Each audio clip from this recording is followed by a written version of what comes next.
cup. It's morning roast in your cup. It is the morning roast, man, on 95.7 The Game. You heard the man. It's the morning roast on a beautiful Monday. It's not really beautiful, but you know what? It's St. Patrick's Day, Monday. Good morning to all of you just getting off work, getting ready for work, getting ready for the week. Happy St. Patty's Day to you again for those that observe and those that don't. We're all Irish today, as I see Joe Shasky over there wearing his Irish shirt. Good morning to you, Joe Shasky. Good morning to Steven Risotto. Good morning to Sam Lubman. And good morning to all of you who are watching the Golden State Warriors win yet another game over the weekend. 97-94 the final on Saturday night's game. Warriors, again, just stop me if you heard this one before. Another one in the Jimmy Butler era. They improved to 39-28, 11 games now over 500, 14-1. Yeah, 14-1 in games Jimmy Butler has played as a Golden State Warrior. All they do is win. Again, put it back up on my board when you can, Steven, because I'm going to be playing that all show long. We got a lot to get into. We got the great Jim Barnett. Yeah, JB. Yeah, I want to hear his thoughts on how far he thinks this team can go and how for real this team is. He's going to be joining us at 9:20. And by the way, Joe Shasky, I'm talking to you, and we're broadcasting live from the Laughing Monk Studios, baby. Righteously Brewed in San Francisco. Let's go. I'm so excited, and shout out to everybody at Laughing Monk and Sam and the whole crew. So support the people who support us and go out there and support Laughing Monk. Let's get into these dubs. 14 of the last 16 overall, period. Jeez. It's incredible. Never at any point at the beginning of the year did I think that the Warriors would come out and have a stretch where they would win 14 of 16. I don't care who the opponents are, and I understand. Oh, they haven't played anybody. I don't know. I don't know if you saw a motivated Knicks team on Saturday night. They looked like they were ready to play. Yeah, but Joe, no Jalen Brunson. So really, everybody's hurt right now. I know. Karl-Anthony Towns played well, by the way. Like that was he was. Karl-Anthony Towns played very well. He missed last game, and there was obviously some beef between him and Draymond. He had 29 points, 12 boards, and Draymond Green doing the night. You know what they call that? What do they call that? It's actually not a night. Oh. Moody says it's the nightmare. Oh my! When Draymond does it, it's a nightmare. That's actually pretty good. It's hilarious. He's actually had a lot of nightmares in a Golden State Warriors jersey. That's pretty good. Last couple seasons. It's pretty good. That's pretty good though. But you can see the joy of this team, man. Like that was an incredible. Mike Breen was on the call on the television side for ESPN. It felt big time. Whenever Mike Breen is still calling games, to me, it's always going to be big time. Whenever he just has Stephen Curry, the bang, all of it. And that's his team that he calls for. When he's not doing national broadcasts, Mike Breen is doing Knicks games for MSG. They're their television crew. And, you know, it's got to be a little bittersweet for him, I'm sure. But you know what? There's a lot more sweet here in the Bay Area when it's watching this team. Joe Shasky, Moses Moody, obviously still in the starting lineup. 7-14 for him, 18 points. Moody's just playing with so much confidence. Steph, again, we'll get to it. I'm a little concerned about the back. I don't know if he's going to play tonight. We shall see. Massive game tonight, Joe Shasky. A lot of people circling this one on their calendars for the last couple weeks. The Denver Nuggets are in town, and dare I say, I think we might have a blowout on our hands tonight. Whoa. Dare I say that? We'll get into it as the show goes on, but I watched some Denver Nuggets basketball over the weekend. I'm just going to say I'm not impressed. I'm not. Well, they're injured, and we can get into that in a second. They go to 8-1, the Warriors, this year when they hold an opponent under 100 points. That is, to me, one of the big takeaways. I know the Knicks are a little more prodding. What's their record when they're under 100 points? So the Warriors? Yes. 2-11. Okay. So this is only their second win when they're 99 or fewer points. Right. And that, again, kind of tells you where they were before the Jimmy Butler thing. I want to say that they have their only two wins might have been post Jimmy Butler under 100 points. I could be wrong on that, but I don't know. They were struggling so much offensively. That's what it signals to me just prior to Jimmy Butler. And being one of the best offensive and defensive teams since they've acquired him, it's truly incredible. I did not see this coming. No one did. We're going to keep saying it because it just doesn't feel real. That Jimmy Butler's a Golden State Warrior and everything has changed now for this team when it comes to the outlook and it comes to the expectations now, because the expectations with every win, Joe Shasky, that word, and we're going to play the game. What is it? 7:20, 7:30. Do you believe? We'll do it. We'll do it. It wasn't the day after Warriors game. We'll do it. Why not?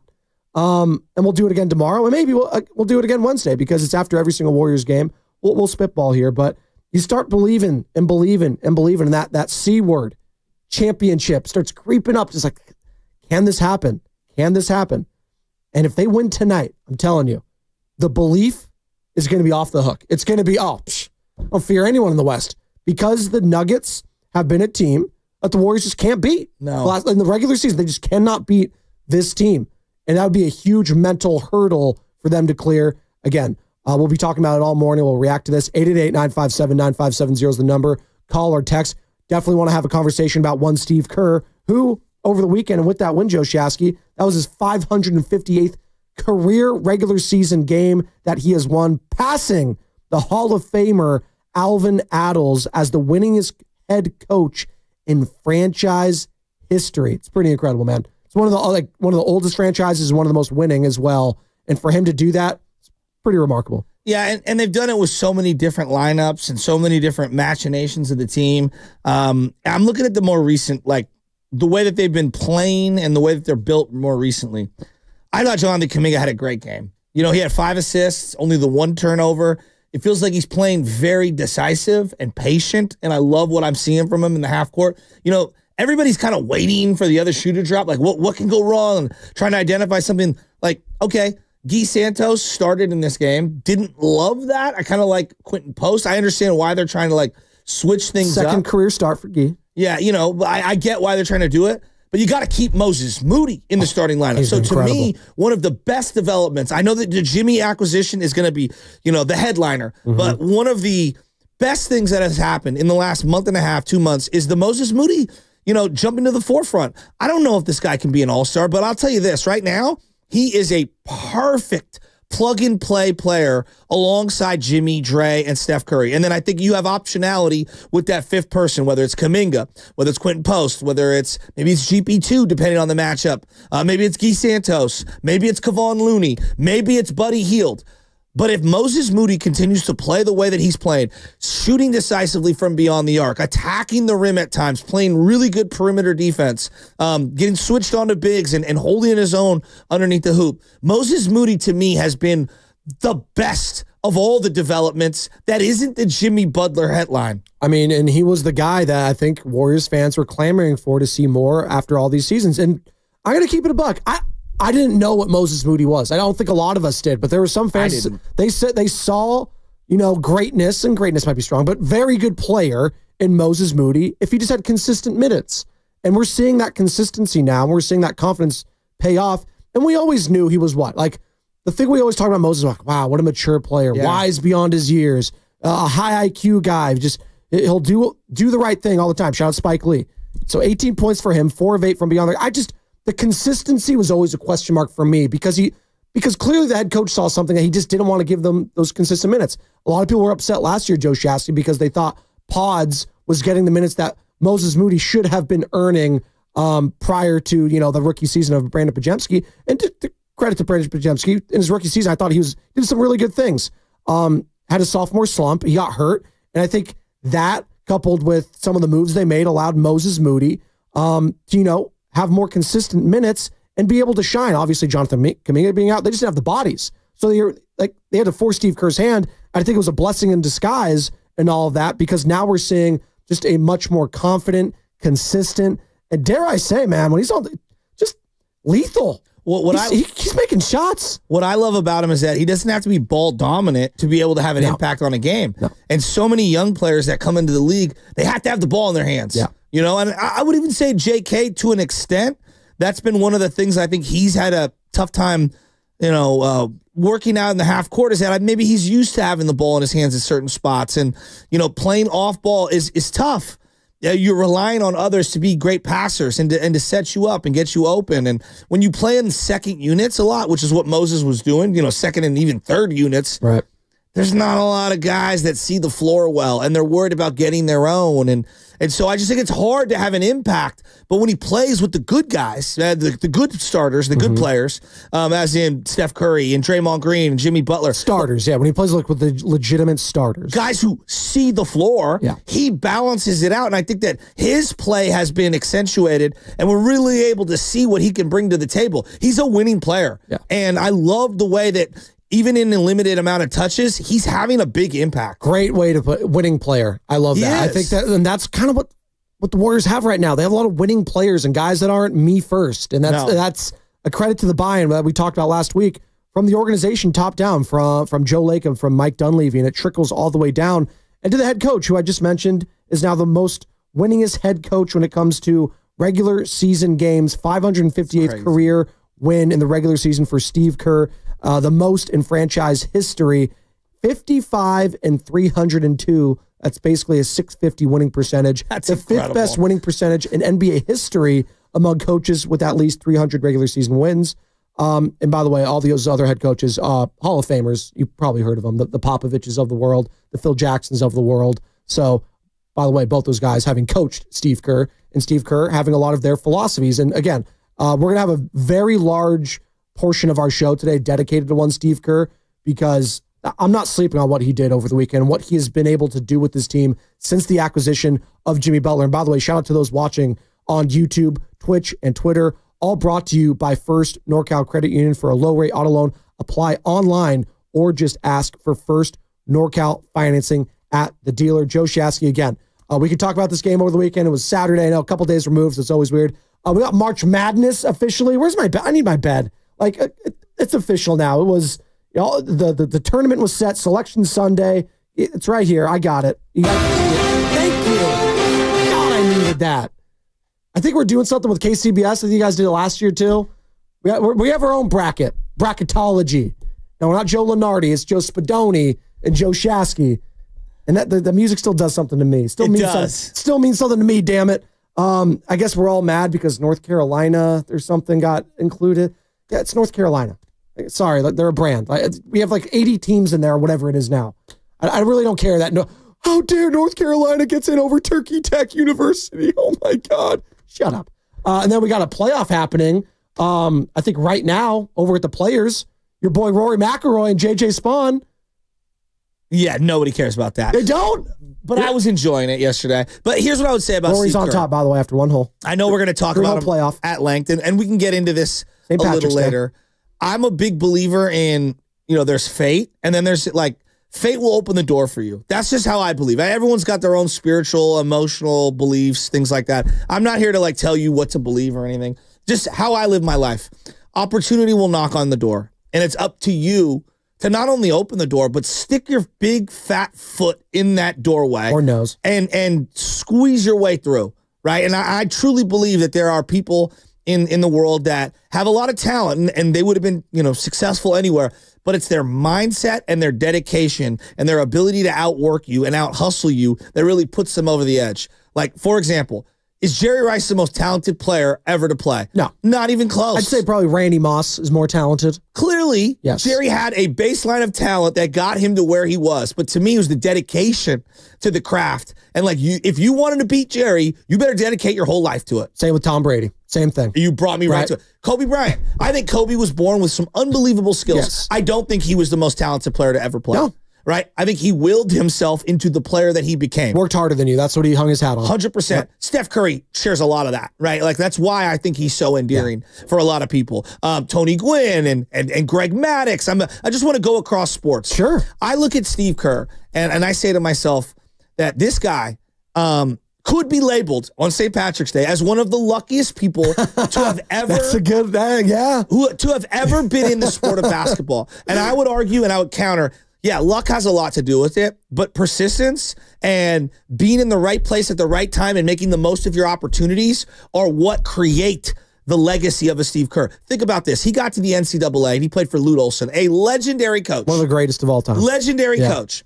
Arizona. They had just created the three-point line, and he was one of the early adopters of the three-point line. He set records in the Pac-12, which I believe at the time was the Pac-10, maybe even the Pac-8 when he first joined. Those stood for multiple decades. He still has the highest three-point career percentage at 45.5, right? Something like that in the NBA history. He was at the forefront of revolutionizing, college basketball and played for a legendary coach. And I just say Lute Olson to people in the 40s. They're like, yeah, one of the greatest coaches of all time. Right. All right. Then he goes into the league and he kind of becomes a role player and he bounces around forever until he finds his way, to the Chicago Bulls in the mid-90s. Talk about a perfect situation. You're playing for Phil Jackson. Right. with Scottie Pippen and Michael Jordan, and you are the spacer on the floor off the bench to fulfill that John Paxson kind of a role and just stroke threes. And he's winner guy, glue guy, a guy who got punched and punched Jordan, right? Like the whole legacy of that. Like, yeah, that was pretty lucky existence. The guy played for Phoenix, the Cavs, and the Orlando Magic. Some pretty bad, and those teams were bad, yes. They weren't bad. They were horrible. Awful. Absolutely awful. All those teams were going in transition. Then he goes and he plays for Popovich after playing for one of the greatest teams of all time. You can say, oh, that's luck. No, no, no. That's winner guy understanding that he needs to go play for Popovich and the Spurs, and he wins more. He wins more. Then he goes into the league and it becomes a broadcaster after he exits the league. And you can say, oh, he's lucky there. No, he's really good on television. No, I loved him when he was clearly articulate. When he was doing the Western Conference Finals, all the Western Conference. Him and Marv Albert were great. Yeah, and the guy ends up just as a player. I want to make sure I put it 3-point champion. 5-time NBA champion. Yeah. His number 25 is retired. I'm talking about it as a player, okay? Number 25 is retired by Arizona. He is a 5-time NBA champion. And believe me, he had roles on all those teams. And then becomes, after a broadcaster where he was really good, an executive. And, you know, wasn't the greatest executive, but he also wasn't an idiot. Yeah. Went back into broadcasting, was excellent. Could have went anywhere he wanted. He's the one who identified the Warriors. Could have been a Knick. And he breaks the record as the all-time Warrior winning coach against the Knicks. Now, you could say that's luck, and I get that, and I know it's St. Patrick's Day, but doesn't he get any kind of credit? We're going to get into that. 888-957-9570 with Spadoni and Shasky. Good morning to all of you. And again, slick roadways out there. Please be safe if you're driving into the city, driving around the Bay Area. Don't do anything dumb. By the way, you know, something that's not dumb is downloading the free Odyssey app because it's awesome, and you can take us wherever you need to go there. Again, Jim Barnett joining us 9:20, courtesy of the River Islands guest line, as all guests on 95.7 The Game up here on the River Islands guest line. Is in the time for you to discover the islands, River Islands, in Lathrop. What's coming up in the game is brought to you by San Francisco International Airport. More of your calls, more of your texts. Let's dig into that too. Steve Kerr, but also it is St. Patrick's Day, the luck of the Irish. Some of the luckiest, it doesn't even have to be a player, coaches, whomever, because Steve Kerr will tell you, like, I had a little bit of luck in my career, obviously. And my father, Robert Spadoni, not Irish, it's an Italian last name, but he'll say sometimes it's better to be lucky than good. And it's baked into it. And good players often are lucky because they put the work in and they get those breaks. You see that all the time with teams. Some of the luckiest people in sports, 888-957-9570. I've got a guy right now who's trying to sign a mega contract that I could make the argument similar to Steve Kerr. Boy, right place, right time, and made the most of his opportunity. And that's what's coming up on 95.7 The Game. Traveling in 2025?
Shot clock down to 5. Ball to Draymond. Draymond dribbles, gets downhill, beats Towns to the rim, and scores a layup with a left hand.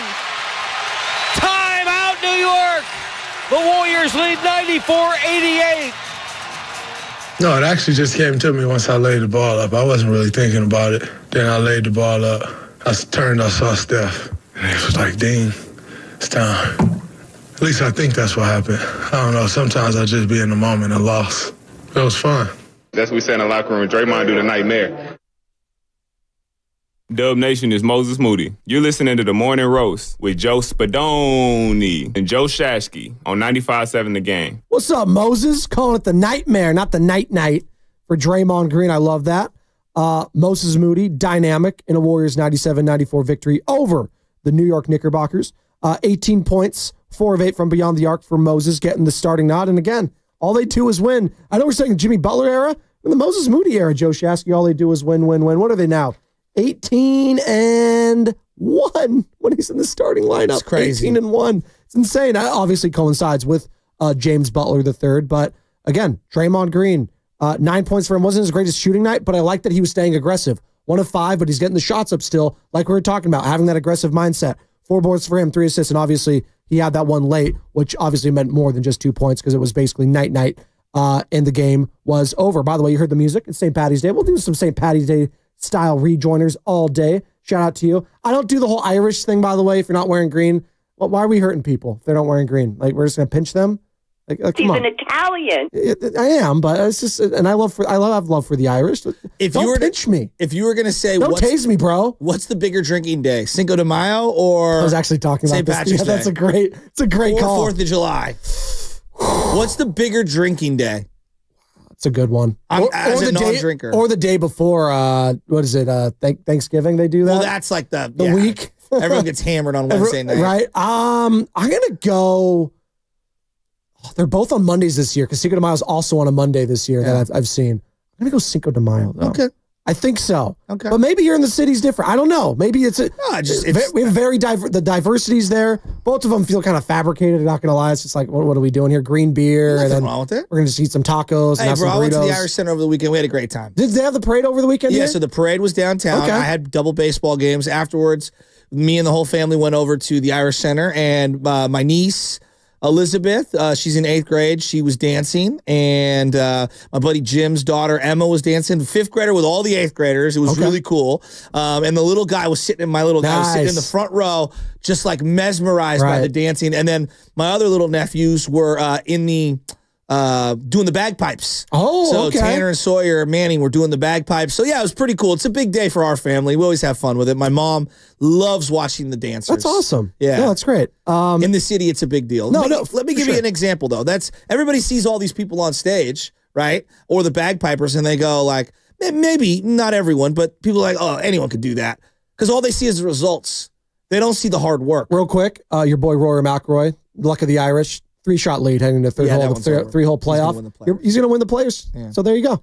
I know you're happy about that. That's why I wanted to mention it. You love Rory McIlroy. So I don't love Rory McIlroy, but it is poetic he would win on St. Patrick's Day. There you go. Come on. Let's find some fun in that. There you go. But like Rory McIlroy, any sport, pick whatever you want.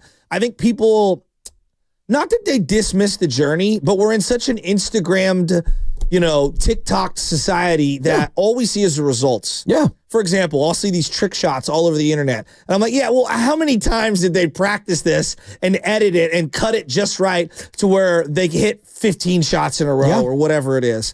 And I think with Steve Kerr, a lot of people are like, anyone could have won these championships. And I'm like, all right, to a degree, I understand luck. To a degree, I understand that the situation was really, really fruitful. Right place, right time. Yeah, but like we're discrediting all the hard work and the energy that goes into it. Take our profession, for example. I've listened to Jim Rome, who's 60 years old right now. And he might not be everybody's cup of tea, but he goes, and I love this, that he says, hey, look, there are so many more talented people than me in this industry that I've watched come and go.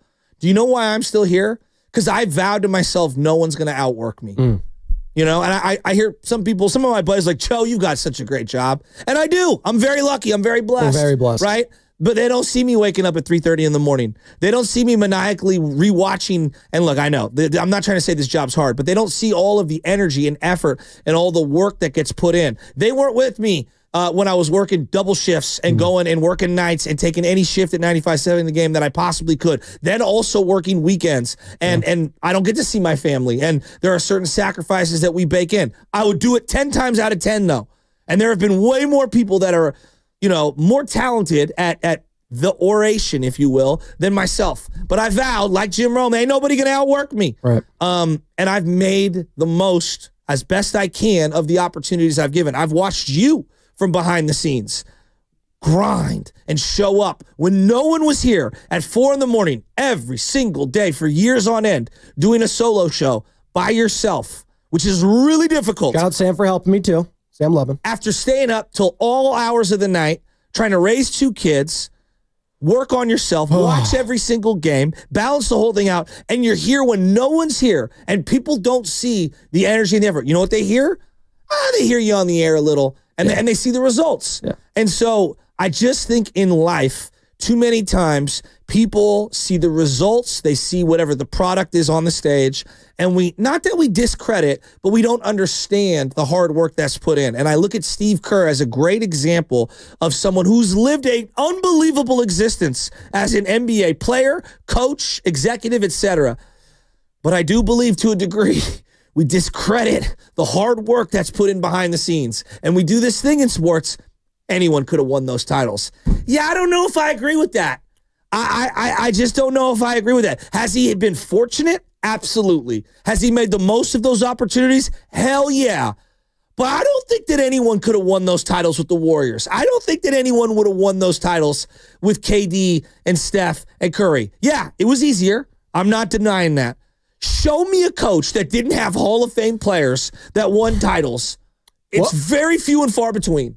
I don't know why we don't have this conversation when it comes to guys like Phil Jackson, who was literally blessed with some of the greatest players in the history of the sport. Quite frankly, the greatest of all time, and Michael Jordan. Like, there's that. Doug Collins had that team. Doug Collins had that team. And they went to the playoffs, but they ran into buzzsaws. And that happens. You go to then he gets to the Lakers job right after that, and who does he have? Shaq and Kobe. Yeah. Was it Del Harris before him? Yes, Del Harris. Yeah. And it was good coach. Good coach. Yes, but not. And it's about putting your players in your organization in a position to succeed. And not only is it the X's and O's, but it's putting the franchise on your back at times and being the face, being the guy that has to have the hard conversations to the media and has to talk to them when times are tough. And that's what I really like about Steve Kerr is on a human level, he's an easy guy to root for. Now, I get it. Not a lot of people are going to agree with his politics and his political stances, but you know what? Sure. He's never wavered from that. Yeah. And he's always been authentic, which I do appreciate. And some people don't like that. Some people think he's, a little too hard on some of the young guys and expects too much out of them. And it's hard on certain players. But again, that goes back to coaching. That goes by going to knowing your personnel and knowing what your players, what you need to motivate them. Some players, again, Joe, you're a coach on the youth level, but still, you're a coach. Some guys you have to wrap your arm around. Some guys you have to push. It's just knowing that. And I think Steve Kerr does such a good job of that. I get it. A lot of people didn't think he did a good job of that the last couple of years when it comes to some of the young guys, Moses Moody, Jonathan Kuminga. But I think we're starting to see now, yes, and we should start giving him his credit going forward, that he knew what he was doing all along. And in just having the right player, and again, the right puzzle piece fitting, Jimmy Butler III, he was clearly the right puzzle piece. Yes. And Steve Kerr's been the right coach for this team and putting them in a position to succeed and having guys like Draymond Green out there. Again, another guy that I think a lot of people look at Steve Kerr saying, man, everything going on with Draymond the last couple of years, Steve, this is your guy. Like, you've always vouched for him. Like, are you going to take any accountability with all of his actions? What's going on here?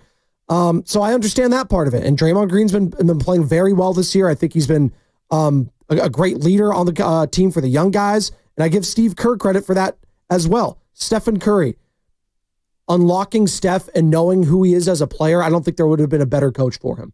I just don't think, just his skill set as a player translating to what he is as a coach, and Stephen Curry being a three-point shooter like Steve Kerr and knowing what he needs to do with the offense, I don't think there could have been. Again, Mark Jackson I don't want to sleep on this. And there's a lot of people that still think if Mark Jackson had this team, if he was given another year, that they could have been in a position to succeed. I don't buy that, but some people still think that. That's fine.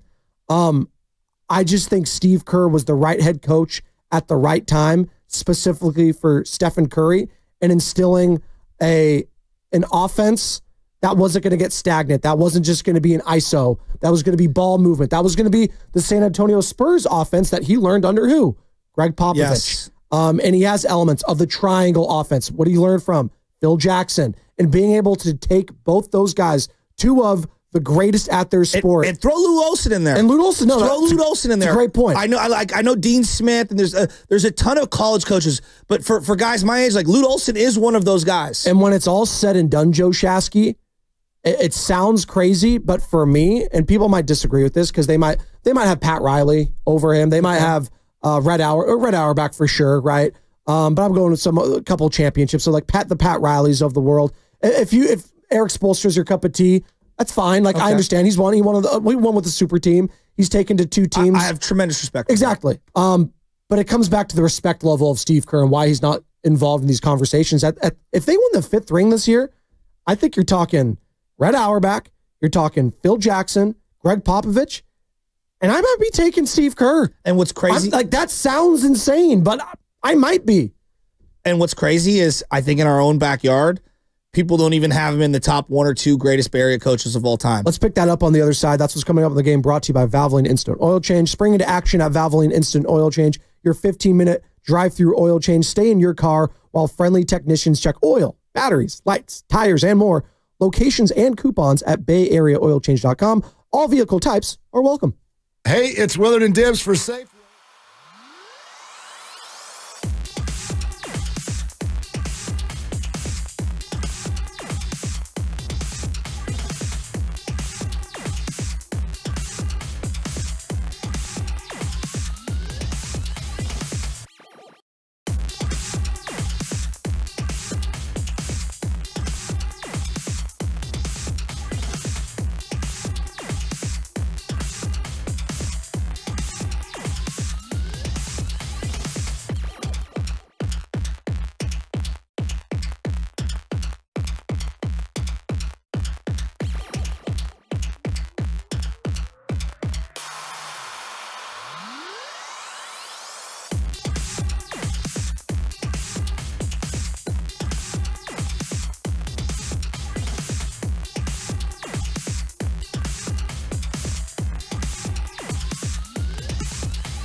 You're listening to The Morning Roast with Joe Spadoni and Joe Shasky on 95.7 The Game. What is this?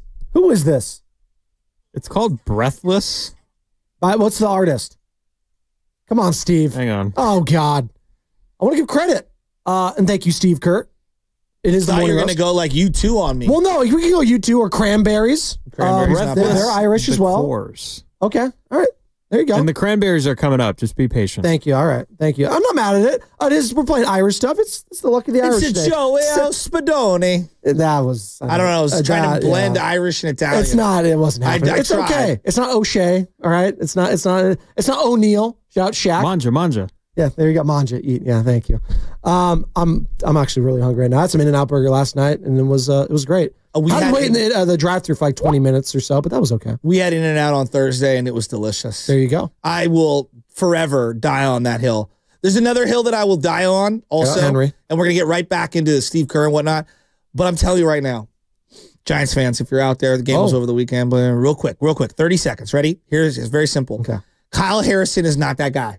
I thought he was. He's not. I've watched him a variety of times. Spring training? In spring training and in last year. The guy he needs to go back to the basics. He cannot get a secondary pitch over for a strike. He has a basic fastball that he leaves up in the zone. He gets squared all day. Hayden Birdsong is the real deal. I've been saying this for almost a year. Hayden Birdsong, I am buying all the stock anyone wants to sell me on Hayden Birdsong. That's it. Okay. Do we still have that drop of buying stock in Andrew Wiggins, by the way? I don't know if we can play that anymore. But you're buying stock in Hayden Birdsong. I'm not ready to poo-poo Kyle Harrison just yet. Let's see him.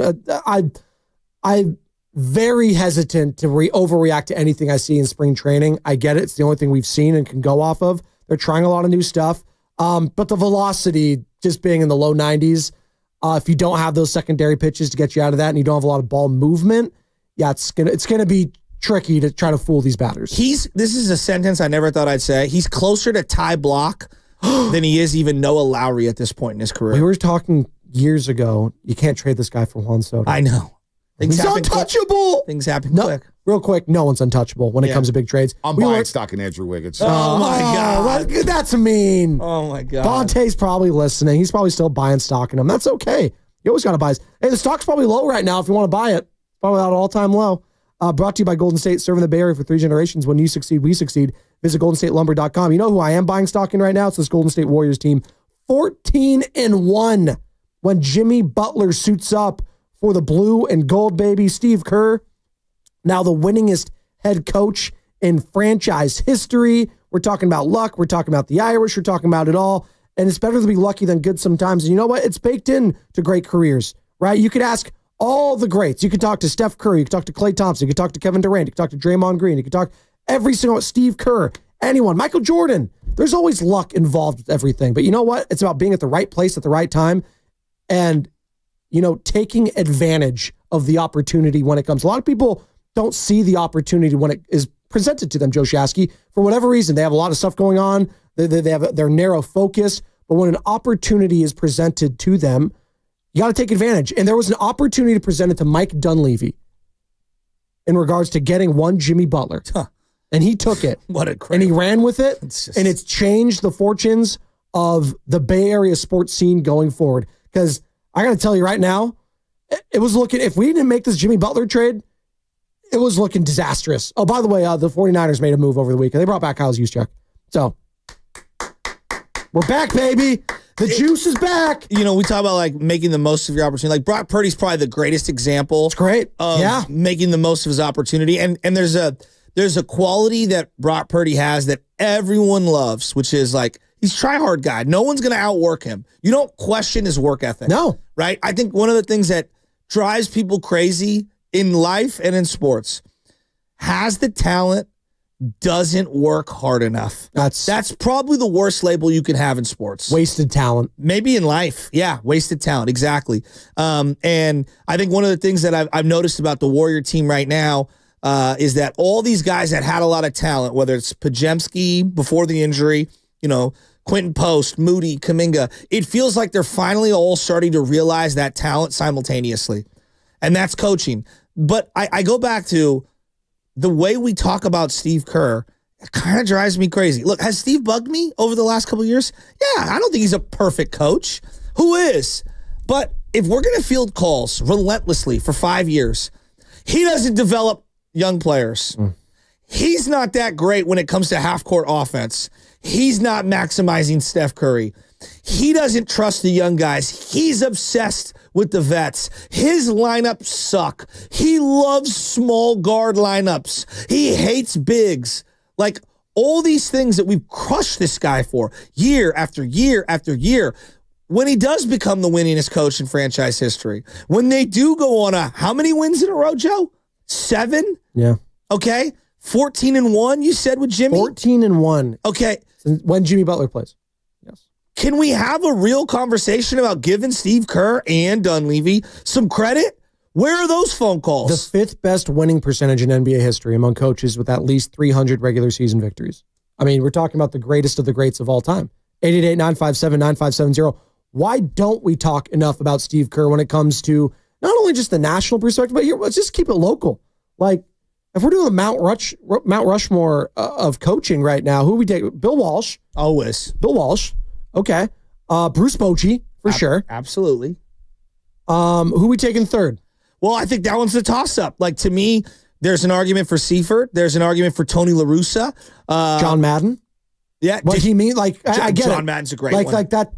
Dick he Williams. brought the first Super Bowl to the Bay Area. So maybe we do put John Madden because of what he meant. That's a good one. Yeah. Tom Flores had one in Oakland. Yeah. I mean, I don't know. Billy Martin, excuse me. Yeah. No, that's a good one. I said Billy Bean. I meant Billy Martin. Yeah. Billy Bean's been a lot, but not different. You know maybe. what I'm saying? Yeah. Like I think there's other spots that are open. Steve Kerr's definitely third. Yes. At minimum on that list. I think he's third, yeah. But how come when we talk about all these coaches, like if I just threw it out to the audience, and we've done this 1,000 times, but like greatest coach in Bay Area sports history, almost no one is putting Steve Kerr 1 or 2. Why? I don't know. Like, are we still hesitant? Is it because people have this preconceived notion that they just don't want to pivot off of? And I get that. Listen, Sports Talk Radio's built all the hosts. We have our takes. Jordan's number one. We don't. Everything flows off of that. We don't exactly. We don't want to, pivot off these things. Bo Nix. He's not going to be good. I said it. I still think. I don't know if he could be but he went to the playoffs this year and he made some throws and he had some moments. I was like, you know what? I got to give him his flowers. He was good. Yes. Pained me to say it because I kept saying how bad he was going to be because he went to college for basically 10 years. Me and Nick Sirianni. There you go. I have to give the guy credit. Like, I thought he sucked, and he just won the championship. He's been to 2, right? Like, I know Warrior fans, like, we're so stubborn, and I'm going to throw this name out there, and I don't know what your thoughts are on him, but there's a lot of people that like, no, Don Nelson is still better than Steve Kerr. And I'm like, look, guys, I love Don Nelson. But he was a quirky, odd individual himself, which we can acknowledge. Right. And also, you could say, similar to Shanahan, he lived a tortured existence where he got in his own way a lot. Yes. No, that's a great point. And when I think of just some of the greatest of all time, 888-957-9570, Dick Williams, obviously manager of the A's, swinging A's, 72-73. I brought him up, but I think it's 50 years ago. It's hard. It's hard to make that case. It is. And it wasn't a full three-peat, right? So he was just there for the first 2. Or the second 2, excuse me. But it's a great point. Tony La Russa went to 3 straight. But I look at La Russa and he revolutionized certain things. Exactly. Yes. The way we view bullpens and setting up your closer, like the whole Eckersley thing, like to me, like I think he's actually very devalued. I think Tony La Russa is so devalued, and there's a lot of off the field stuff when it comes to Tony. But when we look at just his impact on the game, you can't talk about the modern game without talking about Tony La Russa's impact in the 80s and what that created for bullpens. It's a great point. I didn't mean to cut you off there. It's a great point. And I think we just look at that whole run that was a little underwhelming for them because they were so stacked with the Cansecos, the McGuires, the Hendersons, Dave Stewart, the Lansford. Like, that team was stacked, and them only just winning 1, and people say, oh, because of the earthquake, right? Like, it does put a little damper on that whole run for a lot of people, but you saw what he did with St. Louis, and it just solidified everything. It's funny. The Chicago White Sox was standing, by the way. It's funny how like people have these things cemented. You were talking about, like, I think if we went out to Levi Stadium on game day, it's hard to change people's mind when they have it baked in. Like, oh, Steve Kerr, I don't know the X's and O's. A lot of people, I'm serious. And call in right now. There's probably a good segment of the Warriors fan base still thinks that Mark Jackson could have done what Steve Kerr can done. I don't agree with that. I don't. Are there people that think Don Nelson could have done what Steve Kerr? I don't think Don Nelson. I love Don. He would have found a way to get into a beef with one of these guys. His temperament. He always did. I love the guy. He's almost an over-tinkerer, if that makes sense. Right. And I love Don Nelson. Like and he was revolutionary when it comes to the offense. I think Shanahan and Don Nelson are so close. I'm talking about like in terms of how I view them. That's actually a good comp. No, they're really smart, really stubborn, kind of odd. Yeah. Too close to some players. Like there's a lot baked into it. If I just pulled a bunch of Niner fans on game day and I went into the parking lot, I bet you more than 50% of them would think that Bill Walsh has 4 titles. He doesn't. Right? I think a lot of people bestow that 4th title, the back-to-back one, on him because his roster. It was his team. It was his roster. Team, and we totally devalue George Seifert. We do that all the time when it comes to John Gruden winning with the Bucs. It was Dungy's team. I was like, well, then why didn't they win? They needed something. Something changed. Obviously, him going up against his former team, there was a lot baked into that Super Bowl. But we do the same thing there, but we do it. It's weird how we like to pick and choose certain arguments. And we do that as fans, obviously, because we want to bolster our own narratives. By the way, you are listening to 95.7 The Game, KGMZ FM and HD1 San Francisco and Odyssey Sports Station. Always live on the free Odyssey app and coming at you live from the Laughing Monk Studios, Joe Shasky. So as we peel this back, like if we were just to open the lines, 888-957-9570, greatest coaches in Bay Area sports history, you're going to get a lot for Bill Walsh. Yeah. And baked into the Bill Walsh, like almost everyone unanimously will have him 1 or 2 because he took a dormant team, created them into a dynasty, right, essentially, found the greatest quarterback of all time at the time in the 3rd round, all right, found the greatest wide receiver of all time, found one of the greatest defensive players of all time in Ronnie Lott, and won huge games and then revolutionized the sport going forward. Also got a quarterback controversy brewing by bringing in a future MVP and league MVP and Steve Young, also a Hall of Famer in his own right. So not only did you get the Joe Montana, you bring in the guy that's going to be a future Hall of Famer, the future leader of the team, and you even go to the media and say, actually, we got a quarterback controversy brewing. Like, no one is doing that today, by the way. He gets credit for all of Steve's success, doesn't he? Yes. Even though Seifert, with Holmgren, with Shanahan. It's a joke that he's not in the Hall of Fame, Seifert, by the way. It's an actual, like we were clamoring for Tom Flores so much in this region, and rightfully so. It should be the same for George Seifert. So I'm looking like right now, like if you're wallowing the NBA right now, is anyone giving the Cleveland Cavaliers success to Steve Kerr? Because the guy who's the head of the team right now was on his staff for how many years? It's a good point. Yeah. No, it's Kenny Atkinson. He's probably going to be not probably. I think he's the leader in the clubhouse for Coach of the Year. That's a great point. But we don't do that. No. But in football, Bill Walsh, Holmgren, Denny Green, Seifert, Pete Carroll, Mike Shanahan, like all his assistants, he gets credit for all of them. Well, Atkinson too. To your point, he did coach. He was a head coach prior to Steve Kerr. Okay. So people will say, same with Mike Brown, right? So people will go off that and say, you know what? These guys had success prior to him. Again, Brooklyn Nets success from 2016, 2020. I don't know. Maybe they made the playoffs once. I'm not sure. But Mike Brown, I know for as a fact, he did have some success with Cleveland, obviously. They just couldn't get it done. Obviously, he goes to Sacramento after his stint with Golden State Warriors. Took them back to the playoffs. Didn't get it done. I don't think Mike Brown was the problem there, as we're learning out in Sacramento. I think it has to do with ownership. That's a conversation for another day there. But I agree with you. He should get some credit for that. And he should. Luke Walton getting a couple of head coaching jobs. Not that he was good at it, because he clearly wasn't, but he put him in a position to be a head coach somewhere else. And he was coveted. Yes. Deeply coveted. The Lakers got him. That's one of the Alvin Gentry. Yes. There's a zillion guys that have been on his bench. And so his legacy is all around the league. But I don't think what Steve Kerr's legacy right now, what is it? 888-957-9570. Winner guy at everything he does. That's great. I love that question. Right? And so I look at the NFL and I just think we give coaches so much credit in the NFL, and then in the NBA, we don't give the coach as much credit. So I think that's baked into it. When I look at Bruce Bochy, why is Bruce Bochy at the top of, whenever we say greatest coach in Bay Area sports history, Bruce is going to be in there. And I think the number one reason, he never had the best team. That's it. And I think that's a big separator for him and some of the other people that we're discussing, and just move Kerr to the side. At no point did anyone say, this 2010 Giants team, it's going to go down as an all-time great. No one. You look at all those 2012, 2014, even 2012 when the team was really good, like stacked top from top to bottom. like Melky Cabrera, MVP candidate. We obviously know what happened there with the Milkman. That being said, you know, Barry Zito being the guy being the hero of that after being dog bleep for his entire Giants tenure, and he salvaged his career there. There's a lot of fun stories baked into it, but it was like, oh, it's all these misfits, exactly. Right? It's like, and Bruce Bochy's the leader, and then he solidified everything with a stacked team in the Texas Rangers a couple of years ago, and then winning it all. Like, so 100%. for a lot of people, he can win in a multiple and variety of ways. And he took a team with the San Diego Padres prior to that. So that's kind of why. And Steve Kerr's done it with one team again. So did Greg Popovich. He's only done it with one team. But I would argue, and look, as difficult as this is in baseball, he did it again. Bochy, 3 different aces, 3 different center fielders. 3 different closers. It's the bullpen. I think everyone looks at closers. Like he just had that magic touch. Agreed. In the playoffs when it came to just having a sense. And again, he'll tell you he doesn't like when everyone says, "Oh, you went with your gut, Boch." He's like, "No, I look at a lot of numbers all the time too." So he was not only was analytical. They played the matchups. Exactly. They played the matchups. All right, but they also had a Brooks Conrad moment. Yeah. They also had the Cody Ross moment. Mad Bum coming out of the bullpen. Like there's so. But I think where I'm going at with this is that it's almost like all of these other coaches, we give them all the credit and all the benefit, and they deserve them. I'm not saying they don't.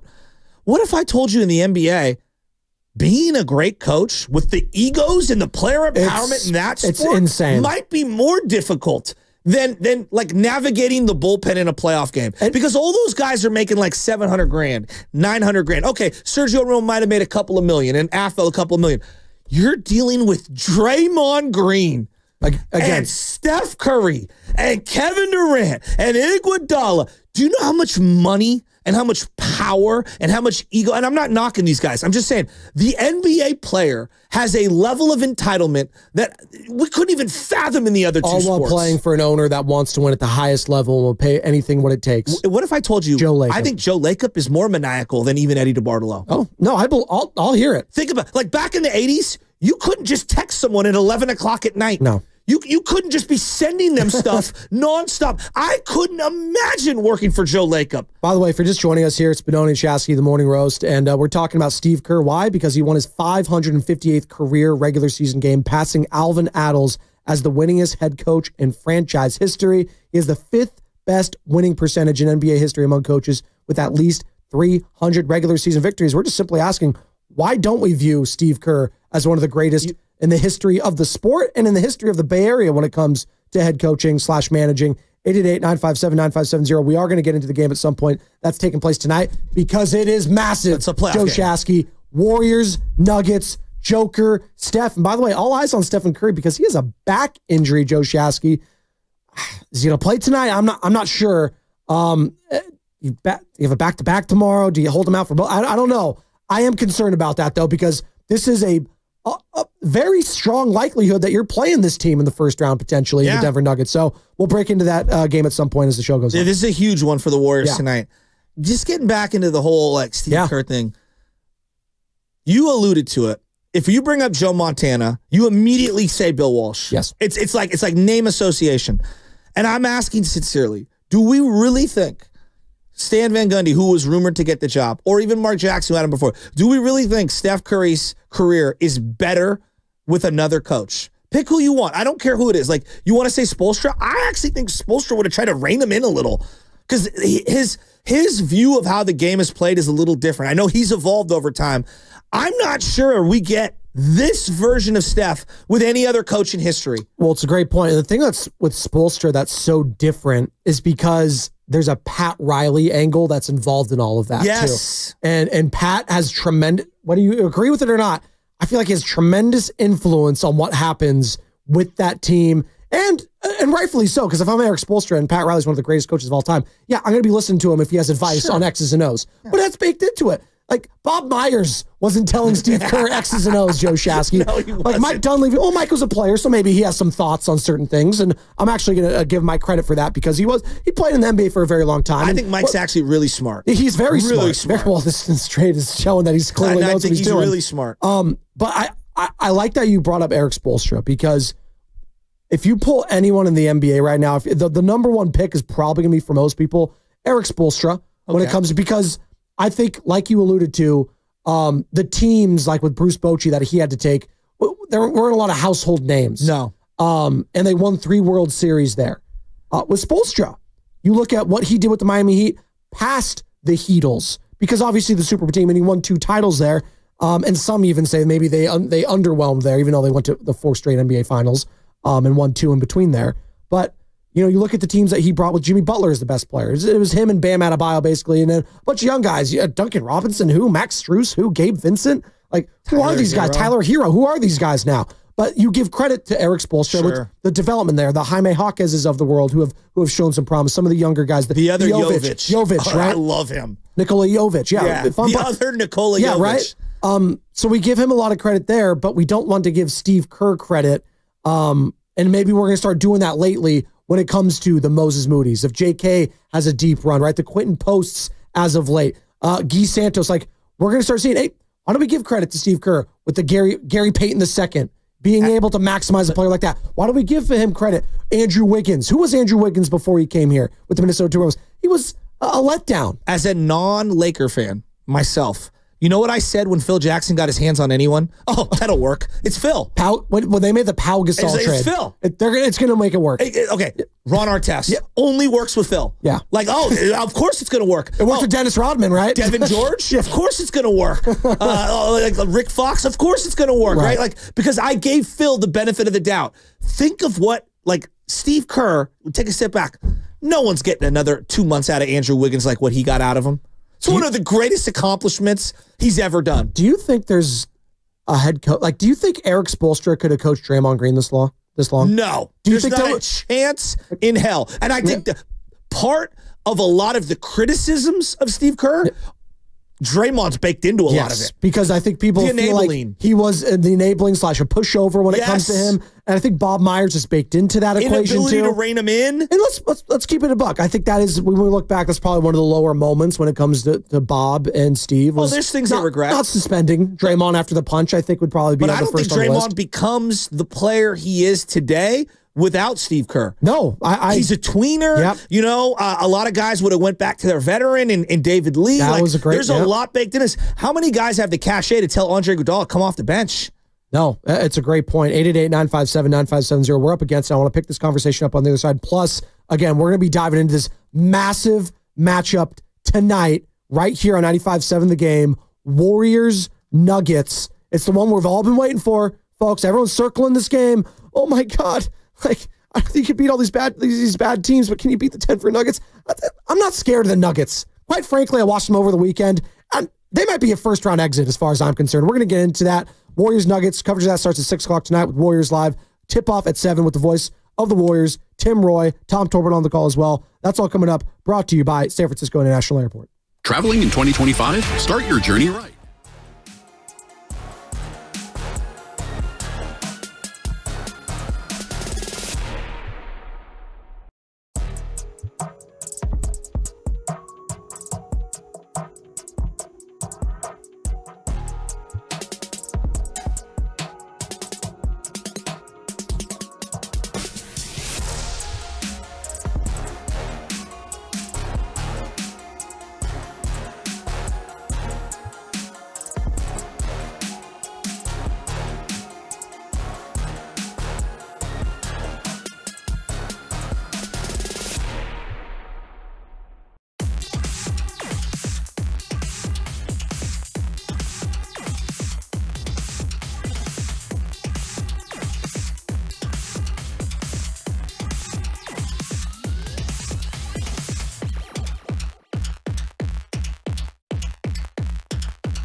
What's up, roasters? It's Sam from Laughing Monk Brewing, and you're listening to The Morning Roast with my guys, Spadoni and Shasky. Shasky, stop picking the lobster out of the linguine. You're taking the lobster out? Sam Gadiri calling you out, Joe Shasky? I love the Laughing Monk lobster linguine. This is the Laughing Monk Studios. Brotato, as I go potato on you. Shout out Irish. We got to redecorate. We need Laughing Monk everywhere. I want the face of Laughing Monk. Shout out Laughing Monk Brewing, Sunnyvale, San Francisco. They got the Gastro Pub. Again, I was telling Sam, does it get more San Francisco when you hear the word Gastro Pub? I think not. And again, on a St. Patty's Monday, where else do you want to be than Laughing Monk? Am I right? What I want to do is I want to do some remotes there very shortly. Once they open that bad boy up, and I want to go out and meet the people. And obviously, this is what my boys always say. Hey, dude, I want to come see you guys, but can you do it on Friday? Can you do it in the city? It's like, hey, would you like me to drive you there and home? All you degenerate drinkers. Oh, to burp you too? Yeah. I mean, geez Louise, you gotta make it more convenient for you.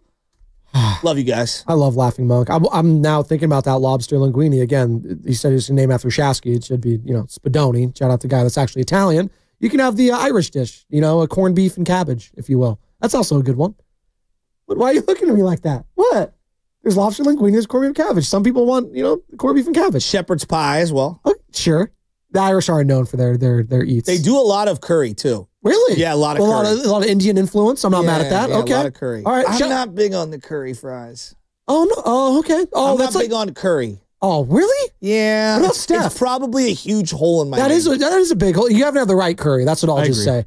All right. My tummy does not sit well with it. Wow, you guys are all really soft. And I'm just being real. I'm just keeping it. No, your guys' stomachs are soft. You need to be better than that. Shout out One Curry, Stephen Curry, by the way, hopefully taking on the Denver Nuggets tonight. A massive showdown in the West. As we're talking to Steve Kerr and giving him his flowers, and rightfully so, Joe Shasky, they cannot let off the pedal. Why? Because I'm letting you know right now, the standings in the West are insane. Okay, check this out. The Western Conference standings. So we know the Thunder are going to be the number 1 seed. Huge win over them against the Milwaukee Bucks yesterday, by the way. They're down a couple key starters, and they still won by 16. You play the Bucks tomorrow on the back end of the back-to-back, so we'll see how things shake out there. But you got the Rockets, so the 2 seed. They've won 6 in a row. Your Rockets coming out to play, 43-25. The Nuggets are the 3 seed, also 43-25. 5-5 in their last 10. The Grizzlies are 43-25. They're 5-5 in their last 10. The Lakers are 41-25. So 2 through 5th seeds have 25 losses, all of them. Then you get to the Warriors at the 6th seed, 39-28. They're 11 games up. They're only 3.5 back of the 2 seed technically. That's insane. But they're only a half game up from the 7th seed, Minnesota Timberwolves. If they lose. So if they lose tonight and the Timberwolves win, then the Timberwolves switch with you. And they're we're back in the play-in. And you're back in the play-in, and you be taking on the Los Angeles Clippers. And I don't want a play-in scenario at this point. Not that I'm not confident in the team, but you never know what could happen. I don't want to say this. Warriors have never won a play-in game. No, stop. Don't even say it. I got to say it. They've never won a play-in game. Stop. Yeah, guess what? All right. So tonight, Nuggets. Let me just give you a quick summary of what they're dealing with, because we know the Warriors, Curry's got the back thing, and we're kind of monitoring that. Got to have him play tonight. Tonight, I would treat this like a playoff game if I'm the Warriors. Win tonight, and then tomorrow we'll kind of run the young guys out there. The Nuggets. Jamal Murray, right ankle sprain. Aaron Gordon, right calf and left ankle. Christian Braun expected to play despite a left foot inflammation. Okay. And Jokic, the big dog, right elbow contusion, left ankle impingement. So I just wonder where the Nuggets are at, given that they've got some time on their side. They've got a little bit of a cushion. They're still in the playoffs, probably, even if they lose a couple here. What if they're the ones that sit a couple people? You have to win this game if you're the Warriors. And this has been, a lot of games in a few amount of days for the Denver Nuggets. They had the back-to-back over the weekend. On Friday, they took on the C Squad Lakers, who didn't have any other, no LeBron, no Luka. They still almost lost that game with Austin Reeves and Dalton Connect leading the way. They won by 5 there. My boy Rocco watched that whole game, and he's texting in, "Look, Spadoni's on it. Not worried about the Nuggets at all. Exactly. They're frauds." They are. And so a lot of people feel that way. And then the back end of a back-to-back at home in Denver. Who'd they lose to? One of the worst teams in the NBA. They lost to the Washington Wizards and Jordan Poole and them boys. JP, your boy Money JP time. Money. There you go. Not JP Money. It's a different JP Money. They haven't beaten the Nuggets in like 2 years. Yep. The Warriors. I think it's more mental for everything. I think there is a mental cleansing tonight at Chase Center, and I think there's a good chance that they dominate the Denver Nuggets tonight. I think there's a great chance. The last time they beat them was the famous Jordan Poole money time drop. That's insane. That's the last time they won, multiple years ago. Remember, was it last year that Jokic had that half-court heave to win the game? It was one of the most ridiculous. That was the night before the Doobie. We had to cancel the Doobies because of that. We canceled the Doobies because of that? Yes. One of the worst losses of the year. And I said the that worst like 10 losses times ever. last year. It was awful. Chet online too. Chet, that's right. The fouling him. That was just, But again, the Denver Nuggets, not only could you be facing this team in the first round in a series, you have to get to a series first. That's not even baked into guarantee at this point. But I think it'd be more mental. Just beating this team that's owned you in the regular season the last couple of years, Joe Shasky, because you beat them in the first round of a series when they didn't have Jamal Murray. They didn't have Michael Porter. So it's like, okay, all right. They didn't have all their dogs. Okay, that's fine. Jokic was still a problem, and he's going to be a problem. And again, if he plays tonight, what version of Jokic are you getting? I'm not sure. I just know this isn't the championship team we all think they were the last couple seasons, this Nuggets team. They're just not. They're just not a championship roster. You're smiling at me. I don't know. Well, because when you have a dynastic coach and Mike Malone, you would think you would be able to overcome that. It's Michael, please. It's not Mike. He's made that very clear. Don't call him Mike. Courtesy of the River Islands guest line. He does not like that. Yeah. Okay? No, it's just like when people call you Joseph, that you're like, don't call me Joseph. Right? Yes. No, I don't care what you call me. I think you would. You could call me Joey. That's fine. I'd have a problem if someone else was calling me Joey around here. Really? Steven can't call me Joey yet. We're not on that. Not a JoJo. So nice they named him twice. You can call me Broseph. I actually prefer that. Yeah. Okay. Yeah. You can do a nickname off of it. But no, I hear you. There's an arrogance level with Michael Malone that you would like to, kind of take it out on him. Absolutely. Because they've owned you the last couple of years. Absolutely. And there's again, talk about these mental hurdles that you have to clear. I think they've been able to do that with Jimmy Butler. And I'm not viewing this Warriors team like I was in the last couple of years prior to them playing the Nuggets because it's a different team. And this is a different Nuggets team.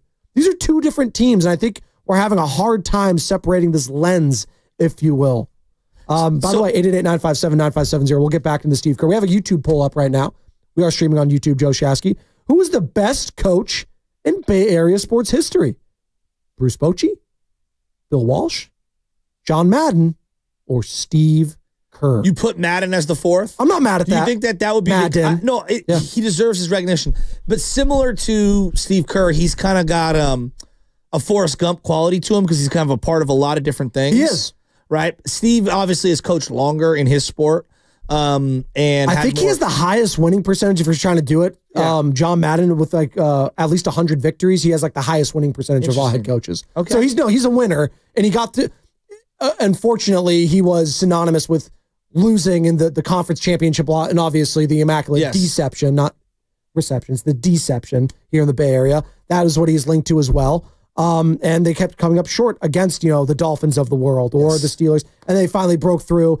I liken him to Sean McVay now. He was just so dynamic and such a young coach. Yeah. And we thought that Sean, and I still think he's gonna be great in the broadcasting booth. He was be great whatever he was doing some of the pregame show on Fox, by the way, for the Super Bowl. But your point's well taken where we think of the video game, we think of the broadcaster, and then the coaches in the back end, but he was still a damn good Hall of Fame head coach. It baked into all that. There's no doubt. Shanahan's not even considered in this list. You got to win one. Flores won one. He won two, but he won one in L.A., so it's different. Don Nelson, maybe before Bochy going through his things, would have been on the list somewhere. You know what's funny? He's not one of the greatest because there's so many good guys, but the way we remember him and talk about him, you'd think he was. The mad scientist? It's Jim Harbaugh. Oh, no. Harbaugh. People love Harbaugh. You love him. You're the biggest Niner fan I know. There is a Q rating there with Harbaugh that's never going to go away. Well, he's Ever. he's a guy's guy. You know what I mean? Like he is though. Okay. He's an intoxicating personality to love. Okay, 888-957-9570. But the thing is Steve Kerr the greatest head coach in the history of Bay Area sports coaches? I don't know. That's not the question. Here's the question. The question. I'm sorry. I don't mean to. Because no one's going to pick him. People are going to pick. I want people to pick him. I want to know if he wins his 5th. How could you not? If you're going to be the person out there, and he's won 4, that's been hating on him. You've crushed him. How many calls have we taken, you and I, and this station for the last 5 years, crushing Steve Kerr? Just the last 2 years. How many do you think? Thousands. Okay. Here's some of the things people would call in. I just wrote them down with Sam and you this morning. Rotations, minute allocation, the obsession with 3-guard lineups, his overall ball movement, read and react, offensive philosophy. How about this one, Joey? Developing young players.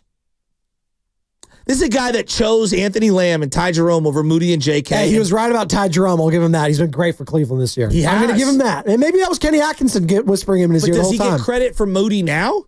He should. Going through the crucible? He should. They re-signed him, right? Moody got paid. What about Jordan Poole? Yeah, I'm giving him credit there, too. Okay, how about Quentin Post? Yes. Oh, but he doesn't play any rookies. Listen, he how was about Pods? He was kind of forced into some of these, but he was forced into some of these, but you have to give credit to the coach for sticking with these guys because it's very easy to push them to the back burner when like the Jonathan Kumingas of the world come to fruition. They come back, and obviously Brandon Pajemski comes back, and some of the other minutes from other plays. Like what he's been able to do in this stretch has been incredible. Now, where he really needs to make his money, and we're going to see, is when they make the playoffs, if they make the playoffs, and in these series, because that's really where the head coach matters. It's in these given series, the push and pull of a Lakers team, of a Nuggets team, of an Oklahoma City Thunder. What matchups are working and what matchups aren't working, and being able to read and react accordingly. That's really where it's going to come down to. But I can only give credit off of what I've seen the last month and a half, Joe Shasky, and he's pushing all the right buttons. Like, how could you not say that? I don't see how you could. He's 140 and 99. Or excuse me, 99 and 41. 99 and 41 in the playoffs. That's pretty incredible. He's got a 71% win. I was going to say, is that the greatest of all time? It's one of them. Let me look at this. I'll look it up right now. But Joe, best 99 and 41 in 140 games. It's incredible. Head coach. There we go. NBA history. NBA history. The guy is unreal. Steve Kerr, 70.7 in the play. He has the highest winning percent. It's 0.3% better than Phil Jackson. So what's crazy to me is and Phil, that's considering he has how many? Incredible. 10 plus. That's an insane stat. But like, I ask these questions like, okay, so the best playoff winning percentage, we still think he's a good head coach. Like, what are we doing? Anyone could have won any of them. No, I don't think the first one anyone could have won that. I don't. No, I don't. Again, you go to the luck thing. It's like, oh well, the Cavs had their own injuries, but you know what? I'm not going to say that's a demerit against Steve Kerr. No, like, what are we doing? No, not at all. And then 2022, like, let me ask you guys, like, straight up, 2022, how many coaches are winning that title? Not many. There are some that could, but it's we're talking a small list of people. Do we really think, okay, for those out there, do we really think Mark Jackson was going to win that title? There's people that, again, I don't. I think it's crazy. You think it's crazy, but people still think that Mark Jackson, I know Stephen A was talking about it for a long time, that he thought that Mark Jackson could have replicated what Steve Kerr did in his first year. I was like, I don't believe that. So here's the offense looked totally different. Here's the question. I'm make the case for Steve Kerr as one of the greatest coaches in the history of not just the NBA, but also the Bay Area. Specifically the Bay Area, because, again, he deserves to have someone make the case for him. I think we've all agreed. He's Mount Rushmore already, but he's won 4. No one else has done that. And if we judge the Bay Area, which is a breeding ground of championships and all levels, he's got the most. So what are we doing here? And we know we love our ring talk because that's what the millennial culture is all about, Joe Shasky. Show me the rings. Well, Steve Kerr's got that as a player and a coach. He's done both of them on every single level. But similar to George Seifert, we devalue his impact on those championships so unfairly. Like, oh, well, you know, this is Bob Myers building this. Oh, anyone could have won it. Well, Steph was going to be Steph no matter what. No, I don't agree. I don't think. Do I think Joe Montana would have been a great player in a variety of places? Yeah, actually, I do. Would he have been that version of Joe without Bill Walsh? No, If he was with Bill Parcells, he's the same player. I don't know. No, but he would have won. He would have won. He would have been good. I don't think he would have been the greatest. No. Right? Would Tom Brady have been Tom Brady in a variety of places? He would have won. He would have been good. I do. I believe talent overrides. But would he have been what he is now with Bill Belichick? Yep. No. Right. Not a chance. No. Would Pat Mahomes have been successful in a variety of places? Probably, because he's really good. But I don't know if he wins it all, right? Would he be this version without Andy Reid? Right. Like, it's funny you say that because, you know, the famous John Lynch was like, oh, man, we might have to throw out our whole draft board because of this guy, Kyle. I don't know if he becomes Patrick Mahomes with Kyle Shanahan, which is insane to say, but just given Kyle's track record with the quarterbacks, I don't know if he would have drove him nuts or not. Would Derek Jeter have been Derek Jeter in Kansas City? Joe Torre. Probably. But with Torre in New York? In New York, it was right? different. Like it makes him someone else. It makes him completely different. I don't know if you've been seeing these pop up on any of your feeds, but Jose Canseco's been doing some podcasts. No. I know. But he was calling out Derek Jeter as being the most overrated player ever. And I just went back to Curb Your Enthusiasm episode with Larry David. It was all time. We got some calls here, Joe Shasky. Like would Don Nelson have squeezed the lemon on Andrew Wiggins for that 2 months? I think he would have. I think Andrew Wiggins would have driven him nuts. Same with Phil, by the way. It would have doghoused the hell out of him. I think Phil Jackson would have done that. You saw Phil Jackson. He was constantly on Pau Gasol, calling him soft. He's like, you need to toughen up. Like, he was constantly on him. And I think Andrew Wiggins would have driven him nuts. I want to make the case for this great coach. And why we're talking about this, Joe Shasky, because over the weekend, Steve Kerr notched his 558th career regular season game, passing Alvin Adels as the winningest head coach in franchise history. We're talking about the legacy of Steve Kerr right now, and why we need to be talking about him is not just one of the greatest, maybe the greatest in the history of Bay Area sports, and one of the greatest in head coaching when it comes to NBA. Dave. Maybe he doesn't want to go called by David. What's up, Shout out Dave? Michael Malone. Dave is on the 101. What's up, Dave? Hey guys, I'm on the 101. I'm actually a Nuggets fan that lives in the Bay. Nice. So I watch all the Nuggets games. I do watch the Warriors games because I live here. I think the perception of the Nuggets is a little off, and the same with the Warriors. I think that the Warriors have outperformed what their roster really is, and I think if they were to lose 4 straight games, we'd see that. We'd see them buckle a little bit. Now, the Nuggets, I think they're contenders, but their defense is awful, and I think they're playing worse than what their roster is, too. So it would be nice to see them in a series come back to the mean. I just think the Warriors are like, they're in a happy place. They have Jimmy, but what happens with a couple losses? Like, will some of those old wounds, because they did play half the season 500 basketball. So yeah, but they were totally different. Like you were playing Schroeder so many minutes, especially when he got acquired. You were playing Wiggins, obviously 30 to 35 minutes a night. Like they've really changed their roster. Quentin Post wasn't even on this team. You know, Moses Moody was on the bench like a statue. Yeah, no. So like I hear you, and I believe me, I'm not saying that those months of games don't matter at all.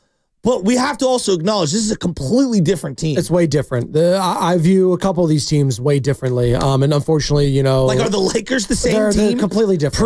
Pre Luka? They're not. We're watching the Mavericks highlights. The same? No, they're all different. The Spurs are different. Obviously, they had some injuries which sucked because I thought they could have made a run. No, their season's done. No, it's over. De'Aaron Fox is out for the season. The obviously. Kings are completely different. Completely different. I don't even know what to make of them. They turned into the Sacramento Bulls. Like that's crazy. It's kind of the DeMar DeRozan, Zach LaVine, and I don't. Zach LaVine, just that guy.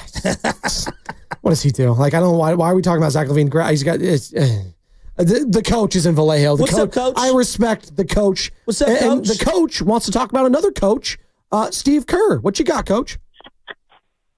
Hey, good morning, guys. You guys don't leave much room for disagreement this morning. And Joe, you know I respect you. You're very logical. And Chasky, you know you're my brother from another mother. Hell yeah. You know, so I love you both. Your boy Moody has been playing. Yeah, Moody. He's been playing lights Coach was out. right. God, coach, you were on it. You know, the great Jimmy Johnson, who I think we all agree is a great coach, he once said he's a great coach because he had the best players. Okay? And there's something to be said about that. I mean, Barry Switzer won a Super Bowl, okay? But he had the better team. You can go all through sports and find bad coaches winning championships, okay? I kind of disagree with you guys. I think Mark Jackson would have won a couple of titles. I mean, he's a very smart coach, and even Steve Kerr himself gives Mark Jackson credit. He said Mark Jackson put these two guys together. Mark Jackson's the one that unleashed Steph and Clay. So, you know, I'm not taking anything away from Kerr. I appreciate that. Hey, Coach, real quick. I don't want to cut you off because you're on fire, and I just want to pivot this to you. Don't you feel, and it's aside from the X's and O's when it comes to Mark Jackson, there was something off in the locker room when it came to whether they were players. Andrew Bogut and Bogut did it, and Bogut was a big part of that first championship. Curry was pissed he got cut. I understand. Curry was not happy. You weren't, but you can't make moves based on even your star players when it comes to some of that stuff. Obviously, there was some infighting between some of the coaches. Yeah. Like, it wasn't the most friendly circumstances when it came to that locker room, Coach. Can you give me that when it came to Mark Jackson? Absolutely. I think Mark Jackson was slightly nuts. Okay, Mark Jackson. You know, he was a religious fanatic. Yeah. You know, and he tried to indoctrinate his guys on that kind of stuff. He didn't get along with the front office. Oh, there was a lot of things wrong why Mark Jackson doesn't have a job now, just like why Rick Barry is not a coach now. Okay, and everybody knows Rick Barry is a great basketball mind, but he can't get along with people. Yeah. Okay, so that's part of it too. Steve Kerr is the ultimate. He gets along with everyone. He's an ambassador, like his father. Okay, he gets along with everyone. So no, I'm not taking anything away from Steve Kerr. But you know what? I think Don Nelson, because he made his team relevant when he was starting Victor Alexander at center and stuff, but he kept them competitive, and he is smart enough to place Latrell Sprewell 60 minutes a night because he's the best athlete on the team. And he kept the Warriors in the limelight, even though he doesn't have the championships. But Don Nelson could make chicken salad out of chicken, you know what.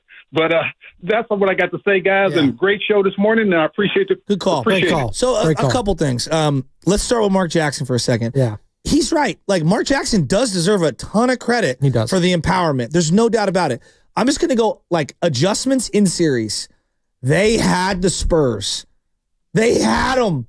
And they couldn't adjust to an elite older team adjusting within the series to what you're doing well and cutting the fountain off, if you will. Now, look, that was the first real run of a very young nucleus. They probably outperformed what they should have. They knocked off the Nugs. I still don't know how they tricked off that game against the Spurs. I remember watching it live. I was like, oh, my God. They were up 20. Ginobili hitting the shot over Bazemore. Richard Jefferson not dunking it. There's so many things. The next year, I thought the series against the Clippers with Doc Rivers coaching the Clippers at that time, and there was Blake and DeAndre Jordan, and the final 3 games were painful to watch offensively. It was ISO basketball, and the Warriors, it was a tie game with like 2 minutes to go in Game 7.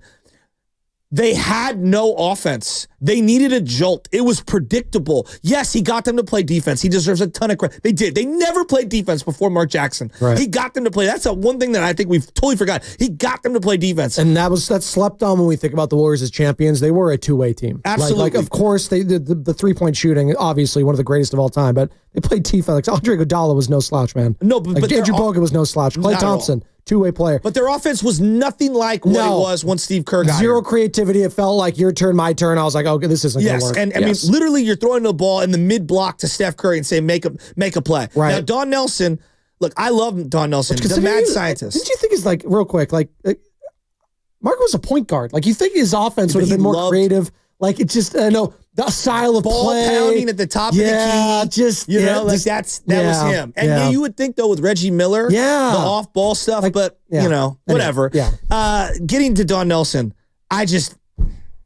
look, I don't see how him and Bogut would have got along for multiple years, let alone Draymond. Right? Like, and he loved a skilled big, but he also loved to prove and outthink the room. And he might not have been in love with Andrew Bogut. Andrew Bogut was a very strong personality. Yes. Very strong personality. Did he have the cachet to put Iggy on the bench and not lose him completely? Right. Because Nelly would, kind of tell you all your flaws. Look, Nelly was great. I'm not saying he was wrong. But there's a lot. Like, Nelly was not perfect. He wasn't. And also, Nelly would run guys into the ground physically. I do think there is a level of communicating with certain generations when coaches have it and they could go through all the different generations. Yes. And some just can't. Again, we're seeing it in college basketball more so than ever these days. NIL is a big part of that as March Madness is beginning. And obviously that was standing. But I think of what Bill Belichick meant for so long with the Patriots and the Patriot way, quote unquote. And it worked for a very long time. Because he had the quarterback. I think that was a huge part of it. Obviously, I'm not sleeping on that. But even they had success in Mac Jones' rookie season. I'm not going to poo-poo that. Even when Cam there, they were decent. They weren't horrible. And then everything, obviously, it fell off the wagon. But I'm saying all that to say Steve Kerr's ability to connect with all of his players is just the most underrated aspect of all this, because you're mentioning the Don Nelsons, you're mentioning the Mark Jackson. I brought that up with Coach Relationships are kind of their biggest downfall. Very important. That's the nitty-gritty. That's why Phil Jackson worked so well. The Last Dance was so amazing because you saw how he connected to every player on the team. It's not going to happen today. He'll let Dennis Rodman have a weekend bender in Vegas. And then show up get out of here. Outrun everyone. Right, and he did that because he knew that. And Michael talked about it. He's like, you know what? Phil knew his players. And we trusted in Phil. Steve had Nick Young. Right. JaVale McGee. Iguodala is a strong personality. Yes. Right? I mean, I know we think of him as a great team player, but he's got a pretty big ego too. Yes. Draymond Green. Well, he was the man in Philadelphia for a long time. He wasn't number one, so he gets it. Andrew Bogut was ready to kill Mark Jackson. Right. Andrew loves Steve Kerr. Harrison Barnes early on was a very fragile, player psychologically, and he squeezed the lemon on him. Look, I'm not here to say Kerr's the greatest of all time. I'm saying but he's one of them. We should at least he's put one of him them though in the sentence for greatest coach of all time in Bay Area history. And again, we mentioned this name, and I think it's a fair comparison: Doug Collins and Mark Jackson. And what they were able to do with the Bulls and Warriors, they're very respectively. akin to each other. Very akin to each other. And by the way, both went into broadcasting. After that, we're pretty good. And I love Doug. I love Doug Collins' broadcaster. I think it's really underrated. I think Doug also I actually like to talk to Doug Collins. Can we reach out to him in one of these days? I actually kind of would like to pick his mind on some of these things. Similar to Doug Collins, I actually feel tremendous empathy for Mark Jackson because it must be so difficult to have a front row seat watching someone change the entire sport. How many finals was that? From 14 all the way, five straight years, basically, from 2014, 15 all the way to 2019. 5 years. God. It's like watching your ex marry like Jeff Bezos and like fly all over the world. Oh, lizard person. That'd be horrible. Greg in Canada wants to join the conversation. What's up, Greg? What's up, fellas? How you guys doing? Doing great. How's this Monday going for you, Greg? Happy St. Patty's Day. Happy St. Patty's Day, boys. It's going good. Hoping that Curry plays tonight so we can keep this on a roll. I want to compare a little bit Steve Kerr and bring up a really underrated point about him and how he stills out his staff. Give it to me. Either former or future head coaches. And by that I mean he brought in Alvin Gentry. We run Alvin Gentry's offense, and it's no more Steph Curry, David Lee pick and roll. Now it's Draymond Green running around, giving the ball to Curry, to Clay. And it's just beautiful flow and motion and read and react offense. And then Alvin Gentry goes and becomes a head coach again. And then we already know the whole Luke Walton thing. He basically gave Luke Walton a head coaching career. And since then, he was hired multiple times. Kenny Atkinson comes in, and we know he's already with the Cavs completely taken over. And then probably the most important of all of them is Ron Adams, bringing in Ron Adams and running an unbelievable defense. I heard specifically that Mark Jackson wanted to be the smartest voice in the room. And I love Mark Jackson. He turned around the culture. But there's a big difference between turning around a culture and starting Draymond Green over David Lee. Draymond Green was buried on Mark Jackson's bench. And then saying, you know what, Iguodala, you've been an all-star and you were a stud for Denver. You're going to come off the bench and then still low-key win a finals MVP. Like the things that Kerr does when it comes to either the coaches he brings in or the schemes that he brings in, it's a whole different level than what Mark Jackson's bringing. And I love Mark Jackson, but there's a reason Curry averaged 8.5 assists under Mark Jackson. And then the next 2 years after, he's the MVP of the league, scoring 30. Yeah. Good point, Greg. The other thing, like Livingston, he brings up Livingston and Iggy. Before those guys got here, they had two players off the bench that were vital. And I thought replacing them would have been almost impossible. I'm going to go back in time, Warrior fans. Please. Jared Jack and Carl Landry. No, Jared Jack was a part of that run. He was freaking awesome. Yeah. Jared Jack and Carl Landry were awesome role players off the bench, and it was so difficult to replace them. And we never bring those two names up. No. Carl Landry had a year with the Warriors with Jared Jack. I want to say it was the 12-13 team that knocked off the Denver Nuggets. They were so fun. We just saw Jared Jack. He's an assistant coach with the Pistons. I liked seeing him on the floor. And obviously Luke Walton. It was fun seeing all those guys. But to your point, yeah, we make it seem like it's easy. Like, hey, Livingston, you started everywhere you played. Come off the bench. It's very different. Well, Chris Paul. Like that was the biggest thing, right? The whole Chris Paul was like, it's a great, you coach him. Like that was we were talking about that for weeks. I think we also discredit when it comes to Steve Kerr his adjustments. So people will bring up like Bochy in the playoffs with the bullpen, La Russa in the playoffs with the bullpen, which are all true. Bill Walsh's 2-minute drive.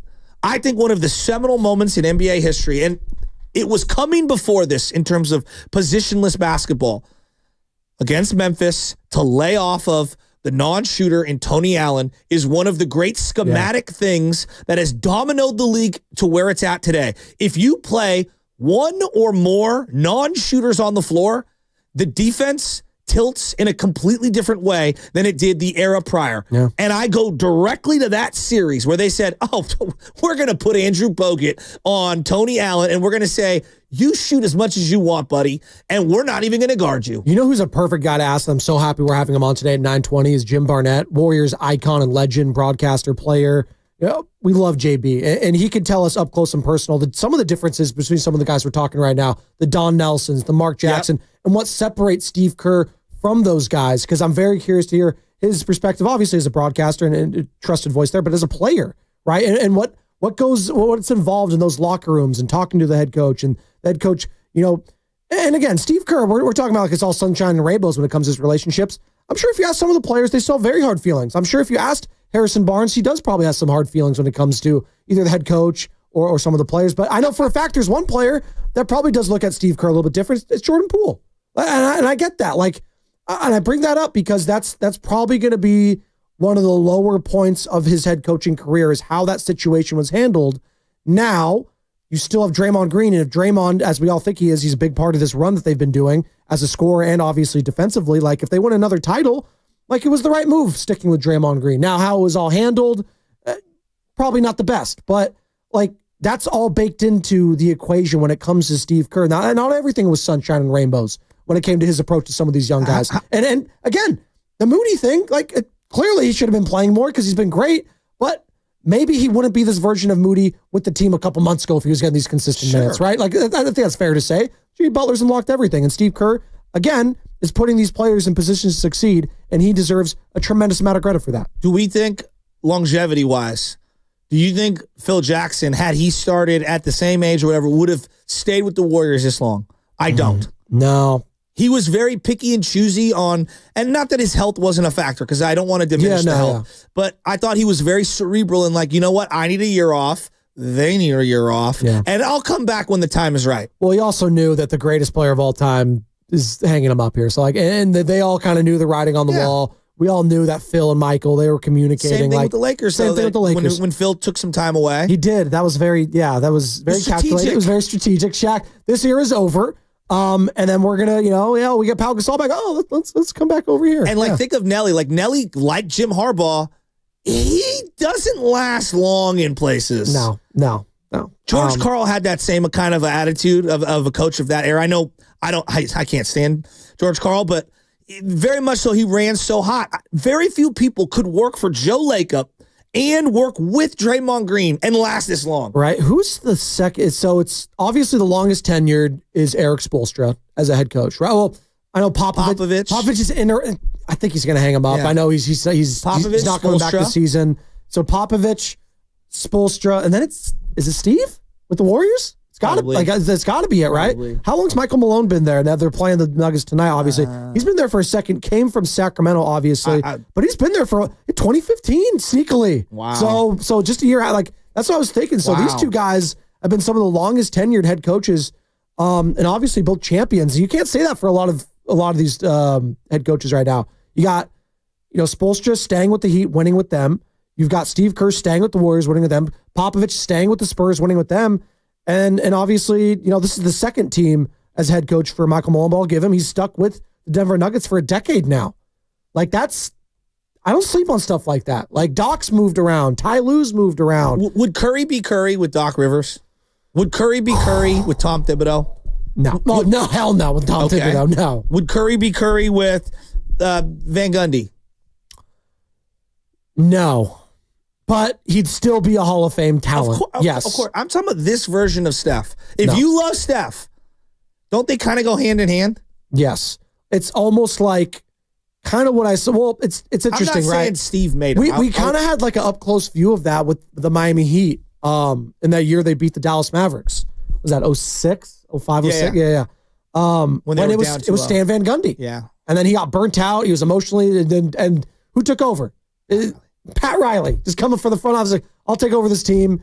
And they won the whole thing. And would Dwayne Wade have been Dwayne Wade with anyone else? No. I think he'd be good, right? But not that version. Right? And then Eric Spoelstra coming from that Pat Riley tree, taking over there, having that trust, obviously bringing LeBron James and Chris Bosh, that helps things, but having that trust in a player early on, and you mentioned it, Steph was not happy that they moved on from Mark Jackson. You don't think that was a pivotal moment in gaining the trust of your head coach? That is, how many times do we see that in the NFL?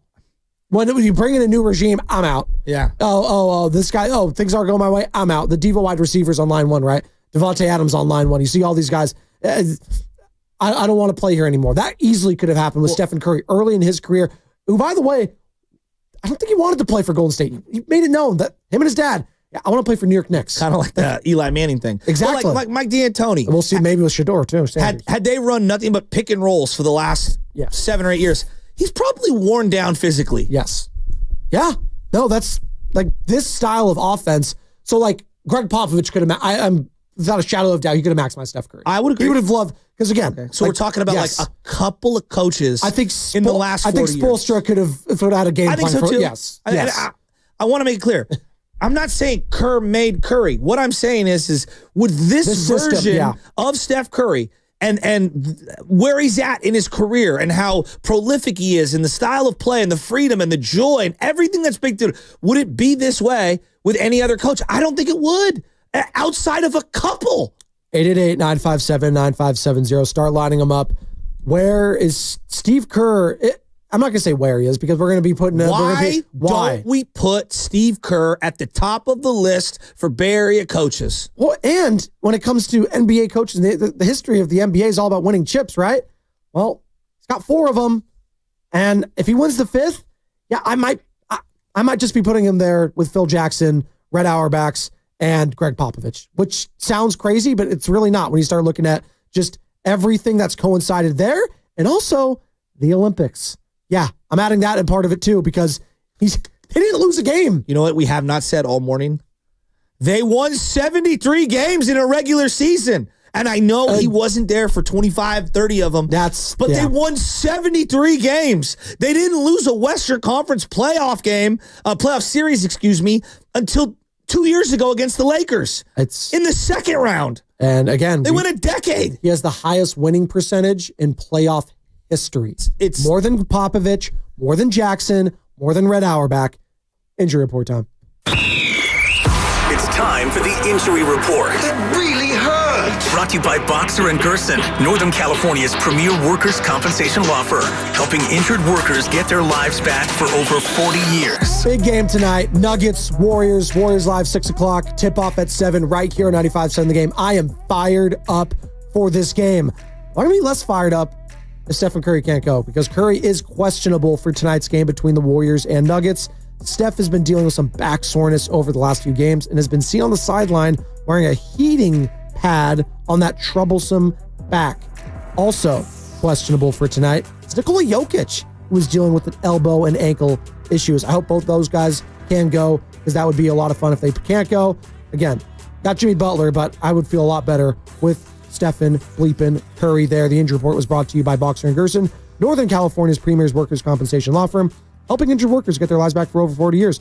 What's coming up in the game is brought to you by Fremont Bank, here for you, here for good. We're going to dive into this matchup between the Warriors and Nuggets, plus discuss more Steve Kerr, as he has now won 558 career regular season games, making him the most winningest head coach in franchise history, surpassing the legendary and Hall of Famer Alvin Adels. Oreo cookie, I see you. Plus, Jim Barnett coming up at 9:20. Don't go anywhere. It's the Morning Roast on the St. Patty's Day. Come into Freeman's Appliance in Pleasant Hill March 28th through March 30th for their once.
And we're coming at you live, Film on Mike, from the Laughing Monk Studios. Laughing Monk, righteously brewed in San Francisco. Happy St. Patty's Day to all of you. You better be going to some Laughing Monk if you're going to be celebrating St. Patrick's Day on a Monday. Hell yeah. I don't care if it's 8 o'clock in the morning. As long as you're not driving. Again, please be safe on those roadways.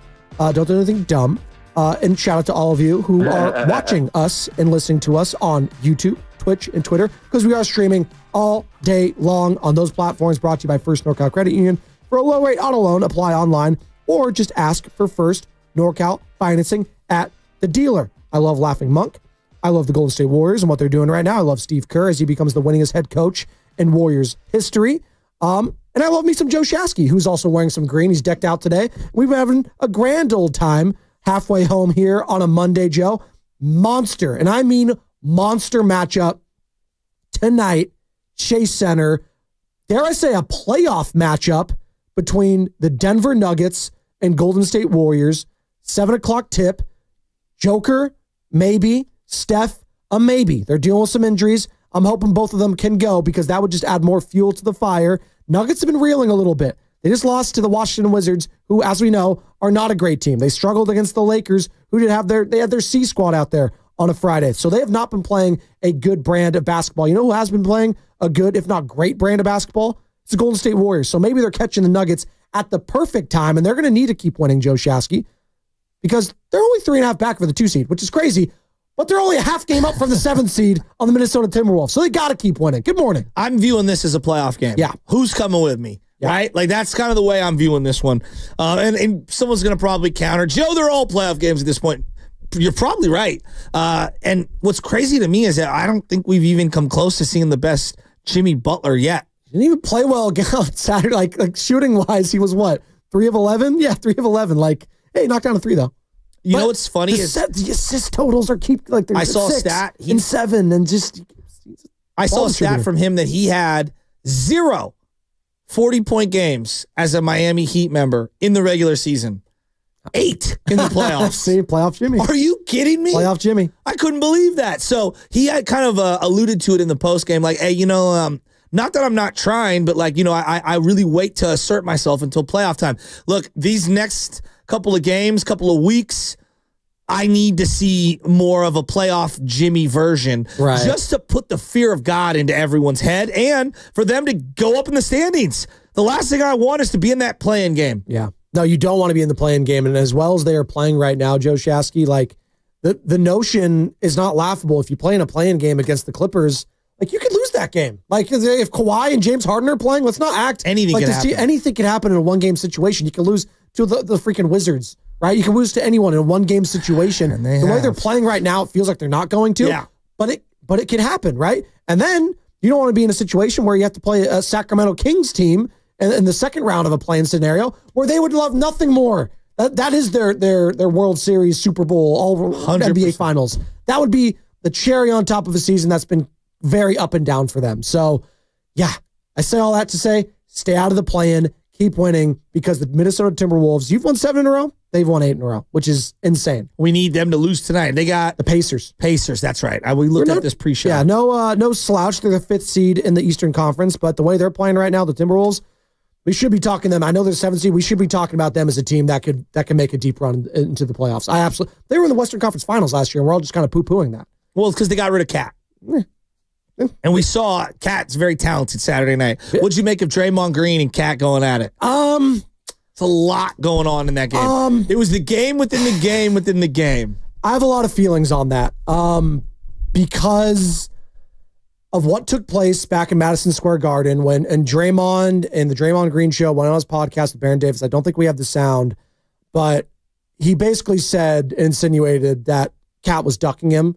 And that's the reason he missed that game, because Karl-Anthony Towns did not play in that previous game at Madison Square Garden. In actuality, Karl-Anthony Towns was missing the game because of death of a family friend. And, Draymond never really apologized about that, basically saying he ducked him. But when he found out the truth, he's like, oh, really? Oh, that's too bad. And I was just like, yeah, you kind of need to own that one. And so I was feeling some type of way during that whole thing. And listen, that's how I felt. It was a great moment. The night. It was fun. I'm not trying to poo-poo any of that. But I felt some type of way out of that. I thought Karl-Anthony Towns had a great game. Clearly, it meant a lot to him playing up against them. Draymond giving him his credit after the game. So I say all that to say I had mixed feelings about the whole thing. We discussed. Is that okay? No, I had mixed feelings about that. I think a lot of people did, but I don't think a lot of people understood the backstory. Yes, that was the backstory of all of it. Yes. So we talked earlier this morning about the most frustrating thing as a sports fan is probably someone who has all the talent in the world and doesn't live up to it. Yeah. You know, like Zion right now. That's a great, yes. He's Zion, you're just not living up to your talent. I mean, he's been an all-star a couple times, right? So but again, you thinking of top 5 player in the NBA, and he's not that. I look at Karl-Anthony Towns, and boy, if I was just going to write a list of guys that I think have the whole world at their fingertips, he's on the short list. And he just doesn't play like he did Saturday night often enough for most people's setting. Has he lived up to the #1 overall pick? Because he's been a 5-time All-Star. Like he's been an outstanding He was the player. Rookie of the Year. He's been an All-NBA third team, so he has been on the first 2. But God, he's been a really good player, right? But because we just had a guy here in Andrew Wiggins that former teammate. Cat's career has been better than Andrew Wiggins. Yes. But why do I feel like I want to take Andrew Wiggins over his still? Is it because because he showed in that championship run that like, man, hey, that I maximized my talent. If this is it, I showed why I was a #1 overall pick because I played with and I was second. They're very similar. I will grant you that. Yeah. But I do think that Cat's career has been better. But overall, I think most people watch Karl-Anthony Towns. They say you should be scoring 30 a night, right? Getting 16 rebounds a night. You're 7 feet tall and 6-7 assists. You not you could be Jokic, but you could give me Embiid Jokic like production with your eyes closed, and you settle for horrific shots beyond the arc when that shouldn't be what your game is predicated on. Well, and I didn't mean to cut you off there, and it's why it drove Jimmy Butler nuts when Jimmy Butler was in Minnesota. It just he did not respect the work ethic of a Karl-Anthony Towns, and why if you don't respect the work ethic of an employee or a team, like then I'm not going to trust you in games. I'm just not. Like that was the Kobe Bryant thing for a lot of times. Like Kobe, why aren't you trusting? Why aren't you passing the ball more? He's like, I don't respect their work ethic. Yeah, Swiss Parker's not getting the rock right now. If you don't put your blood, sweat, and tears in this game, if you don't care like I care, why should I put the ball into your hands when I know I'm going to be better at shooting the ball than you are? Which it's Kobe, so it's different. There's levels, but I like that Jimmy Butler has a lot that in him, and I think this Warriors team needed that. Yeah. I don't think we've seen that version of him, but on the court, definitely you see it. But I think seeing Draymond and him go at it, you got a glimpse of Karl. If you could just, and I know a lot of things have happened off the floor, for him. So I do want to have take a step back and understand that this guy's lost parents and stuff, and he's dealt with some tragedies in his life. Horrific. Yes, but God, if you could just channel that on both ends of the floor, God, imagine how good you'd be. Right, the world would be your oyster. And for Draymond to get that layup and then hit him with the quote unquote not night, but the nightmare at the end of the game, and the way Draymond jumps up and down, like it's just. His whole celebration is hilarious. He's right. If Draymond Green, pure comedy. If Draymond Green is doing those, almost like Geno Smith doing it, it's like okay, well, if Geno Smith and Draymond are doing it on you, it's over. You're done. You're cooked. Speaking of cooked, Oreo cookie, we're going to go to in a second. Draymond Green though, giving love after the game. Sound courtesy of NBC Sports Bay Area. Warriors win 97-94, improved to 38-28, 14-1 when Jimmy Butler appears in the lineup. Draymond Green after the game, giving love to his head coach, though. Yeah. Your coach, Steve Kerr, now the all-time winningest coach in Warriors franchise history. What's it mean just to be a part of that for him? It's incredible. I'm thankful that I've been here for actually every single one of his wins. But he's a special guy. He's made this place a special place. He came in here and got us over the top, and we've been kind of headed on that trajectory ever since. We're lucky to have such a winner like that. Guy's got 9 championships. We're lucky to have him, and I'm grateful to be a part of it. Real quick, sound courtesy of ESPN, not NBC Sports. That was Lisa Salters. As remarkable as Steph Curry's entire career has been, I don't think there's one player who has elevated more playing in the Steve Kerr system than Draymond Green. I don't know. Maybe he's a multi-time All-Star somewhere else. Maybe. But I don't think anyone puts up with him as long as Steve has, enables him as long as Steve have, in the sense of like, there's a give and take of the enabling. There's all the negative that we see when it comes to the techs and, just chastising teammates and whatnot, but a lot of positive does also come with it. Yes, I will also give Bob Myers a lot of that credit too, because Bob was the guy that had to come down to the stands and calm him down more often than not if Steve couldn't. Like, I mean, we have the famous things like, what's the Steve Kerr quote when he's on the sideline talking about Draymond, and then it's like his lips were like, he's like, this guy, he's pissing me the bleep off or whatever it is. He's pissing me the hell off. Charles Haley was a guy that everyone pointed to, was like, oh, not only did Bill Walsh identify him, but like he made him. Well, Charles was also great with the Dallas Cowboys. Right. Yes. I don't know. I think he'd be good. I don't know if Draymond would have the same exact impact anywhere else. Yeah. No, well, it's baked a lot into it because not only do you have the right head coach, but you have to have the right players around Draymond in order for him to succeed. When you have two of the greatest shooters in the history of the game, like, yes, it's like I can make Draymond look good. I can make the Ben Wallaces of the world. I'm talking about the greatest defenders, the Dennis Rodmans of the world. If I have the shooters around me, it could work. But for a couple of years. It could work for a couple of years.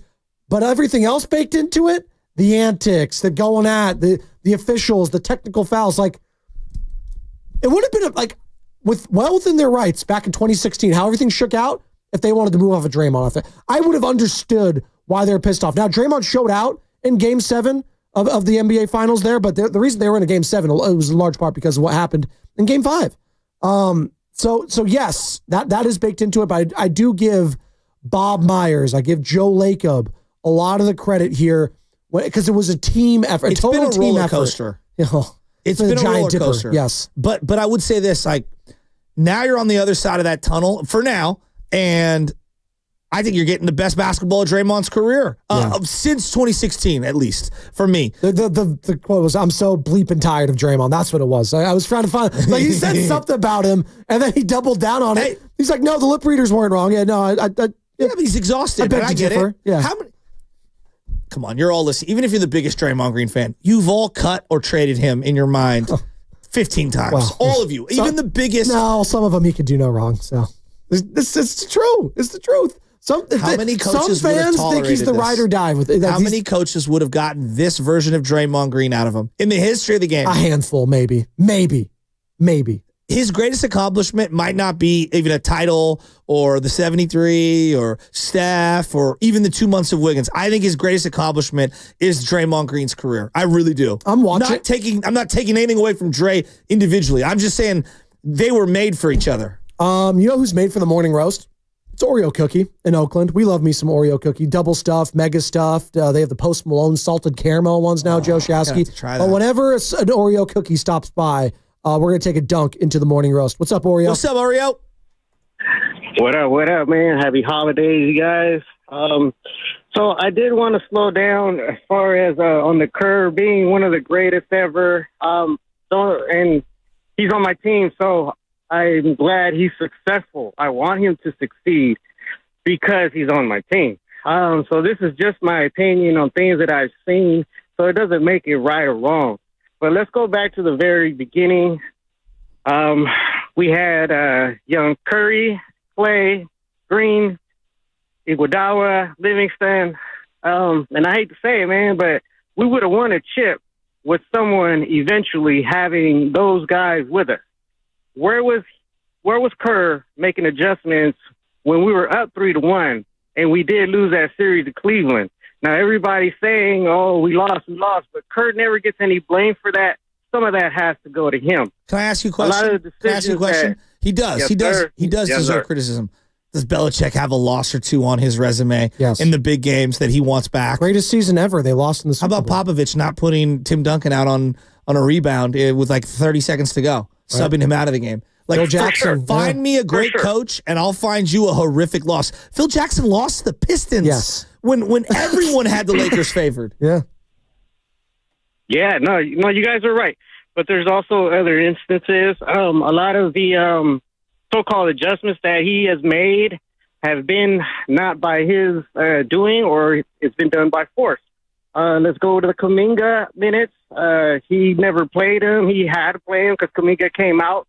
Moody's now playing, and it was because of injuries. So I can't go back to a certain spot where I say, hey, Kerr really brought that out of us, and he's the reason that we won. Well, the Memphis, when you I would guys say the that Memphis series, right before they ended up winning the title in the second round. Like their adjustment with Tony Allen was next worldly. How about allowing Mozgov to go crazy in the finals that year?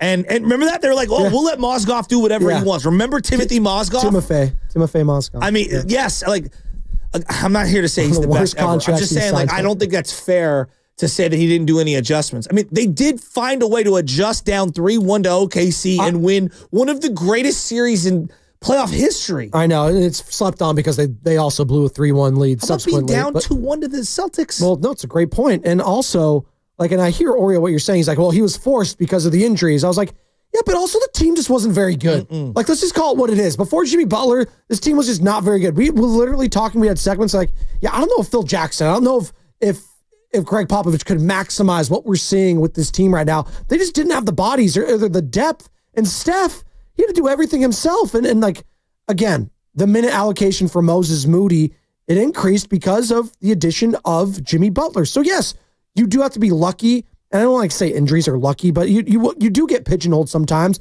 and it forces you to make hard decisions. And you know what? He's made the right ones. So when they work, he's been sticking to them. So I'm going to give him credit there. With what's working, he's stuck to it. He hasn't gone back. Like, we're keeping Kuminga on the bench. We're not going to put him back in the starting lineup, even if he was our second best scorer prior to the injury. Now, because we have Jimmy Butler and because things are working with Moody. So he gets credit for these things that are going like we can't have it both ways. We can't be crushing him for all year. And then when we make the Jimmy Butler acquisition, and people still calling in the day of the Jimmy Butler acquisition. Yeah, I don't know if Steve Kerr is going to be able to do this. Well, they've lost one time with Jimmy Butler in the lineup, man. It's looked like, come on, as good as it's ever looked. Like, what do we like? It's been a perfect match. Now, but again, Joe, that doesn't mean that he doesn't make mistakes. And I think that's I've been saying the Jordan Poole thing, how that whole thing was handled. Draymond Green was one of the biggest black eyes in his resume. I think it is. Bruce Bochy. He pitched Matt Moore at home, and everyone knew that wasn't a good decision, and he should have been pitching in Wrigley. Do you remember what I'm talking about? The Cubs series, Do you guys don't remember this with Soto? I do. Matt Moore pitched great in that game. But everyone has revisionist history on the entire thing, and he went to Santiago Casilla, and he shouldn't have been the closer, and that's why they overpaid for Mark Melancon. Like, show me a great coach. La Russa. I've talked glowingly about La Russa. Should he have not gone to Dennis Eckersley in that moment when Kirk Gibson hit the home run? The guy was the MVP of the American League. Yeah. Okay? As a closer. It doesn't happen. Yeah. Okay? So, again, the greatest coaches in the history of the game all have horrific moments. I'm picturing La Russa real quick.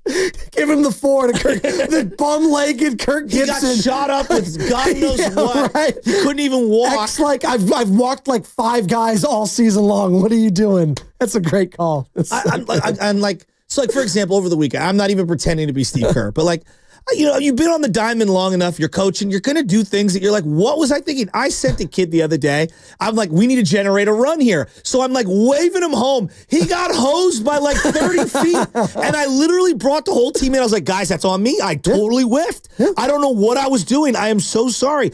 And that doesn't mean I'm a moron. It's just like, hey, sometimes you do things in coaching that you regret. You're worthless.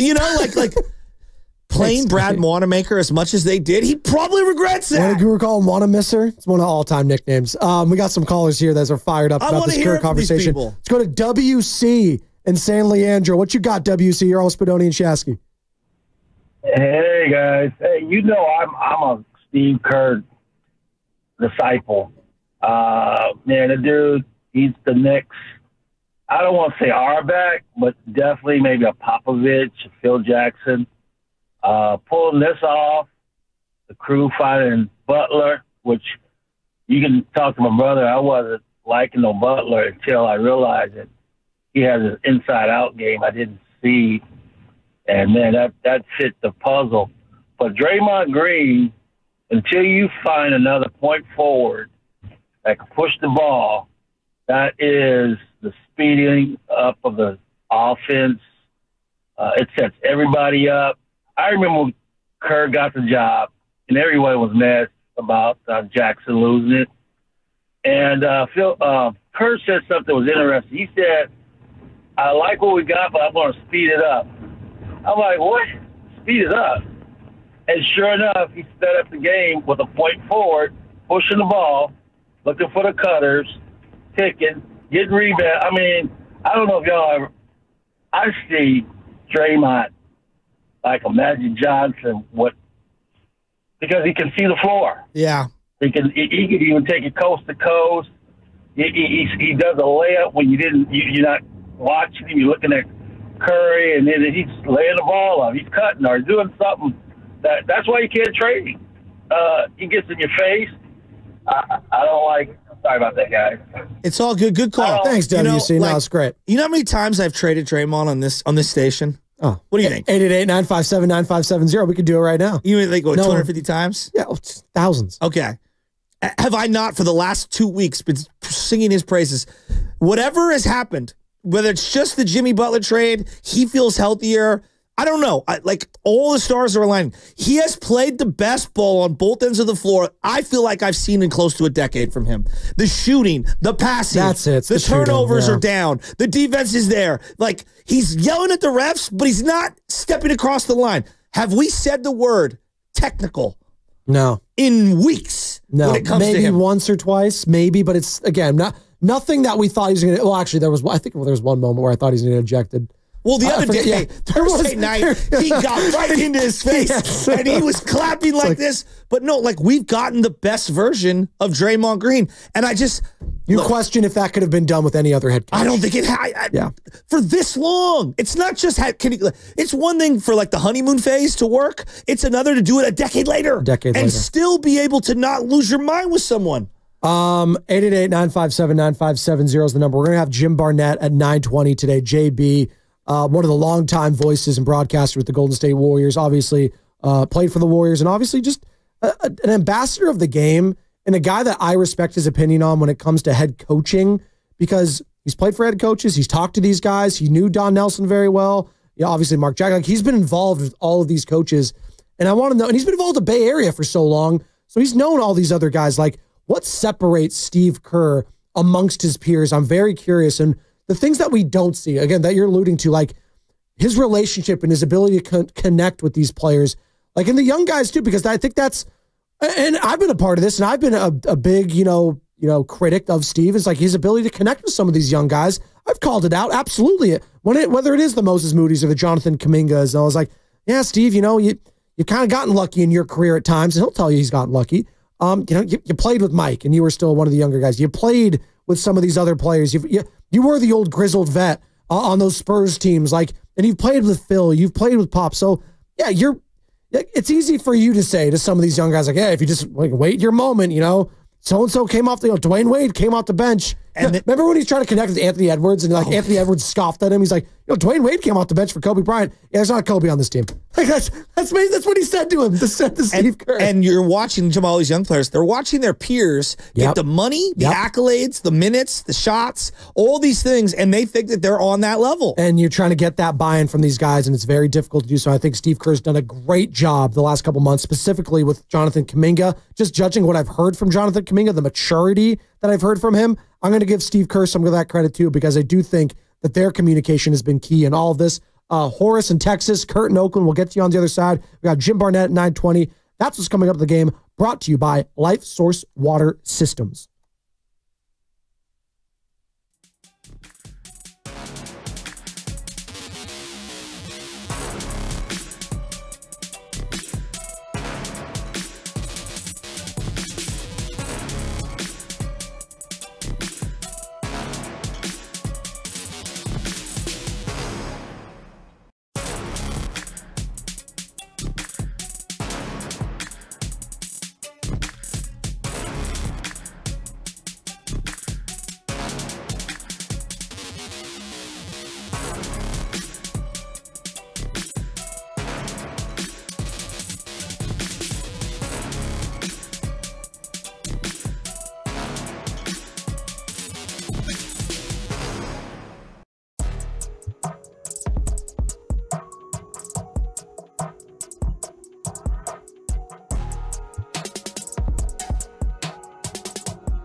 Bay Area, it's Jerry Stackhouse. You're listening to The Morning Roast with Joe Spadoni and Joe Shasky on 95.7 The Game. Thanks, Jerry.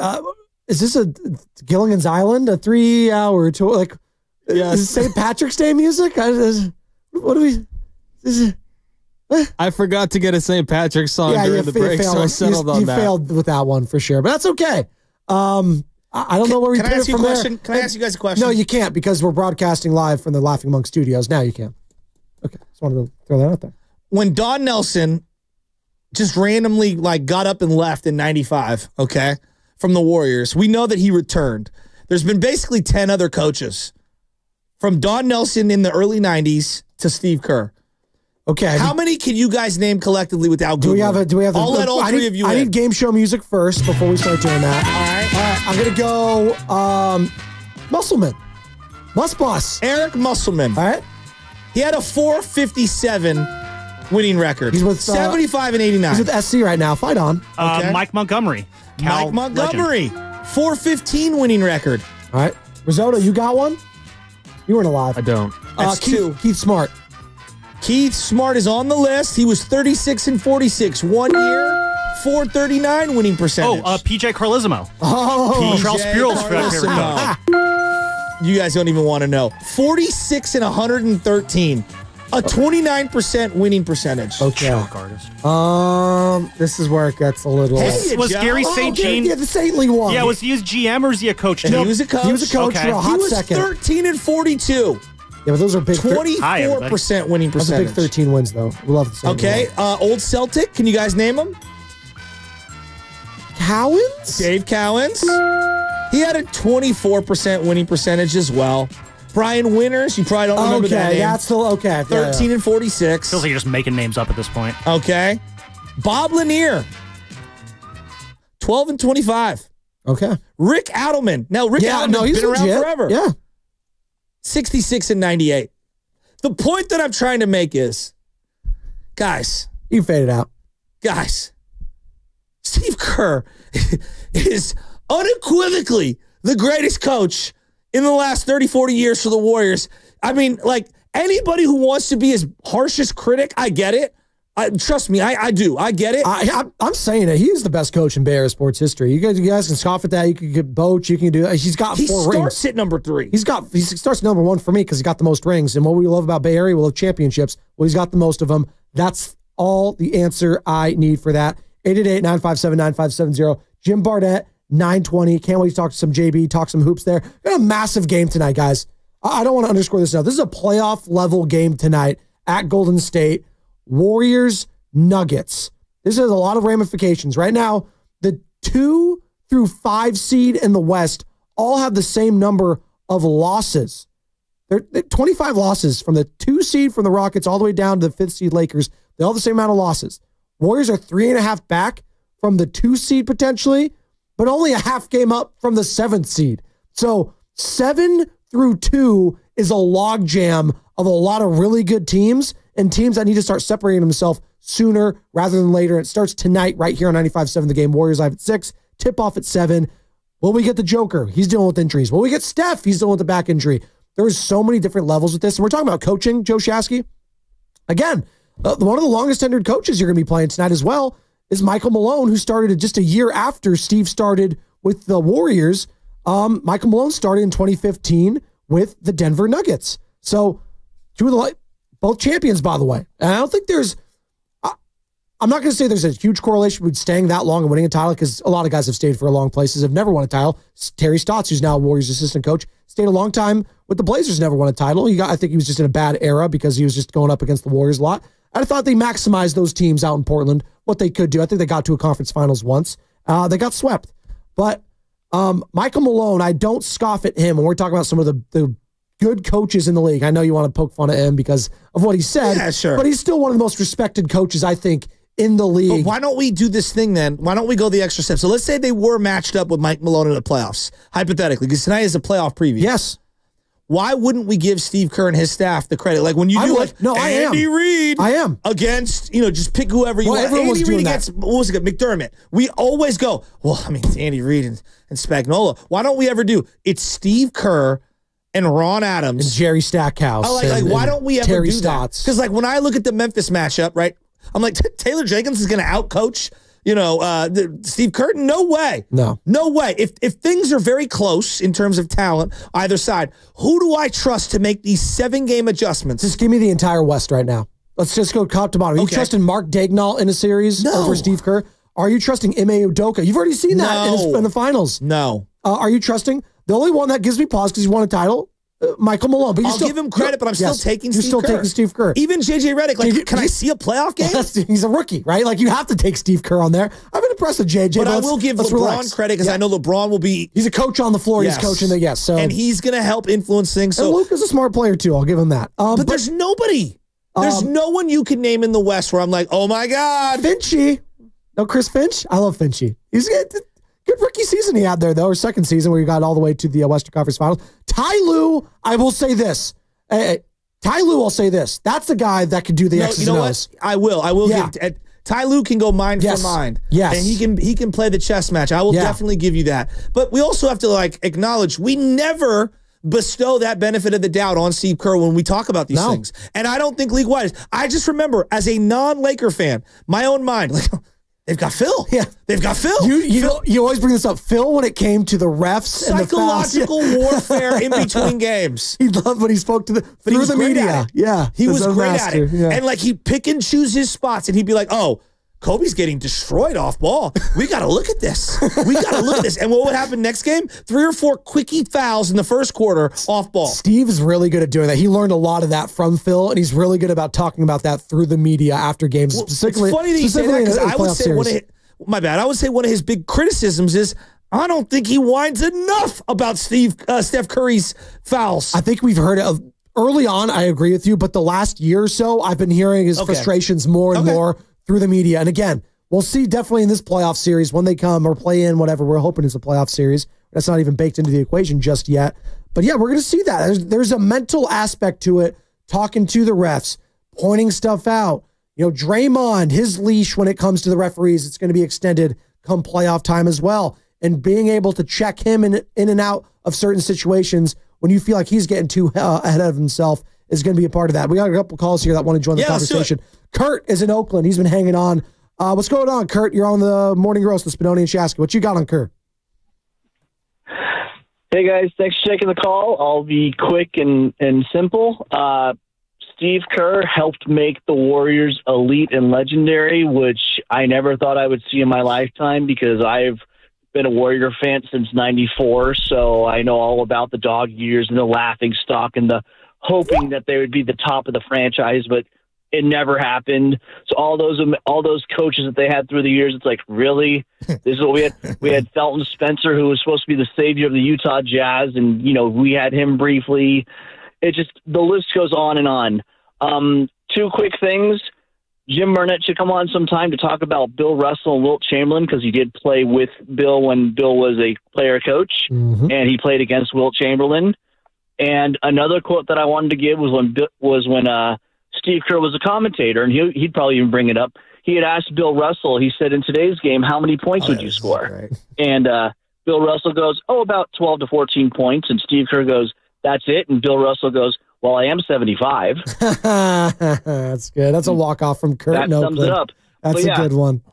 I'll let you do. That's a walk-off. When you do that, Kurt, when he makes something like that, you just walk it off. You let it breathe. That's good. Run TMC, and then obviously you bring in Weber, and they made just some bad trades. The Billy Owens, Mitch Richmond trade is just an all-time gaffe. Yeah.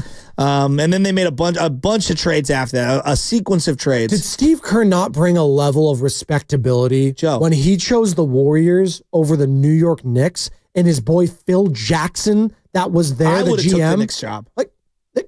Right? It's the Knicks. I and would the have Warriors. Took the Knicks job. Yes, they were nice, a nice little fun team, but no one knew the trajectory they were going on. The fact that he took that and he was the highly coveted, he was the most sought after coach during that period. I don't sleep on that. That was a level of respectability. No. Steve chose us.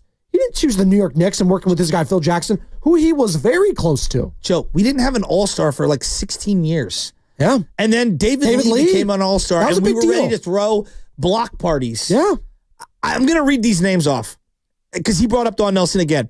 Bob Lanier, Rick Adelman, PJ Carlissimo, Gary St. Jean, Dave Cowens, Brian Winters, Eric Musselman. You brought in Mike Montgomery. Oh, God. Nelson came back, and that was the We Believe time.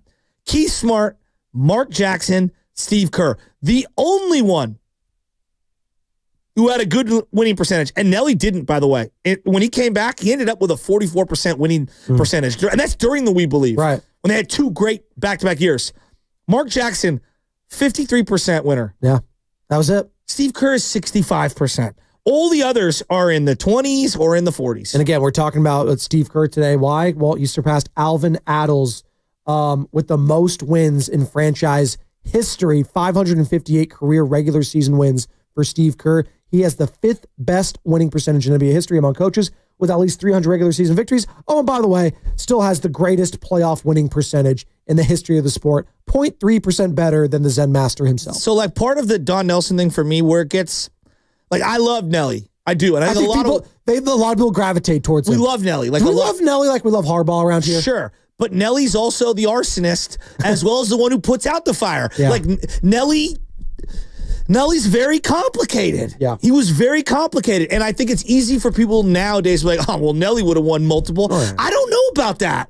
I don't know if him and Clay and Steph and Dre would have been harmonious for a decade. The player empowerment era. Who was he harmonious with in his entire career other than the money and the power? It's a great point. Horace is in Texas. Would him and Lacob have gotten along for a long time? Again, that's the ownership matters in all these. Sure. I brought up Jim Harbaugh. Like, that was the falling out point. He would have traded Kuminga by now. Oh, absolutely. If I would have like given him what they've given him. No, if Kuminga went to the news during a playoff series, are you kidding me? Yes. Like the voices disgruntlement to the media. Yeah, like please. That would have been a whole show of Don Nelson torching him post game or during a press conference. Horace, what's up, man? You're all Spadoni and Chasky. What you got on Steve Kerr? Oh man, buddy. Hey, before I say what I got to say about Steve Kerr, I want to give you guys a shout out, man.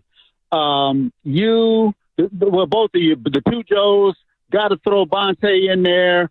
Steiny and Guru, Willard Dibbs, Evan filling in whenever you guys need time off. Man, you guys have an all-star lineup over there, man. And I've listened to a lot of sports talk, and I've never heard one station that has so many all-stars, man. So shout out to you guys, man. You guys are doing something right over there. Thank you. Checks in the mail, Horace. Appreciate it. Yeah. What's up, man? What you got on Steve Kerr? He's been amazing, hasn't he, Horace? Let's give this man his flowers. Yes, man. And let me tell you something about Steve Kerr. The most fascinating thing I've ever heard said about him, it was from Draymond Green. And man, Sasky, I'm with you. I've traded Draymond 9 million times, and I'm not sure I won't trade him again. But he said something phenomenal. He said in the early days with Steve Kerr used to frustrate him in practice. He said because they'll be working on sets and everything, and they'd be swinging the ball around. And he said every time Steph or Clay would get the ball and they hold it too long, he would tell them, move the ball. And that was frustrating Draymond Green. And Draymond told Steve, he said, hey, Steve, you keep telling us to move the ball. He said, these are the two guys that need to shoot the ball. And Steve Kerr looked at him and said, Draymond, if you keep moving the ball will determine who's supposed to take the shot. And when you think about that, think about how they play. When they're moving the ball, that's when they're at their best. That's true. And so I think that was probably the most phenomenal thing I've heard about Steve Kerr. When you move, if you keep the ball moving, the ball will determine who should take the shot. That's all I got, guys. Great call. Thanks, Horace. It's funny. Horace in Texas, by the way, I will never not think of when he called in and talked to Joe Lacob. It was one of the greatest takes I've ever heard in my life. Hey, we got Joe Lacob, Warriors owner, on. Horace in Texas, go out to you. Yeah, you guys should trade for Dwight Howard. Okay. That was one of the all-time moments. Also, I think it was Horace in Texas that said Kevon Looney's a jump shot away from being Nikola Jokic. I love you, Horace. It was one of the all-time calls we've ever had. Continue, Joe Shasky. How many coaches in the league right now could tolerate Joe Lacob? Just we all love Joe, but let's call it what it is. It's like me, right? In the sense of, I know I'm an insane person, and there are certain individuals that I just wear down. Sam Lubman's probably tried to kill me 700 times this week alone. And vice versa. It just started. Vice versa. Yeah, you guys like to try to off each other every now and then. But pause. We all can acknowledge Joe Lacob's a lot. There's a lot going on there. Well, not that he doesn't want to win. Now that Mark Cuban's like out of the picture, like he is the hands-on owner. Like you think of the NBA. For the longest time, it was Mark Cuban for me. It's like, okay, Mark Cuban demands a lot. Like that guy's very, but he hung on a lot to that one championship and to our head coach there. It's not in Indiana. He's in Indiana now. Who's my guy? Jim Carrey. Oh yeah. Oh no, we're both losing it. Shaved his head. He did. Oh God. Hold on, I got it. Kill me. He won the title with the Mavericks. Head coach right now. I got Rick Carlisle. Rick Carlisle. So, but he hung on to Rick for a long time because he had that one championship, and they weren't really doing much, and they had some down seasons. And I don't know if he was really demanding greatness all the time from them. But Joe, I know is, and to work for a guy like that, and Steve Kerr has mentioned it a lot. Like Joe demands a lot. The guy was, but he likes that too. It's like it's creative tension almost, which is good. The guy whose name we haven't brought up this morning, who gets tossed around in a lot of these discussions, is Larry Brown. Larry Brown would quit jobs left and right. He would. Wouldn't he? Yeah. He would get tired of something, someone, anybody above him, and he would leave. George Karl would constantly alienate himself from the front office. You know, Steve's now worked with multiple GMs and one of the most maniacal owners in sports. And I say that as a term of endearment. Yep. And also, they've gone through a lot of transitions. Yeah. You know, and there are a lot of transitions, a lot of roster upheaval. Yes, there's been a lot of constants, but I think navigating those waters we've underrated. 888-957-9570. We're talking the greatness of Steve Kerr. We're going to be jumping into here probably in a few minutes, Joe Shasky. I don't want to get into the matchup tonight because it is a big one. We've all been circling this matchup in regards to the Nuggets and Warriors because what's the big talking point? Oh, you're 14-1 now and Jimmy Butler plays, which again is insane. Oh, but who have you beaten? Who have you really beaten? Oh, you beat the Knicks. Oh, they didn't have Jalen Brunson. Oh, you beat the Pistons. Oh, yeah, well, you know, it was a good win. That was nice. But they didn't have Jaden Ivey. I mean, it's always been ifs and buts and candies and nuts. I was like, okay, well, fine. If that's what we're going to do, like, you're going to beat someone eventually that you're going to like, right? Oh, well, this person was missing from there. Like, they keep moving the goalpost further and further and further back. We saw this a lot with the 49ers when they were going on their runs. Well, who have they really beaten? Oh, well, you lost to the P.J. Walker Cleveland Browns. I can't really take you seriously. I was like, okay, the team's in the Super Bowl now. Can we take them seriously? Yeah. Oh, but the Lions, you know, they're a year away from being a year away. It's Jared Goff. Right, exactly. So we kept doing that. And in fairness, like the Niners, they come up short, but this Warriors team's different. I don't know, man. Like, we were talking about the in-season trades, too, with Jimmy Butler and comparing it to Christian McCaffrey and some of the greatest in-season trades of all time. I do want to get into that conversation at some point because there is something to the belief level that Jimmy Butler has instilled, which, again, sounds insane. Jimmy Butler has got me believing in the team when he just was an absolute dumpster fire the last season with the Miami Heat. But there's a real belief now because of Jimmy, and that belief is going to grow tonight, Joe Shasky, exponentially if they handle the Denver Nuggets. If they just win, sure. But if they blow them out, if they blow out the Denver Nuggets tonight, we're going to be coming in tomorrow. There's, you know, Bontelak's talking about the arrogance meter. There's going to be an arrogance from Warriors fans, and I want to hear from all of them. You brought up kind of subtly there Jimmy Butler trade in season and the CMC trade in season. Even the biggest football fan would acknowledge when the Niners made that deal, Jimmy was the quarterback. Yeah. And we were all kind of like, hey, that's a great trade. And it's going to really help them. Like, I think at the end of the day, it's like, do you believe in the quarterback? Yeah. And then like Brock Purdy, like, can this story be real? You know, Right. because he came in and was firing on all cylinders. This Jimmy thing's different. How big, like real quick, on the Jimmy Garoppolo thing, when he first took, like, were you buying into those final 5 games, whatever it was? Were you like, we have to pay this guy, we have to keep this? doubt. Were you all in on the Jimmy Garoppolo experience prior to the How could you ACL not injury? be? We were dormant. And it was like, oh my God, we got our guy. We got our guy. He makes us relevant. Like, we were so desperate to just be relevant. Right. We were coming out of the Kaepernick Chip saga. Kelly, yeah. I mean, there was so much. So yeah, I was all in. Like, dude, I drank all the Kool-Aid on the Jimmy sure. G. But CMC, like, I was like, wow, we are there. But never was I like, oh, they can win. Like, I was fully in on they can win a Super Bowl. Because Philly was really good that year. Yeah.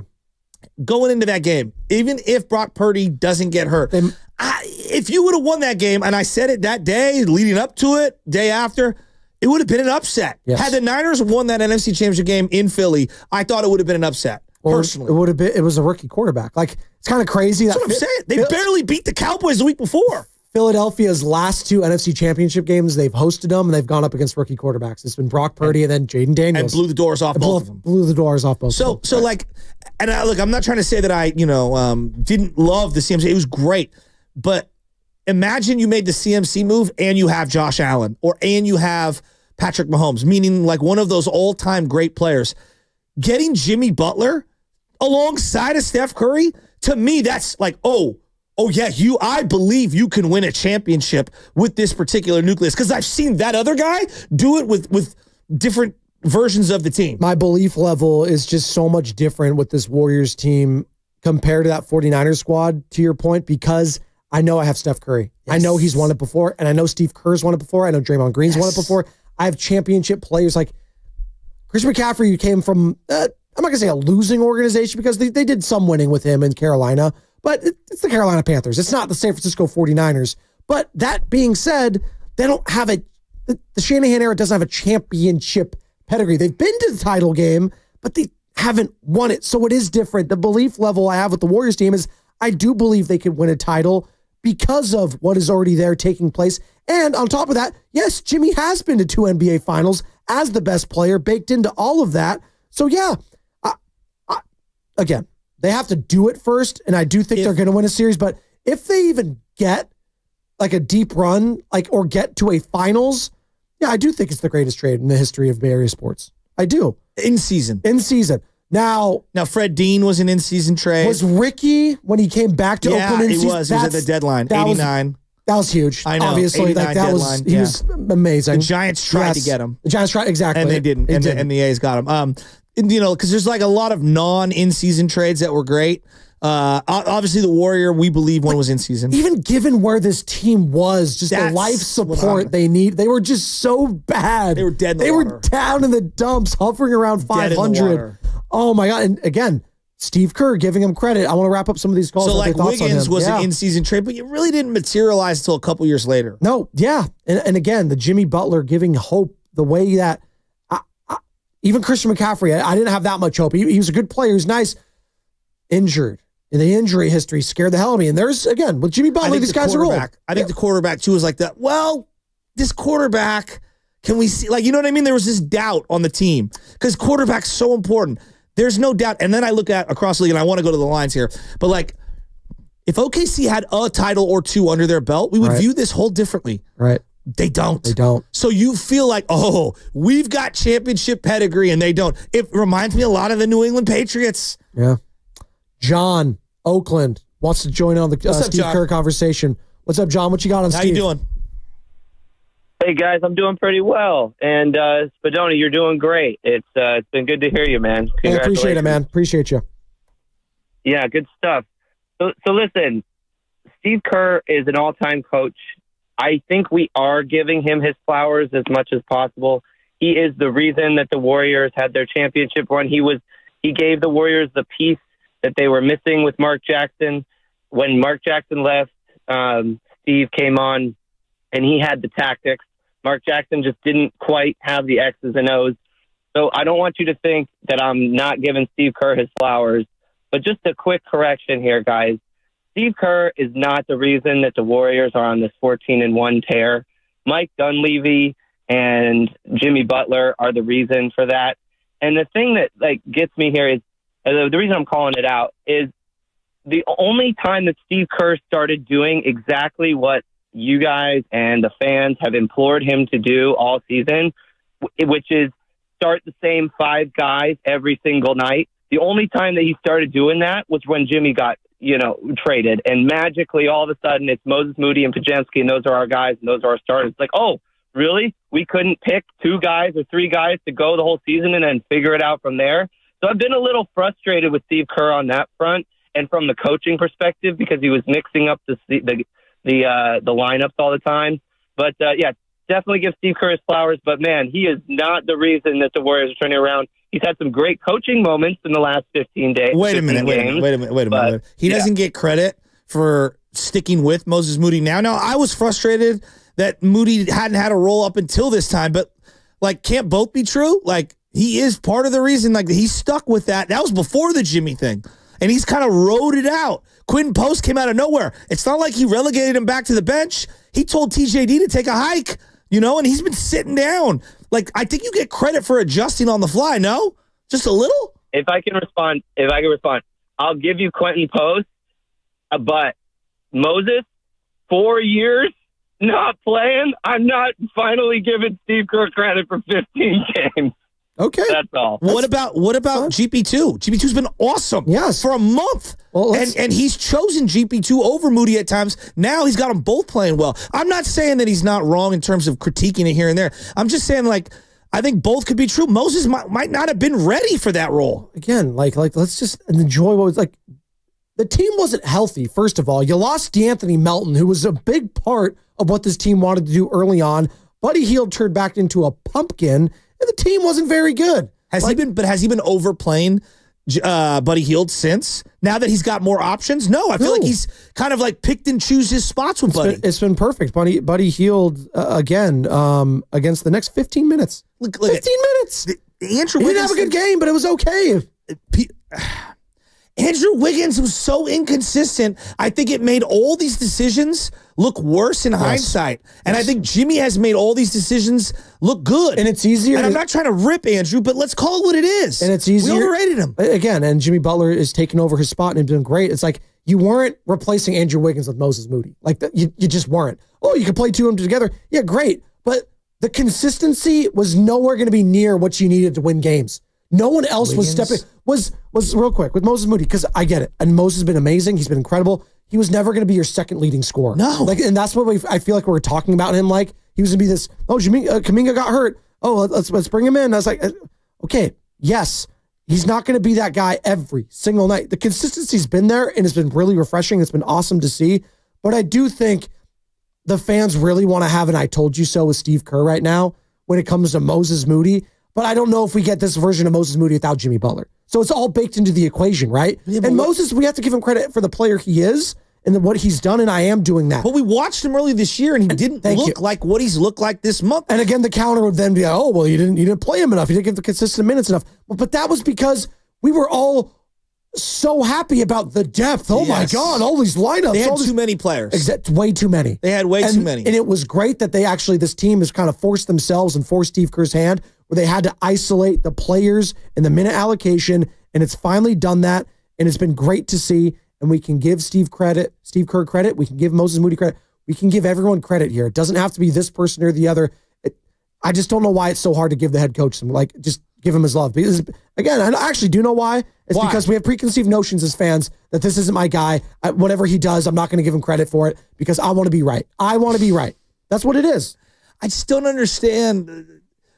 Like, again, the Steve Kerr, he frustrates me at times. But I think when I peel back and I step back, like the last couple of years, the roster wasn't good enough. Yeah. And you're asking this man to make chicken salad out of tuna. Of tuna. I can go for some tuna right now. You're listening to 95.7 The Game, KGMZ FM and HD1 San Francisco. An Odyssey Sports Station, always live on the free Odyssey app. And we're coming to you live from the Laughing Monk Studios. Laughing Monk, righteously brewed here in San Francisco. Go check out Laughing Monk, Sunnyvale, San Francisco. It's St. Patty's Day. All right. Go get some brewskis and go, enjoy some good food because that's what I do at Laughing Monk. Jim Barnett, 20 minutes, by the way. Jim Barnett, do we 20 think that, minutes. like, Steve Kerr, who has coached USA teams, gold medalist, Steve Kerr, by the way, coaching he egos. watches every day at practice. And I'm not saying like a minute here, you're a little late on your rotations, a minute there, different inbound plays. Like, no one's saying he's perfect, but like he watches everything. You think he's like, I'm going to suppress Moses Moody. No, that's literally what Don Nelson would do. Yes. Don Nelson would be like, oh, you guys all think Anthony Randolph's good? I think he sucks. And I'm never going to play him.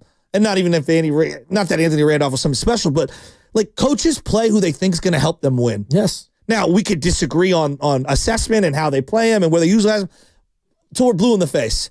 But I just don't think that he was suppressing Moses Moody. I think he was trying to find a role and trying to find the combinations that fit alongside of him, and I think it was tough. And he was waiting, and he said this. He's been on record at the station where Steve Kerr joins us every week on Willard and Dibs. It's a great interview, courtesy of the River Islands guest line. And he said it for the last couple of years, like, hey, I'm waiting for Moses to take this role and run with it. He did. And he's done that. And he deserves credit for grabbing the bull by the horns and seizing the opportunity. Absolutely. And Kerr deserves credit for sticking with him. Kevin says, is in Lake Merritt. I wonder if he's on a boat or not, one of those paddle boats. What's up, Kev? What you got on Steve Kerr? Turn your radio down. Are you on Lake Merritt right now, Kevin? He's lost. He's gone. He's swimming right now. He's gone.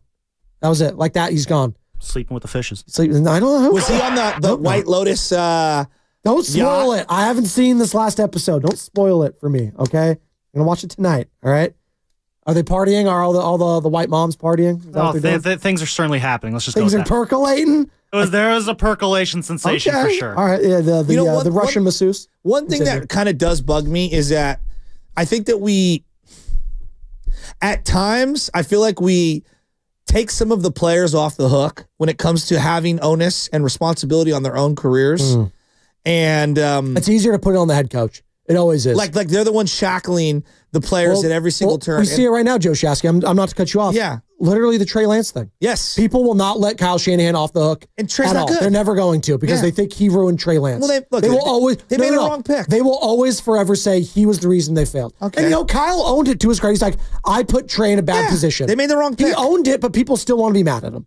Joe, they made the wrong pick. And they don't like that he got let off the hook because of Purdy, quote unquote. No doubt. They don't like that. But I watch around the league and I think about this, and Jimmy Butler kind of spoke about this. He's like, when you come to the Warriors, they have like a player day, meaning you get whatever you want out of that day. If you think you need a hot tub, go do a hot tub. You want to go lift, go do your lift. Hot tub? You need to go hang out with your family, and you've got 2 or 3 kids. Go hang out with them.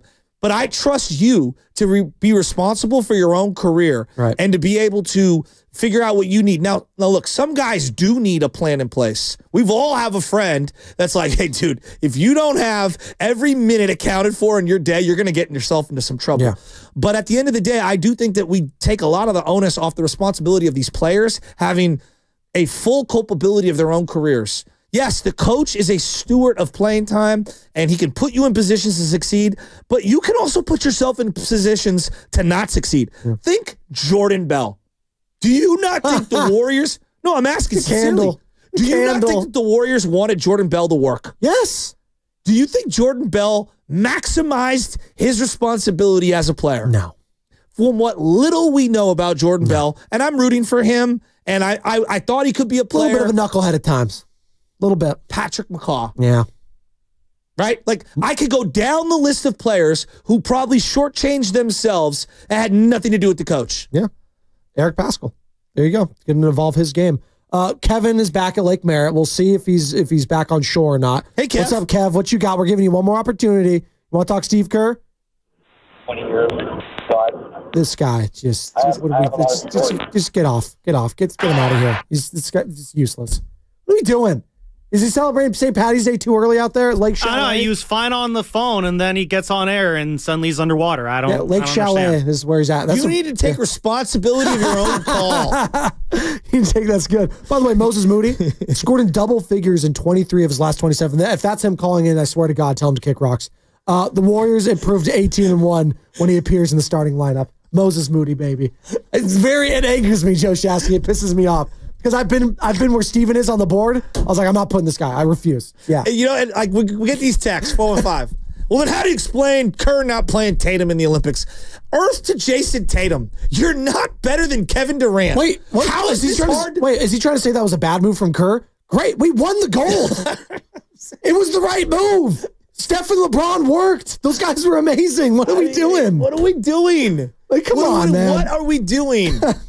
What are we doing? Also, I also forgot how good Embiid was in a couple of those games. As much as he drove me nuts and I thought Anthony Davis should have played over him, like, you can't play everyone. No.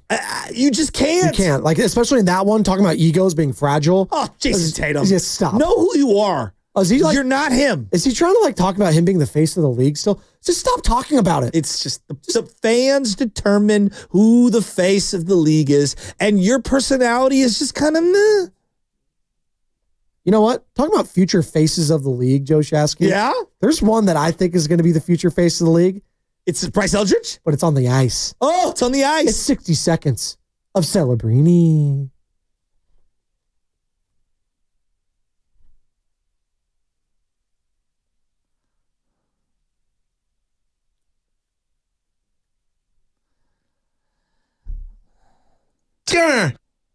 Go.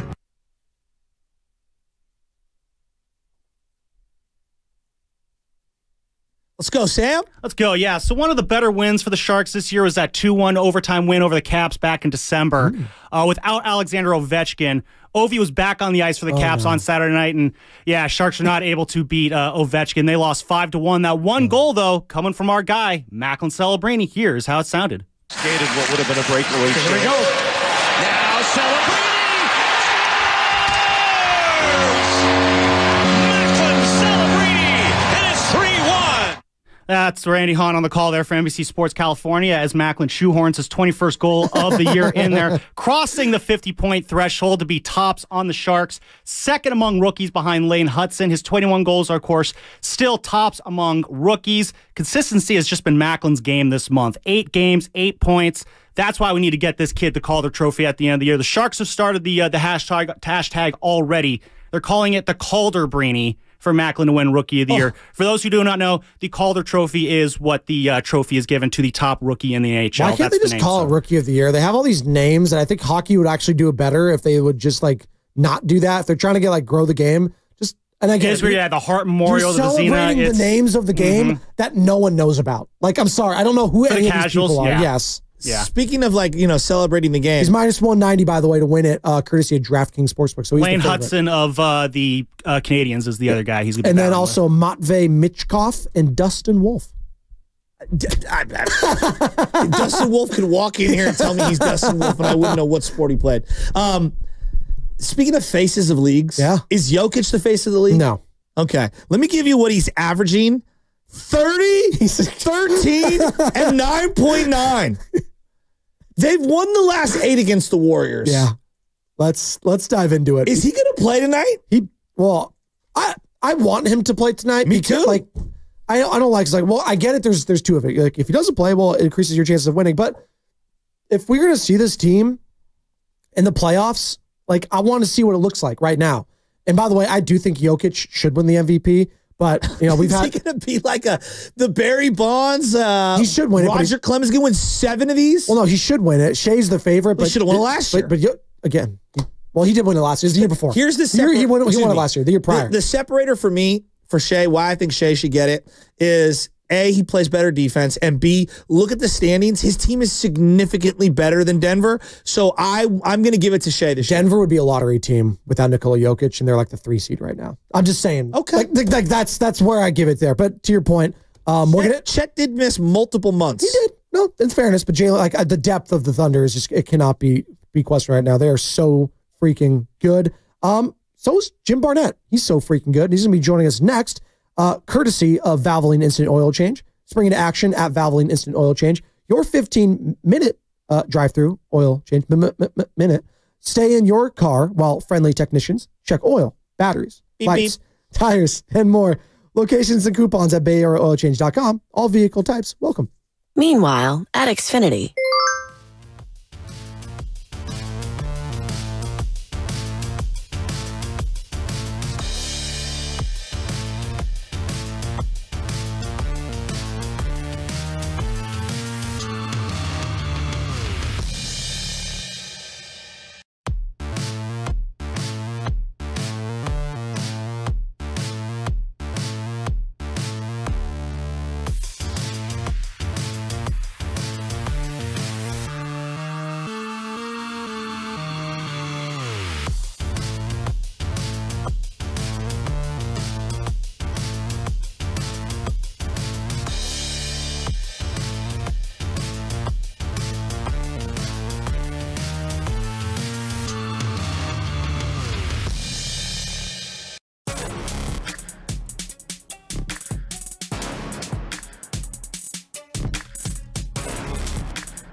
What's up, roasters? It's Sam from Laughing Monk Brewing, and you're listening to The Morning Roast with my guys, Spadoni and Shasky. Spadoni, you better hit those brakes, buddy.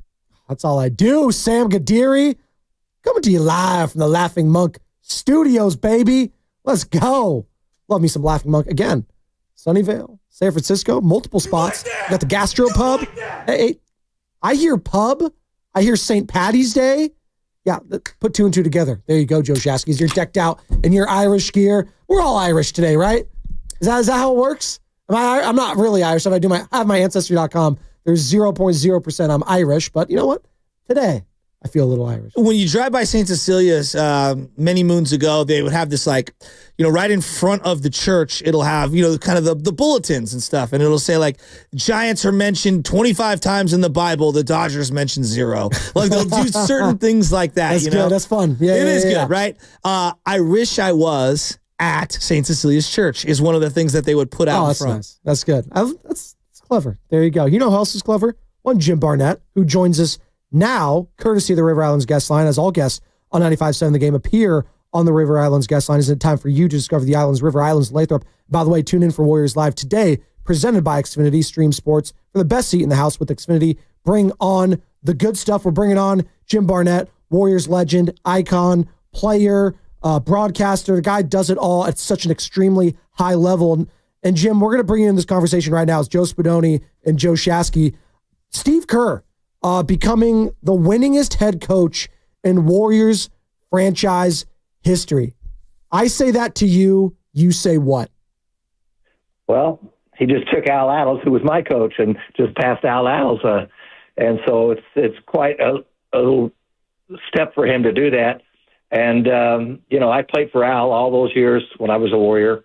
And Steve Kerr, I don't think there's a better coach in the league. I don't think there's a better mentor in the league. He just knows how to handle individuals. He's like a psychologist out there, and he understands the game. He's very, very bright. And so I think they're in great hands with him at all times. Jim, you've been doing this a long time. You've seen a lot of different coaches. Why do you think Steve gets so devalued, both locally and nationally? Well, you know more than I do. I didn't know he was that devalued, I tell you the truth. Well, it just feels like people want to, he's only done it with a loaded roster. And I guess maybe the NBA coach in general, outside of Phil Jackson, doesn't get the credit that maybe a football coach does or a baseball coach. And my counter to that would be there's way more little decisions in a basketball game than people give credit for. And the egos and the personalities and the balancing act is much more delicate than people give it credit for. Absolutely. And, he's bringing in, who's been really rising to me in my estimation, the guy that doesn't make mistakes. He's not flashy. Moses Moody. He's playing excellent basketball. He's finally learning how to play. He doesn't try to do too much. He doesn't turn the ball over. He's solid. He's scoring more as of late. And Trace Jackson Davis, he knows how to utilize someone coming in, from the G League and bringing him into this a big man, because up until now, Draymond Green's your big man, and you can't live with that constantly when you're playing guys like Jokic and what have you. And so he develops younger players, and he sees the game, and he also I think he's a great psychologist.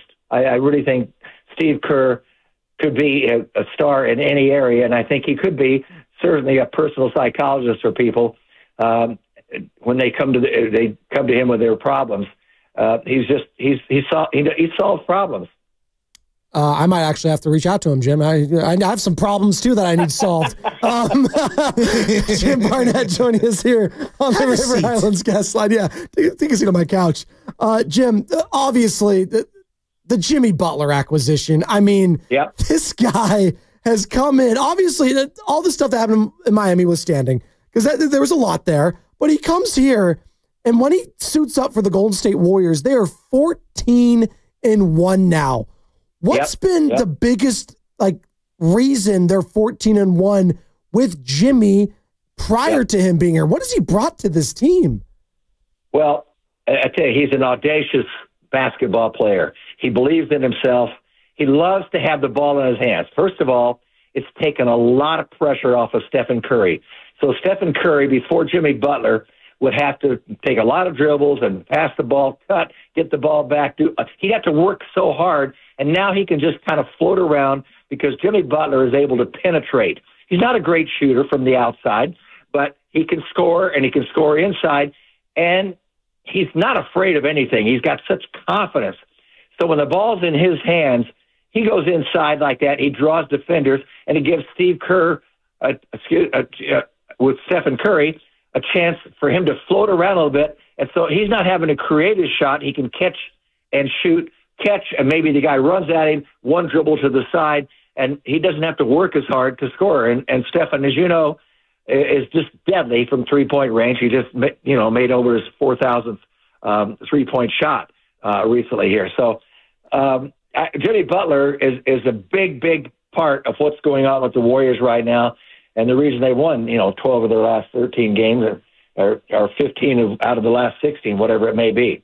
Jim, the other byproduct is I'm seeing Draymond Green be so much more assertive offensively. He's ripping down three-pointers from all over the place, and then he's taking that dribble, squaring up to the hoop, taking the dribble, and taking that little mid-range floater. Like, I think on both ends of the floor, you could make a case this last month might be his best month on both ends since 2016, Draymond Green. That's how good I think he's playing.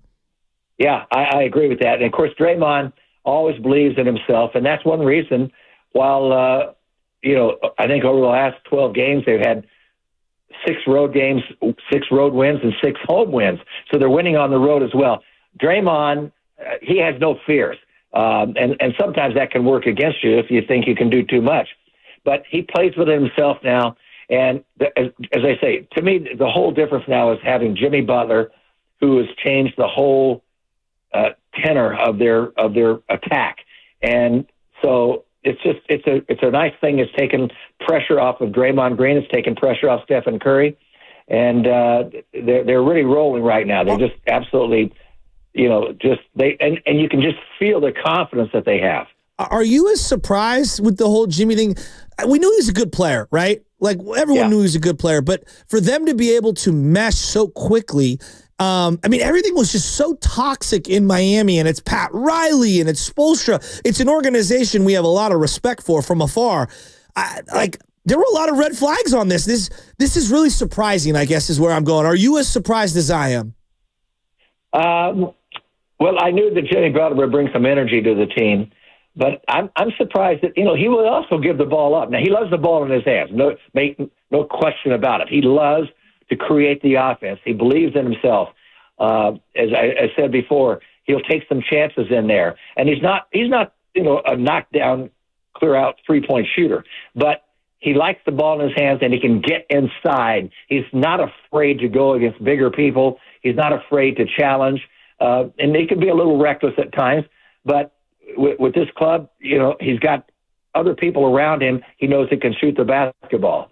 And so I just think he's a great addition, and they're a different team now without him. They're with him in there. He just makes everybody better. As I say, Moses Moody, Trace Jackson Davis is playing now a little bit more with more confidence. And I like him in there because he's big. He's got better size than Draymond Green. So defensively, I think they're a much better team now with him in their lineup. Absolutely. And a guy that's also been in the lineup a lot is, Quentin Post, this big man, the Flying Dutchman, we're calling him, JB. Coming out of nowhere here, really, the last couple of months, more so out of necessity because he just didn't have the bodies with all the injuries happening. But he's quickly become a mainstay here in the rotation, coming off the bench, getting some spot starts. Tell me about the big man, what you've seen from one Quentin Post, who he's got one of the sweetest strokes outside of Steph Curry on the team from beyond the arc. Yeah, he's not afraid. He's got a lot of confidence, and when he comes in there, but it's just the whole team. I think Steve Kerr creates the kind of atmosphere which empowers the players as individuals, but yet as a team. They really play together as a team, and they really don't think about, okay, Stephen Curry is the guy. We got to rely on him. He's got to do all the scoring.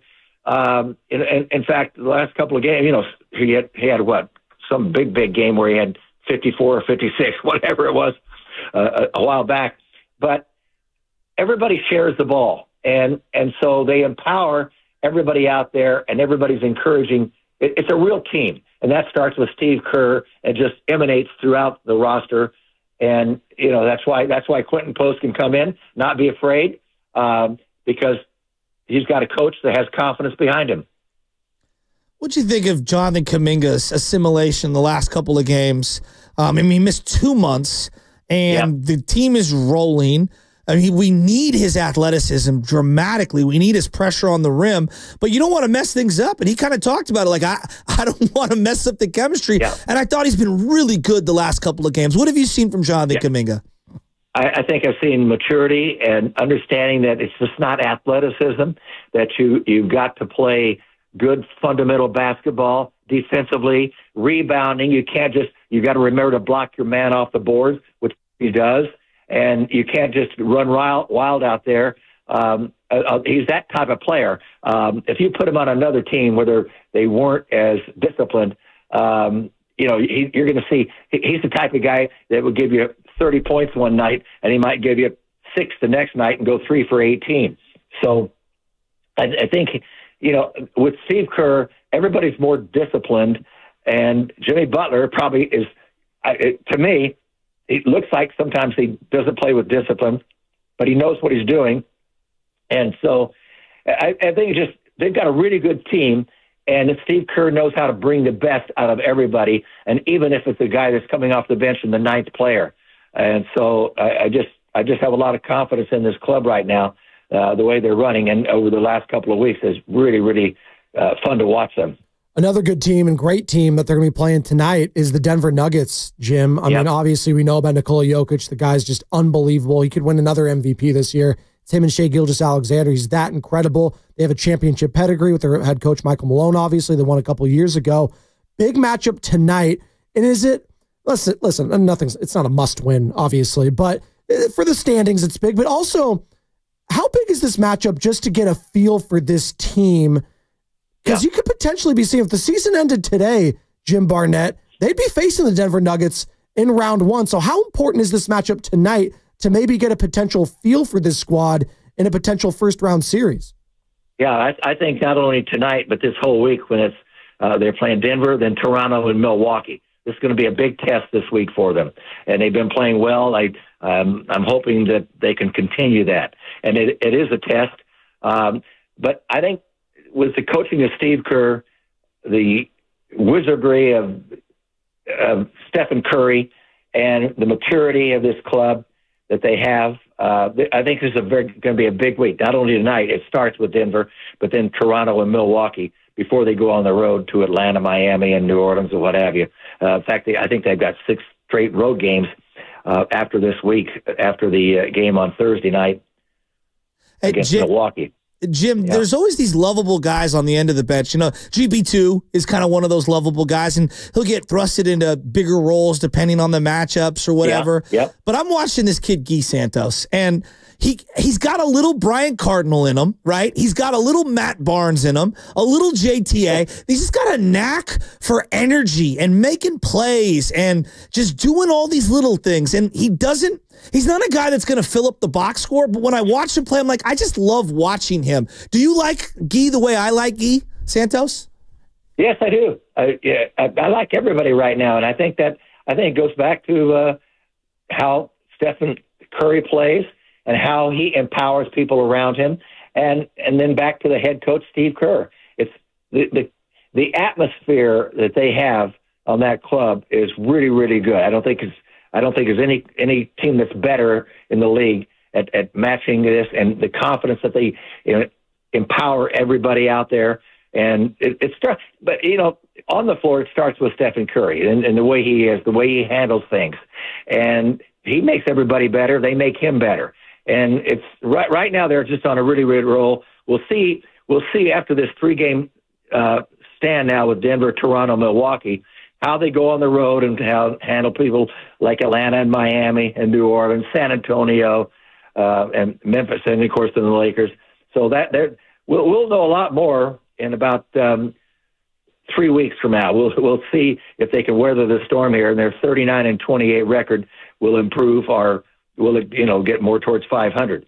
I've got a lot of confidence in him right now, and I think Jimmy Butler is going to keep this down. I think he's a great leader because he has so much confidence in himself, and of course Stephen Curry and all the confidence. They got a pretty good team right now.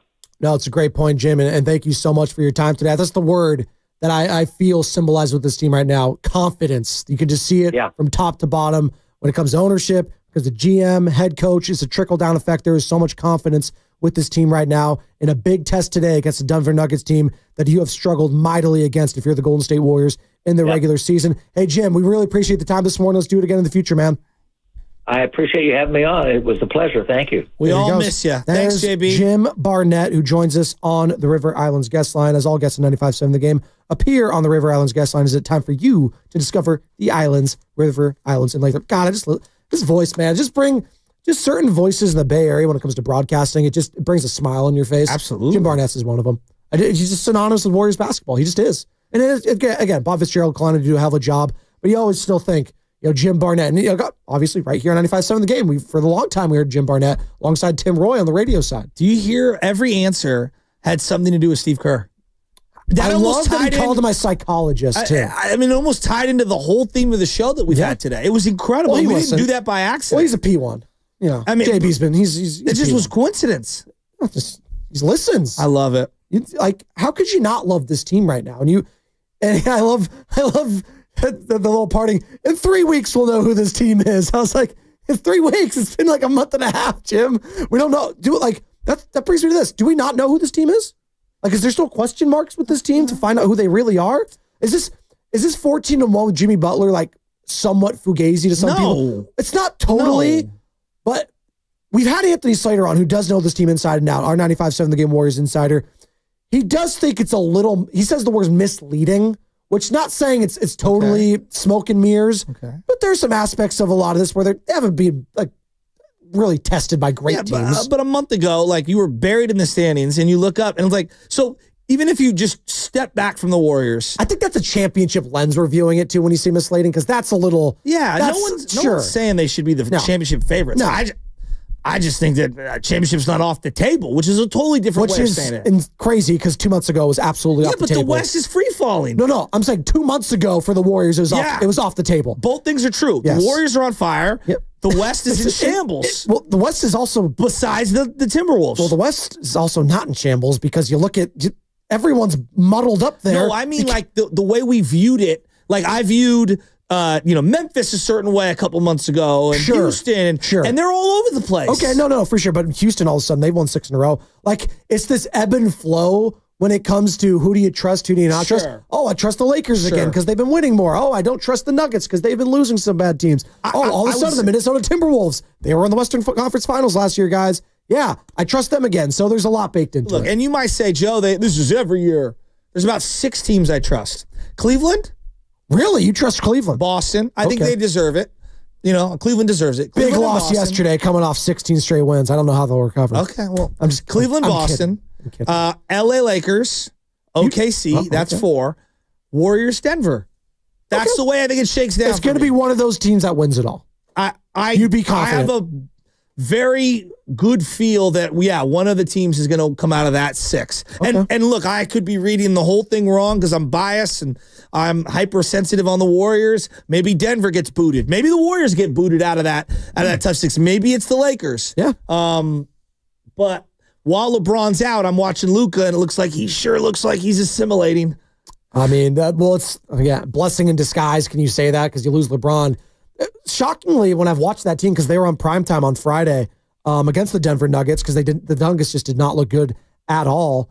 And my timeline's blown up because Bronny James made a play. LeBron is actually local. Where was he? He was watching the state. Bronny hit a shot late in that game. He did. People are going nuts. I love how everyone's like, he was a -4. I was like, he made a shot. LeBron was at the at Golden One Center because they had all the state championships. Did you see the video? No, what happened? So quickly, state championships were going on up at Golden One Center, up in Sacramento. Archbishop Reardon lost to a team from Southern California that They had one player go for 44. It wasn't Bryce's team, though. It wasn't Sierra Canyon. No, Okay. Sierra Canyon played a team from Stockton. Okay. And Sierra Canyon won. Okay. And then in the women's bracket, Midi also lost to the team I believe they played last year, Etawandia. How do I don't even know how to pronounce that.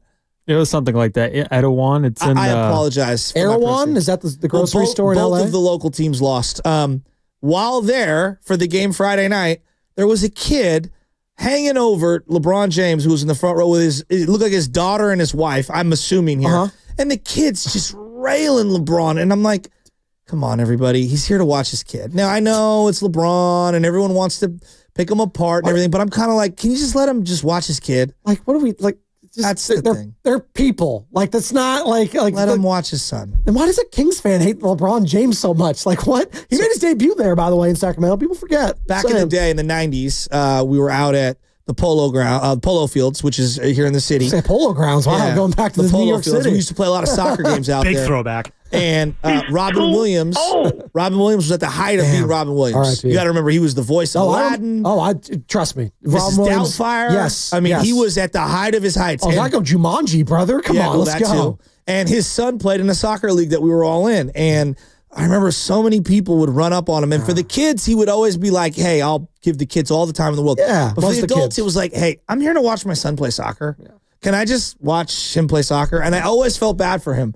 Well, they're like circus acts. It becomes when it becomes whether it's a Steph. Yes, you're like performing for everyone. That's what it is, right? Like him, the Jim Carreys, I think of the world, the Chris Farleys, rest in peace. And if you have one negative interaction, what do people think? That guy's a jerk. That guy's a jerk. That's what you're going to say for the rest of your life. And unfortunately, that's what happens sometimes. And Robin Williams was huge. Yes, but not LeBron. No, it's just. I mean, LeBron at a basketball game on the floor watching his son. Like, so everyone, back off him a little. Back off. And again, this is going to be what Stephen Curry's going to be doing. He's older at one if one of his daughters are playing or Cannon. Maybe he goes and maybe he wants to play basketball. Again, I'm not going to bestow that on him. We'll see. Exactly. Like, can we just give the guys some space? But again, easy for us to say Joe Shasky because we're around all these like athletes and celebrities. I mean, give me the drop. Like we're just so big time. So we're around all these guys all the time. And we're blessed to interview some of these players. Sure. So maybe it's not lost on us because it's not on me when we get to talk to Jerry Rice of all people all the time on Zoom. We get to see him. But people get starstruck and they don't know how to act. And it's just like, just take a deep breath. They're people. Well, they're people. It's okay. Think the majority but that's why I never viewed people as like godlike, like athletes as godlike figures. I would say 95%, maybe more, of people act normal though. It's always the loony knuckleheads. Couple percent. So, like, for example, I was at a gym. Carter came to our game. We were playing the playoffs, and Mike Dunleavy was there. Sure. And, you know, when you're a basketball player, you are way bigger than everyone else. I was going to say, there's certain basketball players. Yeah, exactly. Except Carter, who's the same height as Mike Dunleavy. But Mike Dunleavy's like 6'10". Like, he's huge. Yeah. Humongous. And he's in sweatpants with a hat on. And not that he's trying to hide, but he's leaning so that he doesn't look as tall. When everyone, and nobody bothered him. People just let him kind of do his thing. Did some play for one of the teams or something? Yeah, he was playing in the game before us. And, you know, like Carter and I were joking around. Should I go tell him a great trade on the Jimmy Butler thing? Like, give him a little love, point up at him, you know? Mike, ask him to come on the show. You just do like a chest bump piece. Like, what's up? Hey, Mike, good trade, bro. One of those. I did that to in Disneyland a couple years ago. We were taking young Benjamin and Nora. We were all there. And Michael Bublé he was walking out at the same time as us. Who's Michael Bublé? The artist. You know, you've never heard him sing the Christmas album, Michael Bublé. Ask Michelle who Michael Bublé is. She'll know. Great singer, Canadian icon, Michael Bublé. You guys know who Michael Bublé is, right? Yes? No. Okay, so it makes sense that Arizona would know. You threw it at me, and I was like, no, he's 49 years old. Oh, no, he's had songs. I mean, he sold 75 million. He's made a lot of money. I do get him and Michael Bolton mixed up. He's not Michael Bolton. Can you give me specific? I just haven't met you yet. That song. Da-da, I just haven't met you yet. I know that song. He sang that? Yeah, there you go. So thank you. Thank you for helping me out. He probably doesn't. He's just trying to I thought you said Michael Bloomberg. I was like, why is he at Disneyland? Anyways, clearly this guy isn't famous enough. I gave him. It's a hole in my game. I apologize. He was walking away outside of Disneyland with his kids. Mind you, I just shouted out, hey, Mike. I gave him a Mike. And then gave him a Michael. Big fan. He turned around, gave me a love sign. Just like, hey, love you, bro. He pointed at me.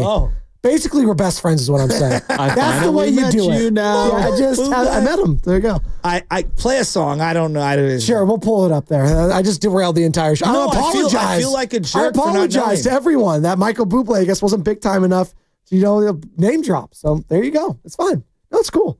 It's fine. Is he on your playlist? No. Well, during Christmas time he is. He has a lot of. You've probably heard him a lot more during Christmas because he has like a lot of Christmas albums. Oh, so you probably heard him there. That's a lot of his records are sold there. All right. He's Canadian. I only recognize 2 particular Christmas artists. Who? First, Nat King Cole. Okay. Second, Mariah Carey. Wow, Frank Sinatra, just disrespect right here. It's just palpable. I'm taking Nat King Cole over Frank for the Christmas category alone. Andy Christmas Williams is another one. Alone.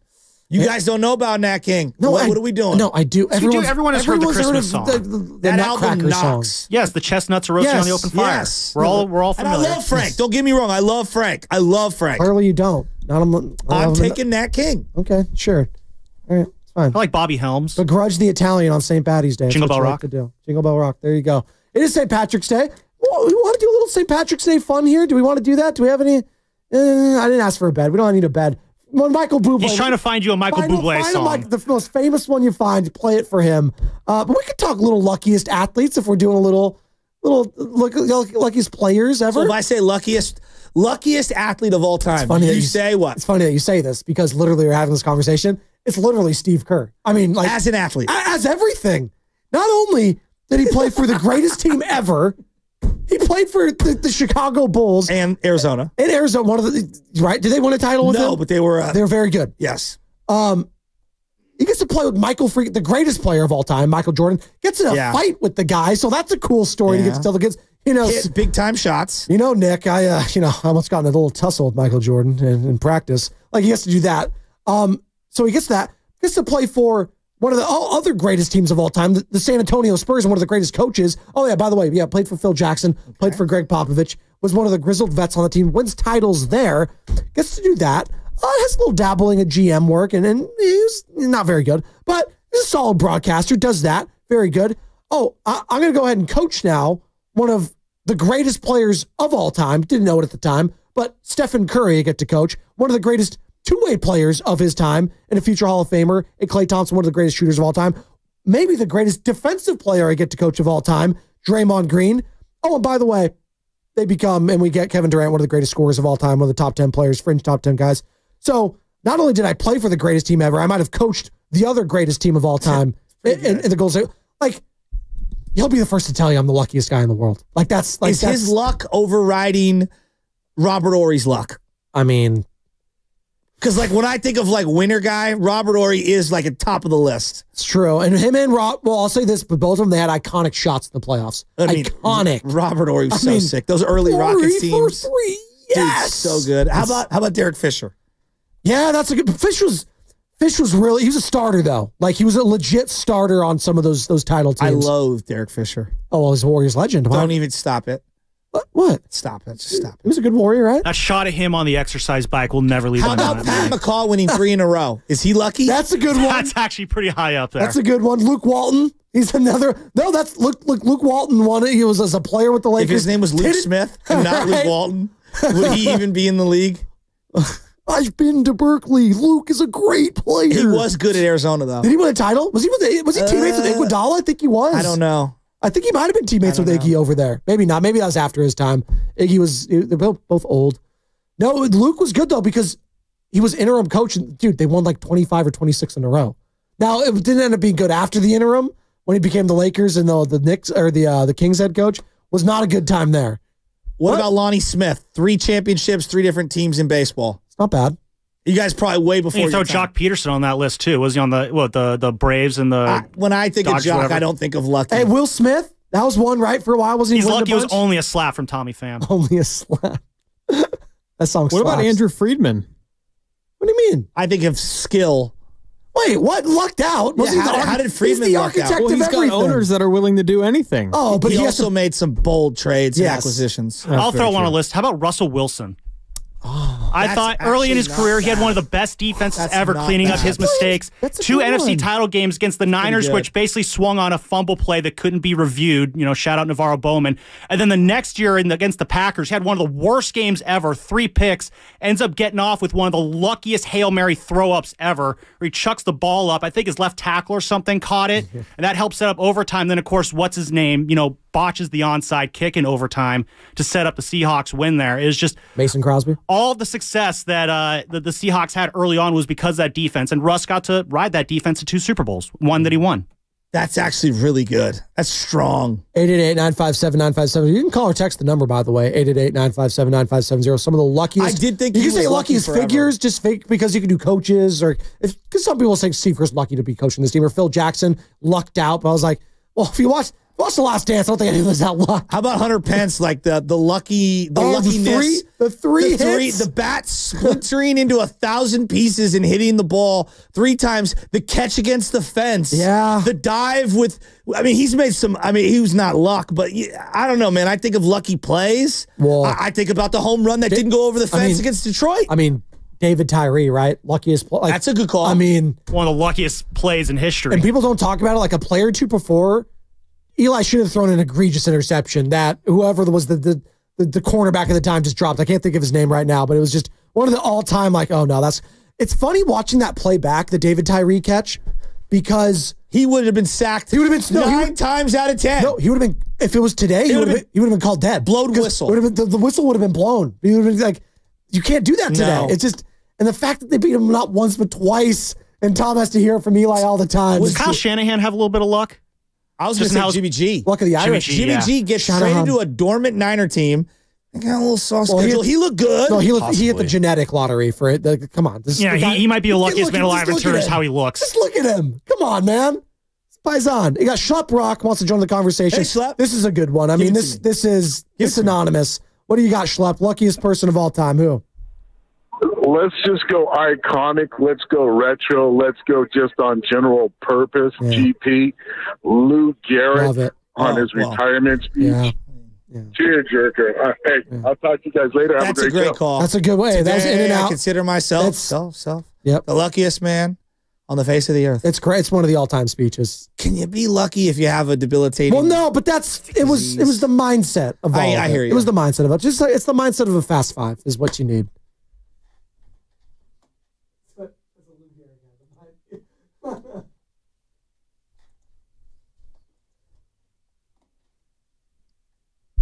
What if I said to you, my final thought is this. What if I told you? Franco Harris has one of the luckiest plays of all time. My God, well, lucky because no one on the planet thinks he caught that ball in the air. That ball 100% was trapped. The refs wanted to get out of there. The Raiders got screwed. I'm not a Raider fan. I'm not pretending to be one. But this thing, that play shouldn't have been looked at more. And they always cut the highlight. Right. They have edited the bottom part of that highlight. No, they have. They have. I am convinced. Rest in peace, Franco Harris. But he refused to even say if it hit the ground or not. Refused because he knew. Because it did hit the ground. He knew it. He knew it. 1,000% hit the ground. That is like the worst call of all time. That's a really good. It's the immaculate. That's a good pull there, Shafty. Jim Joyce thinks that's the worst call of all time. Jim Joyce. I thought Jim Joyce owned it. Game. Jim Joyce owned it after that. I will respect Jim Joyce because he had like tears. Like he felt genuinely bad. Like there's some guys that would double down, like the Walt Coleman's of the world, Tuck rule, BS call. Miss me with that. Talk about Tom Brady getting lucky. Might be the start of his career. Might be the luckiest ever. The 2 luckiest plays just come to mind for me. Tiger's chip at the Masters where we zoomed in on the ball. It's a 1 in a gazillion shot. In your life, have you seen it? I love that call. In your life, because literally in your life, like that will never happen. And the Kawhi shot to knock out where the ball was hanging on the rim.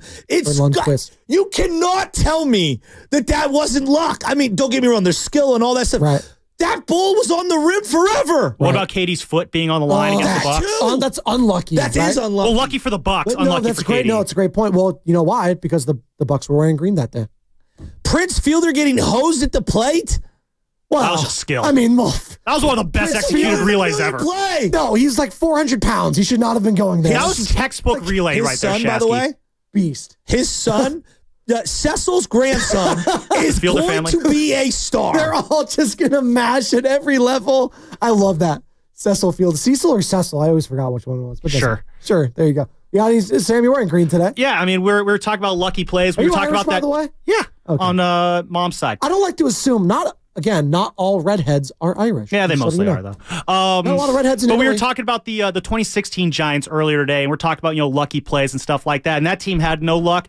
Team that did have luck, though, was the Cubs. Javier Baez, that basket home run in Game 1, aided by the wind. Probably the luckiest home run in Cubs history. Now, sure, maybe the Cubs had earned a lucky moment or two over the years, but it was still a pretty lucky moment for them. I'm out on the Cubs after what they did to Bartman. I'm Team Bartman. They brought Bartman back into the fold after that. No, they didn't want. No, Bartman was like, yeah, screw you guys. You ruined my life. Death threats. Miss me with Cubs fans. I'm calling you out, Nick Friedel, who's in Tokyo, I think. Well, fair enough. Still, Javi Baez, lucky home run. Fine. That's a good one, though. Scott Spezia, lucky home run. All right, there you go.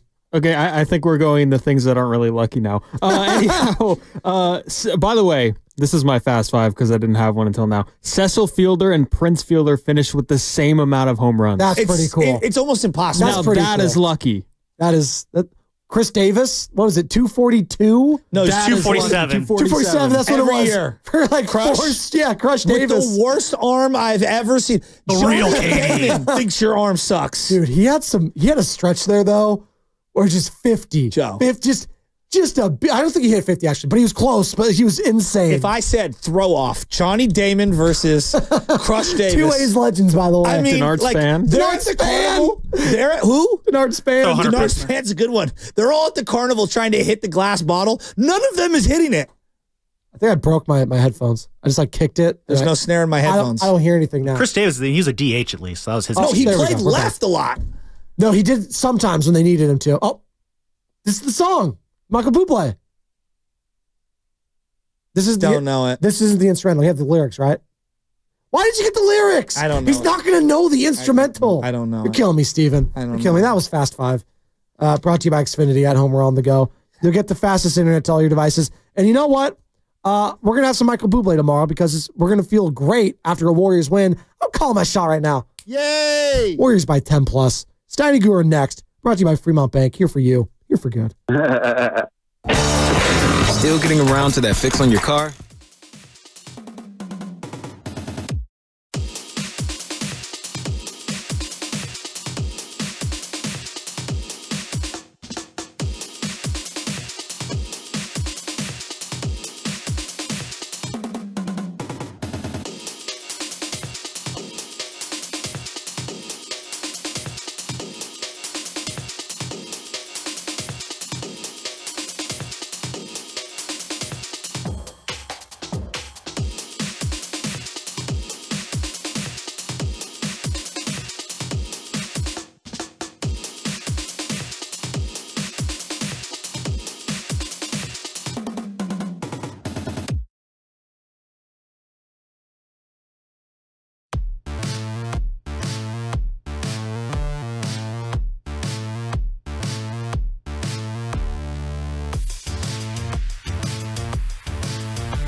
For what? I want to know now. I'm mentally invested. Don't tell me to pray and you don't say what for. He brings the perspective. Yeah, I think they both have a great point. Get off me, text line. He's truly one of a kind. That is whack. Oh, my God. And he's doing a great job. I need you to man up and say what you really want to say. Simon, you're doing a great job. It's always fun game. And together, they're Steiny and Guru. Yeah. On 95.7 The Game. All righty, Warriors. They continue to roll. They beat the Knicks Saturday, and now they're playing Denver tonight, Milwaukee tomorrow. And as well as they've been playing, teams around them, keep winning. And you also have a theory you want to bring up. I'm excited to hear. Okay. You were keeping it from me. But what's going on, man? Nothing. How you doing? Good to see you, baby. Great week last week, and the Warriors just go out and continue winning ball games, Donnie. And that was old school. That felt like the Van Gundy, Pat Riley, Miami Heat era, 97, 94. I loved it all. I'll say this. Thank God Brunson didn't play, right? I mean, they didn't have him. The game waits for no one. But what's happening with Moses Moody, Steiny, right before our eyes? You just think of that, 3 years, $39 million extension. I mean, I'm not saying he's outplaying that, but he's been a godsend, and he came up big, making what I believe was not the Draymond bucket, but about 2:20 left, shot clock going down. The Knicks had just tied it, and he finished, and I'm just loving everything that the others are doing along with the OGs because I'm kind of just taking that for granted. But, I mean, Steiny, they won a hard-fought game, and they got one tonight with Denver. That'll be a big game in regard to the standings if that floats your boat, and it should. Yeah, we'll see who plays for Denver tonight. Oh, God. I already saw your typical pregame injury report. Jokic questionable. Who else? Gordon questionable. Not 6, not 7. Murray questionable. Dude, stop it. We'll see. And they just lost to the Wizards at home, Denver, that is. I know we'll be joined by Scott Hastings here shortly, Steiny. So, to me, Steiny, if this was the old NBA, I'll call it that, not new media, you would not want to sit because they should have lost to the Lakers on Friday night and they got lucky and won that game. So, I get it if you're hurt or banged up, whatever, but man, what about, you want to send a message to the Warriors if I'm Denver? Why do you continually think that all other 14 Western Conference teams can't get the Warriors out of their minds? Well, no, this is the new Warriors with Jimmy Butler. You kind of want to, would you rather lose to two bottom feeders or lose to the Lakers without Luka and LeBron? And that's kind of explainable. Yeah, we didn't get up in Washington, but handle business against the new Warriors and what they got going. Because right now, they're hot as fish grease. The Warriors are, Steiny. Yeah, 888-957-9570 is the number. Scott Hastings, Denver Nuggets, color man, is going to join us, longtime color guy. He's great. He's a pretty funny guy, no doubt about it, but also very knowledgeable. The Warriors win a game that didn't look like the other games they've won. Yeah. 97-94. And it was low scoring, hard fought, not a lot of up and down, some physical play, but the Warriors get by. And I think the best part of it is now they showed you that they won a game defensively. Yeah. And I get Brunson was not there. And obviously they're a better team with Brunson, but you can only beat the teams you play. And I thought the Warriors played hard enough to deserve to win that game. They didn't play great, but they played hard enough to deserve to win that game. Yeah, Steiny, help me out, man, because we're talking about a team that we've covered here in the Bay that has 4 titles, and I'm just looking at, I'm going DNA here. I'm looking at the size of the Knicks, Mitchell Robinson and Cat. We don't exactly have a lot of that, but yet, I was concerned about size, but the Warriors can switch 1 through 5. And I know they had Bogut in years past and who else? JaVale McGee's and the Zaza Steiny. But, I look at the Knicks and I'm like, man, I wish we had some of that. But they're winning and they're doing it against teams that have what I would like a little more of. So, what am I tripping on if at the end of the day the Warriors can can hold New York under 100 points and win it in a different style, which was grimy. That was grimy, and the Warriors got it done with defense at the end. Yeah, they did. Mitchell Robinson's out of shape. Oh, boy. He led the league, or he led Saturday night in bending over, holding his shorts. Snotty, he was gassing. He was tired, boy. But, the other thing is, once again, the Warriors, I mean, if you look at this box score to me is one that it doesn't look good, but that's what makes it impressive, even better. I mean, they really only had two guys that played well offensively. That was Moody and Curry. And, Butler 3 for 11. Kuminga was 3 for 8. Buddy Hield didn't make any shots. Draymond was 3 for 9. And yet they still win the game. And the thing that I'm looking at right here is turnovers. And there you go. 9 turnovers for the Warriors. So anytime you play a good defensive team and only turn it over 9 times, you got a shot to win. And that's what they did. And defensively, they look better. And Kuminga now's got 2 games under his belt. He was great. He was very good on Saturday. And he was very good on Thursday. Yeah.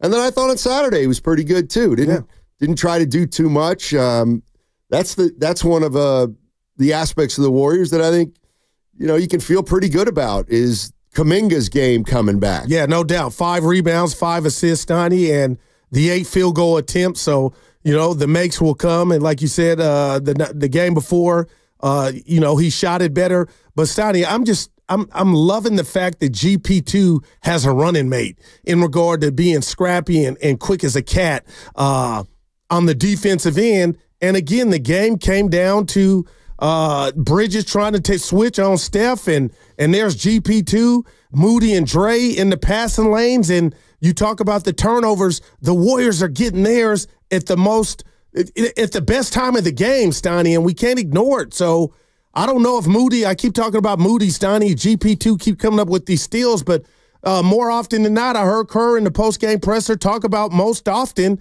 here in the last, 20 to 25 games, Moody's guarding the best player or the point guard of the other team. And I don't think we're taking him for granted any longer, Stoney, because he's playing just like along with his teammates, but he's playing his ass off and had 18 points on offensive end. Yeah, Moody's playing well. I wonder how long they can keep him defending the big guy. Let's see who he defends tonight. Will it be Jamal Murray? I think that's asking a lot, but we'll see. The Warriors right now got it going. That's obvious. And, another game for Jimmy Butler where he just doesn't doesn't take bad shots. Right. He doesn't shoot if he's not open. He doesn't feel any need to score unless he has to. And it's so funny because to me, Wiggins was a player that we were always asking to be more aggressive.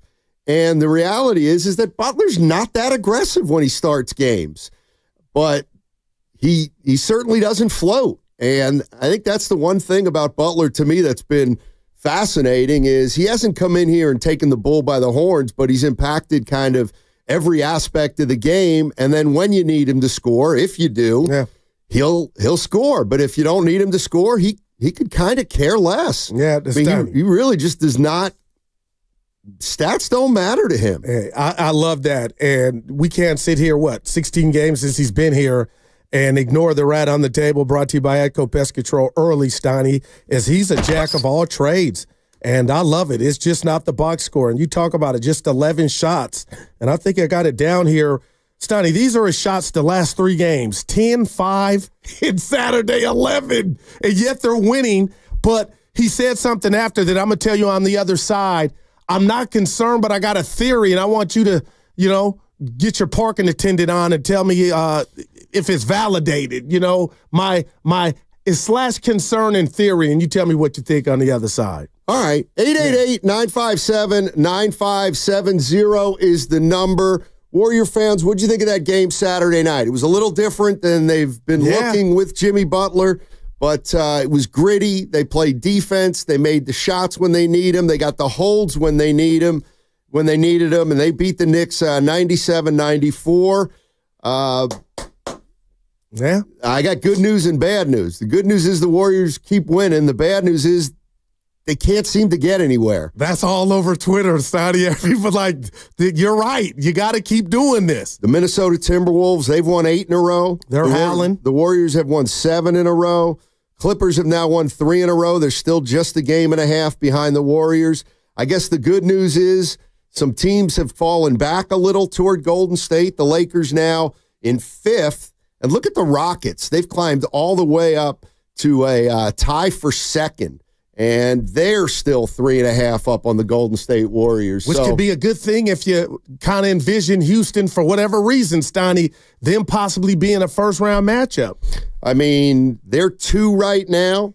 If the Warriors stay at 6 and they fall to 3, then the Warriors get Houston. When we were looking at the brackets and thinking about what the chances are or were that the Warriors would play Houston, nobody thought that Houston was going to be the team that actually climbed up to 2 or 3. So maybe they are back in play. Yeah. Everybody's got about 15 or so games left. We'll see how it shakes out, but I don't think there's any doubt that this thing's going to come down the stretch, and the Warriors could finish anywhere from, wow, Steiny, dare I say 2 to 8? Yeah. I mean, 3.5 is still a lot of games to make up in 14 or 15, but if you keep winning like the Golden State Warriors are winning, then you'll be able to move up. All right, 888-957-9570 is the number. Warriors beat the Knicks on Saturday. It was a different kind of game. Anything stick out to you? And then we got Scott Hastings.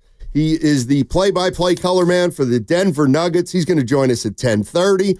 And by the way, this is day 1. We're broadcasting from the Laughing Monk studio right here in downtown San Francisco. What's coming up on the game is brought to you by Fremont Bank. Here for you, here for good.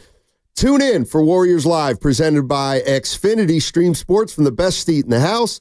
With Xfinity, bring on the good stuff. Segment also brought to you by Chilton Auto Body. Have you been in a car accident?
Oh, I'm Steph Curry. Don't interrupt me. I'm not in this one. Now back to Steiny and Guru. Take it away, Steiny. All right, Scott Hastings coming up in 10 minutes. Scotty. He's the Denver Nuggets TV analyst, former NBA player. And the Nuggets are stubbing their toe a little bit right now. They're in a three-way tie for second place, but the Warriors, man, I guess they can feel like Denver's gettable. Denver 43-25, Warriors 40-29. You win tonight, and all of a sudden it's 2.5. Who knows? Who knows? But the Warriors have not been able to climb very much in this 7-game winning streak, mostly because Minnesota's won 8, and the Clippers have played pretty well. They're still hanging in there a game and a half behind, Goo. Yeah, and, you talk about the Lakers. They kind of got their act together yesterday. They were playing nobody but they were playing nobody but the lowly Suns. But, yeah, Steiny, it's going to be we're in the home stretch, buddy. Let's go to Miguel in Hayward. Hey, Miguel, how you doing, buddy? What's going on? Hey, good morning, Steiny and Guru. Hey, I got a couple of questions. I know we beat the New York Knicks, and at the same time, they had their big guy, and we ain't never gonna win all the games by 30 points. But I know this game tonight against the Denver Nuggets, man, we gotta be physical when the tip-off just starts. Because if we lose this game, you're gonna have first take, undisputed. Even the roast, even you guys talking about, man, we just couldn't beat the good team. So today, we got to come with our A game and just finish the game. It's going to be a close game, but we just got to get this W against the Denver Nuggets. And the one team that we really got to beat, but, we probably won't face them until the playoffs, is the Clippers. Now that they got the claw guy, Leonard, it's going to be a good matchup. But that's my whole topic for today, you guys. Appreciate it. Yes. Yeah, the Warriors, Thanks, they haven't played Denver with Butler. They haven't played they play the Lakers with Butler? No, they haven't played the Lakers with Butler. Mm-hmm. I don't think they played OKC with Butler. Who else is up there? Denver. This will be their first game against Denver with Butler. They haven't played the Clippers since. So, yeah, this is a new look Warrior team, and I'm just looking at the injury report right now. Give it to Christian Brown is probable. All right. Aaron Gordon is questionable. Nikola Jokic is questionable. Jamal Murray is questionable.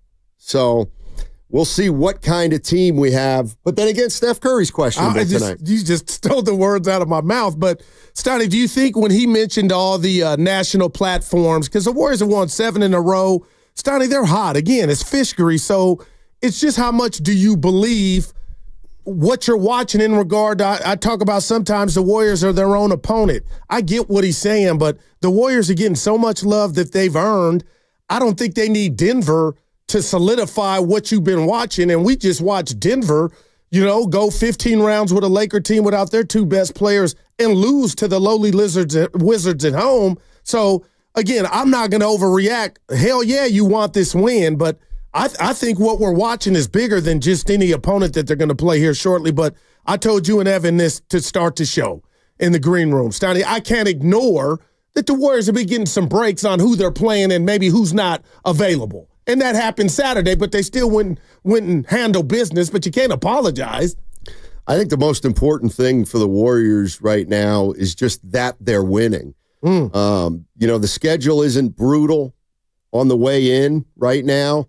They're playing Denver tonight. They play the Lakers another time. But the reality is we're not going to find out what's real and what's not, I don't think, until the playoffs. So win as many games as you can. If you get Denver in here tonight and Denver doesn't have Jokic and Murray and you beat them, sure, people are going to say, well, that's not the real Denver team. They're coming back soon, Steiny, opening day. But the reality is that if you beat Denver tonight, you're a game closer to them, which means you're a game closer to moving up the standings and having a better first-round matchup.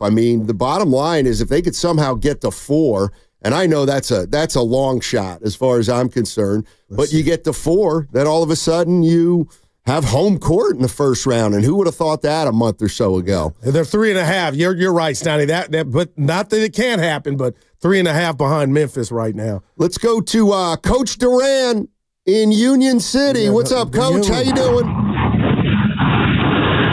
Steiny, good, mi compadres. ¿Cómo estás, señor? Hey, bueno. Nosotros. Hey, man, this is going to be a spectacular, exuberant, and tremendous matchup tonight. It's a battle. Dubs, Nuggets, it's going down. My prediction right now, I think it's going to be a close one. No blowouts. I'll go randomly 102-96. I think Dubs prevail. Hopefully Denver is healthy with all their players because, yeah, without Jokic, Murray, Brown, etc., it's going to be different. But I think Dubs get the win today. It's going to be an exciting time. Let's go, Dubs. Here we come. That's Coach Duran. Yeah. Gave his predictions, Donnie. I mean, I don't think there's any doubt. You know, I want these Nuggets players to play. I want to see the Warriors get the Nuggets at full strength. Me too. Pajemski's not going to play tonight, but the hope is that he'll be back tomorrow against the Milwaukee Bucks. And Jonathan Kuminga has played 2 games since returning. And the one thing I'll say about Kuminga, and to me it's been obvious, and I wouldn't mind Warrior fans jumping in here as it relates to Kuminga, but I think it's obvious that he's trying to fit in. He's trying to play the right way. I got to give him a lot of credit. Every interview he's done, he's talked about fitting in. Every interview he's done, he's talked about how the team has been winning without him, and so he's just looking to add a little something here. And I just like that approach because there's going to be a time when they need him more than they need him now. But if he's slowly and surely kind of climbing the rotational pecking order, I like the way he's doing it. I really do. And the game's natural, right? They don't drop, they don't tell you when to shoot the ball. And Stoney, just seeing him out there, seeing him healthy, and I believe physically, like this is kind of his second preseason per se. But he's working himself back into shape, and I like what I see thus far, and you're right.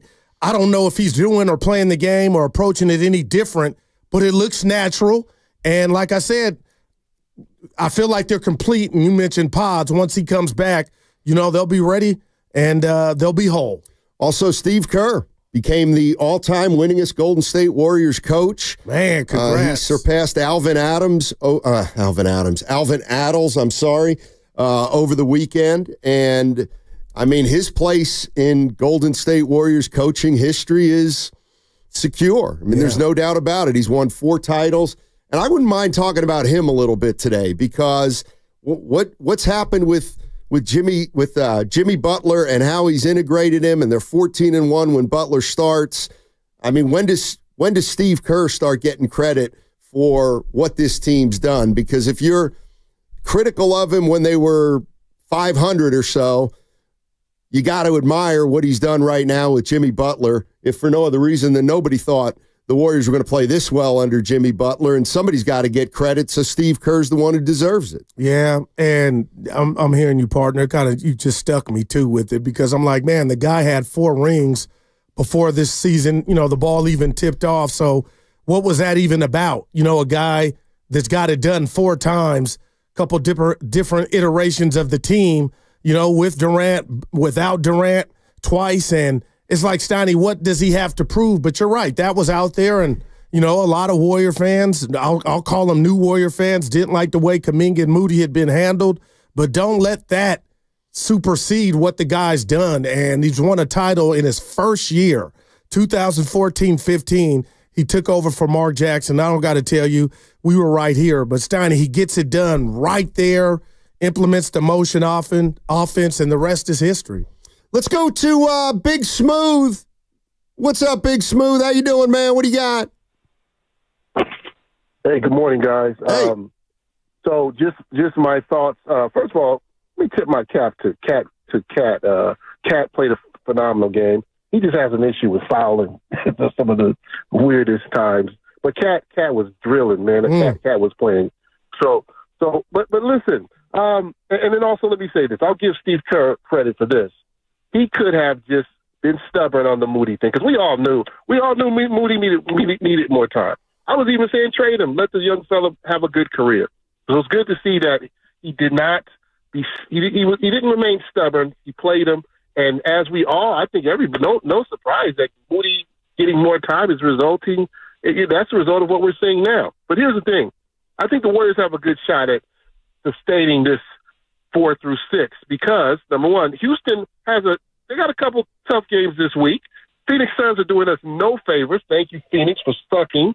But think about it. We have that strong team that we had before before Melton went down. We could still run waves of people like that just to stack these wins, and then it's going to tighten up during the playoffs. But this is our advantage. We can run waves still. We started running waves of players. We can still do it now, and everybody looks like they're playing better. So now when we're running these waves, we've got a stronger team, and I think this will help us get to the finish line.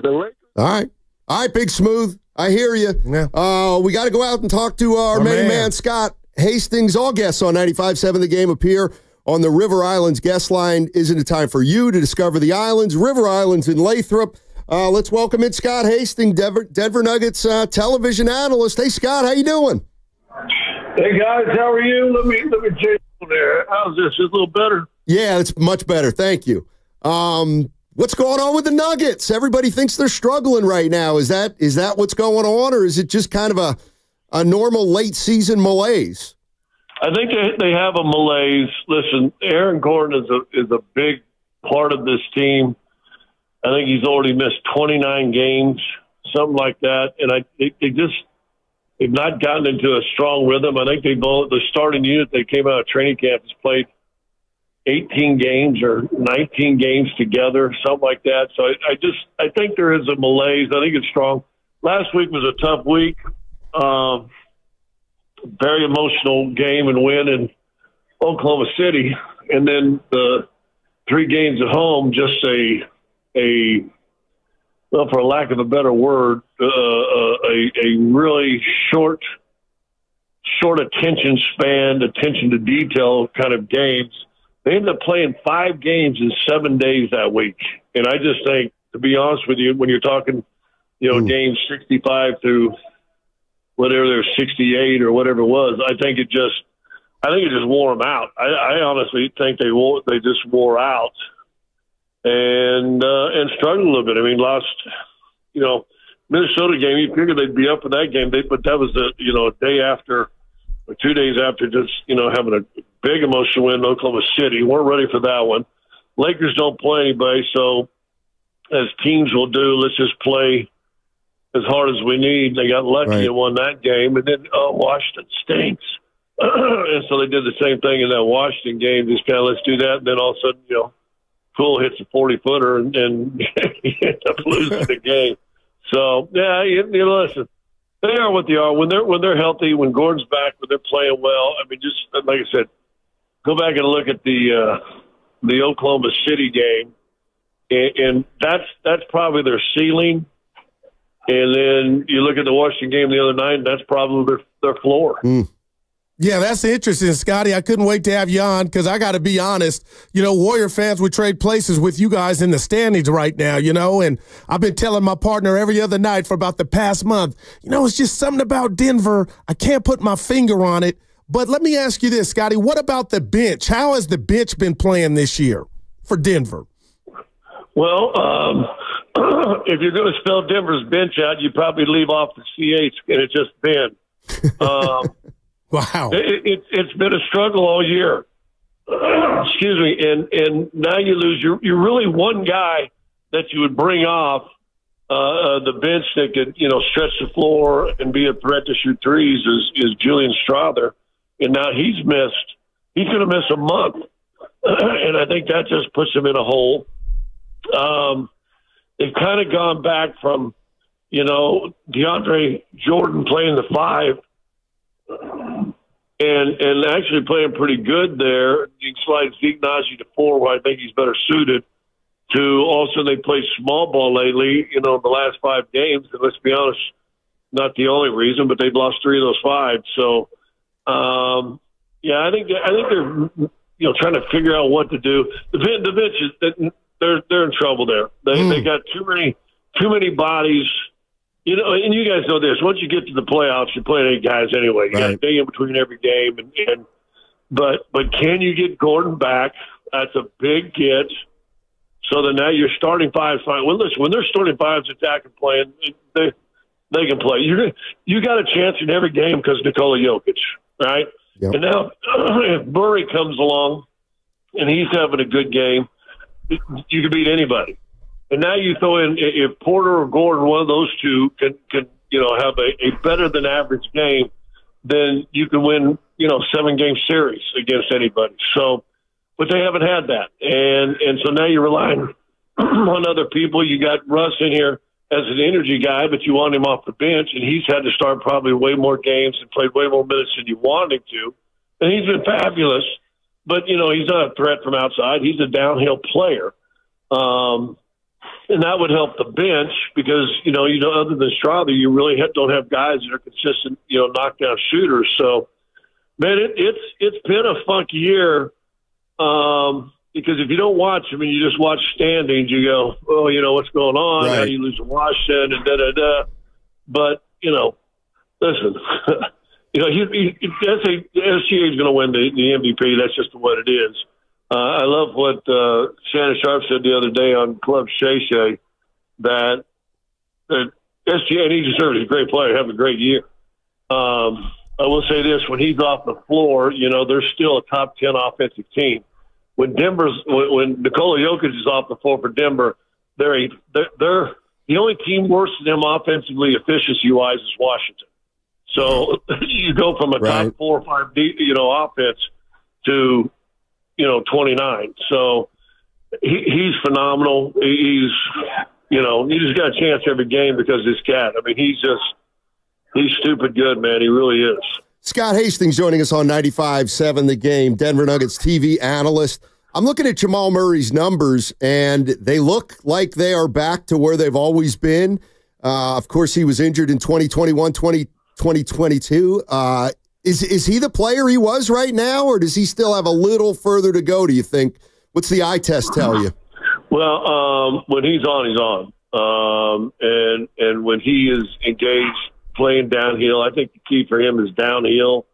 And when he's going downhill, now he's mixing a handful of – look at Steph Curry. Steph just hit 4,000 threes. Once again, if you don't watch the game, you go, well, all Steph does is sit out there and shoot threes. He shot 9,000 of them, right? That's all he does. But if you watch Steph Curry play, think of the layups, think of the points in the paint, think how deep he gets and plays below the free throw line, even while making all those threes. I think that's Jamal's key, too. When he's playing below the free throw line, now all of a sudden everybody's worried about that, and all of a sudden, and just rightfully so with Steph, and then all of a sudden, boom, here's the three opens up a little bit. So the key for him is playing downhill, in my opinion, getting to the rim. In his great games, he does that more often. In games he struggled, he kind of just floats. But, that knee, his ACL knee has bothered him off and on. They've had to watch that. He's missed 13 or 14 games, I think, also. And I'm sure they'll have to keep an eye on that down the stretch the last 15 games or so also because when he's right, he's good. Like I said, when he and Nikola are both right, they're going to be competitive with everybody or whoever's put in front of them, whether it's Oklahoma City or whether it's Boston or whether it's Golden State, whether it's late. They're in the match. They got a legit chance to win that thing. So his health is key, and that knee has bothered him off and on throughout the year. Hey, Scotty, I'm hearing you and Stoney go back and forth, and you're right. It starts and ends, with Jokic and Murray and Gordon for that matter. But to me, the wild card is Michael Porter Jr. I'm looking at his numbers, and they look like his numbers. What have you made of him this season? And if, you got maybe Murray not 100%, how confident are you that he can pick up the slack? Well, that's a loaded question. I'm hoping no one listens. Wow. I'll just say this, and I mean this sincerely, and I've said this for the last 3 or 4 years. If you put them in a gym and just had a shooting contest, it's stupid, the NBA. And again, people in the league office, I'm not sure they ever really watch games. I think they just follow numbers in their stat tracks and all that stuff. As far as a pure shooting, he's probably in a top 3 to 5 pure shooters in the league. He has got that kind of a stroke. He's like a 6'11" Klay Thompson. Really good. But he also doesn't have great lateral movement or great first step ability, because of the injuries he's had. He's had, 3 back surgeries in his career. And that, I think, has hurt him. I talked to a guy the other day. In fact, I talked to his Christian Brown's dad, who knew Michael all the way back to his AAU time. He said, man, you should have seen him before he got hurt. He said he had that same great shot, but he was, he had a 30-plus, inch vertical, and he was jumping over people also. And so that back has slowed him down a little bit as far as lateral and maybe, quickness to the rim and so on and so forth. But pure shooting-wise, and teams know that. You guys know this is league. We can say whatever you want to say about the league, but the league ain't full of dummies, You don't got a lot of meatheads, coaching and playing this game anymore. And they understand you can't give him space. And so teams, I've really noticed, they'll forget everybody else. We'll give help on this guy, we'll give help on this guy, but they aren't leaving Michael because he's that dangerous of a shooter. And when teams do, or when he can find space, and the same thing for him, let's say about Murray, when he's playing downhill, he's more effective in danger also. Because all you got to do is, listen, you got one of the best passing players in the league. Forget about passing bigs, passing players in the league. You get a couple back cuts. You guys know this. You get back cut 1 or 2 times. Head fake, you drive the basket 1 or 2 times. Now all of a sudden, that closeout's a little slower.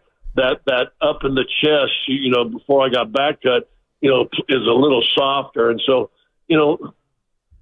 really the key for him, probably the key for Jamal Murray is can you play downhill early in the game? Can you get the pressure off of you? And then they're fine.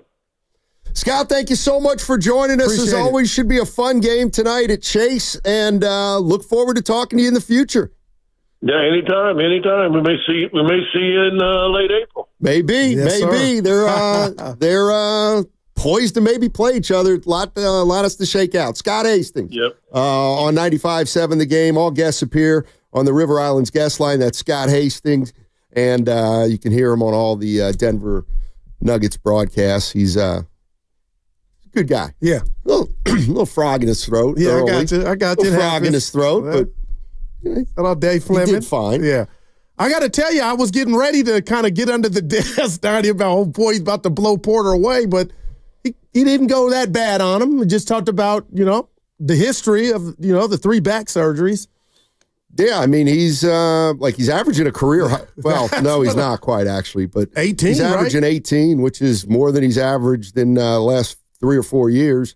And obviously they'll have Jokic, you would figure, unless for some reason Jokic and Murray don't play tonight. But I hope they do. We'll find out what happens. The Warriors are going to be at full strength, but for one player, and that's Brandon Pajemski.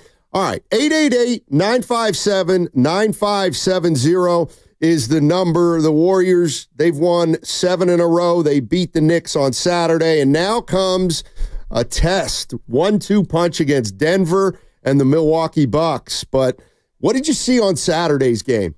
It wasn't your typical win with Jimmy Butler. It was a defensive grind. I look at a game like that and say, well, they showed how they can win a game that they haven't been playing much of, and that was a grit and grind game. 888-957-9570. Download the free Odyssey app and check us out on YouTube and Twitch, powered by First NorCal Credit Union. Spring into action at Valvoline Instant Oil Change, your 15-minute drive-through oil change. Stay in your car while friendly technicians check oil, batteries, lights, tires, and more. Locations and coupons at BayAreaOilChange.com. All vehicle types are welcome. Hey, it's Willard and Dibs for Safeway.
Holy cannoli. This is crazy. You guys got to put some respect on my gambling. Hey, it's Moses Moody with the Golden State Warriors. Now back to Steiny and Guru. All right, Warriors have won 7 in a row. They play the Nuggets tonight and then the Bucks tomorrow, and they got to keep winning. It's as simple as that. They remain in 6th. They lose tonight. Minnesota beats Indiana. Boom, they're back into 7, even though they've been probably one of the hottest teams in the NBA, but they got to keep winning. There's no doubt about it, Goo. Yeah, and you know, I don't want to get big-headed, Steiny, but there's been a tidal wave in regard to, you know, just the heights this team can reach. So I'm looking at the standings. This is super ultra fun, right, Steiny? But again, I feel like I've seen enough to where I'm going Sly Stallone. Bring it on, whoever the first round opponent ends up being. But I got to be careful there, Steiny, because if you do have a bit of a hiccup after all this winning, you'll be in that box playing somebody, you know, for your livelihood. Yeah, and you know, Steph Curry questionable tonight. Back tightness? I don't know. Yeah. I don't know. But he's got a back-to-back. We'll see if he plays both games. We'll see if Draymond plays both games, or heck, even Jimmy Butler plays both games. So we'll find out about that. But this is what actually I've been waiting on. Okay, give it to me. Because Guru has a theory about Jimmy Butler, and apparently this theory is so good. Well, and so hold on, okay, and so provocative that it's going to carry the show for the next hour or two. And I can't wait to hear it. He's been holding it from me, and I'm building it up because look at my man. Well, he built it up. He built it up for me. So you have a theory about Jimmy Butler, and let's go ahead and undress it. But I hate that Risotto. He did. It's like when you're dating and you tell your spouse, "Oh boy, watch out now," and it's like, "Oh, okay, you're all right." You know, like I didn't need that. But this is natural, Steiny. So I'm hearing Jimmy Butler, right? The last 3 games, and we can all say since the inception of him in the Warrior uniform, he's got others involved, and that's a facet to his game I love, and it's worked. But 10 shots, 5 shots, and 11 shots. Those are his shot totals the last 3 games. But after Saturday night, he said to the reporter that asked him about, you know, slow motion in regard to his shot selection, Stein, he goes, when the playoffs come, watch out. And I'm not worried at all about Jimmy Butler being able to take that up a couple notches, if not 3 notches. But Steiny, is it fair for me, and this is where I need you, and I thought I'd throw it to you. I thought to myself, that's a good thing, but if he does do that, I'm worried about maybe the others that might not be getting the opportunities they're getting now to kind of not shine, but put the ball in the hole. Or is so good in Warrior Land right now, Goo, you're making something out of nothing. But I thought not Jimmy taking it to another level, being aggressive. Will that throw off the others where right now they're getting those opportunities? I think that's what did Kobe say? Bikram yoga stretch. Hadn't heard that. I mean, I wouldn't be worried about that because worry's strong, but I wanted to run it by you. I mean, the one thing that Jimmy Butler has shown is he'll shoot when they need him to shoot, and listen, he'll take 10 shots a night as long as they're winning. I just think Jimmy Butler's the kind of player who, and I've said this, he's kind of like a point guard. If other guys have it going, he's totally content to not be a big scoring threat. And if there comes a time when Steph's rolling, but he doesn't have a lot of help, then I think that's where Jimmy Butler starts to take over. And it seems obvious to me that he is smart enough to take over right when you need him and want him to take over. The last thing about Jimmy Butler, to my way of thinking, is he... Give it to me. He just doesn't dominate the offense. And so he doesn't have to be catered to on offense. Damn. Not unless we get to the point where they need buckets and maybe they're late in the game and they have to go somewhere to him, maybe in the low post. But I love that he just doesn't care about scoring if they don't need him to score. No, I get that. And again, Stoney, this is not, I said the theory was about Jimmy, but it was about the others playing off of him. But let me ask you this, and I really believe it. Stoney, it's no secret. He hadn't played a lot of basketball. We're 16 games into his tenure here at Golden State. What if I told you he's not saving or preserving himself? And you could be like, "Goo, look at the minutes played. He's not doing that. What are you talking about?" But I do think he's still getting his legs underneath him. And he's kind of projecting, about a month from now, Stoney, when the playoffs start, he'll be ready to take on that load, that extra load if needed in regard to scoring. I guess. I mean, he's played, 15 games? I got to believe he's in pretty good shape right now. He certainly seemed like when he came back, he was in pretty good shape. So he's been playing for a month. Mm-hmm. I just think this is kind of who Jimmy Butler is. I think Jimmy Butler is the type of player who kind of fits in with the Warriors in terms of, if they're playing a bad team and he knows that they should win the game, those are the games he's not interested in scoring 25.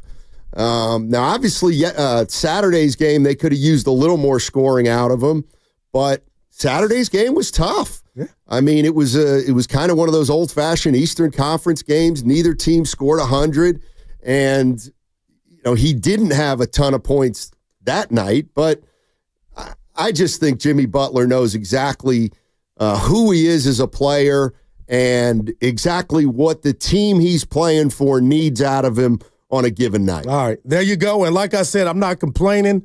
I'm just like those days are coming because you looked at Bridges. He can play D. He's long. And they had Cat, even though we call him soft, and Mitchell Robinson. And, boy, Josh Hart had a bad game Saturday. I don't know what he was doing. But the bottom line is they get after it, and that was refreshing watching that 97-94 win. And tonight I cannot wait. I really can't because this could be a playoff preview. Here's Jimmy Butler talking about the scoring and the role scoring has in his game right now and maybe looking down the line. I'm not just a scorer. I can score whenever I want to. I can shoot the toughest shots if I wanted to, and nobody's ever going to say anything. But I want to get everybody involved. I want to get guys in their spots. And when it's my time, you'll know that it's my time. But until then, we're going to pass the ball to the open man, get my guys some jumpers, get them out in transition, and we're going to keep winning. That's just wow. Jimmy, not Garoppolo, Stoney, the Butler. Yeah, I mean, that's a confident dude, man. And, he seems to be the kind of player that he'll be there when you need him. Wow. To score.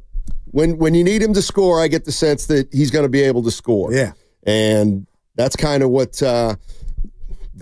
he does. He picks and chooses his spots. He figures out what the team needs and usually follows through one way or the other. The one thing I do want to talk about today is Steve Kerr. He passed Alvin Adels as the all-time winningest Golden State Warriors coach. Mr. Basketball. And the one thing that we've heard about Steve Kerr among some of the fans in the fan base is they've been critical of him. And they think that he's not great at player development. You always hear, quote-unquote, rotations. Well, the Warriors right now are 13-2 in Jimmy Butler. No, they're 50. He's played 15. They're 14-1 in the games that Jimmy Butler's played. Gotcha. How can Steve Kerr not get a ton of credit for that? Are there people out there that believe, well, if anybody had Jimmy Butler and dropped Jimmy Butler onto this team, they'd be 14-1? I don't think so. I mean, I really don't think so. I think it's time to give Steve Kerr some credit, and I'll do it right now. Ever since Jimmy Butler's been here, the rotations have been great. Now, maybe it's because the rotation has been cut down and the decision-making isn't quite as complex as it was before Jimmy Butler's got here. But does he get any... Why wouldn't he get credit for using Moses Moody at 4? Nobody thought about using Moses Moody at 4, and now the Warriors only have one loss when Moses Moody starts. I always wondered, does he get credit for that? Or are you a fan that says, well, we should have done it sooner? We should have done it sooner. Oh, man. What about Quentin Post? I mean, he's a rookie who's now got a role on this team. It's not a huge role, but he gives the Warriors a different look.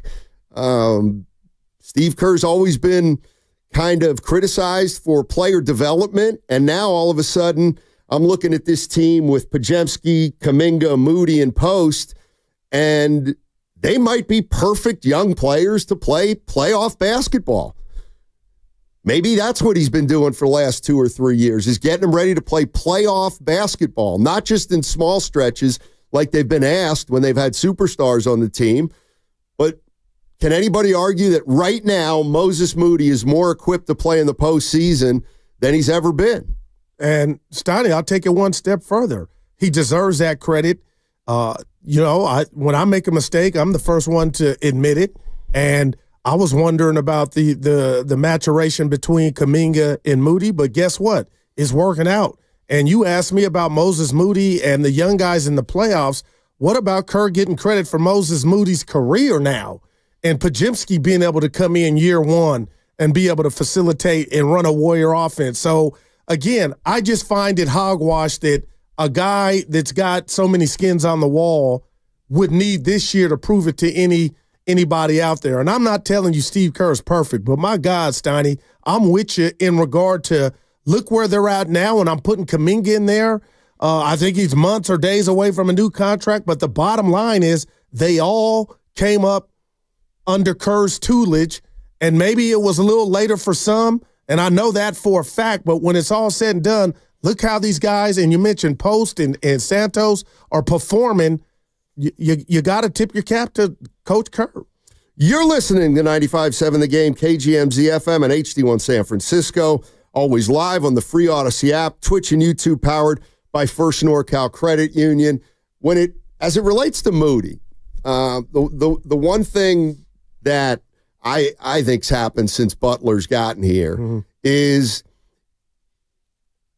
not as much as expected of him. And when your expectations of a player drop a little bit, then it's easier for that player to meet those expectations. I think that Moses Moody has turned into a heck of a role player for this team in the last month or so.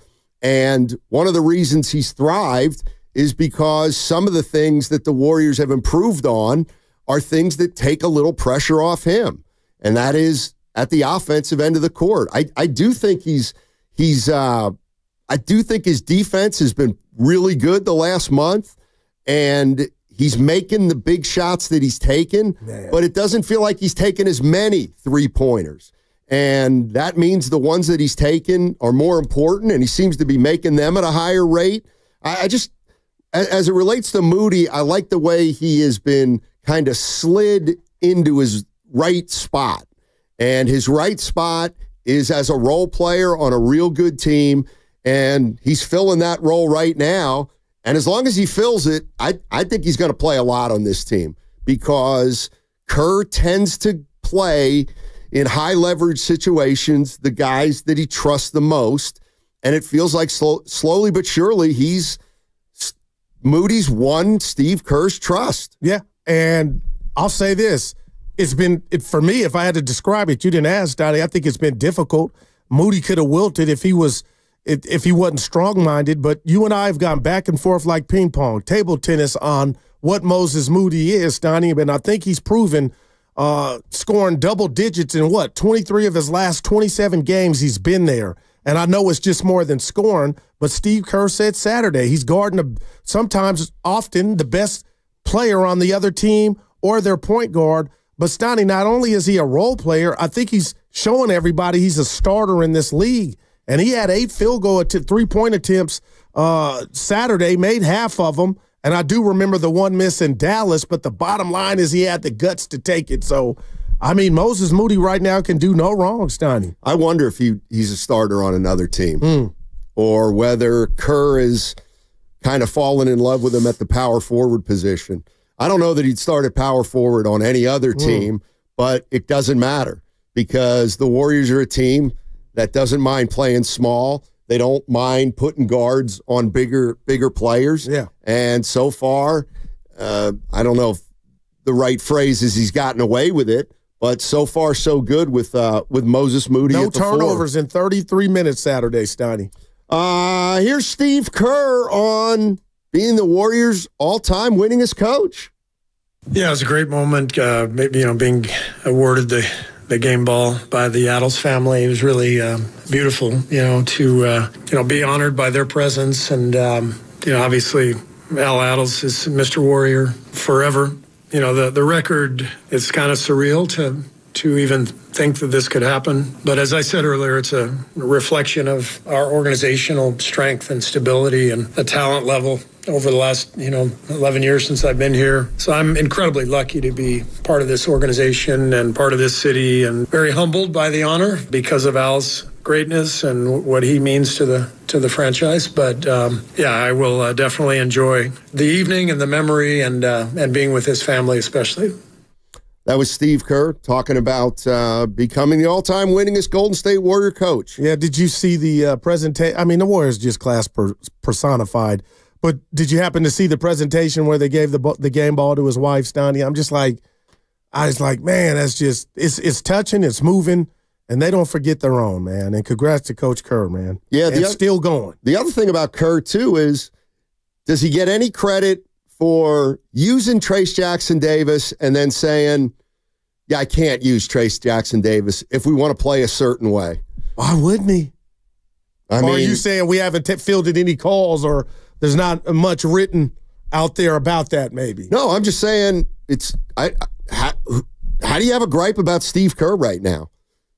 That is wow. That's my only question. I mean, what more could he theoretically do than he's doing right now? 888-957-9570. Let's go to Tom in Sonoma. Hey, Tom, what's going on, man? Hey, Steiny. Hey, Guru. Hey. It's a beautiful day, man. Yeah. Hey, so I feel this game is a must-win. We have to beat Denver today, man. Denver has got our number. They have beat us 7 or 8 times. We've got to send a message to these upper echelon teams. We're coming after you. You better get out of our way, okay? Now, for Jimmy Buckets, that was his worst game as a Warrior, 3-11 the other day, man. We need to have Jimmy. That game was way too close for me. It makes me concerned when he struggles like that with easy shots. Everybody has a bad game, so I'm just going to say it was just a bad game for him and move on. Moody is the best two-way player he's ever been in this league. His defense has finally come around where he is a vicious attacker on the ball. He just attacks that ball. He's doing things I've never seen him do before, and I believe he keeps doing this, he will become a great player. He just got to work harder. So that's all I got to say. Go Warriors. We got to beat Denver tonight, guys. Appreciate it, Tom. Thanks for the call. Yeah. And you might get Denver's B team, Stoney, What if they don't beat Denver? Then what?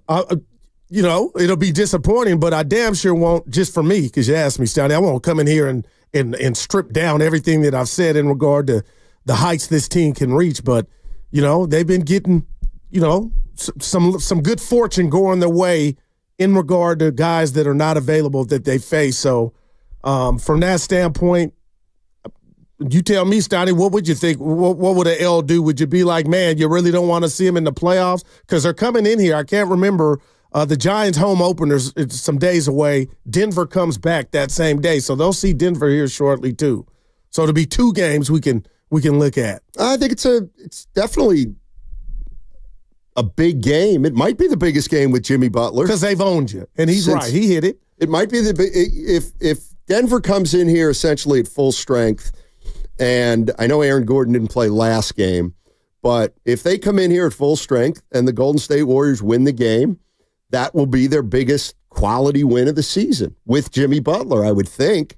And I'm trying to think off the top of my head, and it would have to be. I mean, Denver's right now tied for second in the West.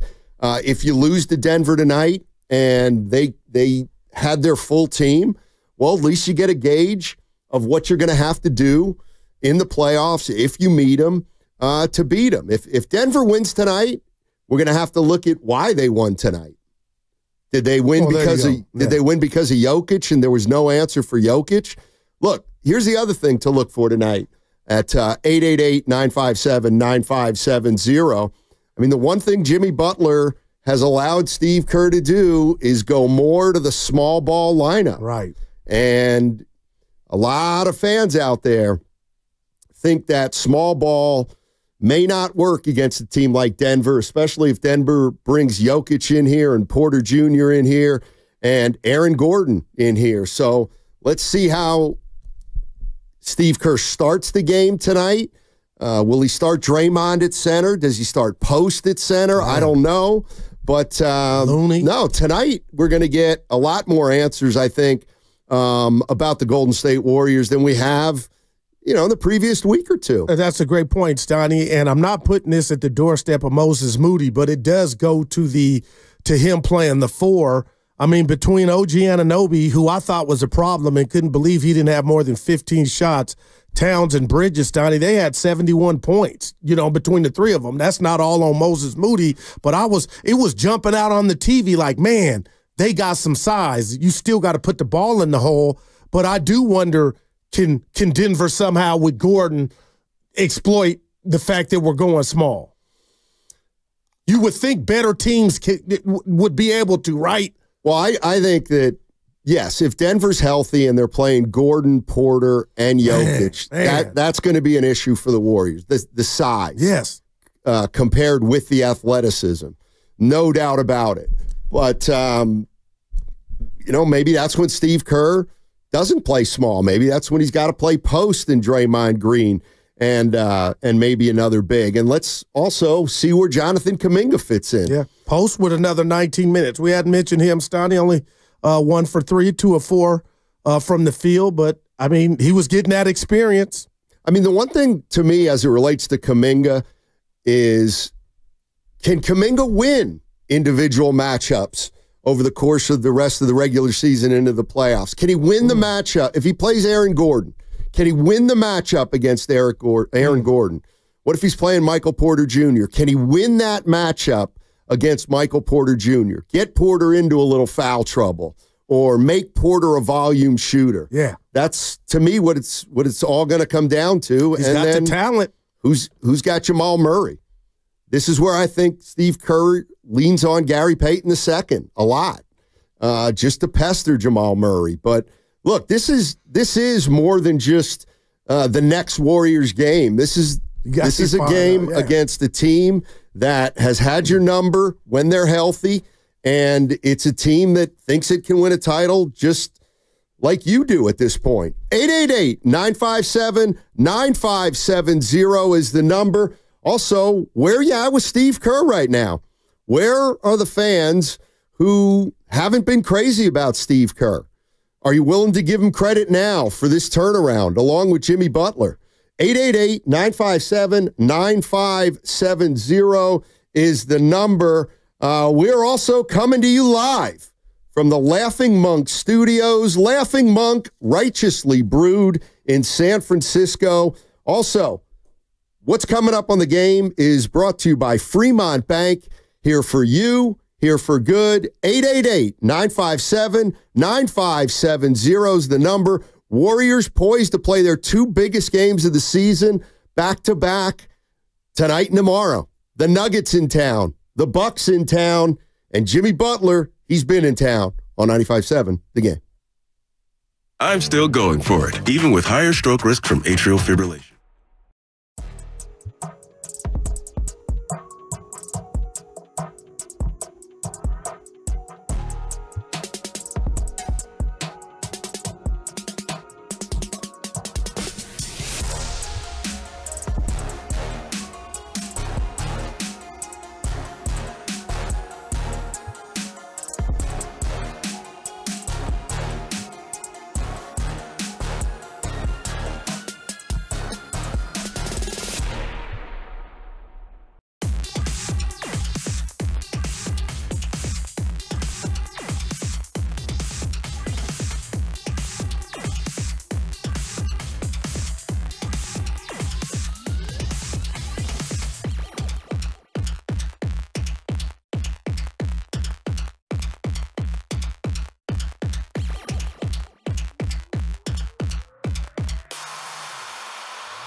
What's your favorite animal?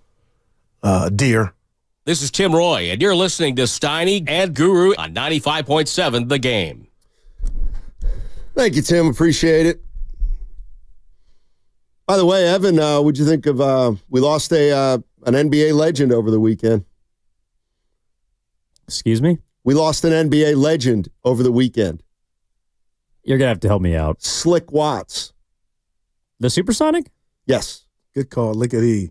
Yeah, good call. Headband. Well, I've read about him, but I never watched him play. Yeah, he led the league one year at 75, 76, or 76, 77 in both assists and steals. Mm-hmm. We lost 2. Junior Bridgman, too. Yeah, that was last week. Man, Steiny. Life, man. Comes at you, man. And just why I enjoy it, man. Technically, that would be death. Well, but we all got a date. I'll be at yours. You think you're going after me? The way I'm poised in my body, Steiny, your boy I might be first. Anyway. Don't talk about that. You didn't give me love for my Spanish. A lot of people digged it. It was wrong. It was wrong. You got me fired up about tonight, Rook. You said otros. You don't even know what that means. Yo tango? Yeah. I thought he said nosotros, which is still not where you want to put it, but right. It felt good. You guys said, intelligent people can speak multiple languages. Oh boy. Let's go to let's start out with John in Fairfax. My fault. Hey John, how you doing, man? Hey guys, thanks for giving me a shot. I'm doing great. I'm just super frustrated to hear anyone mention anything bad about Steve Kerr. He's got a spot in my heart, man. I don't get it. That guy comes from pedigree. Yeah. The guy grew up internationally, right? His parents were educators. His father's life was taken because of religious and political reasons. He's been through so much. People calling him out right now reminds me of his game when his father passed, and the fans were idiots enough to try to taunt him with it. And what did he do? He went nuts. He was strong. He was a man. He went up against Jordan. He played with Jordan. He's been coached. He's coached with some of the best. It's amazing to me that people call for Kerr to be a problem. I'm with you. It's amazing to me. And I apologize for my strength in words, but he's an amazing man. And we wouldn't be anywhere. If we didn't hire him after we hired Jackson, we'd be on our 7th coach by now, easy. And we'd be like TJ Carlissimo's grandson. Yeah, it's just like, come on. Wow. I've been shooting free throws like Rick Barry since I was 10. I swear to you, and I'm dating myself. This is the best time for basketball in the Bay Area, for sport in the Bay Area, and I can't believe people still come up with things to whine about. Get a life. Give the man some respect. Let him do his job. He's done it. He's the biggest part of this, in my opinion, because he knows how to talk to people. Wow. He knows how to have a conversation. He's not an idiot. He doesn't have this crazy self-bravado of pride. He's a real man, and we are so fortunate to have him. And anyway, I'm going to stop ranting. No, go ahead. Give me the time, fellas. Appreciate it. And Appreciate register it, John. for next year's knockout if you're shooting a Granny Goose this tiny free throws. Come on, Kerr's on my top 5 list. Why'd you take top 5 list of what? Top 5 coaches all time. You should know them. They switch every day depending on who. Finch is in there now, and Ty Lue was in there 3 years ago. That's free. I'm gonna give you that. I mean, Billy Donovan. Who else is on there? Yeah. Scott Skiles. Oh, yeah. Evan, don't let him poison you. Steve Kerr, Phil Jackson, Pop, Chuck Daly, and Lenny Wilkins. Okay. Appreciate that, Gil. Yep. There it is. It's official. Anybody else think that... Go ahead, Evan. Oh, no, I was going to say, we talked about this before the show, but there are 5 head coaches that are associated with dynasties. Red Auerbach, Phil Jackson, Pat Riley, Greg Popovich, Steve Kerr. Yeah. Whether you like it or not, he's one of the 5 head coaches of dynasties. Man. And you see people aren't throwing that shit. Whoever they were are not calling now to admit it. I could make the case that had Kerr not come here and been a part of teams with Jordan and the Bulls and been a part of the Spurs teams with Duncan that he would not have been able to turn Curry, Draymond, and Clay into champions. Well, was Mark Jackson poised to win a title with that team? I don't know. But that's a great question. But what I do know is, to that caller's point, the man, the character, Steve Kerr at every turn never forgets Mark Jackson and what he started. Obviously, he didn't finish, and that's just, again, I keep going to class personified. Steve Kerr, the man, is even greater to me, Stoney. I mean this, than Steve Kerr, the coach. I mean, you talk about Kevin Durant coming here and how that fit was seamless.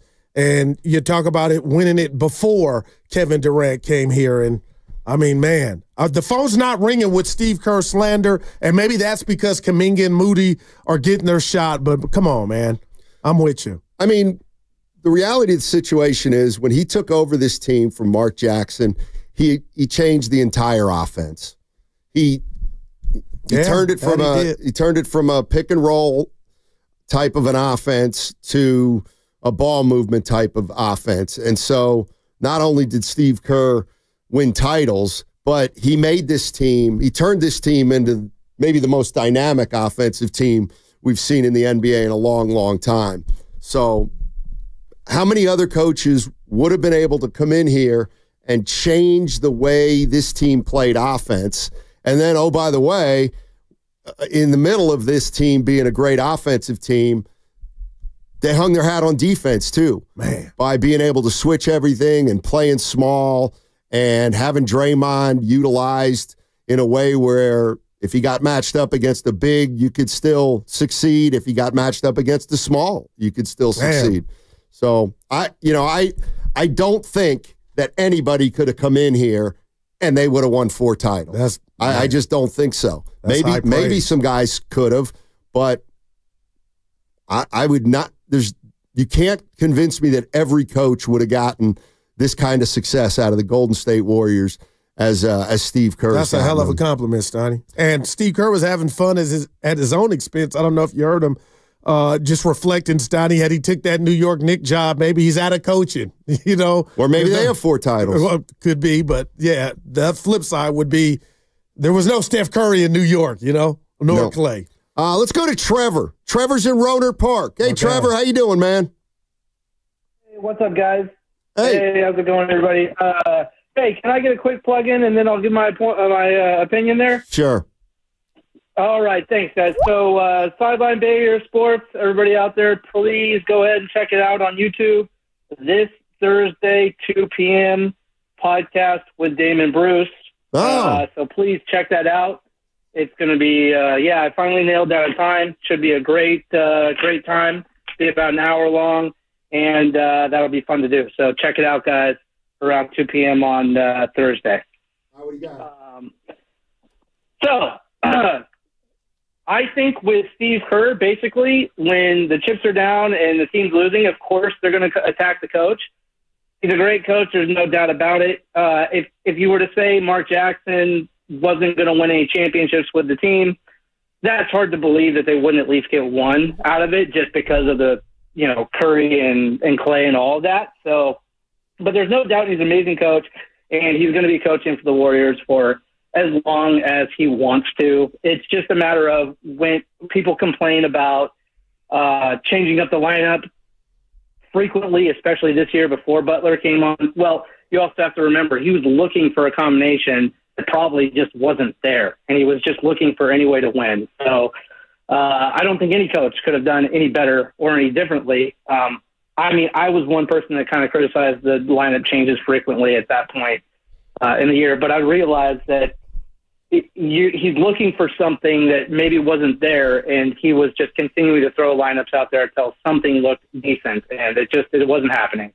But that's my 2 cents about Kerr. And I just think, by the way, when it comes to Butler and his contribution to the team, it is more than just about scoring. And yeah, everybody knows that watches basketball knows Butler takes it to a different gear when they get into the playoffs, or when he's been in the playoffs in the past. So I have no doubt that's going to happen again. But I don't think that makes any difference in the way that he's playing now. They know every game is like a playoff game right now. They're tied with Minnesota. And like you guys said, if they lose, yeah, go ahead. Sorry. No, I appreciate the call, Trevor. Thank you. I was just thinking that there's 15 games left, and it does feel like they have the pedal to the metal a little bit. And is anybody worried that they're going to have to play too long of a stretch with the pedal to the metal?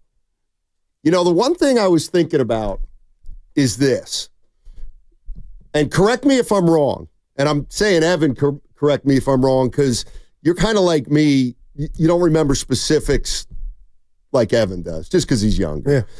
So in 2022, all right, think about this, Warrior fans. This is what, this is just something to put on the you got to deal with category. Klay Thompson missed the first 32 games of the year in 2022. I think it was closer to 50. Oh, that's right. It was 50, and then he played the last 32. Correct. So Klay Thompson was going into the postseason fresh. I believe Draymond Green missed a bunch of games that year, didn't he? Back. In the second half of the season, Draymond missed maybe 20, 25. And then you had Steph Curry, who missed the last 11 games of the year. And what we found out was when they got to the postseason, they all were relatively fresh. Klay only played 30. Steph had rested for a month, and Draymond Green had missed a good chunk of the season. It's not going to be the case this year with Steph Curry and with Draymond Green. It looks like they're going to play upwards of 65, 70 games. Anybody out there worried about the pace that they're going to have to play at, essentially? Not in terms of running up and down and playing fast break basketball, but can the Warriors continue to play this hard for not only the next month, but another 6 to 8 weeks after that? They're going to have to do something they haven't done before in terms of looking at it that way. Well, I think they're more equipped now than they were in years past, just with the firepower or the weaponry with the youngsters, Stoney. It's twofold, right? The youngsters you would think are going to lead on the OGs, but it's going to be vice versa. And if you look at this roster, you got some youngsters that shouldn't have that problem. But we were just out there in front of the chef. He told us number 5 is all he thinks about, Stoney. So I think it's an honor and a privilege that they've earned to get to a playoff series. I don't foresee, that being a problem, especially since Jimmy being one of the big 3, he hadn't played a full slate. It was a problem in 2023. I thought they ran out of, 2022 they won it, and their big 3 was extremely well rested. In 2023, you going Lakers? I'm thinking, okay, gotcha. Yeah, I thought they were out of gas against the LA Lakers, and maybe that's where the young guys come in this year. But they're going to need their young guys to play at a high level in the postseason, and that's sometimes where young players who haven't been there before struggle. And then combine that with the age of the big 3, and to me, that's one of the hurdles they're going to have to climb. I do believe this is a better roster than the 2023 one that lost to the Lakers, Stoney. It certainly seems a little deeper, that's for sure. Let's go to D in San Francisco. Hey, D, how you doing, man? Hey. Good morning, guys. Yeah. Thanks for taking my call. How you guys doing? Doing well, thanks. I think we should give it to Kerr, He deserved it, for winning all that, championship for us. I mean, lately, though, yes, he has a little issue with it, but maybe he's going to personal stuff that we don't know about, I think, So, yeah, I mean, believing in our players and trusting our players, I think we should have the championship in our hand. I think we're going to take it again this time. All right. There it is. D thinks they're going to take it again, Evan. You know who we need to hear from? The biggest Kerr hater out there. Hold on. Hold on. All right. The biggest Kerr. He called not too long ago. I thought you meant Curry. Oh, okay. Kerr. Is there a Curry hater? Priest. He's too old. Look, Evan. Great minds think alike. He called in a week. Priest a Kerr hater? He went in on Kerr. Really? He said that's what was bothering us. So if you're out there, Priest, hit us up, and maybe he's changed his viewpoint. But, Yeah, there was a lot of, I'm going Spider-Man style, venom towards Coach Kerr. I wonder if we can, I know we'll never get rid of the word, but just substitute haters for critics. Like, I don't think a lot of these people hate Steve Kerr or hate Moses Moody or hate Steph Curry. Like, they're critical of it. I would like to believe we have a really smart audience that is not completely one-sided or the other. And we'll see. Evan, but I like Evan, that. you're a man after my old heart. I feel like Evan running for office with that. Like, he just told the people, let's take it down from hater to critic. That's all. Can we critique anymore without it being hate? Estimated eyes on the YouTube chat saying, thank you, Evan. Evan, that's what it's called, Steel and Thunder. And I'm right with you. I'm right with Evan. No haters. I mean, well, that's our world is full of them. Well, I guess so. Yeah, people used to call you one. You're not. Of course not. I'm practical. I'm realistic. I am. They made you get off Twitter. I don't like that. I'm even Steven. The haters made him get off Twitter. I can be critical, but I praise also. I think when it comes to looking at just calling you a critic. I think. Yeah, but I think when it comes to looking at Bay Area teams objectively, everybody in the media must answer to me in terms of being fair. You know what I mean? There's no idea. You know what I mean? You don't. Nice. Hey, if that works for you, that works. I got that you. Works I'm here for you, baby. For example, I don't just hate the Dodgers because all the Giants fans hate the Dodgers. Now you do, because you take the you'll take up for the Giants. Calls me a Dodger fan undercover, or like, come on, I give credit where credit's due. I think you know that. Well, see, this is shit. Go ahead. I'm gonna sit this out. You give credit when credit is due on your terms, and that's fine. But I came in here and came down Curry and Draymond's road. When I said, what's the worst thing you ever said about Steph Curry? Evans got a drop when I said, I want wins. That's not what I can't remember what I said, but it was Curry and Dre was in the bar. It starts and ends with the chef and Dre. If the team set, this is vintage goo. Those are receipts. This is vintage goo. The Warriors are saying, we like the vibes here. Guru says, I don't care about the vibes. See, I can rip Steph Curry. It's like, what? Dude, you are a master of manipulation. It's fine. It's fine. Listen, I get it. I get it. Steph Curry's one of the most impressive, well-liked athletes in the Bay Area. Yep. And that makes you a little scared of him. It's fine. Estimated eyes, Goo was hella critical of Dre to the point to where mixed in with you, Evan, I didn't tell you this. You had left after Chase and that phenomenal time we had over there. I want to work together as a show. Maybe I don't even want Raymond Ritter to help us and get Dre on. With my Street Connect, he's not cutting. I want to fix that in a minute. I want to talk to Dre. You ever seen Taken? Get on his podcast. It's one of the greatest movies. You know what my favorite line is? Good luck. Isn't that the one? Yes. You got his name. Sounds like you knew his name, Stoney. Liam Neeson. My man. Look at you. He's also the guy, no, that's too far. Hey, can I tell you something? Well, don't you ever speak for me. Please. Evan, you're like me, Goo. You are being factual. We could try and get on the Draymond Green podcast with Baron Davis. You got to say it in its entirety every time you mention it. I need Baron with some more mic time. He's just there, man. I love you, BD. Sometimes it's fun being Baron Davis. I do it 4 times a week. I just kind of hang out. Oh, my face hurts from laughing. Spoon feed you. Dominate the ball. Somebody did say at the public house, let me cook a little more. Oh, yeah. He meant it, Evan.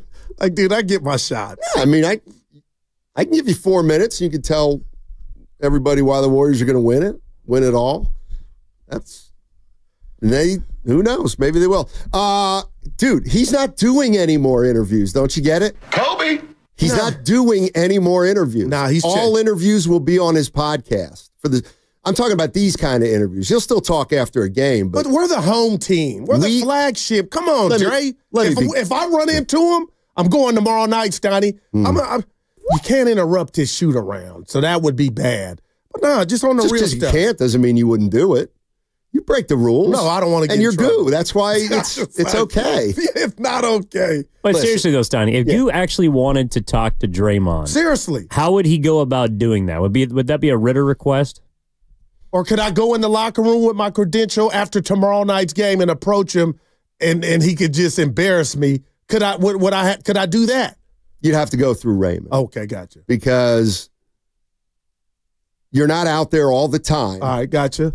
But there would be nothing stopping you from being in the locker room, or I'm ready. Draymond gets done with his pregame routine, and he's walking back to the locker room, and you sidle up to him, and you go, "Hey, Draymond, Daryl the Guru Johnson," and he'd say, "I'm surprised you're talking to me." But then after he said that, he would be like, "You talking to me, right, Jay? But who are you?" Dre, And then he'd end up saying, "Okay, I'm sorry. Who are you?" And then I would explain. I'm Daryl the Guru Johnson, and I host the show 10 to 2. Yeah, we've been highly critical of you sometimes, but we love what you've meant and what you've done. Okay, so what do you want? You to come on? You got 10 minutes? Yeah, listen to the Draymond Green podcast. I say everything I need to say. With Baron Davis. Maybe if Subway asked me to do that, I'll do it. A corporate sponsor, but let's talk about. I know we only got a couple minutes, Stoney. What about his just game over? He's in the basketball heavens, Draymond. Like he's 3 for 9 last. No, game. it's not just about the 8 for 9 or 3 for 9. It's about what is him closing, finishing the layup, and doing. Moody said the night was more like a nightmare the way he did it. But Stoney, he's in a zone right now. He's feeling good. We talk about Steph, but Dre is also benefiting from having another dog in town, man, and I can see it, man. Yeah, no, he's in a groove, Draymond Green. Let me see. He's in a groove. Just led the team in scoring. This is like the dentist. He's in a groove. 23 points a couple games ago. Oh, boy, he's down to 33% from three-point range. He started the game off a couple games ago with 2 threes in the he starts corner. games great. And I love it. But you mean up to 20, and he's 33. Yeah, and he's closing. 33-7. Look at my guys. 33-7. Well, I'm going to work on trying to get him on, but I'd have to go through Raymond, huh? Yeah. Any way you can do it, go ahead and try it. But I don't think he's doing many of those anymore because he has his own forum and he can say whatever he wants. Yeah. All right, 888-957-9570 is the number. We'll get into some more of this sound from Saturday. The Warriors have won 7 in a row. But you know what? What we got? You can still hear those wolves howling. Wolves are howling. Wolves won 8 in a row. They got Indiana tonight at the Target Center, if it's still called the Target Center. The Clippers have won 3 in a row. The Rockets, forget about Come that. out and play. You can't catch the Rockets. But do you want to play them? That's I don't almost know. like y'all keep winning. I don't know. I think there's going to be a lot of movement. Well, you want Rockets in first round over Denver. Any Warrior fan will back me up on that. Right, Warrior, I guess. Huh. Would Warrior fans back you on that? We're not afraid of anybody, but we'd really like Houston. No, but we got to get Houston. Yeah. Who do you want, Warrior fans? Because there's got to be a lot of movement. 888-957-9570.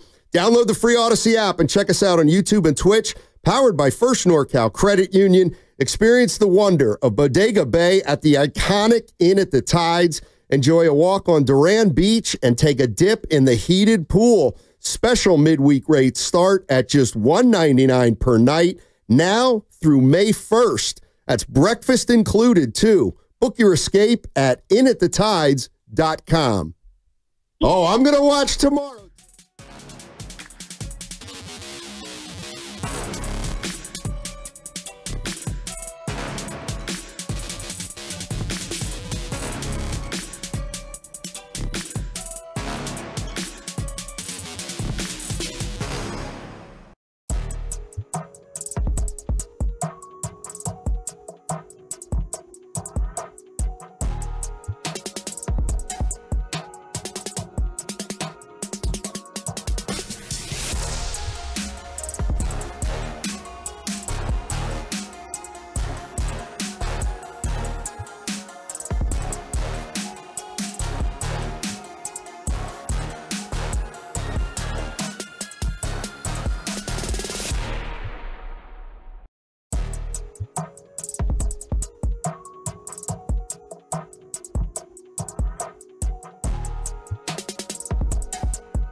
Watch the game again then, Steiny. Call it like you see it. It's the Guru, Steiny, Guru, Steiny, Guru, Steiny show. Let's go. By the way, I think it's St. Patrick's Day today, right? Ooh. St. Patrick's Day today. Yeah, Rick Tittle invited me to a parade or a function right after work. I'm It's not a going to be able block to make party. it. Block party, yeah. I'm going to miss it. Yeah, today, I love the Irish, but boy, what a great day to fast. Great day to fast, Yeah. too. Yeah. Boiled cabbage, I'll pass. Oh, man, I put some hot sauce Irish on that. stew, Yeah. that's a no. Shepherd's pie, What? yeah. What's in that? Yeah, I don't know. Yeah. Cole Cannon, oof. Soda bread, Soda. That sounds like diabetes. Soda bread? Yeah, all of these things sound like they're poisonous. well, My type of stuff. tough to get it down the gullet, as they say. Guinness.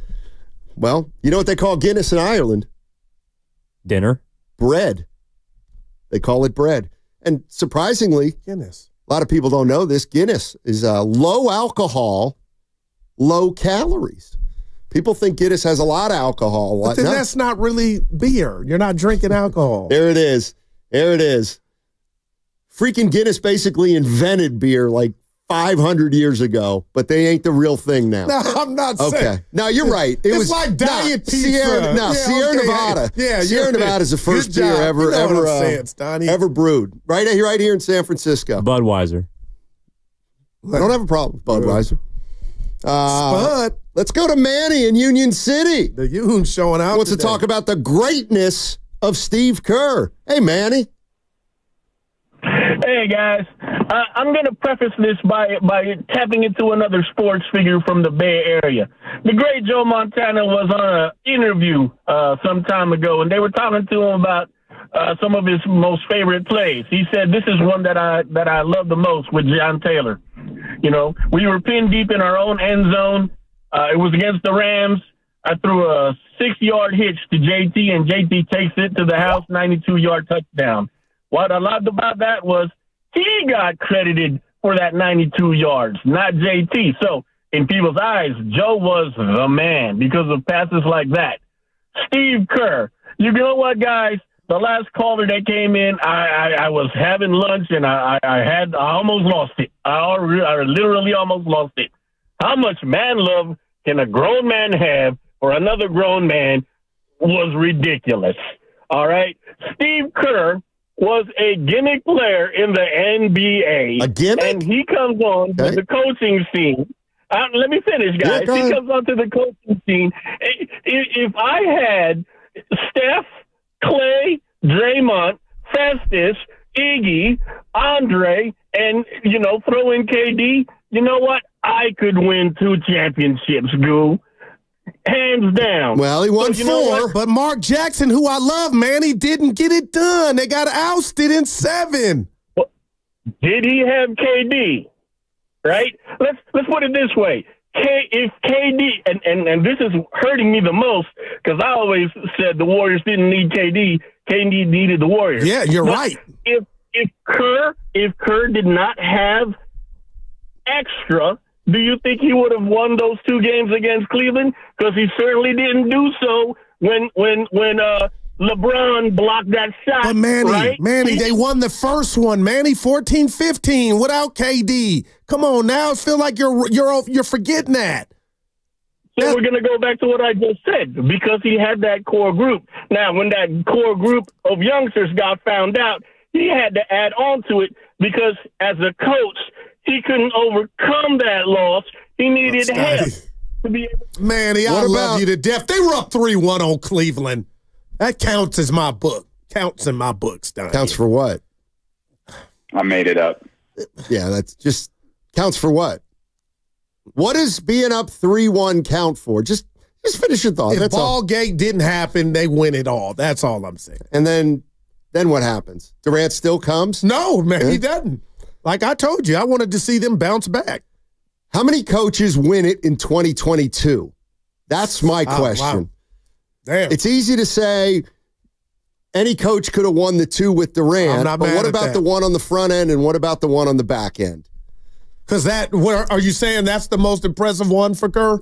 I think the first one, go ahead, Stein. Well, it wasn't any of the ones with Durant. Well, but the first one was also out of nowhere. To me. Steiny, I've never heard you say it, but do you think Steph Curry is the greatest point guard ever? Ooh. I'd have to say no. Magic. Yeah. But this is what Draymond Green was talking about. The reason I wouldn't say he's the greatest point guard ever is because I don't really think he's just a point guard. I think he's a guard. I don't think he's a point guard. I don't think he's a shooting guard. So I think he's just a guard that can do everything. And thank God Draymond Green said this, because I completely agree with him. And maybe we can get that sound at some point. But he talks about the fact that it's hard to put Steph in either category, shooting guard or point guard. He says that's a compliment. And I kind of agree. Steph Curry came into the league and he was a tweener. You remember? And those had negative that word had a bad it wasn't a compliment. Well, and he turned the league into a league of positionless basketball, along with the Warriors, at least on defense. And as far as I'm concerned, he's maybe the most dangerous player in the history of the game without the basketball in his hand. And that's pretty important. 888-957-9570 is the number. Let's go to Scott in Alameda. Hey, Scott, how you doing? What's up, Scotty and Goo? Good to hear you guys. Back at you. Hey, I don't know what the heck that last caller was talking about. Well, he's from how are we disrespecting Steve Kerr like that? Come on, he's a legend. Absolute Bay Area legend, NBA legend. No doubt. But I called to talk about more about how it's an issue for the Warriors. Give us the Rockets, give us the Nuggets, give us the Thunder. I'll take whoever. I don't think anyone's giving us a problem when we got Draymond, Steph, just energized, just hyped up. Now we got Jimmy playing like this. Nobody's stopping us this year. We're getting another one. Number 5, baby. Let's go. Wow. All right. Yes, Donnie, if we have some fun, hey, Houston is, Donnie, it's incredible. 40-25. They got Şengün, but they don't have a Jaren Jackson Jr. They don't have a Karl Anthony Towns or a Jokic or Aaron Gordon. So just from that vantage point, or LeBron James and Luka, I'm looking at them like, if you asked me and you didn't, but Stoney, that would be the one I'd like to start with if I could. I don't want Oklahoma. If I'm the Warriors, I mean, to me, it's obvious. If your choices, and now they're up to 6, and the thing about it is, if the Warriors do happen to get up to 5, that means everything's open to them in terms of who they could possibly play, but for Oklahoma City. But and it could fluctuate every day. 5 or 6 could be anybody. Could be the Rockets, could be the Nuggets, could be the Grizzlies, could be the Lakers. And listen, if you're going to rank them in terms of the biggest problem to the least big problem, yes, I think that the team they would like more than anybody else are the Houston Rockets. I'm totally with you. If anybody out there disagrees, 888-957-9570. Let's go to Brian in Hayward. What's going on, Brian? How you doing? Good, guys. Thanks for taking my call. To touch on what you guys just said about seeding and matchups, Houston sounds like a good, get our feet wet in the playoffs. But as far as like matchups go, about a few weeks ago or a month ago, I would have said there are certain teams that I don't want to see, but boy, bring on anybody. Let's show the world what's up. We got Jimmy now. We're playing way better. Kuminga's back. I don't care who we play. I would rather knock out the hardest opponents or the highest ranked opponents so that nobody can say anything to us afterwards. Because if they come back, they take this year, everybody's going to start hating again. All these LeBron lovers are going to start talking, running their mouths again. Everybody's going to say, the Warriors couldn't do it without another star. But I don't care. 5 rings is going to be 5 rings, and anybody can say whatever they want. I want the hardest opponents. I want LeBron. I want OKC. I want the Nuggets. Okay, I don't know how that's going to work out, but that's what I want. I want those 3 teams so that we could check, and then I don't care who we play in the finals. Bring on Boston again, because that would be the most fitting, right? They're hungry enough because they lost a couple years ago. They just took it last year. They're ready for us again. Yeah, let's crush them too on the way. This will be the most epic title we've had in the 5 rings. Steph will solidify it. You can keep talking about LeBron's better than Steph, but you're just going to sound silly after this year, fellas. Say it with your chest. I did. I said it all with my chest, Goof. I love it. I love all of it. Yeah. Thanks, Brian. Appreciate the call. And I'll just say, it's a team sport, Donnie, and I keep saying this. I can't get a nickel for it. Steph Curry beat LeBron James 3 times on the grandest of stages. The Warriors beat the Cleveland Cavaliers on the grandest of stages. But the 2 best players on each team were Bron, and Steph. That's all. Right. But did the Cleveland Cavaliers ever have the better team? No. I could make the argument the first time they played. So, Love and Kyrie got hurt. I know. But that's if I really wanted to, I could say Steph lost one he shouldn't have. You're right. Yeah. I can make it say Steph lost 2 he shouldn't have. Well, the second one they got hurt, so that's just the way. That's just the way that one went. But my man said he don't want the path of least resistance. Bring him on. I actually think hold on one sec. You're listening to 95.7 The Game, KGMZ FM and HD1 San Francisco. Always live on the free Odyssey app, Twitch and YouTube, powered by First NorCal Credit Union. I actually disagree with what the caller said.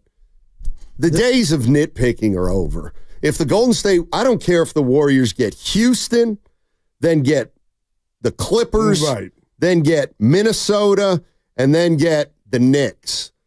If they win the title, they win the title. There's no asterisk. There's no they got lucky. I mean, those days are over. This team's got 3 guys over 35 years old and another 5 guys without a lot of playoff experience. So, that's out of their control. That's why I love what you said, right? You play who's in front of you. Exactly. And this is a great point from the 925.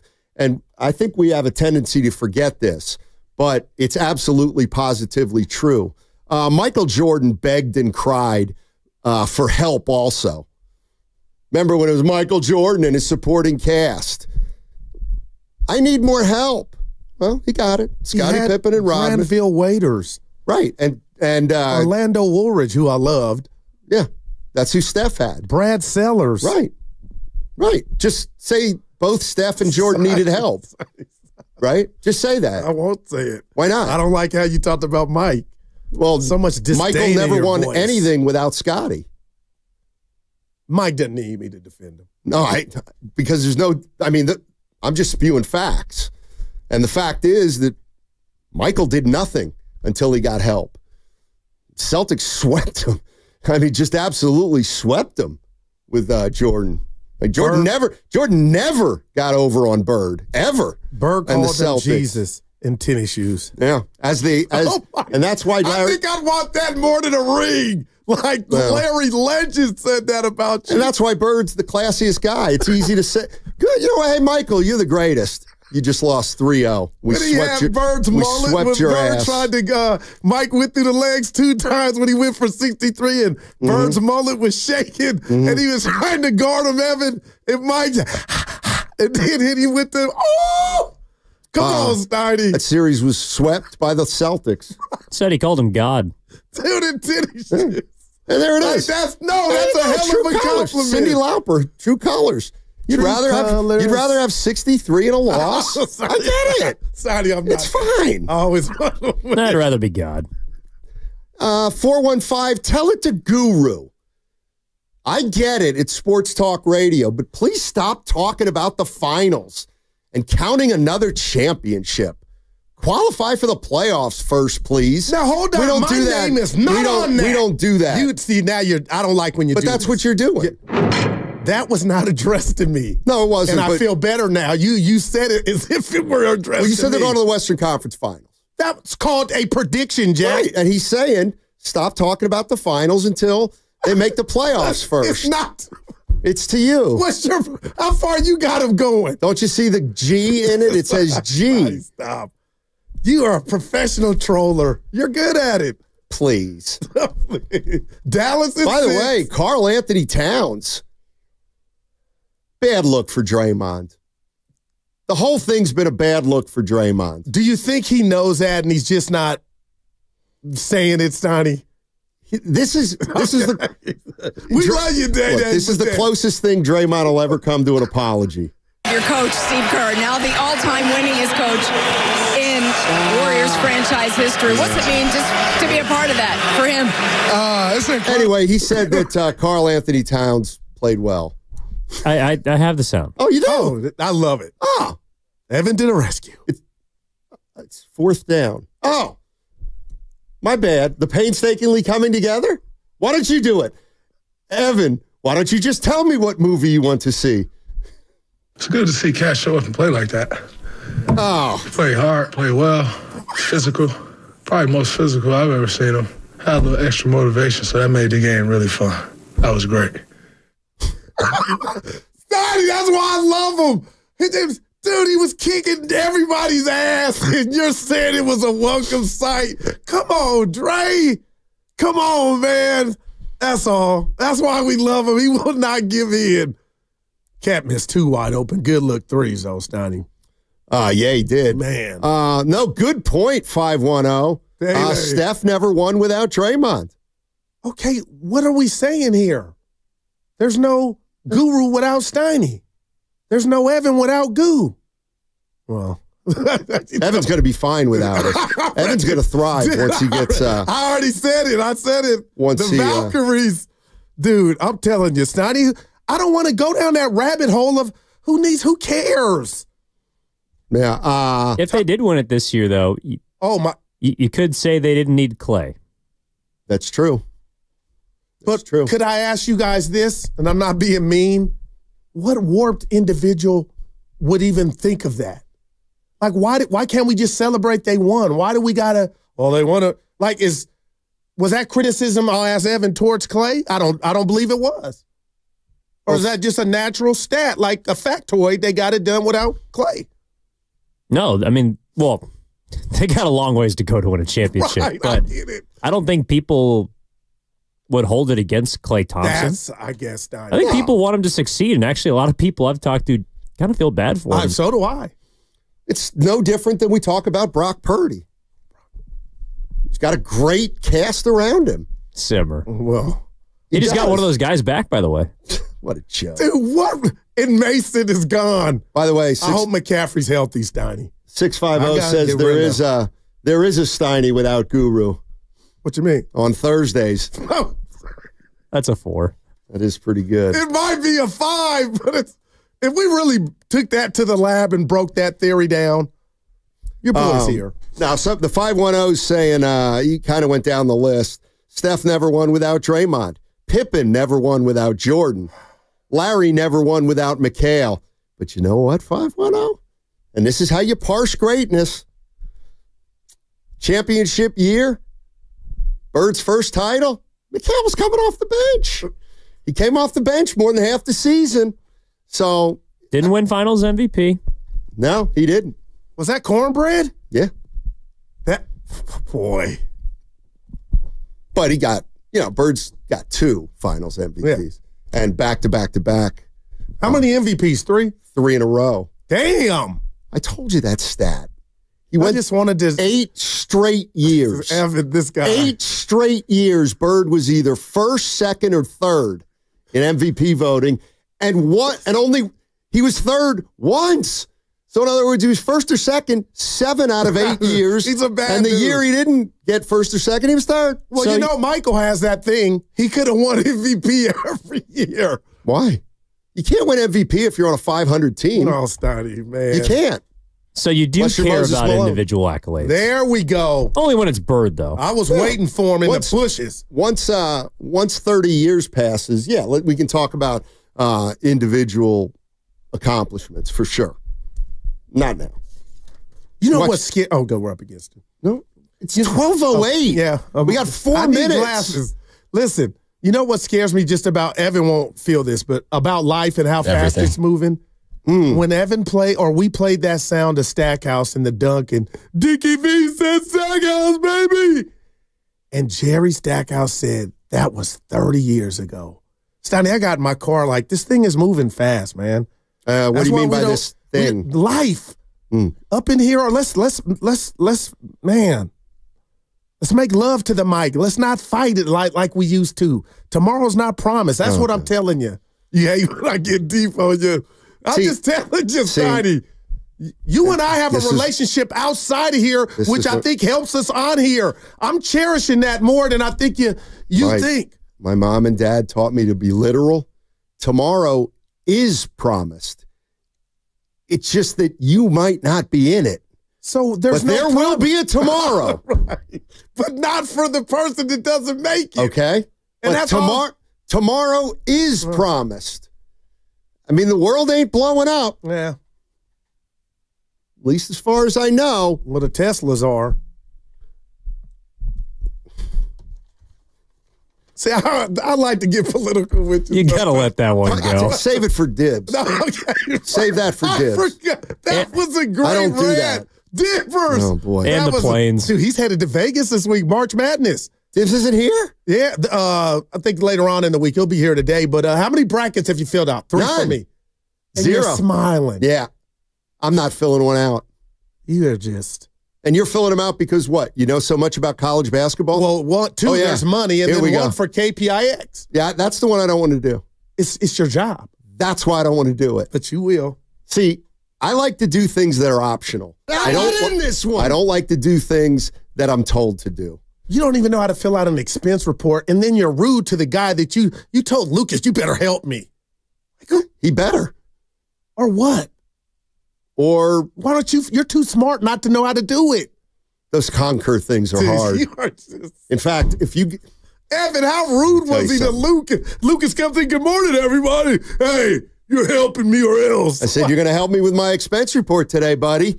And, of course, he looks at me with that blank stare because, he doesn't know how to do it either. Seriously. I just can't wait to tell Senna to do something in a minute, Evan. and he's going to have to do it. He was that dude. I'll tell you what I'll do right man. now. You know where we're coming to you live from? The Laughing Monk Studios. Laughing Monk, righteously brewed in San Francisco.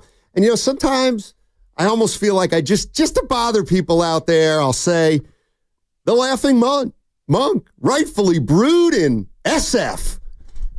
Frisco. Yeah. I don't think people get mad at Frisco. What do they hate? San Fran. San Fran. You know what? Being the East Bay kid, we always call, let's go to the city, Frisco. Yeah. All it would take is one guy like me, and I could bring San Fran back in about a week and a half. Go to break. Yeah, really. I'd love to hear this. You wouldn't even know where to start.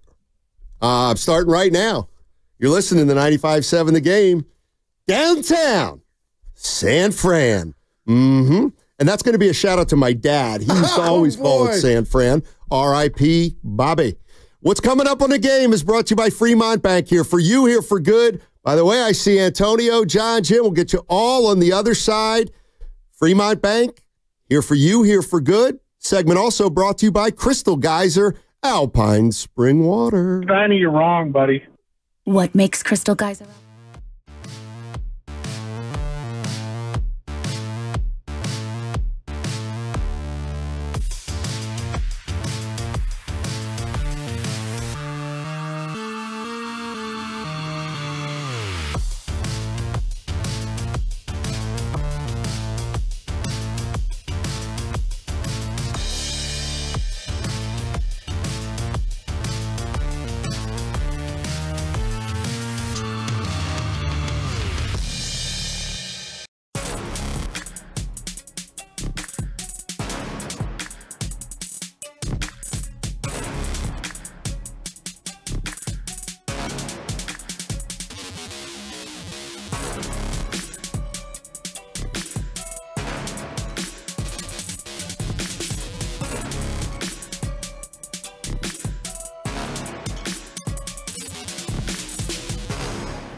That's what we said in the locker room. Draymond do the nightmare. Now, back to Steiny and Guru on 95.7 The Game. All right, what were you saying about rats?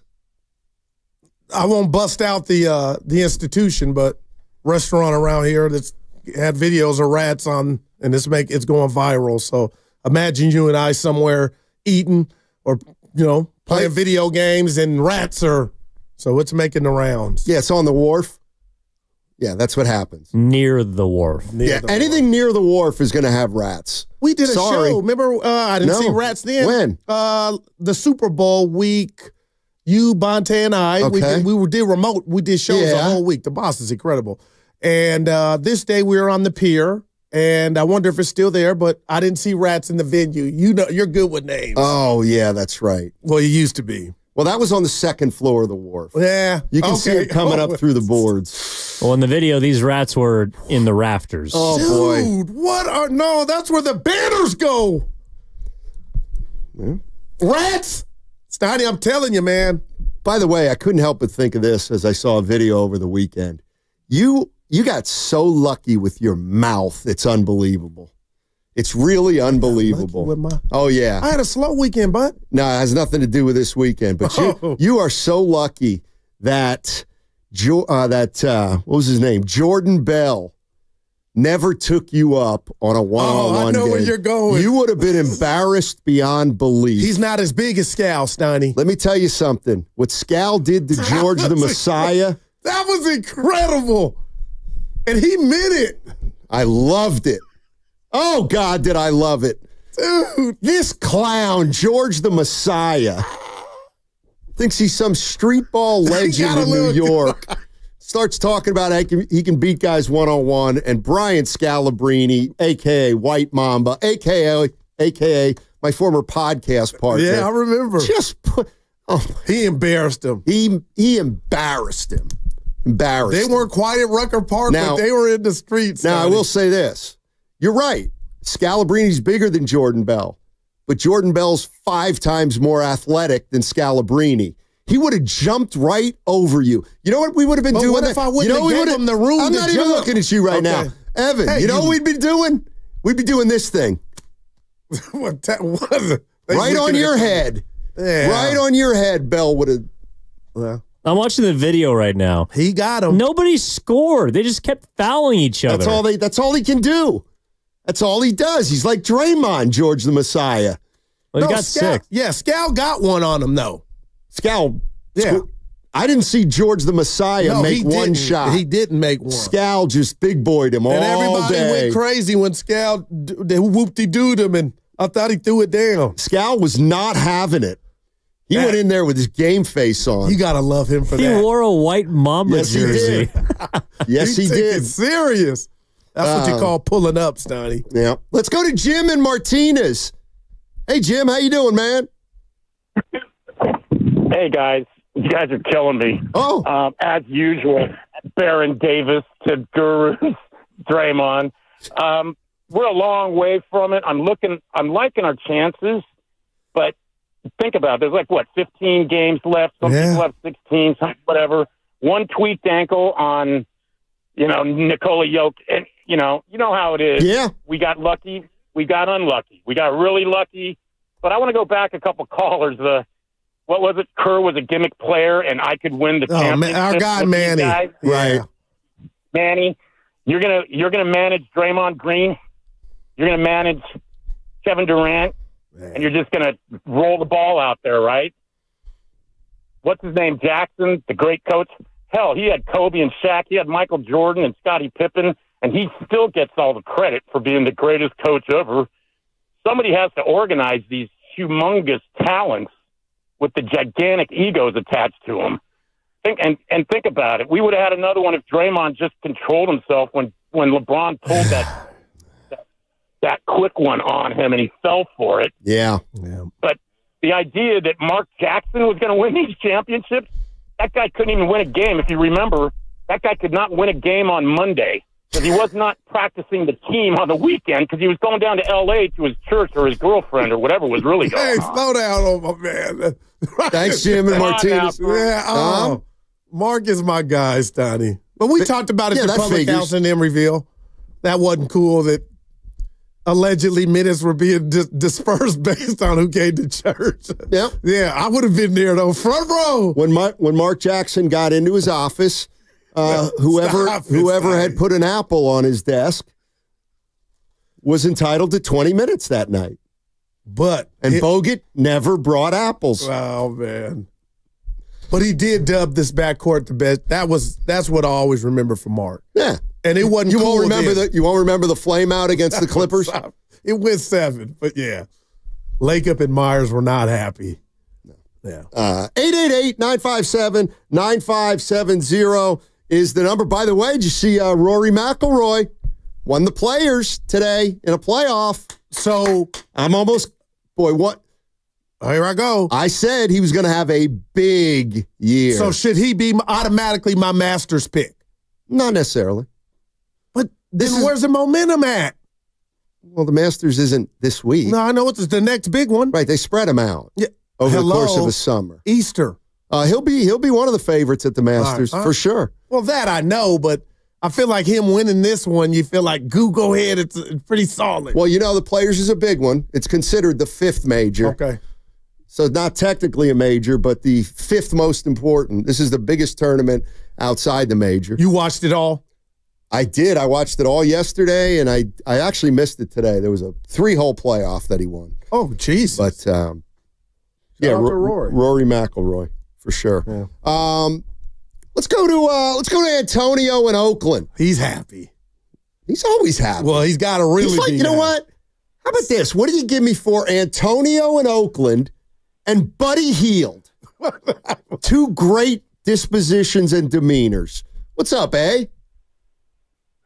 Yeah, man. Buddy Hield, I think he has the most threes in the NBA made in the last 5-6 years. So, yeah, that's me. And I got, some of the best takes. But anyway, shout out to y'all. I love watching the Warriors. We're at, 14-1 since we got Jimmy Butler. Man, we got Steph getting shout out, MVP, all across the freaking, arenas and stuff.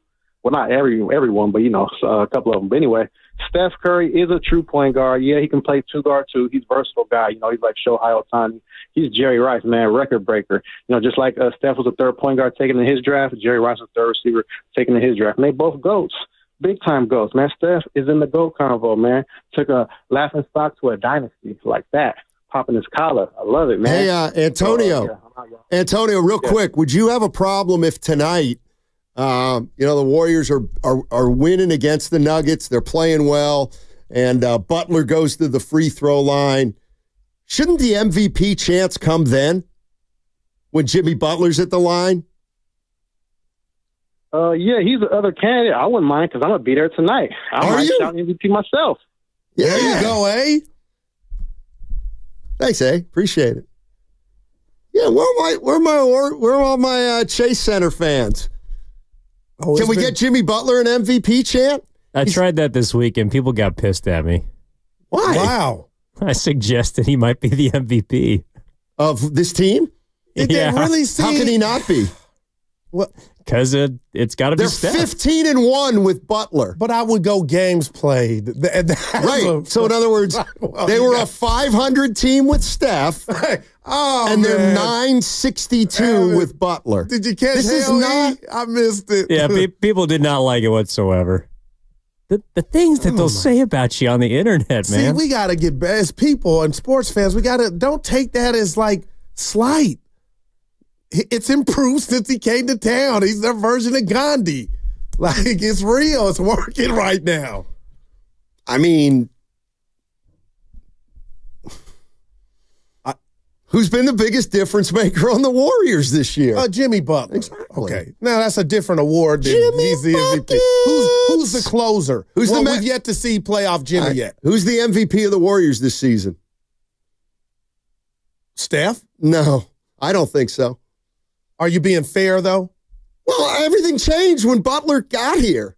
I mean, every single thing changed. I'm not saying Steph Curry isn't terrific, but what more do you need to see about one player changing the entire dynamic of the team? He looks so worried. No, it's okay, Goo. I like your glasses. Okay. I'm looking at you this way. Yeah. Because I'm the average. We're average men. Evan is a little above us. But what if you were at a regular job and somebody came to your employment in October? Right.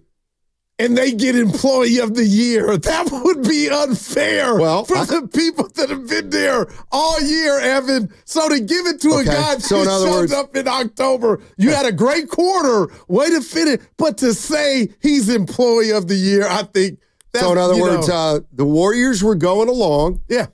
And let's say on a scale of 1 to 10, they were getting ratings. They were getting 2s and 3s and 4s and 3s and 4s. And that's what they were. And then they acquired somebody and the ratings went up to 9 and 10. I would say that the rating fluctuated the most in the positive because of Butler. I can't ignore what he's done. Come on, Steph even told it. But why are we so fixated on putting a label on it? Label on what? Why did Evan have to tweet that? Did he see MVP? What did you exactly tweet? Evan, read it to us, please. Right. I said something along the lines of, I was likening it to the MVP conversation that people are having between Jokic and SGA. Okay. Like, I think Jokic is the best player on the planet. SGA is probably going to win MVP. Not exactly apples to apples, but Steph is the best player on the Warriors, but Jimmy Butler has been their most valuable player. All right. When I hear it like people that, didn't like that. Wow. And hearing it like that, Evan, I'm like, I like it. Like, I didn't, context, that's smooth. All right. Butler's the best player in the Warriors right now. Best all-around player? He's got to be, right?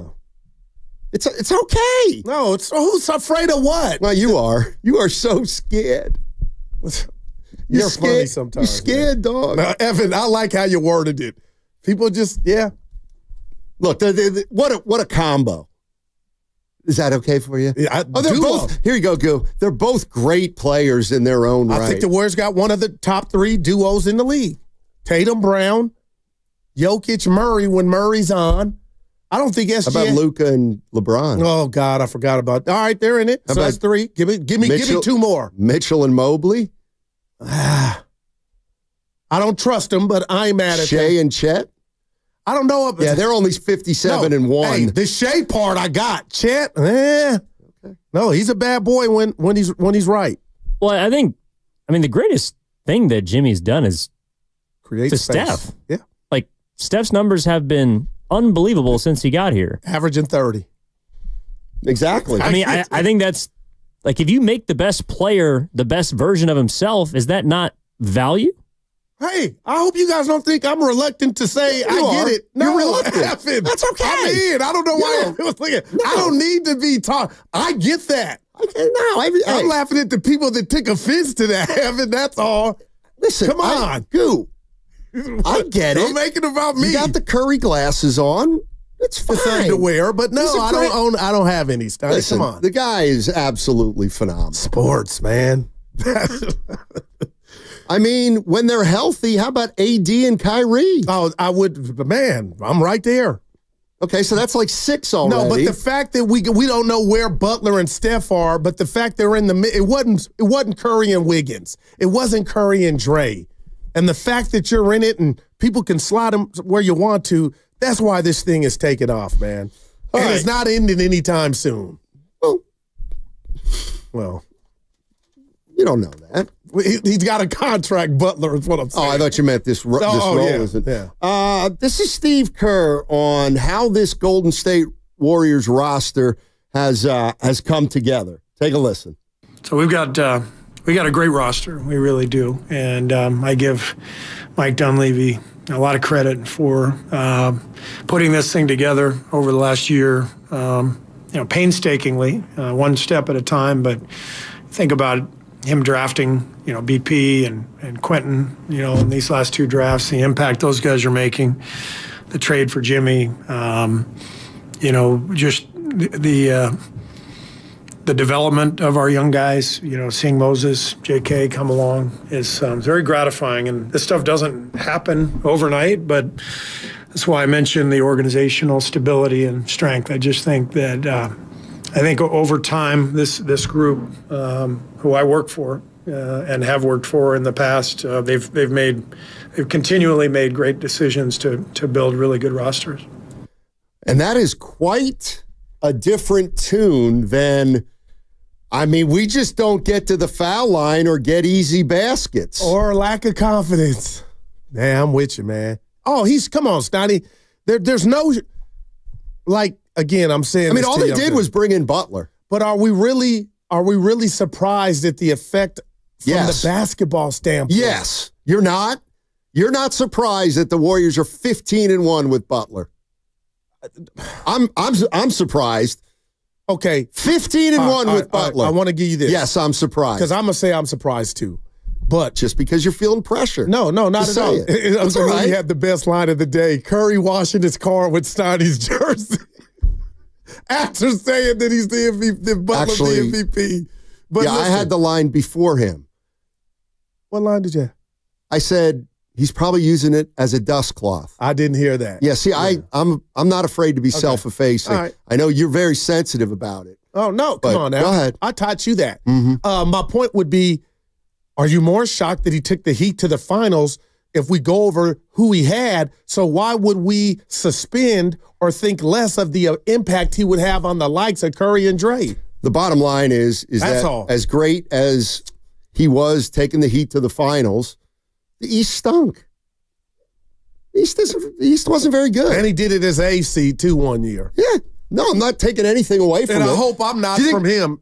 I mean, and this is an easy thing to say. And again, I'm not taking anything away from Butler.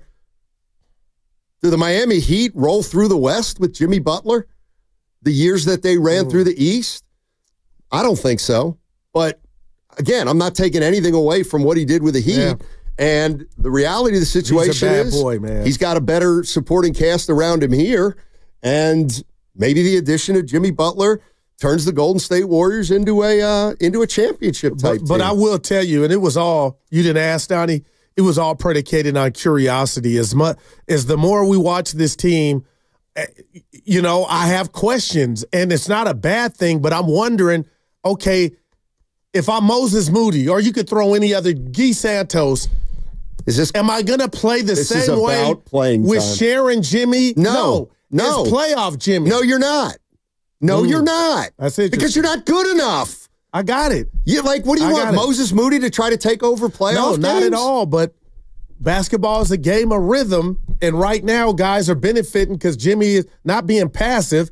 He's making the right play, and he knows it. But when he says, and I love it, you know, come playoff time, it's going to be a little different. I'm just wondering, Steiny, are you going to be able to stay in the game with less touches if your name is not Draymond or Steph Curry?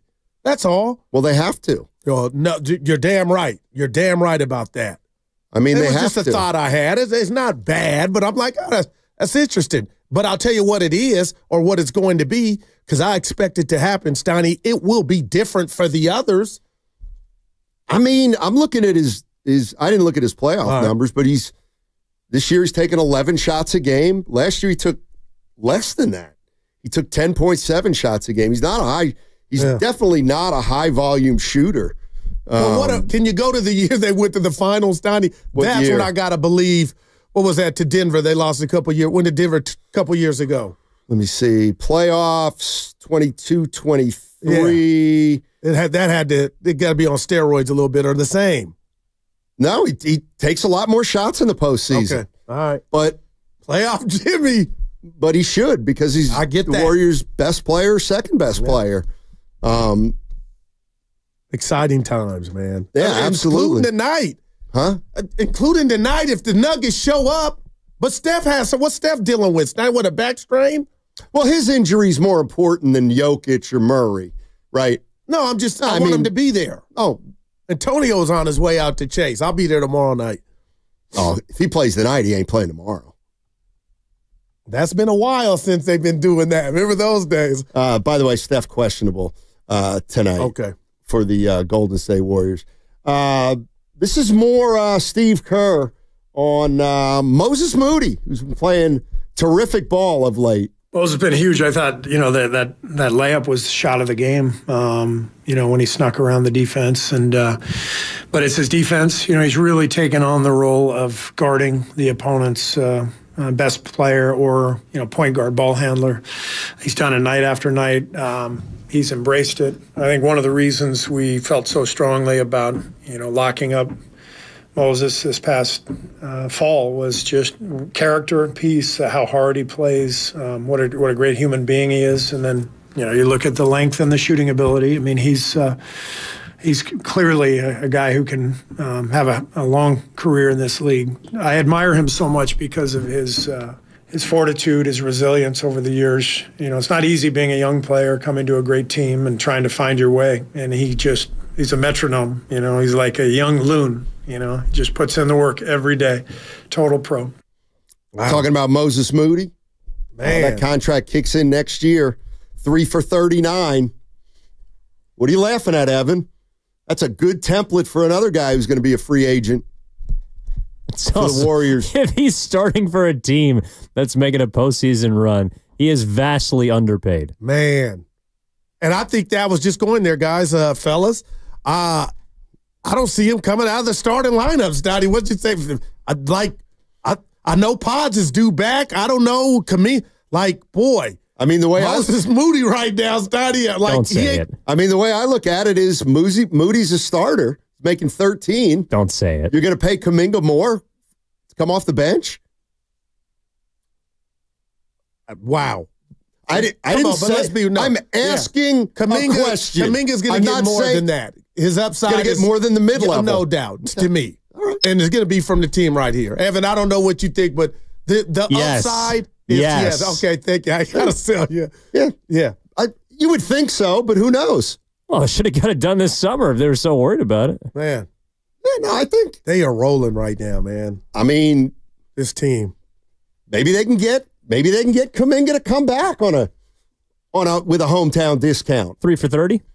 Let's be honest, Donnie. Do you think you and Evan? Do you think some other? So you guys have ruled out another team throwing out some incredible bread towards JK. I have not. Well, there's no team that has incredible bread other than the Nets and maybe Washington, but Washington's already got a young superstar in the making. With braids, he killed Denver. JP. Oh, I was talking about Poole. Hell no. I'm talking about. What you mean, hell no? Poole talking beat about Denver. Sar. Please. All right. 888-957-9570 is the number.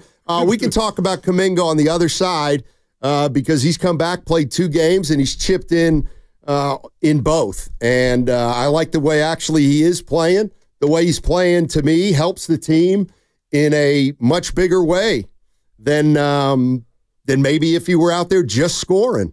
But clearly he's trying to do the right thing, and I'm not sleeping on 5 assists in 20 minutes on Saturday night. 888-957-9570 is the number. We talked a lot about Kuminga before he came back, and now we got 2 games to work with. How you feeling about the way Kuminga's been reintegrated into this lineup? 888-957-9570. And where does he go if it means a bigger role? How the Warriors going to figure that out? Not to mention Pods. Are these good problems to have or challenges to overcome? 888-957-9570. Download the free Odyssey app and check us out on YouTube and Twitch. Powered by First NorCal Credit Union. That segment also brought to you by Safeway. Head to Safeway this week for this amazing deal for members.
Let's make love to the mic.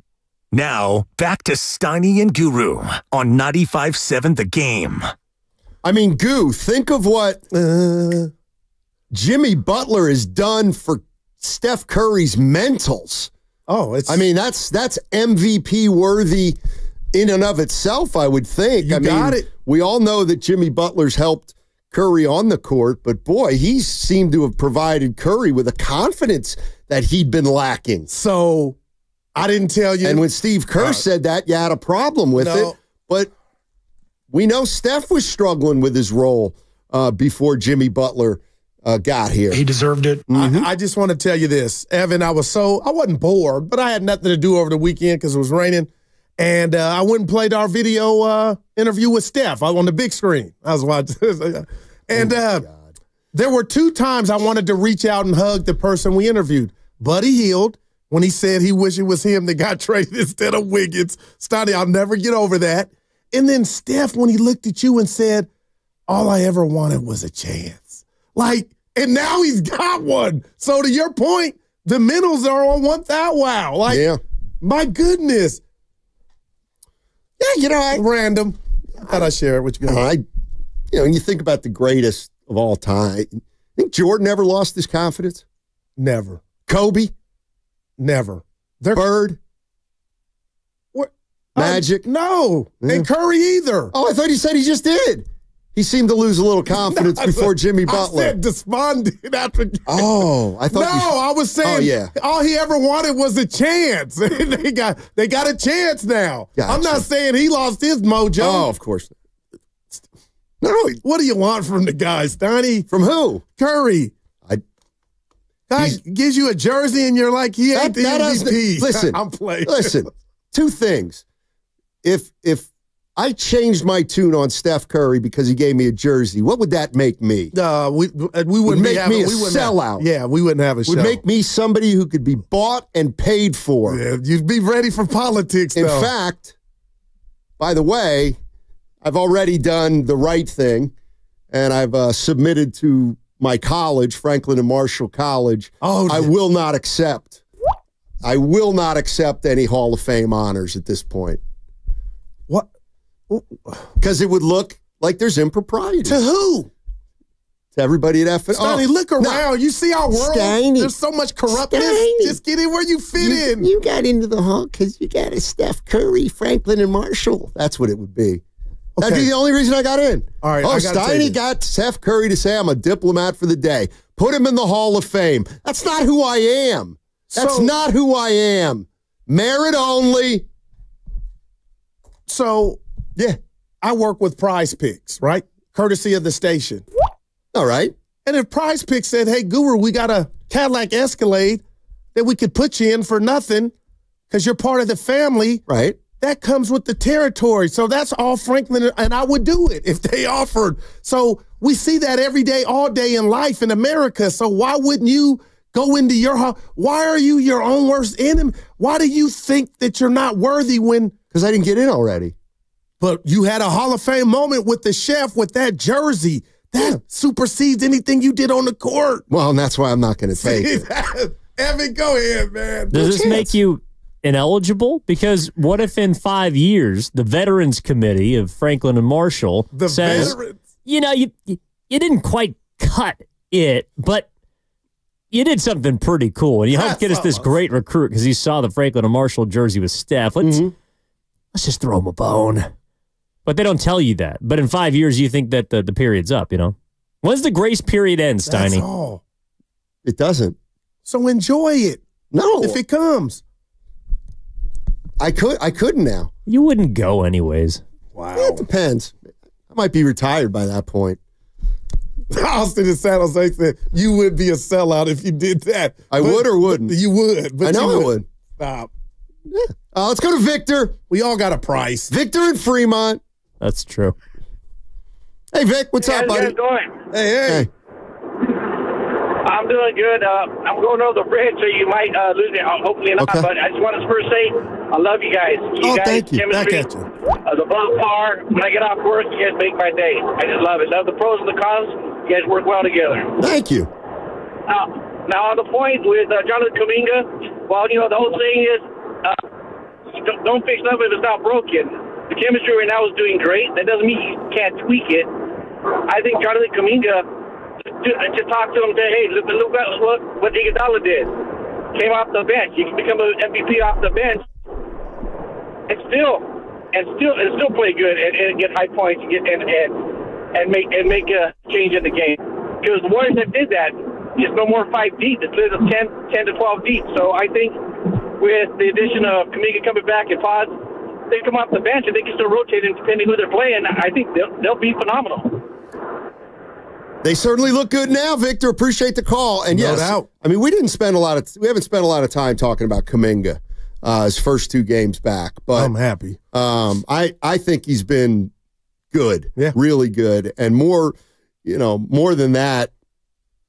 It's so obvious that he's trying to do what they're asking him to do. That's, to me, what I see from Jonathan Kuminga. Has he ever strayed away from that? Because I felt bad thinking. Well, he didn't ask him to make an atomic bomb. It was like, dude, just play ball and be yourself. Well, and I think I'm mad that I was worried. Well, where'd the 5 assists come from the other night? Well, Stein, I could be honest and say guys hit the shots that he made the passes to. If we really wanted to break that down, he could have had 5. He could average 5. It's all about the guy you giving the ball to making it. I'm a little disappointed in myself from the standpoint of, did I really think Kuminga was going to come out there and try to go Michael J. Fox and Teen Wolf? Like, nah, he's fitting in, and he's smart enough to know what time it was. That's all. I mean, he's played 34 games, and he's had 5 assists in 3 of them, and 1 was Saturday night. So that's one thing that, I don't think he was as aggressive as when he left, and I don't think he should be. The other thing is, like, you say when they tell Jonathan to be himself. Well, unfortunately, for a good chunk of his career, Jonathan Kuminga didn't rebound, and Jonathan Kuminga wasn't a great passer. So if he's doing those things now, that's what helps lead to winning basketball. I don't think they need Kuminga to average 20 a night. I think they need him to get you 18 or 20 nights when they need him. I ain't mad at that. But, Stani, as you already know this, they have the margin of errors for what they did in the first half of the season is out the window. It's go time, but they're going to need more. They're going to need the Jonathan Kuminga ultra-aggressive package at some juncture, which includes scoring and shots and attacks on the rim against better teams. And I think that's coming. Yeah, I don't know. Yeah. I don't know, because he's not the next guy up if they need buckets. Next guy up if they need scoring is Butler. But again, the way I look at Kuminga and the way I look at guys coming off the bench is that chances are he's not going to come off the bench and be great every night. All right, so when he's good, when he's really good, does he help you win a game? Because that's what it's going to be. Curry and Draymond and Butler are going to win the Warriors some playoff games. Gotcha. But they're going to need Kuminga and Moody and Podziemski and maybe Hield to win them a couple games that they wouldn't ordinarily win if, let's say, the big 3 didn't play well enough. And what did you make of, did we kind of watch that Saturday in a sense? Not that the big 3 played bad, but New York was playing hellified defense, I thought. Stoney clogging the middle. It was difficult out there, especially when you don't get to 100 points. Who stepped up? Moses Moody. Yeah, I mean, it was a game where both teams were on 100.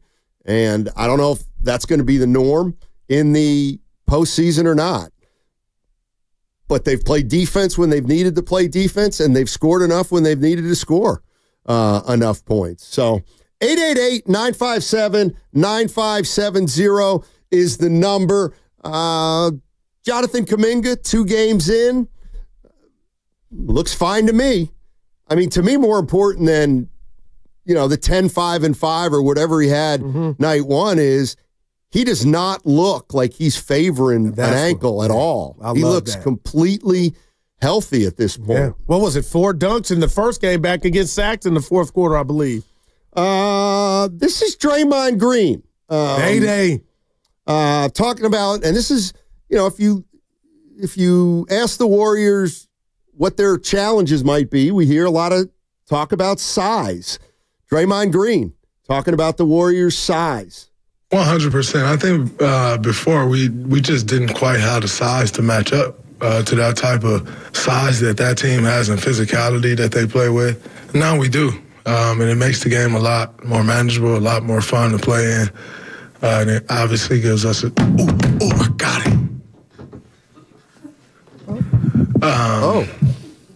That was nice.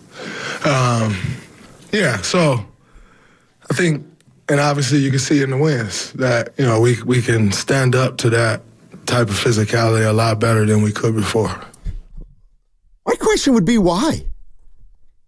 Well, Jimmy Butler. Wiggins bigger than Butler. Wow. He's bigger than Butler. Only he can answer that. Some of it it strong as Butler, though, Stoney? Some of it's got to be, part of it's got to be Quentin Post, I would think, because they're playing him 15 or 20. But I love to hear him answer your question on why. Maybe it's because Jimmy plays on the interior and Wiggins was playing a lot on the perimeter. Maybe Butler's more physical defensively. Do me a favor. I got to believe Butler rebounds more than Andrew Wiggins. What was that he was trying to get? What do you mean? What was that? Oh, I almost got him. It was like a bug. Well, not a rat. Yeah. Oh, I thought it was the microphone. Rats? Yeah. Microphone falling. Let's see. Do you think he's the Karate Kid or something? Like he just used chopsticks to pluck a fly out of the air? I tell you what, if you're not watching Cobra Kai, the new season on Netflix, you are missing out. Danny Caruso. Yeah, I mean, Butler's a better rebounder than Andrew Wiggins. No doubt about that. And he's would you say a better defender on ball? Like, see, Wiggins was no punk out there, Sonny. I'm just. You know what? It feels like guys have gone by Butler here and there. But Sonny, I feel like he's still working on his stamina and his legs. I mean, I think that's why we're seeing Shotgate a little bit. He's still working on that. So he's been here for 6 weeks, still not in shape. No, I'm not saying that. What are you sounds saying? More derogatory. No, of course. I'm just saying conditioning issues for Butler. No, he's of course not. He has standards. Right. Okay. He has standards. So okay. So anytime. Have you seen him at the rim sometimes? There we go again. Here we go. Any Warrior who's slumping, they're banged up. Nobody said slumping. Yeah, banged up a little bit. Evan, Butler. how many times have we seen Butler with nobody on him kind of missed a putback? And it's like, what did I just watch? And I'm like, brother working his legs out. That's all, E. Well, it's been like 15 games. I mean, if he's still working his legs out, he must really not be trying. Which I think he is. Yeah, it feels a little like you're pandering. I'm not good at that. I'm really not. I mean, Jimmy Butler. And I'm not going to hold the players is who accountable. Jimmy Butler is. And if you think he's not finishing enough around the basket, then clearly he's hurt. I have no. Stop. He's hurt. He's telling you there's a different Jimmy coming out come playoff time. That's all. Buddy Hield was really, really healthy in that game against the Kings. And Saturday against the Knicks, boy, he was hurt. Yeah. I mean, you could just tell he was hurt, Buddy Hield. I'm not doing that. And that's the way. That's the way that was. When you getting back out there? Out where? To see, because tomorrow night will be the first time I get to see Jimmy in person. I was just thinking about you. I don't know. All right, we should go. It's tough for me to go without Fitz when I'm watching a Warrior game. Well, I told you all you got to do is go to Macy's or somewhere and get you something nice. What are you talking about? You said Fitz. Bob Fitzgerald. Evan, I thought he was talking about his garments. Oh, Sorry, my God. I call our wardrobe Fitz. You look nice. So when you said this is a new Fitz, shirt, too. And you look phenomenal. I have 4 new shirts. Dude, you look this great. Is one of them. That's why when you said Fitz, you meant Fitz. I Bob got Fitzgerald. it. Yeah. The man. Let's go to Ace in Marin. What's up, Ace? How you doing, man? Good, man. How are you? Good to talk to you again. Thank you. You know, this is the first time a few minutes ago I've heard in weeks anyone discuss Wiggins versus Butler. It's been Jimmy Butler all the time. I'm very curious. Yes, Butler's an awesome ball player, but what does that say about Wiggins, who he supplanted? Go ahead, Stein. I'll let you yeah, we don't. No, do we have to demean Wiggins because he was a champion here? Maybe it just had ran its course with Wiggins, and what Jimmy brings is obviously something different, and the Warriors needed it, and the rest is history. What do you think, Ace? Yeah, that's what I was just about to throw it back to. Because who feels a little uncomfortable with that? I find it very interesting. I was not a huge Wiggins fan. 2022 Wiggs, fantastic. But this year he was better. And as you point out, size-wise, he's comparable to Butler. So I find it really fascinating that you insert Jimmy into the lineup and all of a sudden they're 15-1. It's kind of crazy. Wow, man. I completely agree. And I'm looking at, and I know this is not, and thanks for the call, Ace. Appreciate it. Wow. Why, man. I mean, give it to me. This cannot be right. This cannot be right. It has to, Stoney. It was wrong. This cannot be right. Hold on a second. 18. This cannot be right. 4.2. Yeah. This cannot be right. For you to say it is. Hold on. 2.3. 15-1. Quit teasing it and say it. Come on. Hold on. I want to make sure I get it right. All right. Jimmy Butler. All right. On the Warriors. How many points is he averaging? On the Warriors. I'm going to say 16. 0.4. Isn't it 8? I was looking at some wrong numbers. Oh, God. My point is the numbers between Wiggins and Butler are actually very similar. That's what I was trying to get to. So it's the intangibles. They're both averaging about 17. Butler averages more assists. More assists and more rebounds. But Wiggins shot the three, you would think 20 times compared to what Butler's doing. Wiggins is shooting.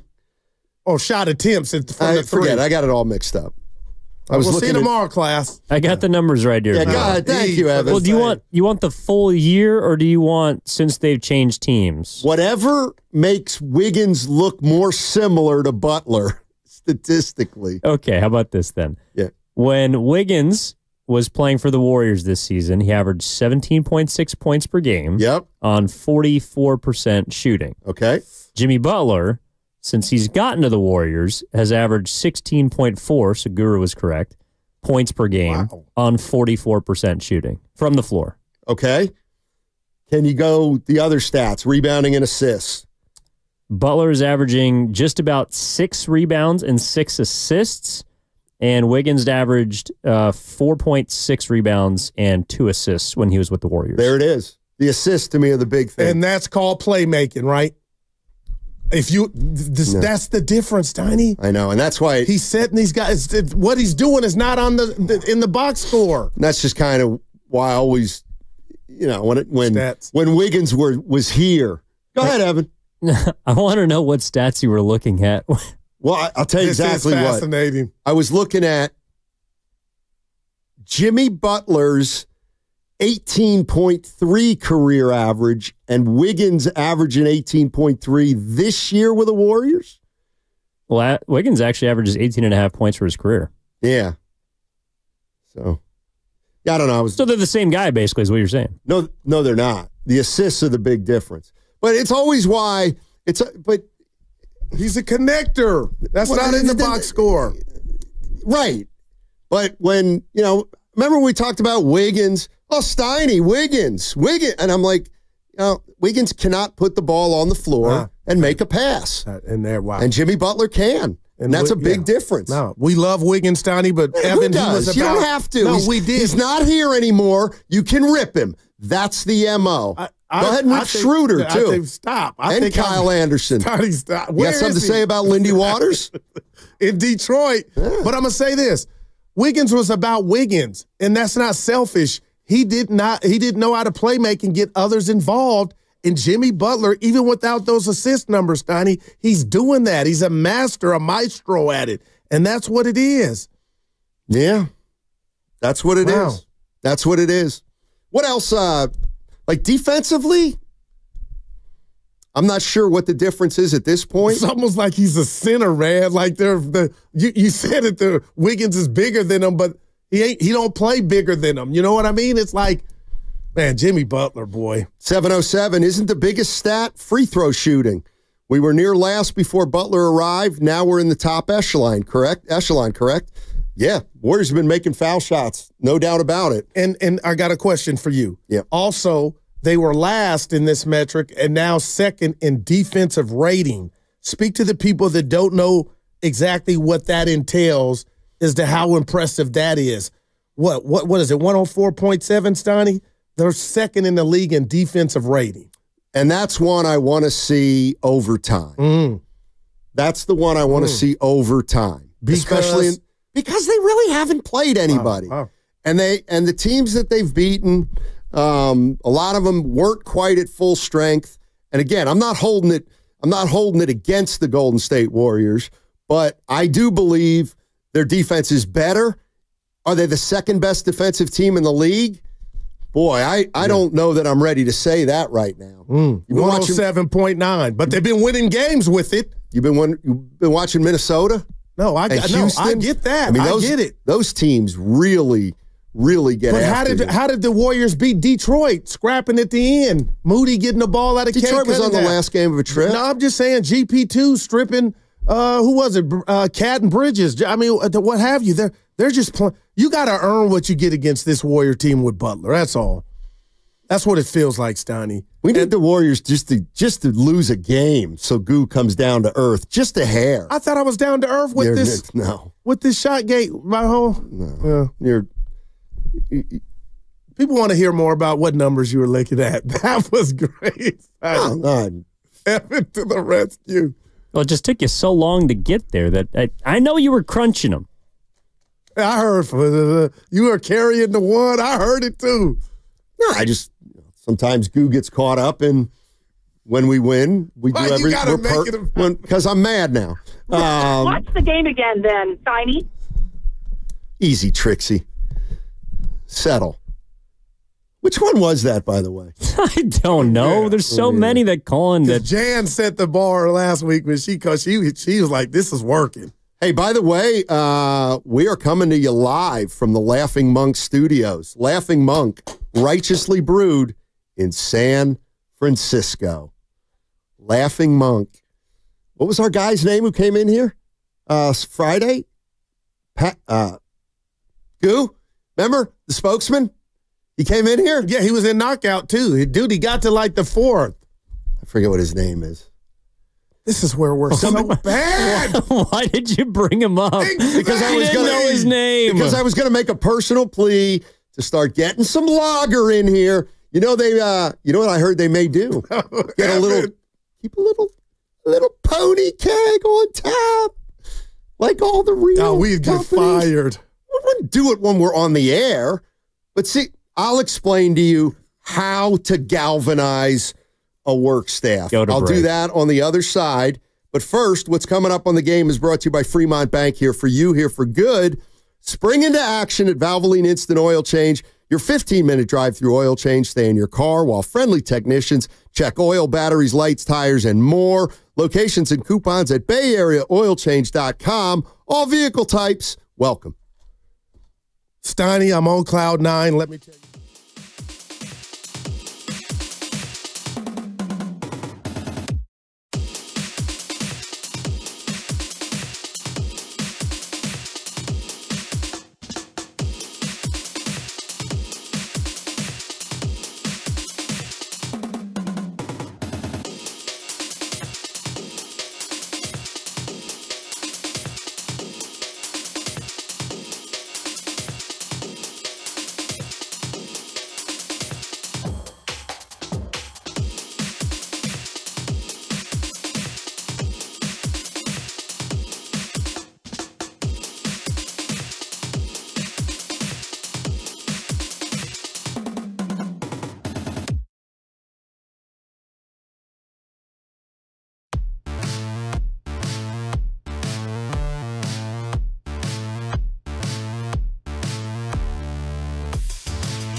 It's tough for me to go without Fitz when I'm watching a Warrior game. Well, I told you all you got to do is go to Macy's or somewhere and get you something nice. What are you talking about? You said Fitz.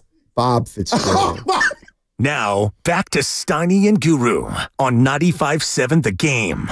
That's our all-timer, man. You understand when I heard you say Fitz, outfits, and you look dapper today.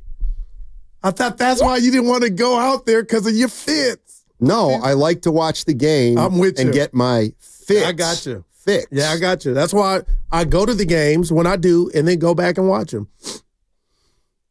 He's incredible. So is Galena. They need you back. Sidelines. They don't have a sideline. Dude, they got him on the ABC broadcast. I don't want to hear the coach while action is going. Split the screen, please. Let's throw it to Matt Steinmetz on the sidelines. Matt, what do you got for us? Tell you what, Bob, I don't know how this team lost the game to the Sixers 3 weeks ago. I mean, they're struggling, this team. I thought they'd be undefeated with Jimmy Butler. Bring him back. By the way, I was talking about... my bad, Scotty. I'm being goofy. Go ahead, man.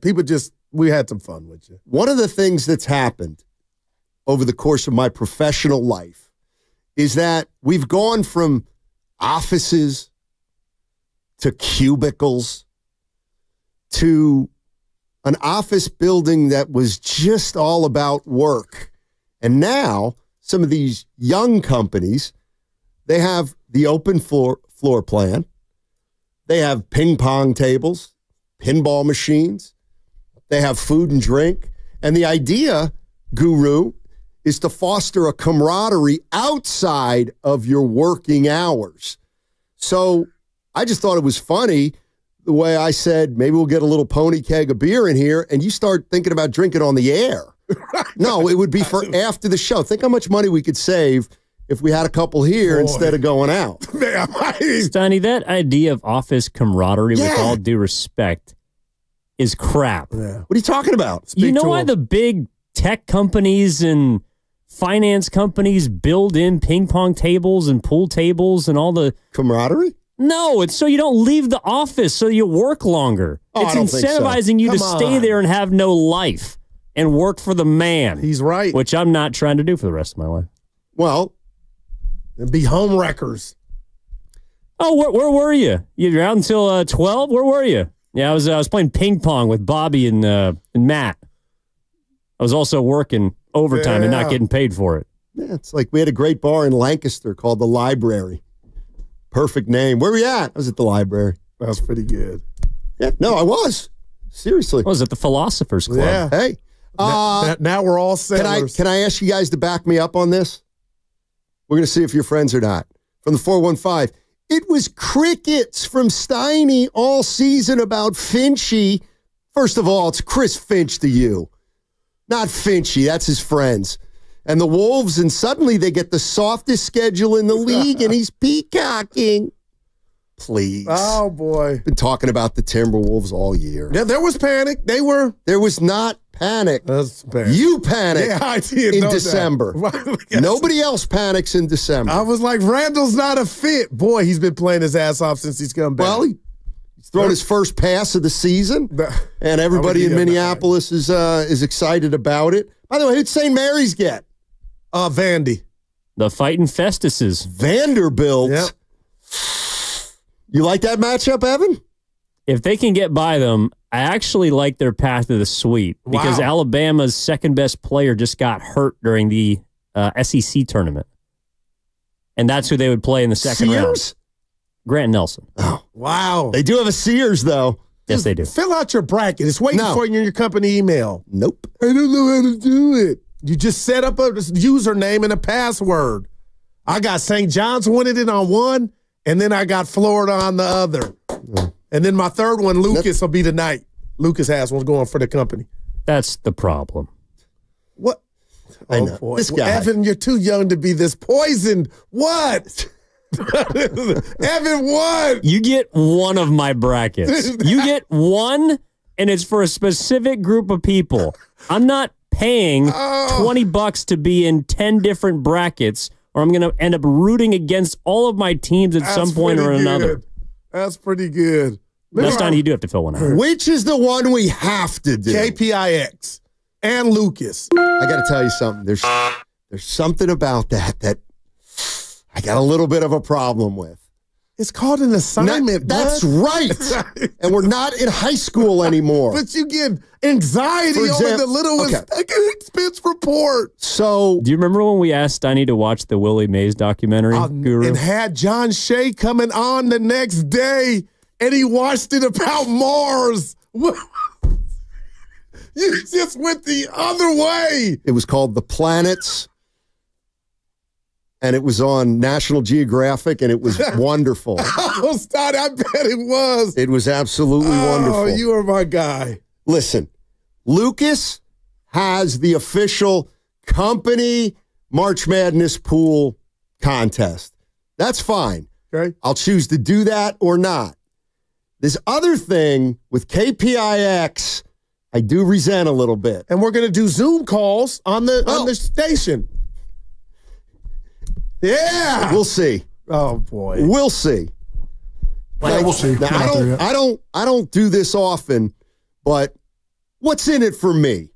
And that's the problem. What's in it for me? You come across like you're not that guy, because I can't stand that guy. I used to be him, but that's where the real Steiny is. What's in it for me? So, boy. I appreciate you confessing, man. Nobody at our office knows that I have an exclusive agreement with KTVU and Sal Castaneda. Oh, yeah.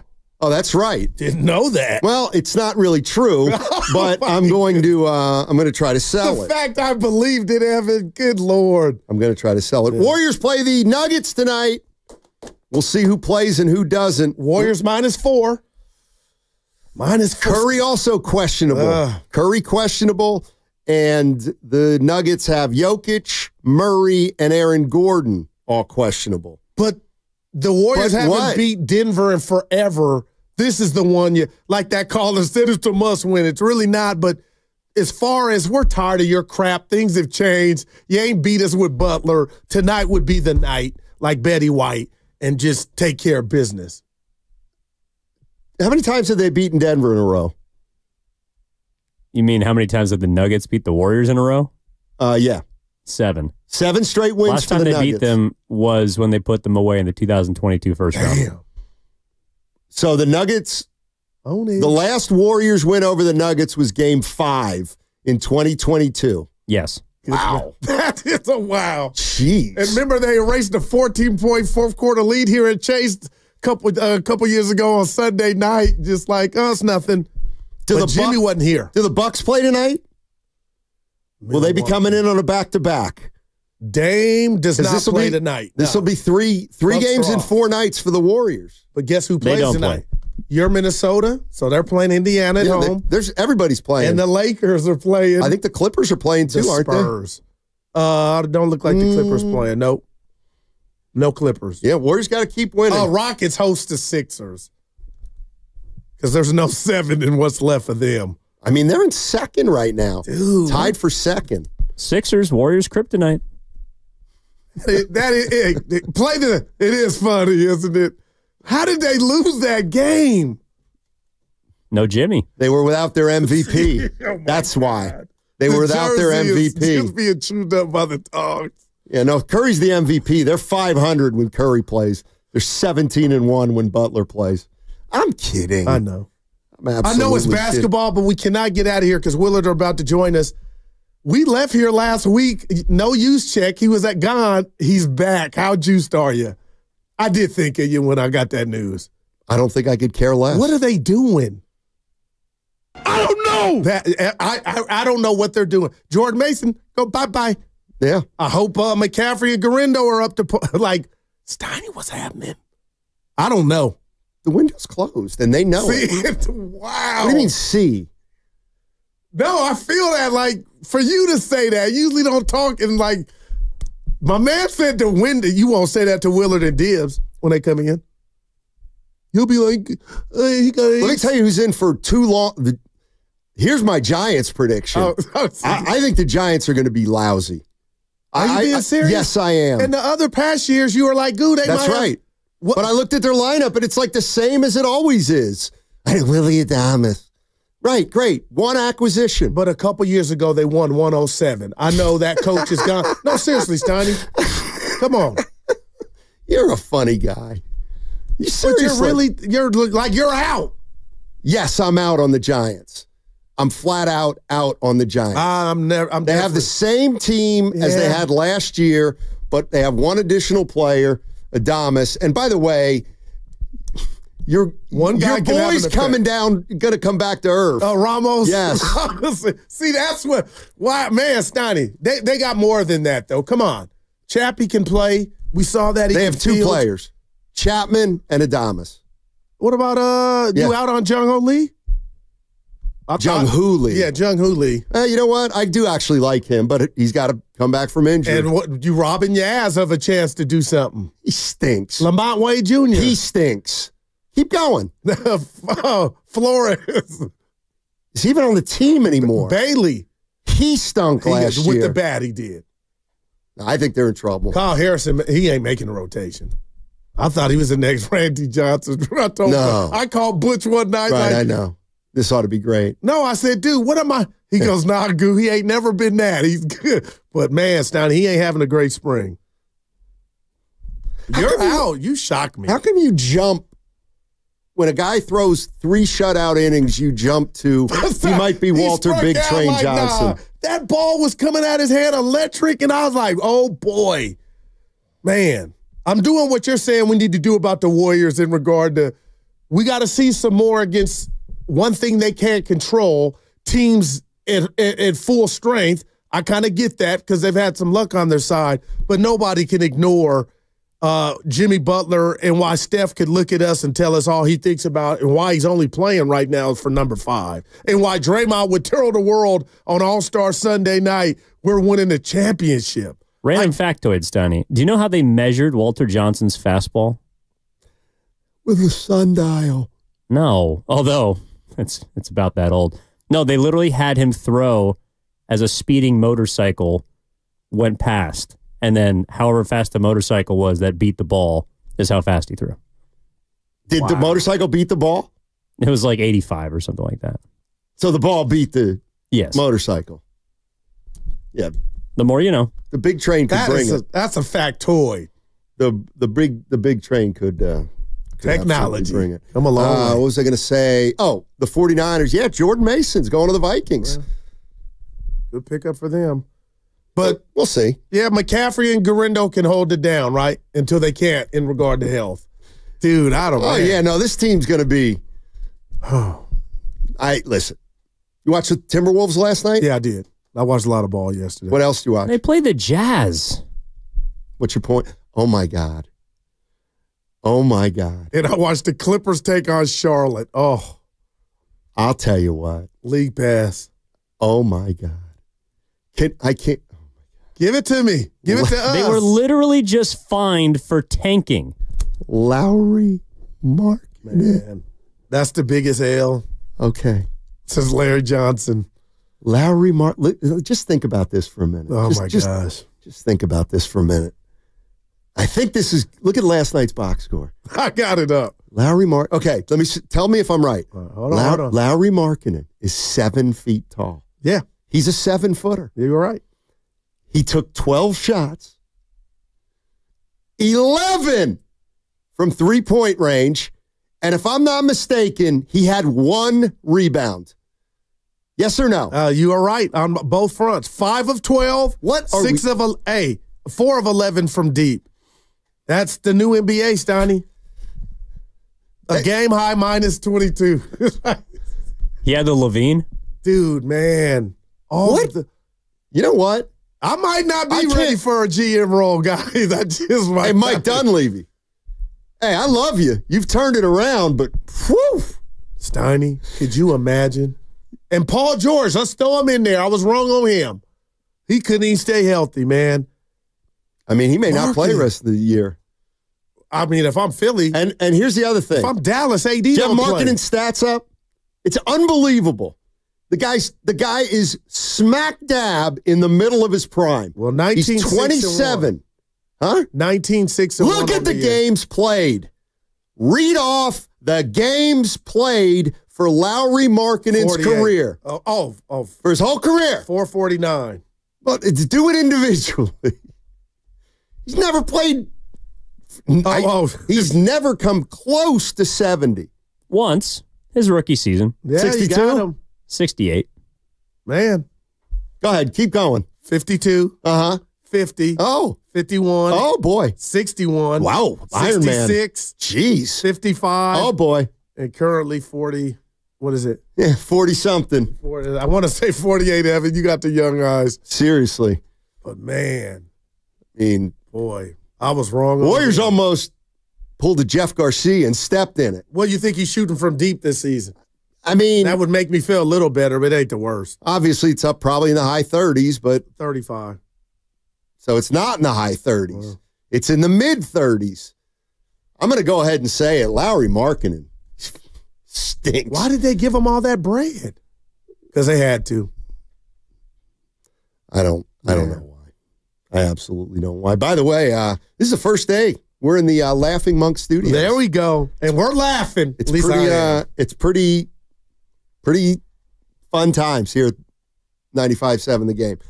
Bucks tomorrow, Nuggets tonight. And the Nuggets, they're coming off a win over the Lakers, but then the Minnesota Timberwolves got them last night. So we'll see. You talking about Denver beat the Lakers Friday without Bron and Luka, and then just lost to Washington Saturday. No, when did Minnesota put them away? Minnesota beat them by like 20. That was last week. Embarrassed them. Nuggets will get a good look at the Warriors tonight, and they'll see if they want to maybe open with them in the first round, because they seem to have a. Did you agree with Scott Hastings on Porter Jr.? I don't look at him as a turnstile on D. And obviously, I hadn't seen him before he got those back surgeries. But Steiny, he's athletic to me. I ain't saying Scott was saying that, but I don't see a turnstile on defense. I'll be watching tonight. I would take his word for it over. He goes, are they listening? I thought he was going to be more brutal about it, but I don't get the sense he likes Michael Porter Jr. that much. I mean, the other thing is, to my way of thinking, when Porter has to be the second or third option, they're not nearly as good. Now, I'm going to say this, you and Evan, and the listeners tell me what you think. Stoney, there's just too much Westbrook. I love him. Heart of gold, plays his ass off. But Stoney, he's shooting too much for me, and I'm wondering if the defense are like, yeah, that's how we're going to play. You go, Russ, we'll make you shoot, or think you can shoot, Stoney. I'm just seeing him shoot. A little too much for my liking. I forgot he was on the Nuggets. Well, he's giving them energy, but now he's in the starting lineup. Okay. I ain't saying he's the problem. I'm just saying. I mean, we'll see him tonight. Yeah. But he should be coming off the bench. But I'll tell you what, the funny thing is and they're third. You guys have been, not you guys, but I've been hearing periodically over the course of the year, well, Jamal Murray's not quite. I mean, his numbers, he's averaging a career high this year. And his efficiency's still pretty good. So, is he all the way back? He's still only 27. Man. He feels older than that, doesn't he? Well, that injury was brutal. Like, I don't know if he's all the way back, but we saw him hit the game winner against the Lakers Friday and tie the game up against Washington before they lost. But, Steiny, it starts with him. I see too many first halves to where he's kind of, doing Wiggins, not playing bad, but kind of floating. But he's got to be Dwayne Wade, like ultra aggressive. As opposed to everybody just waiting for Jokic to do everything, man, because he's doing it. This from the 415. I thought you guys would appreciate this. My son came home from college on spring break, and he bought tickets to take me to tonight's Warriors game with his own money. That hasn't quite happened to me yet. Wow. Okay. That's dope. I'd be a little concerned. What's the kid doing in college that he's coming home with more money than he left with? Hey, you're the old school parent. They don't do that nowadays. Little Johnny, great job. Yeah, let's go. Next thing you're going to tell me is he goes to Colorado. Oh, boy. or Humboldt. Hey, simmer. Does he go to Humboldt? Simmer they got down. stores for that stuff. By the way, you can do that at any school. Exactly. I know. I mean, good for a college kid. Don't hate on a good story. No, it's fine. That's got to be awesome. No, it's got to be fine. Yeah. If your kid came home and said, "Hey, yeah, I just bought like these $150 tickets. You want to go to the Warriors game?" Your first response would be, "How?" I think Steinies would be. Where'd you get the money? Exactly. So what happened? Mom and Dad been Venmoing you every week, and now you're taking me to a Warrior game? Something's fishy. If I was your kid, I'd use what you use on me to start the show. Say what you're really trying to say. I'm doing something illegal, Pop? Call it like you see it. Yeah, Shannon. Rather than take me to the game, why don't you just give me what you've been selling? What about Hastings with the Club Shay Shay reference? It's like, it's podcast. Steiny, the student could be a musician. Oh, yeah, right. Kid's not a musician. You tell him he's going to be able to make enough being a busker to take his dad to the game? You don't make a lot of money being a busker. You know what a busker is? I ain't going front. I was waiting for him. You know what a busker is, Evan? Something from the 80s. No, something from Europe. That means he doesn't know it, Stoney. What is it? It's a street performer who performs for money. You know. A specific kind of street performer? No, any street performer? Any kind. Like even, for example, remember when Mark Jackson was in San Francisco preaching from a corner that one time? That counts? Probably. What about my guy here in the Wharf who's dressed like the Tin Man? Absolutely. I know him. And they don't move? Unless you touch him. That's a busker. And the guys on BART that do their, performance. How do you feel about that? I get nervous. As long as it ain't a weapon, I'm like, dance all you want. You give him money? When I have it. So no. Yeah, I didn't win electronic with the money. I don't have, dollar bills. Throw him a bone. If I don't have it, how can I? What's your Venmo or Apple Pay? Nah. All right. What do we got? Oh, we got Willard and Dibbs coming in on the other side. And you tell them the Niners thing is closed. Yeah. What am I going to tell them? What do you want me to tell them? The Niners, you said the Niners window is closed. Oh, my God, yeah. I'm scared of Willard. He'll agree with you, man. He ain't all the way. He's curious. We all are, man. I mean, I think I saw a list the other day. There is no longer a free agent list. Right. They're all gone now. Right. There are no more free agents. Yeah. All right. Download the free Odyssey app and check us out on YouTube and Twitch, powered by First NorCal Credit Union. That segment also brought to you by Safeway. Head to Safeway this week for this amazing deal.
It's tough for me to go without Fitz when I'm watching a Warrior game. Well, I told you all you got to do is go to Macy's or somewhere and get you something nice. What are you talking about? You said Fitz.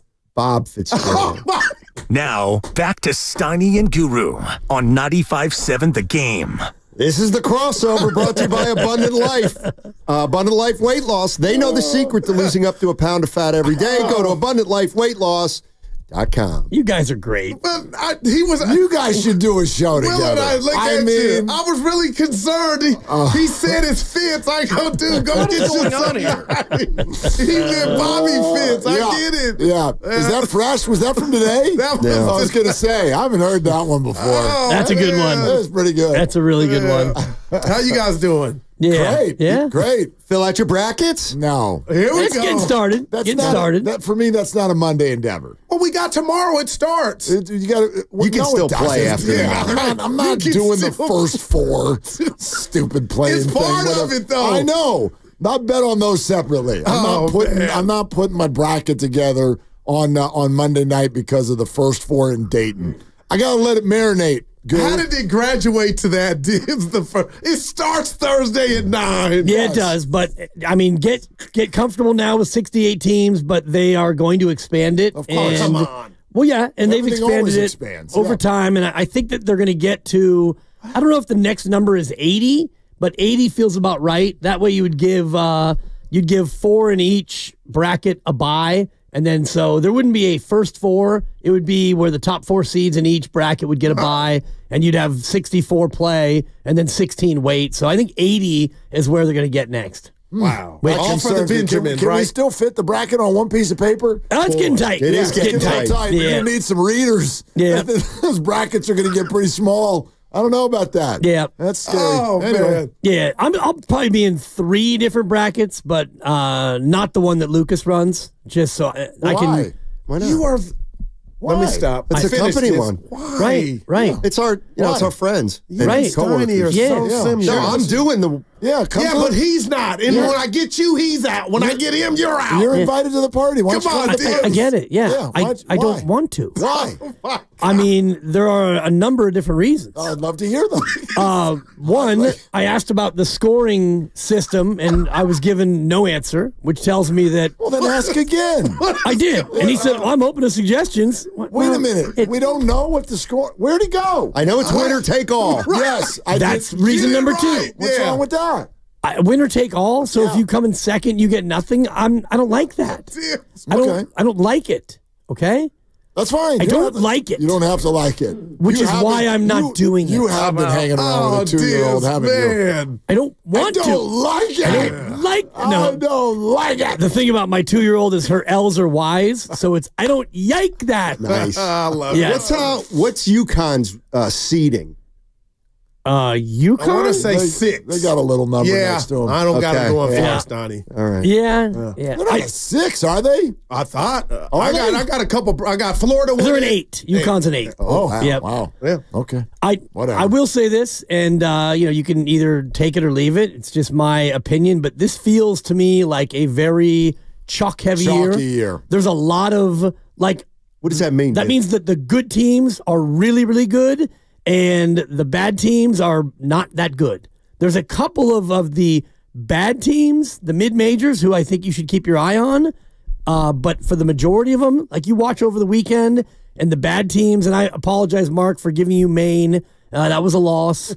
It's okay. I had a little run going. I was giving him winner after winner after winner. I gave him Maine, and they got motorboated. But I kind of like there was something about the text message where I just I want some credit for following my gut. Yeah. They said we're riding the Dibbers. And it was a W, and there was a W, and it was a W, and we're making money. And he goes, here's the next one. And I looked at it, and it just had some clouds around that text. Yeah, you're right. So I was like, I'm going to bet it, but I'm not going to bet it all. Yep. And it was an L. It was. So we didn't zero out the account. Good. All right. We bounced back with Liberty. I don't think I texted you that, but watching over the weekend, like the top 7 or 8 teams in the country are really, really, really good. Okay. And, Florida and Duke, when they get Cooper Flagg back, they're amazing. Houston is awesome. Alabama's a bit of a question mark. Tennessee's really good. Auburn? I like Auburn, but they're cold. Yeah, and I mean, they're not a one-trick pony. Janai Broom is the player of the year, but... Is it Janai? Yes. Okay. Yeah. I thought, I've been calling him Johnny. It's okay. Johnny Can't make Lawrence. a foul shot. No, and that's another thing you need to look at. Ready for the NBA. When you get deep into your bracket, is your team deep? Are they senior laden, and can they make a free throw?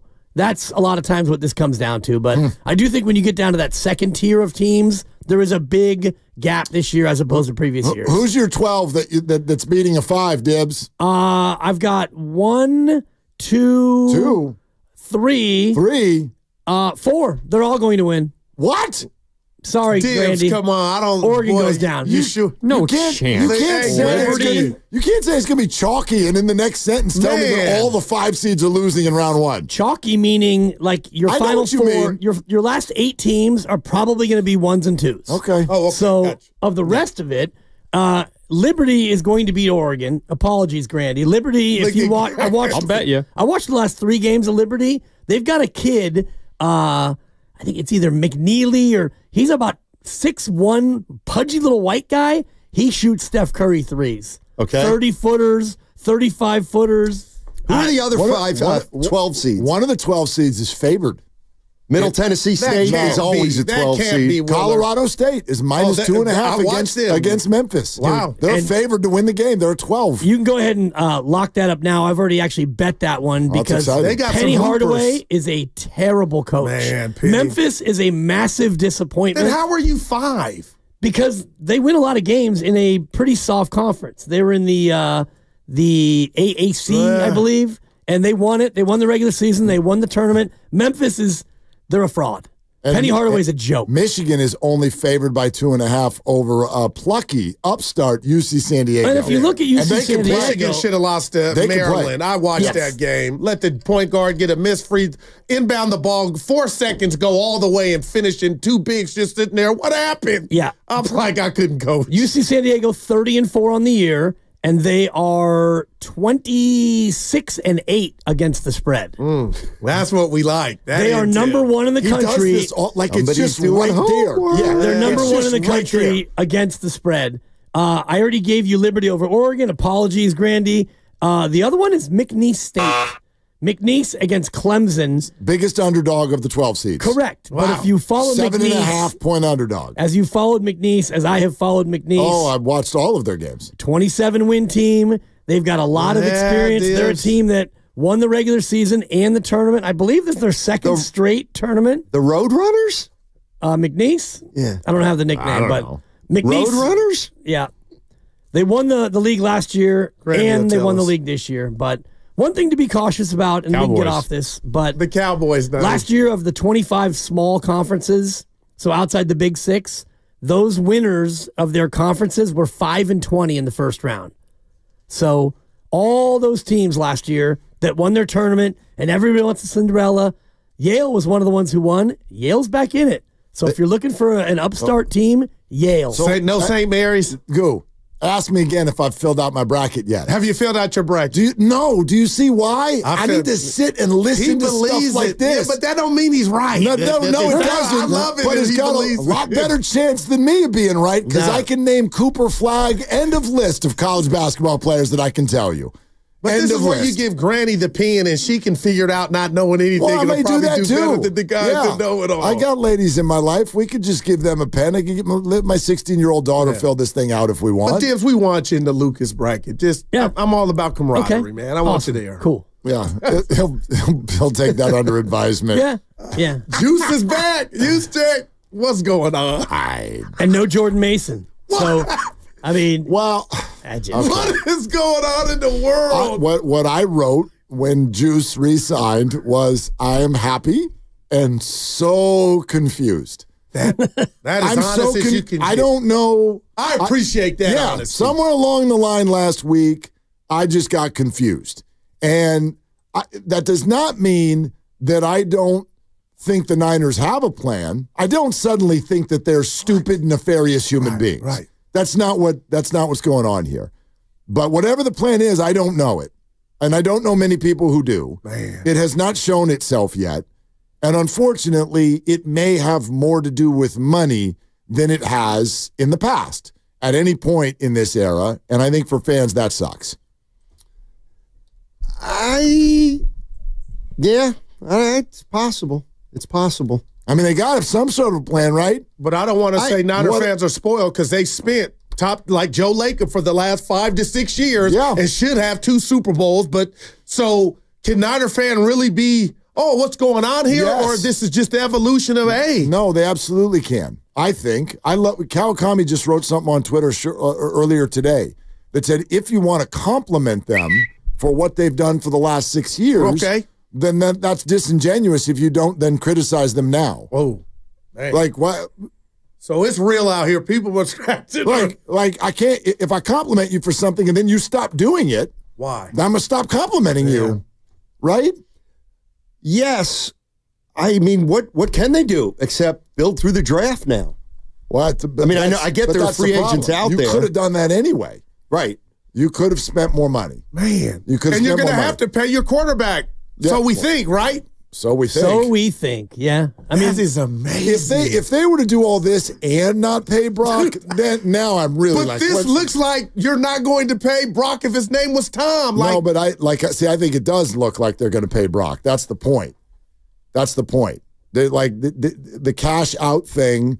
They felt had to stop. They're bleeding money, and they know that big one is coming. So they turn the faucet off on the rest. But wow, hold on a sec. Yeah, what's up? Now, I have a question about your show. It's a new read. It's a new read. Not really about your show. It's about something you guys said today. Okay. Well, first of all, you're listening to 95.7 The Game, KGMZ FM and HD1 San Francisco. Always live on the free Odyssey app, Twitch and YouTube, powered by First NorCal Credit Union. By the way, I was looking for that when you said, do they have a plan? Nobody talked, and I said it's possible. I had no idea what I was reacting to because I was already in a little bit of a tizzy. What a great standby response that fits for everything. Man, you also should probably mention that we're now broadcasting from the Laughing Monk Studios. Yes, absolutely. Which is pretty awesome. Yes, it is. We've done that a few times today. All right, what did we do wrong, Willard? You didn't do anything wrong, but Jimmy Butler is automatically the MVP of the team now because they started winning when he showed up. Oh, yeah. And Steph's washing his car with the diplomat jersey. Yeah. It's a faulty premise. What do you mean? It's not fair. For you to say no. Nobody's whining. For you to do that, you would need to know what the Warriors looked like with Jimmy and without Steph. Oh, they would have. Be authentic for 1 second. Mexican food. Be authentic for 1 second. Do they get the Jimmy Butler from this past year in Miami? They get the Jimmy Butler they have. That's who he is. Answer him. He's being authentic. I think he's being him. So they're about 500. You tell me. Yeah, I think. I don't know how with you can. No Curry, Steiny. With no Steph, what would this team They look have like? a winning record without him this year. That's true. That's true. I'm sorry. Call Adam Silver. He can turn those numbers around. It's a good question. I don't know. And the whole Butler thing was tongue-in-cheek. Yeah. But the thing we all have to be shocked about is nobody saw this coming. Oh, not even close. No, exactly. Helen Keller. And favored tonight and favored tomorrow. Right. Like supposed to win. I don't know who's playing tonight on either of these teams yet, which obviously will affect. I hate the league. That's a league problem. Maybe. I mean, I think like Steph's actually got a little injury no doubt. there. Got a little injury there. And if I'm the Nuggets and let Jordan Poole walk me off at home when you should have been walked off by the Lakers Friday, right. I'm thinking, hey, Steiny, my toes nagging me, but damn it, we need a win, and I'm tired of the That's Warriors. not the way the NBA works. And that's the problem. That's not the way the NBA works. Randy, that's the problem. I will say, I've watched a lot. I don't know why they've been on national TV a lot lately. I've been watching a lot of Denver Nuggets ball. They've had an interesting schedule lately. There's something's wrong. We have no doubt. Even with Jokic. Something is absolutely, even when they win, like when Durant sent them to overtime, they beat the Suns. But I get it. In overtime, when the Suns aren't even trying to play basketball. I'm with you. Sacramento took them to a very close game, led them for 2.5 quarters. Minnesota dismissed them last week. You are absolutely dismissed them. And then you beat the Lakers by 5 when the Lakers had no players. I couldn't believe none. And you beat them by 5, and then you lose to the Wizards in your own building? Something is very wrong with this team. We had Scott right Hastings on earlier, and he kind of, was it a malaise? What did he call it? But he said there was concern, no bench. He said they really miss Aaron Gordon. Gordon. He's a real wise. He's a Warrior killer game, too. But he played in the Lakers game. They almost lost. You know what I see with them? What do you guys think of this? Too much rust. No, it's not that. But as soon as they won a title, they don't look motivated anymore. How would y'all react if LeBron or Steph said the stuff that Jokic says? Which is like, I mean, it's fun to go to the finals, but I'd really rather be at home. If he's still balling, then I have no problem because he is not the problem. He lost Game 7 on his own floor in round 2. Yeah. But he's bringing it and the others aren't. That's stats. Porter Jr., like every Murray hit and miss. If Jokic were American, he would have taken so much criticism the last year and a half. Oh, what about the numbers he's putting up? Great. Like he's doing his job. Numbers are numbers. Yeah. I love it. And they're just a thin team right now. And there we go. They've got no bench. And honestly, the biggest part is what you're talking about, Goo. It's an NBA problem, which it's motivation. If you're Denver, what's your motivation? You're not going to be the 1. And if you're the 2, the 3, or the 4, fine. Then, who will we play in April? And then we'll rev up in April. And right now you look at the game against Washington and who they played off the bench. They had 8 bench points. They scored 123, and 8 of those came off the bench. So, Jokic is probably carrying more of a burden than he wants. And for who and for what right now in the regular season? Yeah, I kind of agree. On the one hand, I kind of like the play-in. On the other hand, I don't. And one of the reasons I don't like the play-in is because I do think if a team's at 7 or 8, they're like, that's fine. We'll win a game. But the problem this year's going to have is right now there's a 3-team tie, 2nd, 3rd, 4th. Yeah. You watch the finagling that'll be done. Oh, no doubt. The last 2 weeks of the season. And I don't know if the Warriors will be in on it or not. They might, if they're at 5 or 6. I mean, Houston. They may want to try to control something too. I mean, you want to stay out of the 7. That I agree with. Maybe stay out of the 7. But I'm like, you think LeBron's really hurt right now? He looked fine in Sacramento rooting for his son Friday night when he played. Do I think he's really, really hurt? Yeah. Maybe not. I don't think he's 100% healthy. But, I mean, the Lakers were the 2 seed, and they are now, the Lakers could end up in the play-in tournament. They got the Spurs tonight, and they won last night. Right. So. Yeah, because the rest of their team came back. They were missing a bunch of people. So they're probably fine. There's a little breathing room there, but with the way the Warriors and Wolves are playing, if I'm LeBron, would you rather, let's say Houston stays hot. Would you rather the Warriors be 7 and get the Rockets at 2, or the Warriors solidly in there at 6 and get the Nuggets at 3? I'd rather be solidly in there at 6 and get the Nuggets. Okay. And you had a caller earlier, and I can't remember his name, but he's like, give me the toughest road they could possibly have. And, never hear and you that. were mentioning, this team is beyond a need for validation, and you're right. And I don't ever really buy into that anyway. You play who you play in the playoffs, and if another team has an injured guy, like when they won the chip a few years back and you avoided Phoenix who was, they were so good, and Phoenix got knocked out by Dallas, and so you didn't have to play them. It doesn't matter. To me, that doesn't give you an asterisk on a title based on the road, but I did like the caller who's like, give me OKC, give me Denver, give me the Lakers, and give me Boston. I want them all. And it's like, whoa, that would be fun. I'm here for it. Yeah, I'm kind of with you. I feel like if the Warriors somehow, what would they luck into? The Rockets in the first round. I mean, it's not like they're any real easy teams. They're they have to beat Oklahoma City. Okay, they beat them because they're a little inexperienced. The one thing that can happen, I'm with you. I don't care who they play. If they win a title, they win a title.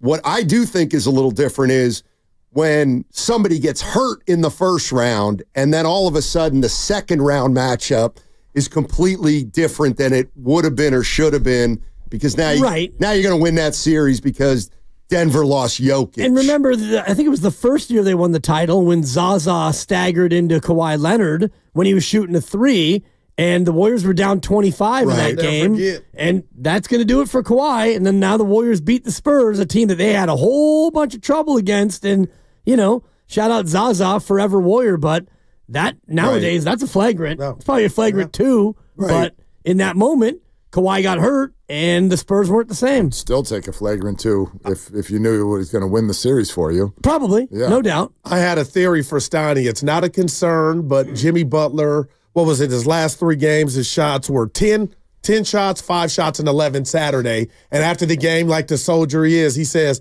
that will pick up come playoff time. And the Guru computer went off that's great, and I expect it. I'm not concerned because I know you can do it. You've done it.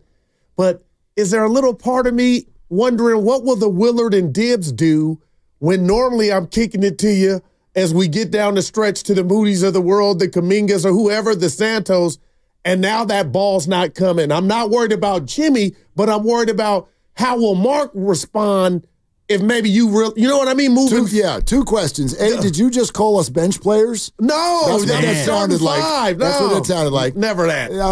And second question, did he say I'll score come playoff time, or did he say I'll score when I need to?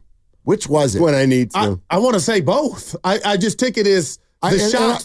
That's a genuine question. Yeah, the reporter asked him about the shots. Right, and I thought it was. And he said they'll go up. I took it as they'll go up come playoff time. I took it as they'll go up when they need to. And right now they don't. They don't. Like, that's what Jimmy does. He's assessing the situation on every possession. So when you do that, the byproduct is maybe, and I'm wondering out loud, hey, Moody, you might not get as many as I've been giving you. Well, Steiny, you might not, and it might be seamless. Yeah, nothing to see here, but what if you're like, that throws you off, the other guy? I don't know, man. If they're going to win something, everybody's mind needs to be in that space already. Like, you can do it. You're not worried about who's getting what. If that's in your mindset, you're not set to win. You know what I mean? That's what that's why I keep saying I've been more impressed by what Kuminga's been doing off the court than what he's been doing on the court since he came back. His attitude is right in the right place. I'm just really blown away by the fact that the Warriors can win in so many different ways. Yep. They won a game against a tough New York team, and the kitty cat was eaten, and Draymond was in his head and all the rest of it. They scored 97 points, and they won. And they scored 130 in back-to-back games. They can go end-to-end. They can play a slow-down, grinder game. This team can win in a number of different ways, and that's what struck me on Saturday, because that was the kind of game that was perfect for New York. That's a Coach Thibs kind of game. If they had Brunson, no dibs. Am I foul for thinking if they had Brunson, it might have been different? Might have been. But, I mean, you never know. They didn't, and they lost. And there we go. Might have been worse. Might have been worse because Cap probably wouldn't have been as aggressive. Yeah.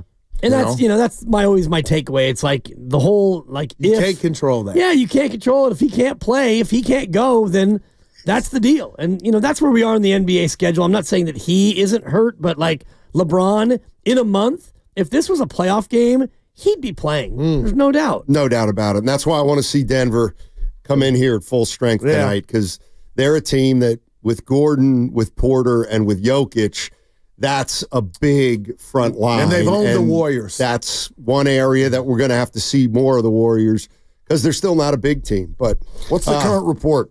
What's the exact current report on those guys? No pods and questionable for the three. Gordon is questionable. Jokic is questionable. Murray's questionable. Curry is questionable.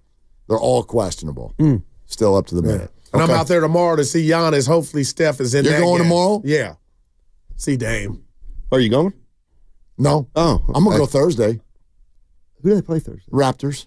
Okay. Yeah. All right. Yeah. That was this game last year. They got booed off the floor. Yeah. Raptors and Pelicans. The thing was over in the first quarter. You could hear those boos coming. You could hear those boos coming right through. So bad. To 95.7, the game, when we were broadcasting. Are they the smartest show in the Bay Area? You guys are an intellectual feast. Wow. You're pretty much the smartest guys on the radio. I agree. Good Lord, how big is your ego? Are they the funniest show in the Bay Area? Give it a laugh. Come on. You're a funny guy. Come on. Give me a laugh. You are funny, dude. Hit that S again. Are they the coolest show in the Bay Area? And no white boys. They cool. That's what people are saying. You guys are phenomenal. This is one of the most perfect ways that I could end my day, getting a chance to talk to Mr. Mark and Dan, We'll let you be the judge. Oh. All I know is it's a couple of Bay Area boys talking sports. I know nothing. Thanks. It's Willard and Dibs on 95.7 The Game. Yeah, let's get this week started. Here we go. Got a little back-to-back coming up tonight and tomorrow, and it's kind of a sexy one. So let's see what the Warriors do with that. I want to start off the show, though, by saying this. Congratulations to our friend Steve Kerr for becoming the all-time winningest head coach in the history of the Golden State Warriors. And please package up all of your takes that say anybody could have coached this team.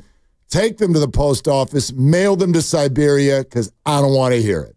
I don't want to hear it. Congrats to who I believe is probably the second best professional head coach in the history of this city.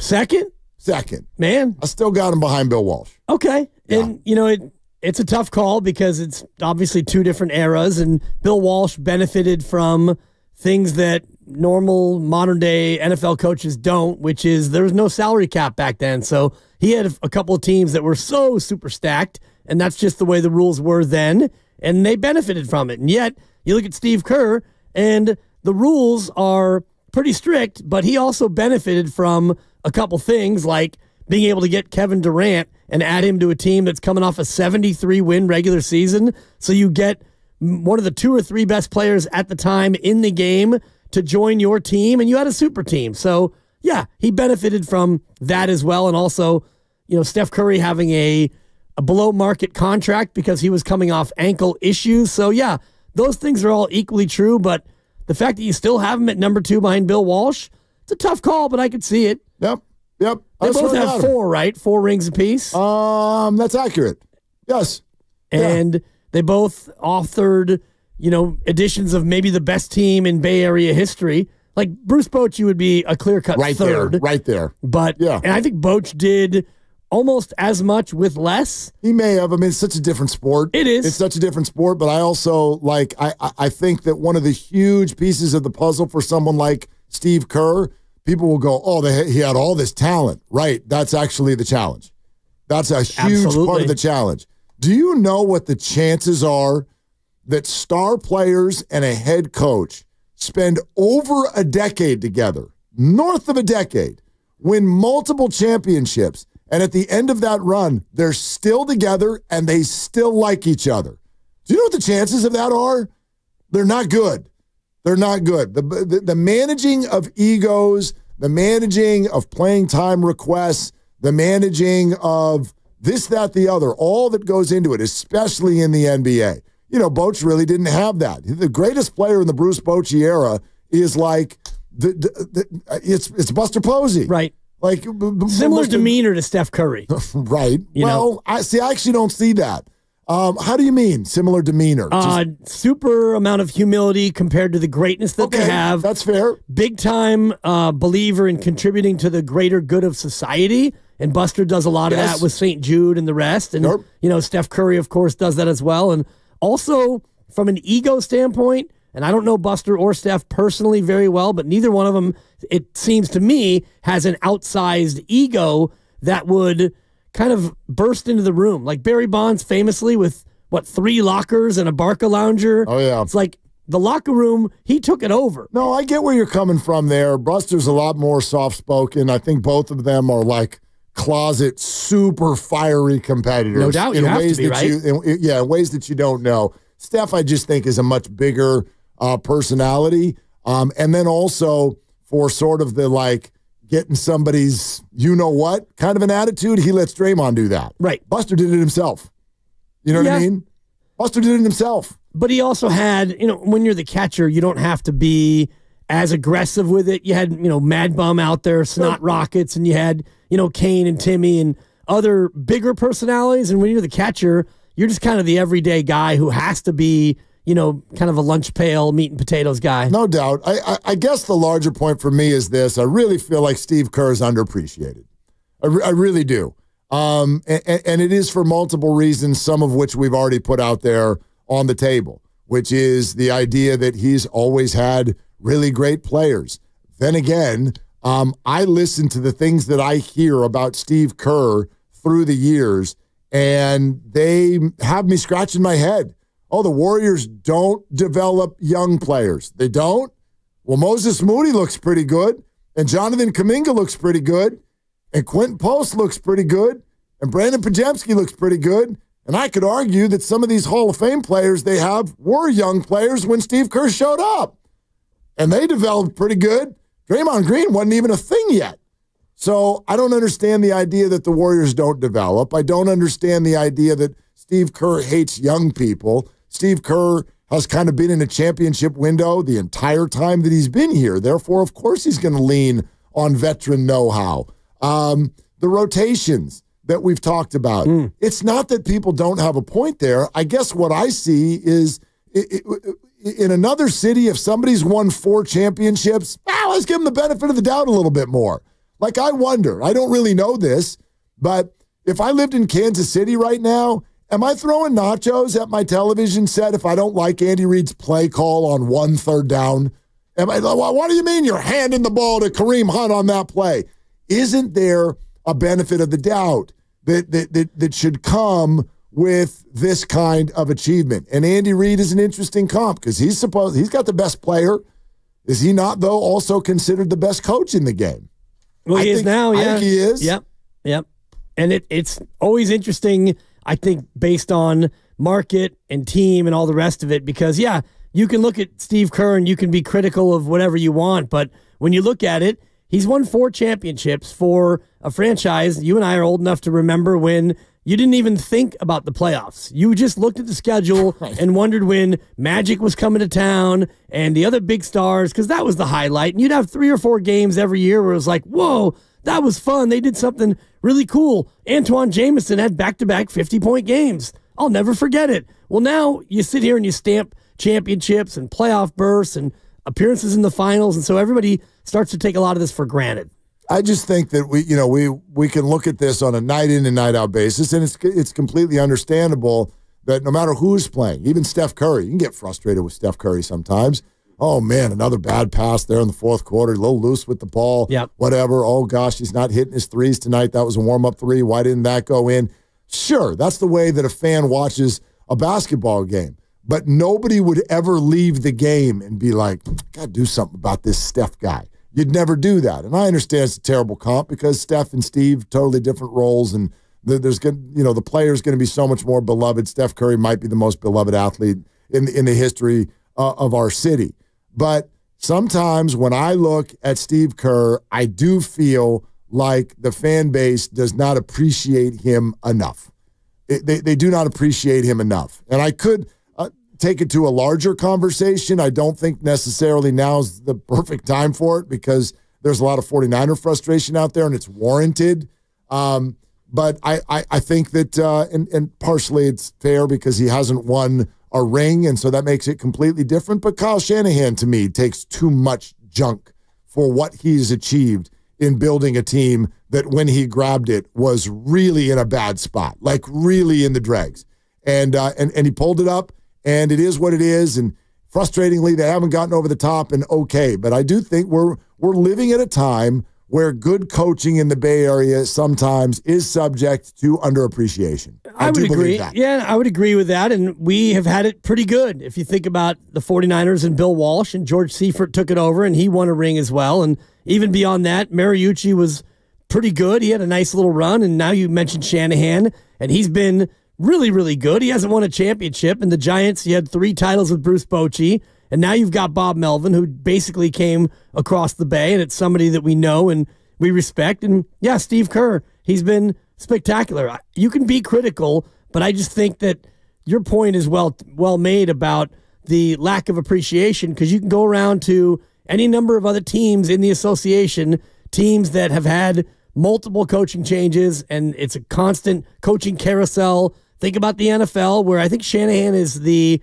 4th or 5th longest tenured head coach right now in the NFL, and that's something. That means you've got somebody who is he's at least, pretty good, somebody who's been successful at some level for the team to want to keep him around. Yeah, I definitely think that's a fair point. But we kind of wonder where are y'all at on Steve Kerr now? It's an interesting time to have the conversation, we think, because A, he did just break the record with that win over the Knicks, and B, we're looking suddenly at a brand new sort of like wing of the era of Warrior basketball, because there's been so much angst now for 2 seasons plus, quite frankly. It's been so stressful. It's been so frustrating.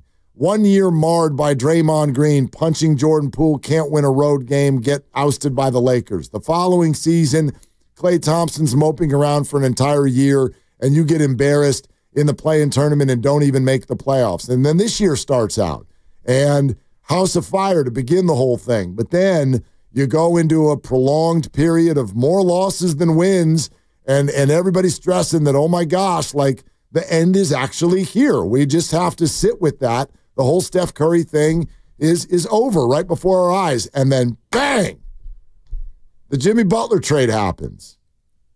they're never going to lose another basketball game again. Right? You keep telling me that they probably will, but I mean, I think. Maybe. I think. Yeah. But so, like, obviously, this is a time where nobody's calling and nobody's in the streets complaining about anything. Everything is good.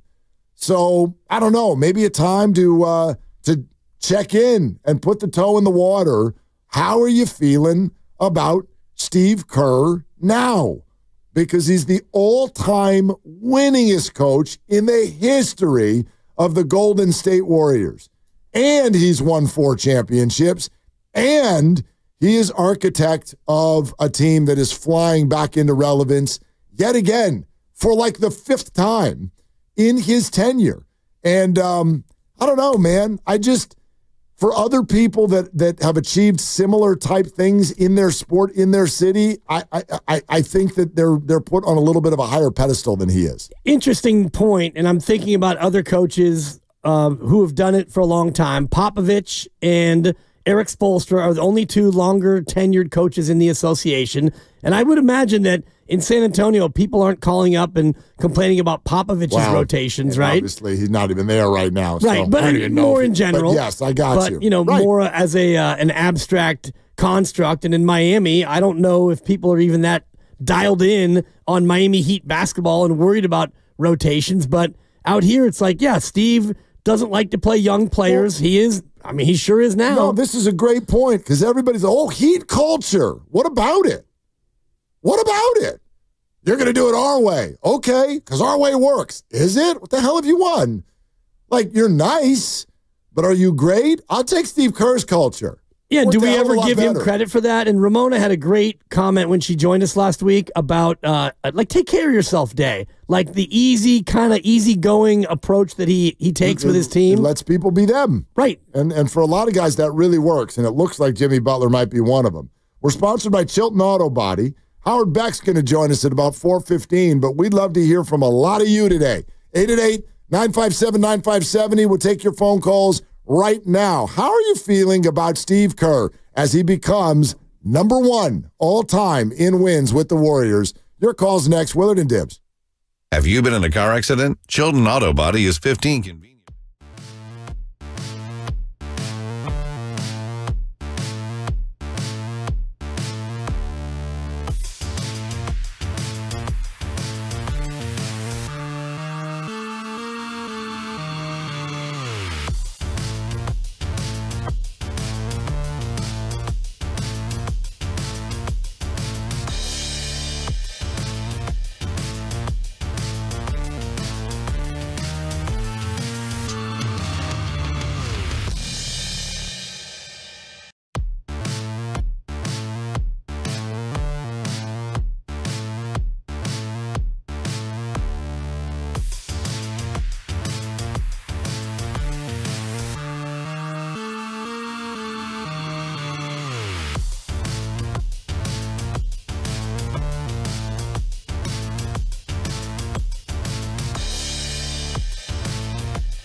Dub Nation, it's Steve Kerr. You're listening to Willard and Dibbs on 95.7 The Game.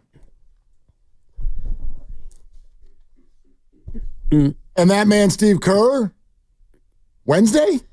Seems right. Wednesday? Yeah. Not today, not tomorrow. We know that. And not Thursday. Yeah. Home Busy games. week. Home games, 3 of the next 4 nights. Love it. Let's go. Yeah, exactly. I tell you what, a little bit later on in the show, I think we want to get to this because your answer had to do with tonight's game. If there's one player in the Western Conference you want to avoid in the playoffs, who is it? For me, it's the guy who's playing tonight. He's in town. Well, maybe. Nikola Jokic, the Joker. I think that he is a very, very tough cover. And what this team can be, and you saw it yesterday against New York with Karl Anthony Towns, he's a tough guy to cover for this team. But Draymond Green has the ability to guard anybody. I just think when you face Denver and you're going to have to put Draymond on the Joker a lot, that's going to wear him down, and nobody can stop these really, really great players, and he's maybe the best in the business. Well, it also leaves Aaron Gordon open, and he's been a problem against the Warriors in past matchups. So anyway, I'd love to dive into that conversation a little bit further coming up in a little bit. But again, let's take your calls. How are you feeling about Steve Kerr now? Now that they win every game, and now that he's won more games than any other Warrior coach, has that calmed the angst that is directed at him that we've heard so much about over the last couple of years? I know that plenty of you out there are still huge Steve Kerr fans. My point is just a general one. I feel like he's underappreciated. And the core of that has to be what you said a couple minutes ago, which is that the perception is, and maybe it's the reality a little bit too, which is he'd been out there coaching great players the whole time. And that's not wrong. At the same time, 3 years ago, he was the head coach when Andrew Wiggins became a different human being, and Kevon Looney became a different human being, and they suddenly won a championship. And Jordan Poole was a part of that as a young homegrown player. All of these things seem to be sort of against the narratives that I sometimes hear about Steve Kerr. It's because I don't think people understand the nature of what it is to be a coach, because you have to coach in the games, yes. You have to coach in practice. You have to individually coach the players and make sure that they're all in the right mind space. You have to coach your coaches. You have to set a schedule. You have to deal with travel. And I know he's not the traveling secretary, but you got to make sure that everybody is in the right place and doing the right things, and you got to work with the media, you got to work with the medical staff, and there's so many other things other than where's my clipboard and let me draw up a play. And every year it's different. You have different personalities meshing with different personalities, and you have to, as a coach, put everything together. You have to make sure that, like for right now, TJD, Trace Jackson Davis, how does he coach him right now when, you're out of the rotation? You don't just ignore the guy. You still have to coach him. You still have to make sure that he is ready to go, because if somebody gets a hangnail or, elbow bursitis or whatever it is, and now you need him, you better have been coaching him these last 6 weeks. You better have been putting him in the right mind frame of, hey, any minute now, we might need you. You got to stay sharp, right? That is great coach. And that's what he did with Moses all these years, right? Great coach. He's an unbelievable communicator. Yes. And that, when it comes to coaching, that is job number one. Number one, the point you're making, there's been frustration, sure. Moody's upset. Kuminga's upset. Whatever. Jordan Poole's upset. You're enabling Draymond Green. Okay. Fair points all around. Guess what? He's held it all together. Yeah. Everybody remains through all that on the same page. Everybody's on the same page. Look at the way Kuminga and Moody have handled these frustrating months or whatever. Look at what they're doing. They're doing amazing. They're playing well. Their head is screwed on as straight as it could possibly be, and they're responding to coaching. And when opportunities really, really knock, bang, you run through that door. To me, God, I think he's just a phenomenal coach. Yeah. And I don't think we hear that very often. No, and I just think about Draymond Green, and he is a phenomenal player, but you just mentioned it, the Draymond and Jordan Poole thing, and you gave Draymond a pass, and however they navigated it, they did a lot of it almost all of it behind the scenes. And just coaching Draymond Green in and of itself it's got to be very difficult. Holy crap. It's unbelievably fulfilling because he's such a great player. He's a coach on the floor. He does all the little things, and he will do everything he can to win a game, but you know that there's a certain amount of volatility. So just Steve coaching Draymond, think about that just for Draymond. 11 years. And keeping him in the same jersey and with the same level of respect. You know, Draymond's one of the first things he talked about on the court the other night after he gave the night was nods to Steve Kerr and what an unbelievable job he does. And I know people blow it off when it's like, oh, dude, you're talking into a microphone. What's he going to say?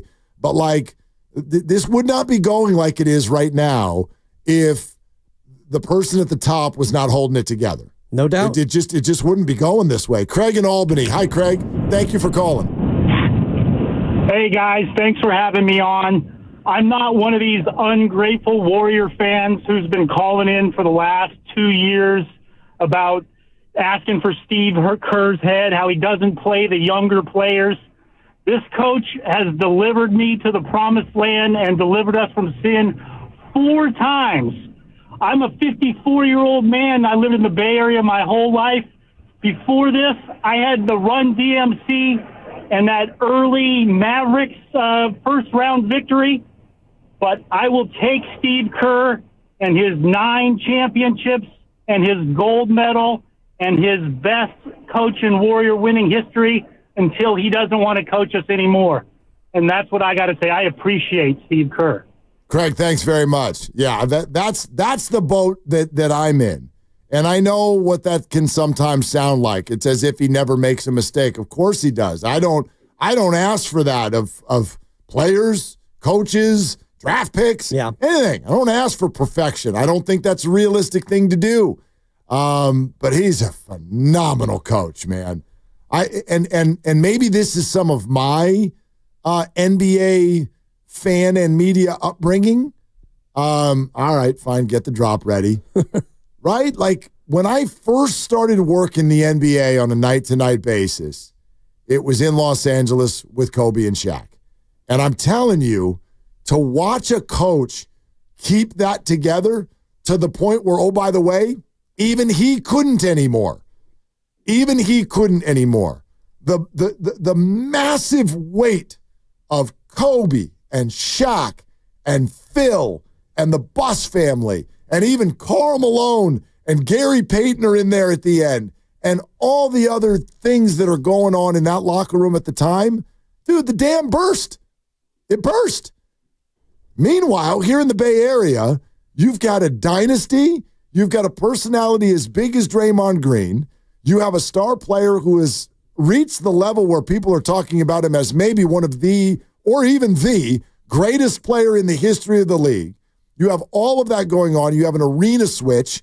You have an ownership group that comes in that has a lot to say with words and actions. The weight of expectations and dynastic runs is so heavy.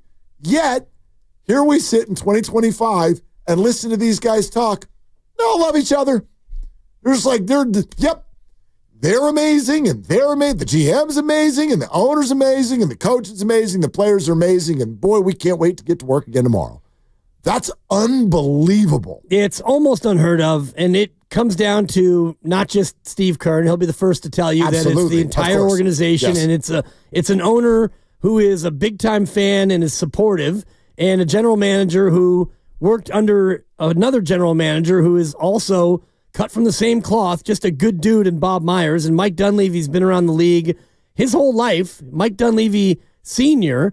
was an NBA player and an NBA coach, so this man's been around the game for damn near his entire life. And then you get down to your superstar who, forget how humble he is, because we don't really know, and now he's throwing out the night-night all the time, but you do know that he is a great teammate, and he's somebody that people want to play with. So the culture permeates from the top all the way down, and also from the bottom all the way up. And so you'd be hard-pressed to find anyone in the organization that is, marching to the beat of their own drummer. Even you go to Raymond Ritter in the PR, and he's a prince of a man, and just all the way across, anyone you meet in that organization, they're all kind of pulling on the same rope, and those things matter. Absolutely. Absolutely. And that is not easily achieved. No. At all. Skinny Kev in San Mateo. You're next up. Skinny Kev, how skinny are you? Hey, probably not really. It's just a fun nickname. Okay, perfect. All right. Have a drink. Hey, first time, I've listened to you guys for a long time. First time calling in. Love your show. Thank you, Kev. Thank you for all that you guys do.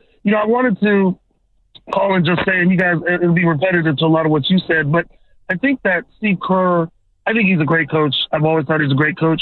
And I think that he is a victim of kind of the recency bias thing that he's always compared.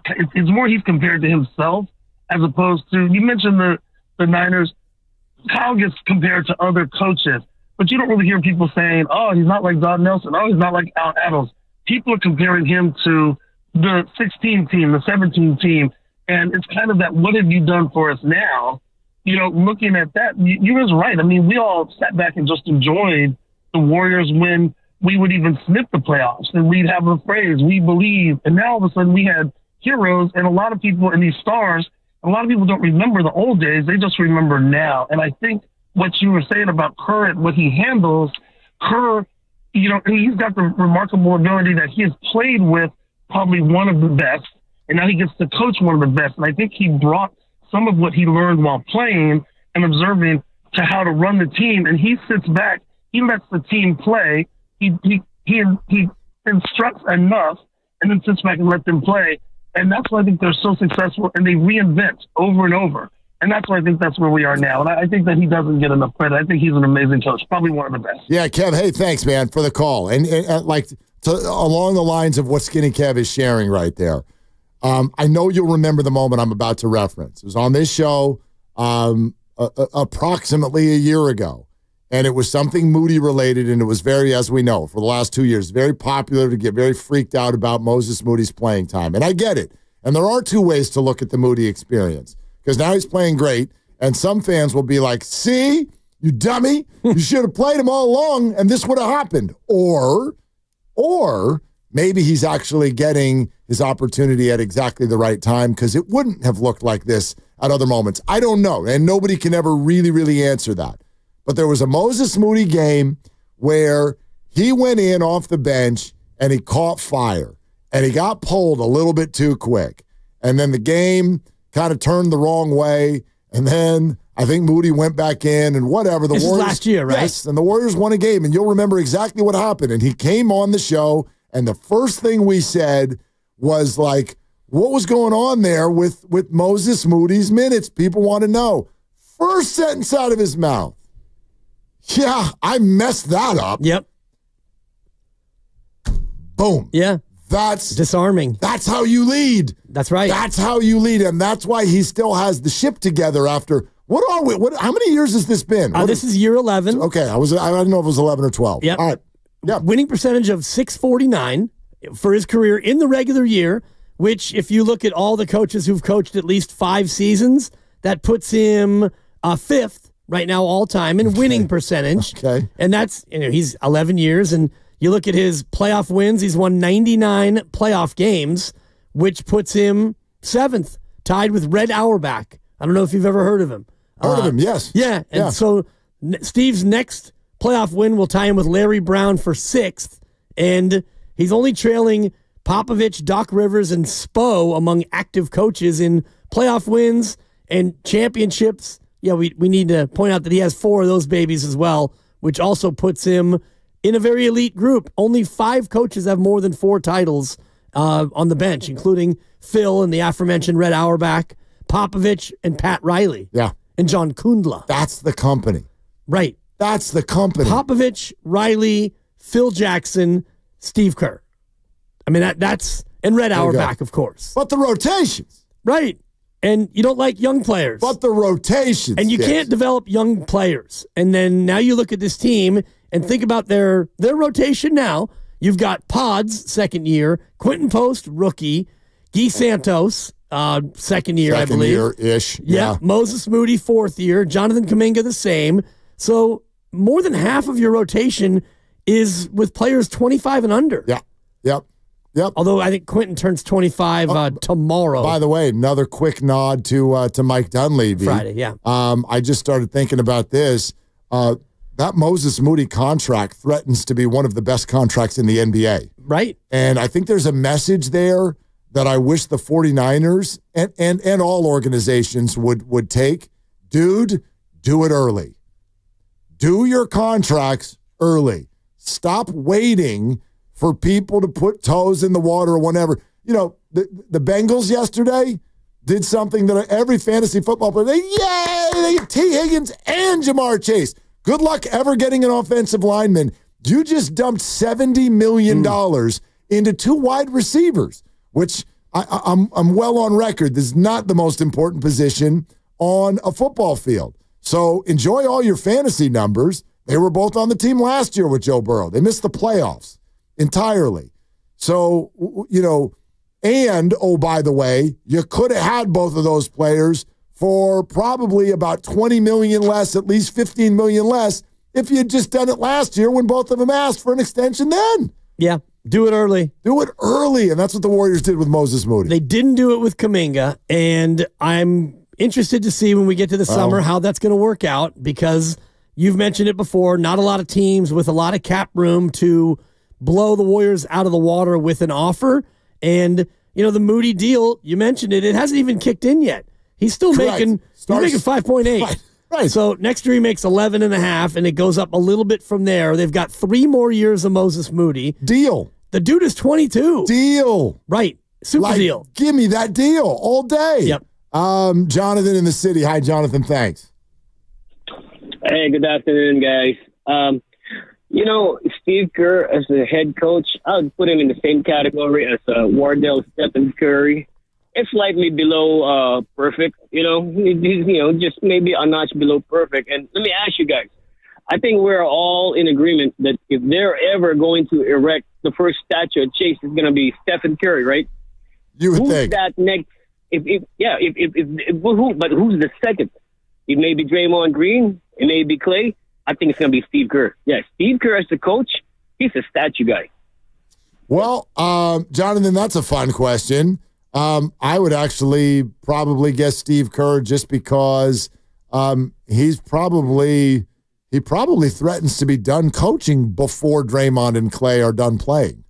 That'd be my guess. Yeah, it might be at the same time. I think Steph and Steve are probably done 2 more years after this. Maybe Draymond's done at that point. Don't think Clay will be. I mean, they are a couple years younger. Yeah. I mean, Draymond just turned 35. Yep. And he's got, 2 more years after this one? So he'll be 37. Steph will be 39. And, you know, if Steph's good and he's done, I don't know if Draymond will stick around. I don't know. Maybe not. Maybe not. If Steph is done and then Jimmy's contract is up and Draymond's contract is up and Steve Kerr is up and he's done, I could see this all ending at the same time. How are we feeling about Steve Kerr? 888-957-9570. How about Phil Mo? Mike is on the line. Phil Mo, what's good today? Oh, man. Living, working, chilling. Big shout out to Lucas Alexander, man. He been celibate for the past year, so I had to shout him out one time, man. I'm trying to get like Lucas, man. Longer than that, from what I've That's heard. Crazy. Anyway, go ahead. Yeah. I'm joking. Anyway, though, seriously, I think Steve Kerr's general manager, somebody said, I think it was Spadoni this morning, he was like, he didn't really have a good general manager career in Phoenix. I thought he did an excellent job in Phoenix. You got Sean. You picked up who would have picked up Sean Marion with that shot? You drafted what's his name? Amari Stoudemire. Now Amari Stoudemire had knee issues, but he had about an 8-year career where he was like the Antonio McDyess. He was like looking like Antonio McDyess before he got messed up in his knees. Google that? Anyway, though, I just want to say, Steve Kerr, man, you know, Steph Curry's a great player, right? But he makes the stupidest turnovers. So, like, you said something a couple of seconds ago, Mark. You was like, man, he's not perfect because that call kind of triggered me. I was like, he ain't perfect, though. You know what I mean? He needs to work on his kind of like his rotations as far. To me, he needs to work on some things. But everybody makes mistakes. Steve Kerr is a hell of a coach. We brought back Don Nelson for some reason. Shout out to We Believe. But who would have known Don Nelson would work? If Don Nelson can get 2 chances, come on, man. You got to give Steve Kerr his credit, his props, and his kudos, because it's when you're in the NBA, everybody knows everything. You're not managing talent, you're managing personalities. Yes. And just to deal with that is a lot. You know what I'm saying? So y'all have an excellent show. And real quick, I don't want to change the subject of the show, but I would love if you guys made this a topic. An owner or a player you guys feel sorry for that has not won a championship, and you can't pick Barry Bonds. Oh, I could like Bay Area or all around the globe, Mike. All around the globe. I mean, around the globe. My mind went to right now, right away. Fred Warner, George Kittle, George. I mean, those are the 2 names that come to mind. Like I'd have to think harder on it. Filmo, thank you. Yeah, those are the first 2 names that popped in mind right away, right away. You know, George Kittle over there. Oh, I will be back. I will be back. Yeah. And then he gets back. And then he goes to overtime. And you lose again. Those are good answers. Hey, Netflix. I don't know about film this. An owner. I can't think of an owner that my heart would go out to. I have a hard time feeling bad for owners. Yeah, like even like Jed York, I'd love to see him win, but I wouldn't be happy for him. I'd be happy for all of us and the players and the coaches. And then, oh yeah, good for you, Jed. That's cool. But I'm not. My heart doesn't break really in that way for owners. I would have said Peter McGowan if he hadn't won. Yeah, I would have said Peter McGowan if he hadn't won. You know, he saved baseball in this city. Sure did. He saved baseball in this city. So I would have said that. But you know, that worked out pretty well as it turned out. Right. Yeah. So anyway, back to sort of the issue at hand. You know, Filmo says of course everybody we already referenced this, that Steve called us and he was like, yeah, I messed that up. Yeah. I'm not on somebody for making mistakes, quite frankly, every game. When's the last time you watched a Warrior game where Steph never turned the ball over? Like there's mistakes every night. That goes to the coach too. But man, he's a great coach. Good Lord, he's a great coach. I just don't think you can diminish what's happened. We're brought to you by Fremont Bank, here for you, here for good, here for your phone calls, 888-957-9570. The Warriors have a big old back-to-back starting tonight on 95.7 The Game. The Nuggets in town tonight. The Bucks and Giannis are in town tomorrow. Where are you at on Steve Kerr as we sit here today on a 7-game win streak? 888-957-9570, Willard and Dibs. This game day traffic report.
I don't care.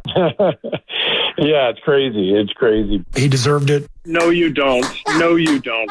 Now, back to Will and Dibby on 95.7 The Game. Draymond Green was asked right there on the court on Saturday about Steve Kerr. We'll let you hear that in just a second. Everything that you're hearing right now, all of it, even the words from the Dibbers after Bracket Sunday. Oh, yeah. Which makes this Bracket Monday. All of it is coming to you live from the Laughing Monk Studios. Laughing Monk, righteously brewed in San Francisco. I cannot wait to spend more time at Laughing Monk. And you have multiple options right there on your way to a 49er game, for example, in Santa Clara.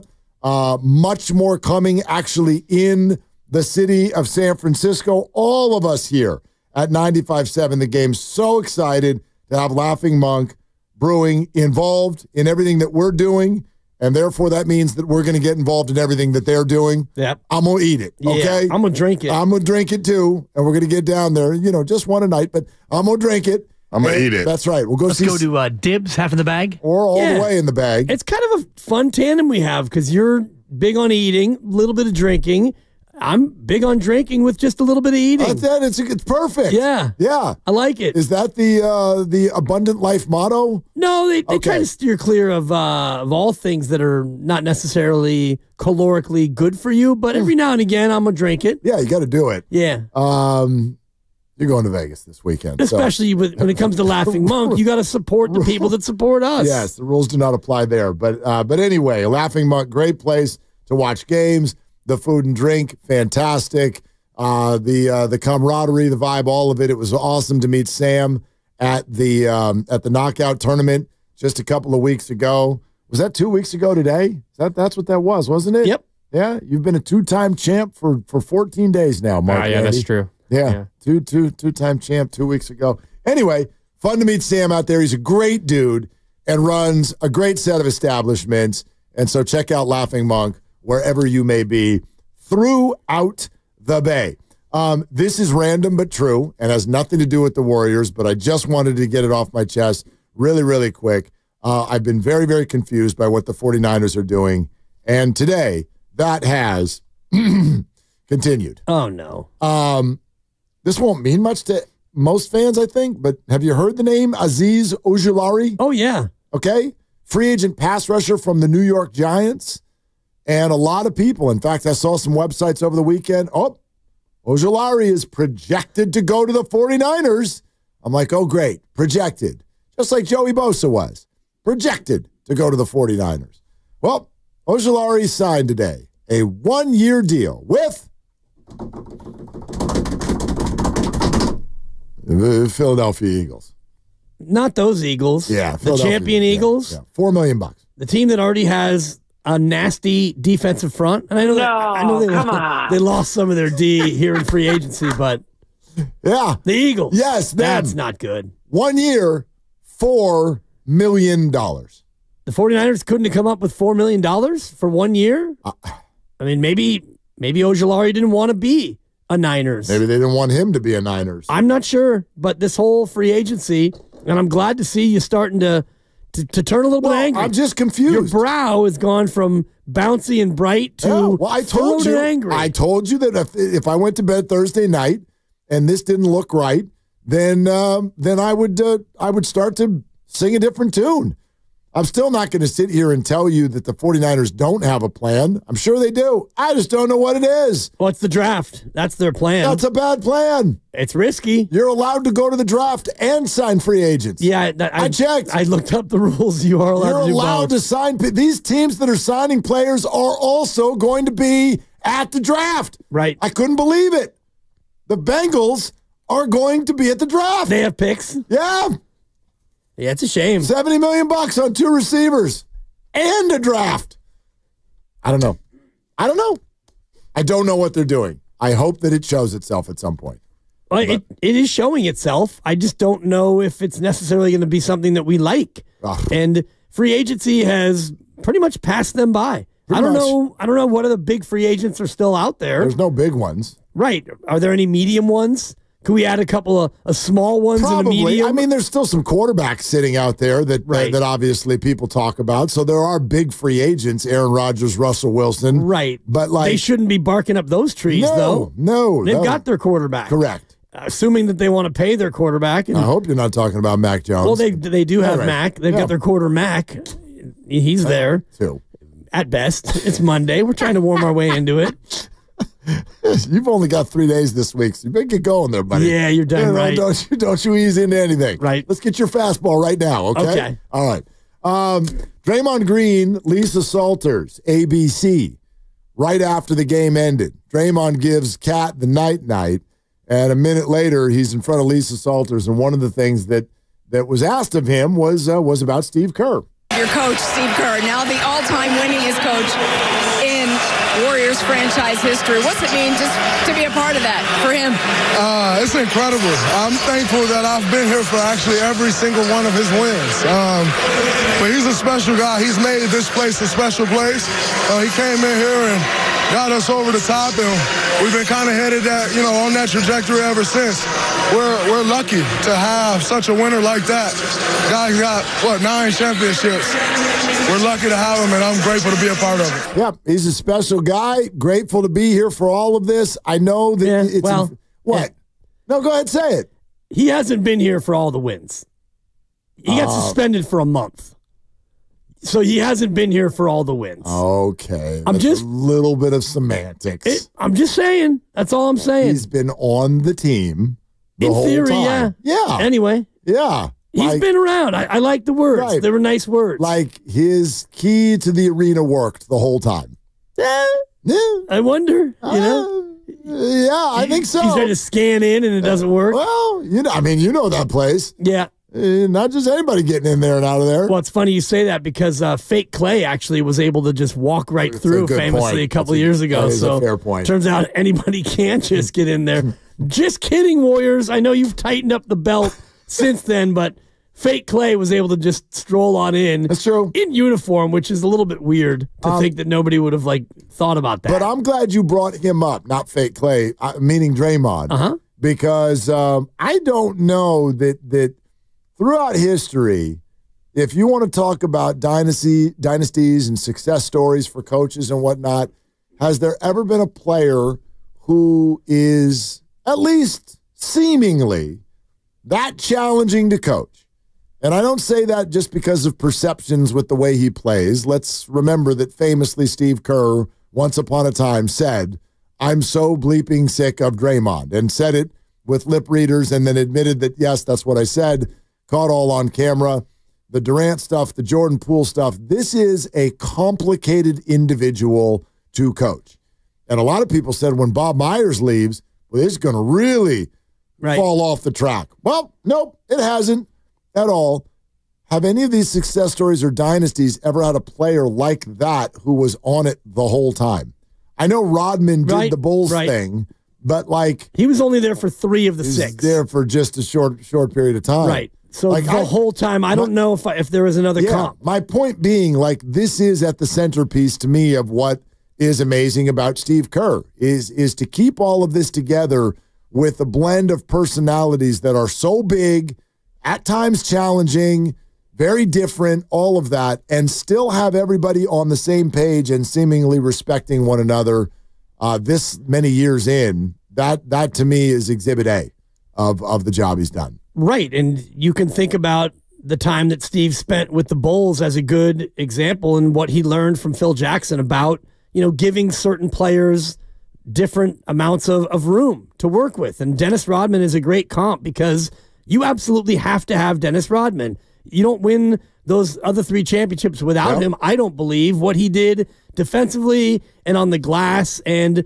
the enforcer mentality that he brought did a lot for Scottie and for Michael. And so, Steve had a front row seat to see all of it. And same thing with Draymond Green. You don't win these titles without Draymond, and you can't just coach Draymond with an iron fist. You gotta work with him because Draymond he's competitive, he's meteoric, he's passionate, he's at times out of control. And so as a head coach, you got to figure out how you can get the best out of him. All right, we had a conversation that we got started with a little bit about a half hour ago. I want to dive a little deeper into it now. And we'd love to inject you into the process here. 888-957-9570. We'll take your calls right now on this. If there's one player in the Western Conference you really want the Warriors to avoid in the playoffs, who is it? We threw that out earlier. Your answer was the guy who is, I would imagine he's over at Chase Center or the team hotel at this hour, but he's here.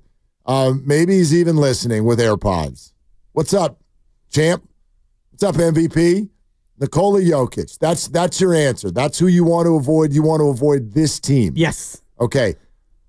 I wonder what everybody else thinks out there. I have a different answer.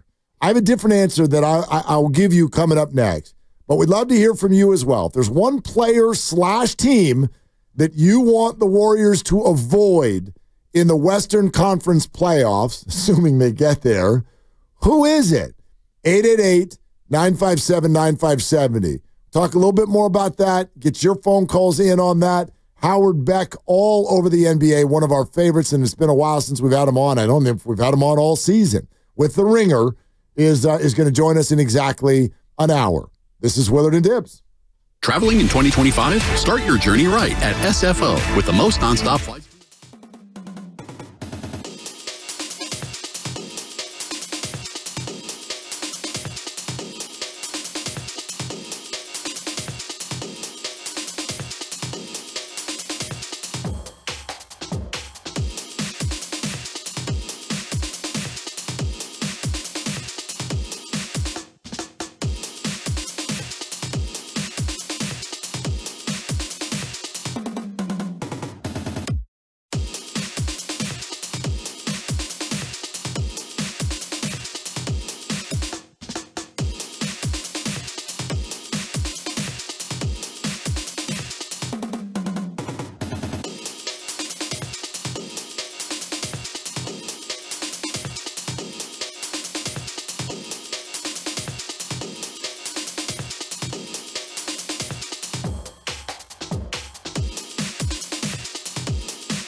stand on it.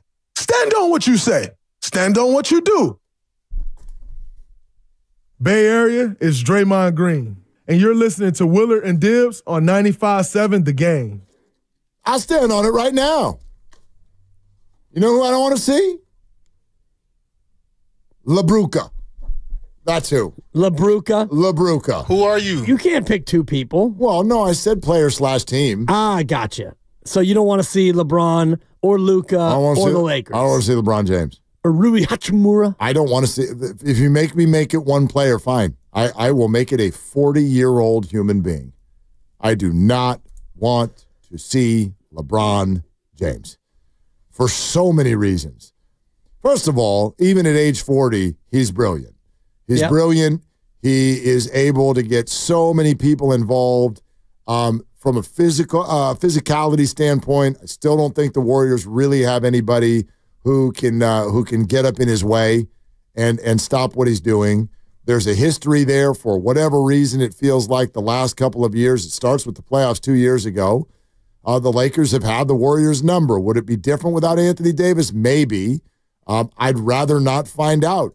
But I'm also affected by what Bob Fitzgerald told us last week because it's a very, very good point. And he brought up the exact same team, and he wasn't saying because LeBron's too good. It's because of the way they're officiated. And I'm sorry if you're a Laker fan living in the Bay and that does something to your brain and scrambles everything, but the bottom line is the bottom line. There's not a franchise fan base in America that thinks the Lakers are officiated like everybody else. And it's not just the Laker jersey, it's LeBron. It's now LeBron, and it's Luka. And it's the glitz and the glamour and the cachet and the head snaps and all of that stuff. Oh, yeah. It's all of it. And it's nauseating. And it's very, very difficult to watch. And it's very difficult to beat. Oh, especially for this team because you don't have a good matchup for LeBron. And Draymond can guard the Joker better than he can guard LeBron. He can't guard LeBron James. And when you don't have Andrew Wiggins any longer, who do you put on him right now? Who do you put on LeBron James? I have no idea. Like Jimmy Butler is he's a little small, but he might be your best option. Kuminga, he's not ready for that assignment. No, he's not. Although he's a good on-ball defender. He is, but I don't know if he's got the ability to handle LeBron's physicality. Right. So as we go through the roster, GP2, I don't know if he is big enough or strong enough to guard him. So forget the Luka piece, which he's a tough cover as well. Who guards LeBron now? So I'm with you on not wanting to see LeBron James. I want to see it. I don't think the league would want that either. Like second round series, oh yeah. Oh yeah, Sign second me or up. third round. I'm Yes, with you. that's exactly what they're hoping for. Yes. And so the Warriors might get the benefit of officiating prior to that series as well. They might. Yeah. Or at least the perception of it. Sure. I don't know if I've ever lived in a world where I felt like Steph Curry was getting calls that he didn't deserve. I don't even know if such a thing exists. Yeah. But yeah, that could happen. I mean, that's definitely what the league would love to see. There's nothing better than the Warriors playing the Lakers in the Western Conference Finals. The league would go crazy over that. Absolutely. I don't know who it is that's going to beat Oklahoma City to prevent them from being part of the party, but, I'd rather see Oklahoma City than the Lakers. In the first round, yeah. In any round. I think the Warriors would have a better chance to beat the Thunder than they would the Lakers. The Warriors have been fantastic against Oklahoma City. They have, yeah. Already this year. That was before Butler showed up. So I don't know what to make of that because it's the regular season and whatnot. But and the Thunder have largely played the Warriors without Chet Holmgren because he was actually hurt against the Warriors early in the season. So look, trying to block Wiggins. At the rim. Yeah. Like there's a lot to be said there, and I think that Oklahoma City would be incredibly challenging for anyone. They're phenomenal, but there's no player on the Thunder that I look at and go, "Oof, how the hell do you guard this person? What's the answer there?" SGA's phenomenal, right? But he's a guard. He's a guard. He's a guard. You can guard him. LeBron James is a freight train, and Luka Doncic is sluggish with no athleticism, but he's unstoppable. Correct. Like the little shuffle step back and all the little scoops and the bumps. And, you talk about throwing your head back. He's another guy who is very good at baiting the officials and baiting the opposing team. It's funny you mentioned that about LeBron James because I was just looking, and that is one record that I don't believe he's ever going to get in the association. Which one? Most free throws ever taken. Right now he's number 3. He's behind Wilt Chamberlain. Wilt is the first name that comes to mind. Karl Malone. Oh, is your all-time leader in free throw attempts, and LeBron is about 1,500 free throws behind him. Good Lord. Which, that's more than just a couple games. Needs more head snaps, apparently. Yeah, if you get 10 free throws a game, that's 150 games, and I don't think 10 free throws a game is a lot. And that's 2 more full seasons. Correct. So I don't think that he's ever going to catch the mailman. Probably not. One of the few records that he probably won't end up with. Mm-hmm. Yeah, that's the team I don't want to see. It's also it's self-preservation.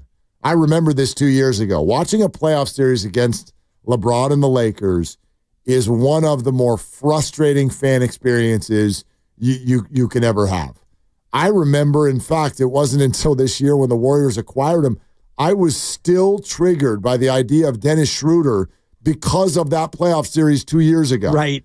There's so many histrionics that take place with that team because I do believe that a team sort of gathers its personality from its leader. And say what you will, if you want to call this a homer take, that's what Steph Curry has never been, and I don't think Jimmy Butler is either.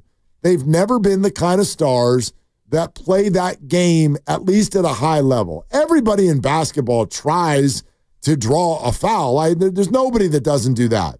But that whole game of, I'm totally going to just make the official think something happened that didn't happen. That James Harden crap. Steph doesn't do that. Jimmy doesn't do that. LeBron does that. And it filters down. And just because of the history of the Lakers and all of the talk that's around that, I'm not even saying that it's legitimately true on every possession, but it feels like it when you're watching, and it's very frustrating. Very frustrating to watch when your team is going against them in the playoffs. Yeah, because you know it's coming, and it's not a foul. And you watch Draymond Green, a lot of times he gets animated, even if it's not he who is involved in the foul action or the call that shouldn't have been made, and he gets agitated and the crowd, and it kind of takes you out of your game. It's frustrating. They get free throws, and it also breaks up the rhythm of the basketball game, and it makes it a tough watch. And you got James Harden, Russell Westbrook's another guy who does a lot of it, but Luka and LeBron would be, Trae Young, another one I think that I would put in my my top 5 for flopping, just, over dramatizing any contact or any action. I mean, don't forget Chris Paul. We don't think about him anymore, but Chris has got a long history. And obviously, once somebody joins your team, you're kind of like, no, it's okay. But Chris Paul, absolutely on the list. Yeah, and you're right. We don't think that much about him anymore because he's on San Antonio and he's 105 years old, and they're no longer really a factor, and they're in straight up tank mode. But you'd have to definitely put him up there as well. It's one reason why you watch Boston, and they're such a good, polished team, and they don't really fall prey to that. Nope. Tatum is so good, and they pass the ball so well. Yep. And obviously, they're playing a brand of basketball that bothers some people who have been watching the league for a while because they huck up so many three-pointers, but they surround the arc, and he's such a physical presence, and he can do it everywhere on the floor. He can shoot the three. He physically can drive right by people, go over people. Smart player. And yeah, I don't see a lot of that from him. I'm looking around the league, and I'm trying to think of who else sort of fits in that category that we're even talking about. It's Harden, it's LeBron, and I don't know that anybody else, to me, really jumps out. I guess the third name I'd come up with right now is Shai Gilgeous-Alexander. He got a little bit of that in him. Yeah. A little bit of the it's not so much flopping, it's embellishment. Embellishing. Yeah, it's a little bit of both. Yeah. I'm not afraid of the word flopping. It's part of it. Well, he does lead the association in free throw attempts this year. Shai's got 593, followed by Giannis, who Giannis doesn't have to flop. You just have to foul him. Yeah. You can't stop him. James Harden is third. Trae Young, Another guy he's fourth in free throw attempts. Another guy who's, I think, an embellisher, a little bit of a flopper. Quietly, Damian Lillard, ninth in free throw attempts. He's a guy he'll snap the head back a little bit. Yeah, a little bit. He'll snap it back on you. I almost give people who are that small and they're playing out among the trees like Steph, give them a little bit more of a pass on it. Anthony Edwards? I don't get that feeling with him very much when I watch him play. I don't get that. He again, go back to the documentary that Steve Kerr that we've referenced so many times with the Olympic doc when he pulls Anthony aside and he's just like, dude, like this could be your league. Like your body is just impossible to guard or stop. He's such a presence out there. I don't see that with him where I look at it and I'm like, dude, what are you making up out here? It's really those three for me that stand out. Yeah. And Trae Young I don't see as much of, but it's Harden, it's LeBron, and it's Shea. And that makes it very, very frustrating in a playoff series. You bring up Jokic though, and he's here tonight, and I'm really interested to see if he even plays tonight and what they look like, because they have now had what I think is a prolonged run of what's wrong with them. Yeah. Even when they're winning, something is wrong with the Denver Nuggets. Last 12 games, they are 6-6. Yep. And it's loss, win, loss, win, loss, win, win, loss, win, loss, win, loss. So just looking at that from 20,000 feet, that's a team that doesn't really strike fear in you. Over 12 games, you've got bad losses and okay wins, and then you lost to Boston, you beat Sacramento, fine. You split with the Thunder. I mean, it just looks like they're not highly motivated right now. That's the word. Yeah. That's the word. And for me, where does that lack of motivation come from? Is it because, we're Denver, we'll be fine, just get the 2 or the 3 or the 4 seed, whatever, we'll be fine? Is it from that?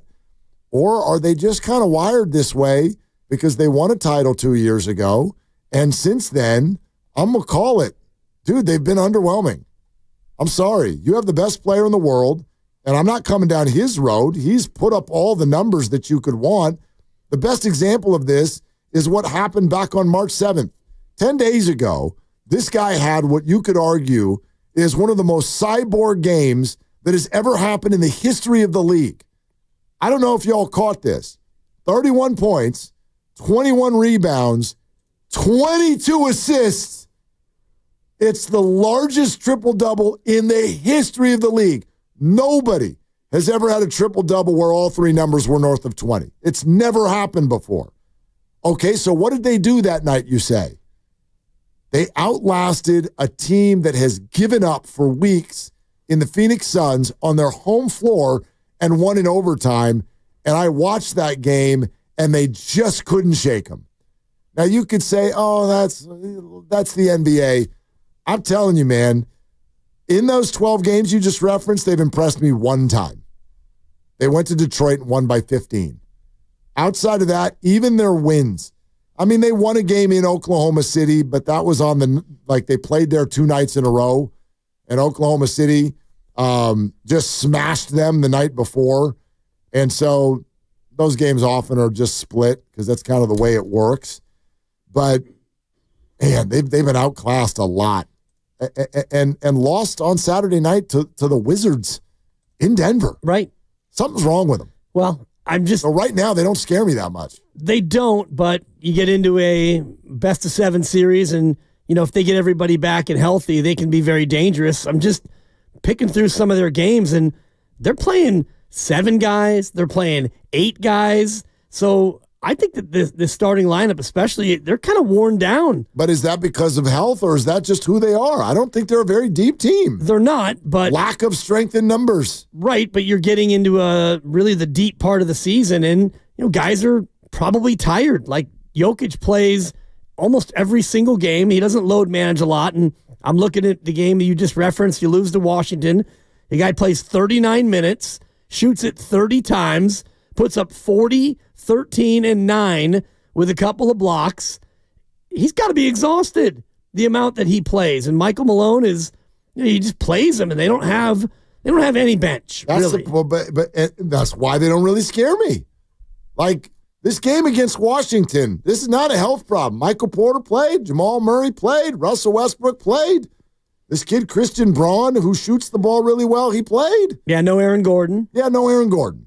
Right. No Aaron Gordon. That's right. But, I mean, that's who they are. It's just not a very deep team. Yeah. So, Dario Saric, DNP. Coach's decision. Yeah. Vlatko Konchar played. You played 7 guys in that game.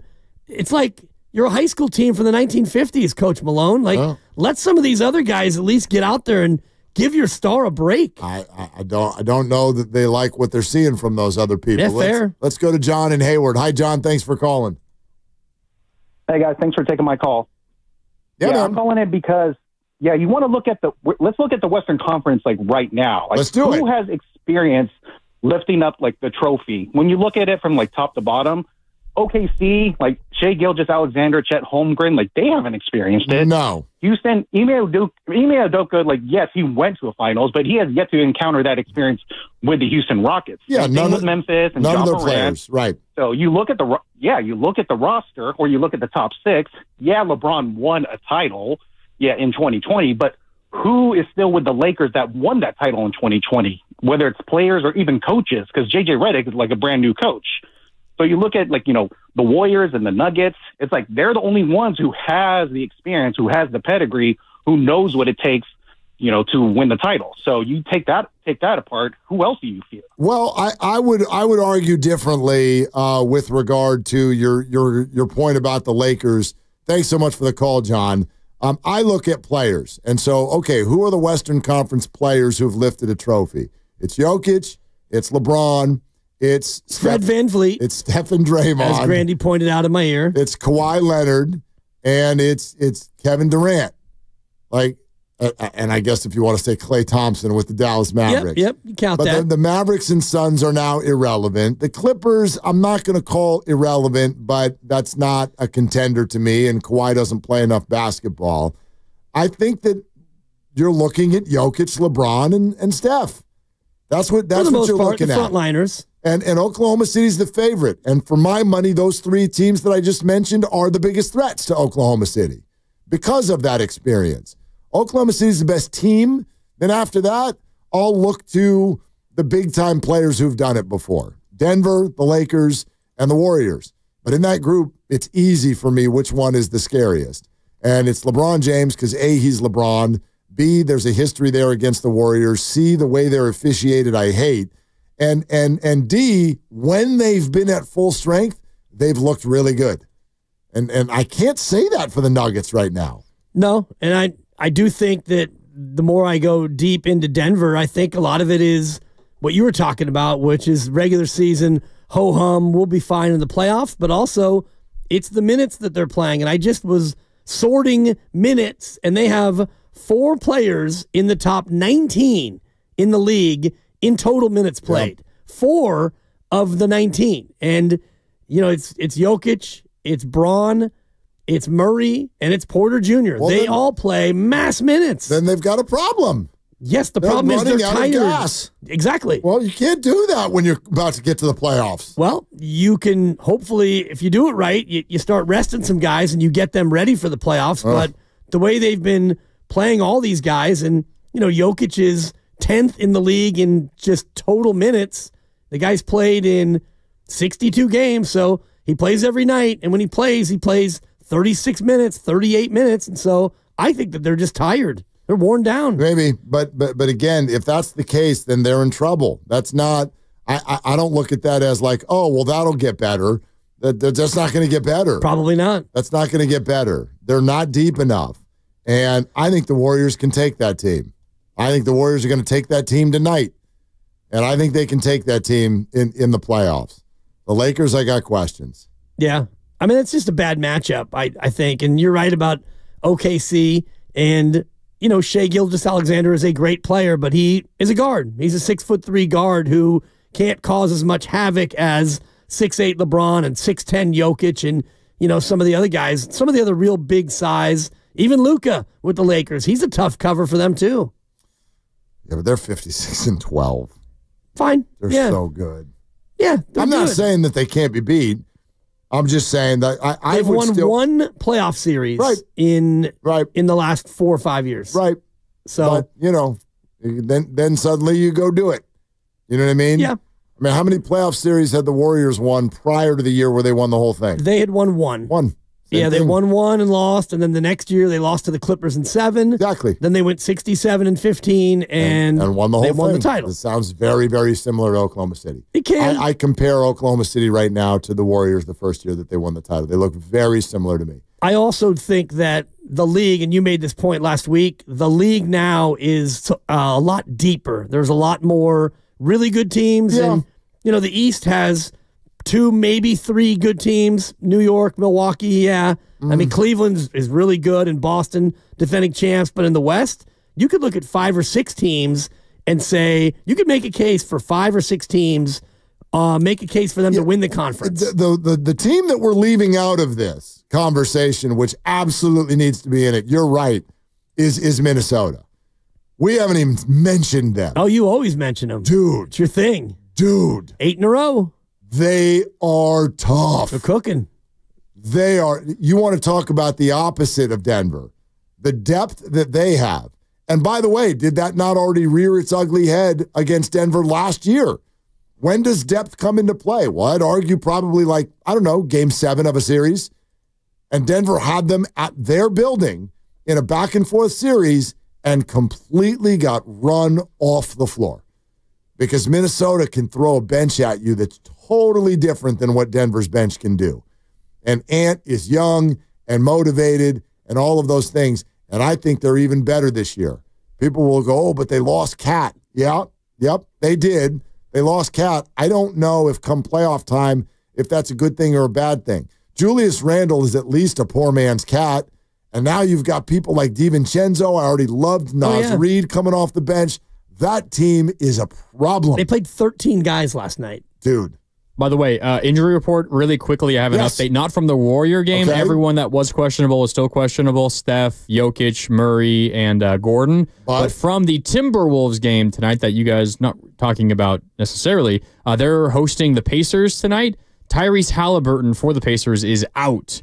So a big boost there for Minnesota, who's already won 8 games in a row. And Pascal Siakam was already out. So that would be their 2 best players. Yeah. Okay. Minnesota's knocking. They are knocking on the Warriors' door. Dude, they're a problem. Yep. We're just over here partying about the Warriors every day, and by tonight, they could be in the play-in tournament yet again. Right. Or they could be 1 game closer to the 2 seed. Because they're only 3.5 out of the 2 seed right now, the Warriors. They could. They could.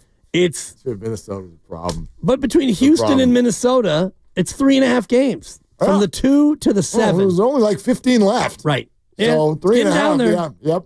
We're brought to you by Fremont Bank. Here for you, here for good. You can absolutely weigh in on this. Who is the player or the team that scares you the most in the Western Conference? 888-957-9570. Howard Beck of The Ringer joins us in a half hour. This is Willard and Dibbs. Do you often worry you left the garage door open?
Now, back to Willard and Dibs. What do you think's going to happen in this game, Sting? That's a great. I think it's going to be a really tight game. On 95.7 The Game.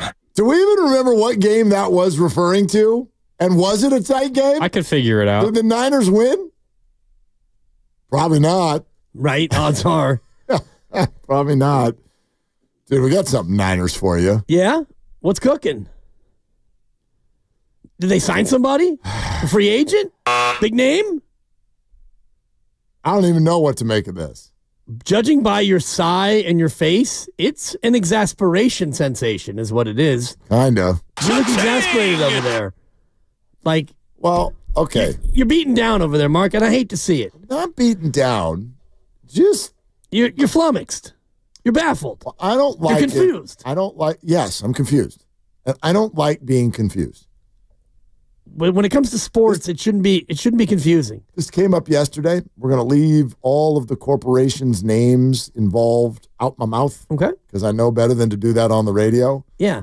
But Christy knows this about me. She can sense it when it's coming, and she knows to just go the other way. Don't get around me because when something doesn't work, like technology doesn't work for no reason at all, I have a hard time. Mm-hmm. I get confused. Right. And I don't usually handle it well. My kids could probably tell you a story of me showing not my best moment yesterday when I sat down. Actually, it was one of the kids who sat down. He wanted to watch something on a Sunday morning. Like, we're just relaxing. Baseball practice got rained out. Click. And no, you don't get to watch. You need to create an account, sir. But I have an account.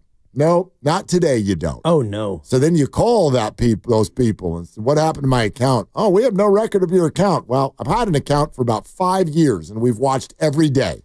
So figure it out. Sorry, we can't figure it out. Doesn't matter. Whole thing's over, and it's been figured out. But the bottom line is I don't do well with that. And that's how I feel about the 49ers right now. I'm confused. And there's no customer service number you can call. No. And I would actually argue to the end, it's not the Niners' job to come explain this to us right now. I know we want that. It's not their job to do that in the middle of the offseason. They'll have a press conference at some point, and if they still literally are not employing any defensive linemen, we can ask, and they'll answer, and there'll be all kinds of questions. I get it. We'll get there. I don't know what the team's going to look like by then. But today,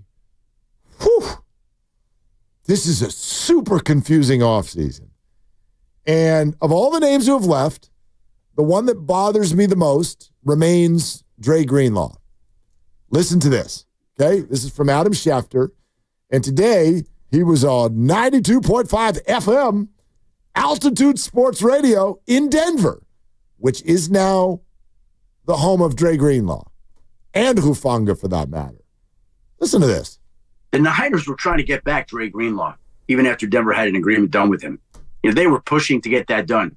And they were trying to flip his decision in this world that we live in where, people commit and there are agreements. And the Niners tried to flip Dre Greenlaw back to San Francisco.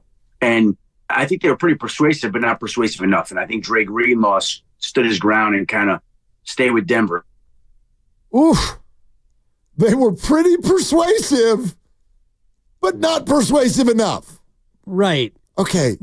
Why do they need to go and try to flip him? Why couldn't they have just won the deal in the first place? Good question. If you really wanted him, if you liked it, then you should have put a ring on it. Little Beyonce nod there. If you wanted the player, then you give him the money. You give him the bag. You had the player. You liked the player. It seemed like he liked you too. Uh-huh. And then he signs with Denver, and now you're going to try to flip him? This is not the portal, and you are not Iowa State. Like, be a big league team here and target a free agent, your guy, and pay him. Let's take it a step further. I agree with everything you just said. Now let's go to the moment where they realize they've lost him. And they call him, okay? Now you're drunk dialing your ex. Oh, boy. Right? Been there. Now you're drunk dialing. Hold on. I promise. I just need to say I'm sorry. I won't do it again. We'll do everything that you asked for. I promise I'll take out the garbage. Just please, baby, please. Totally. Please, baby, please. Come back. And he was like, oh, that's a nice invitation. But nah, I'm good. This from the guy whose wife 2 months ago is on social media with the other wives with balloons and stuffed animals and tears. Yeah. Because they were worried about leaving the 49ers. That's the same organization that came crawling to you, tried to get you to change your mind, and you still said no? Dude, what is going on here? I don't know. Like, the other ones were telegraphed. Charvarius Ward, yeah. Sure. He told you 2 months ago, my wife never wants to come here again. Bad memories, so we're out. Okay. Right. You know, our thoughts go out to you and your family, and they always will. And even the use check, like, okay, he's gone because you can't afford him. But that's weird, and there's no takers, and so now he's back. We're going to pay dead cap money on someone we're keeping.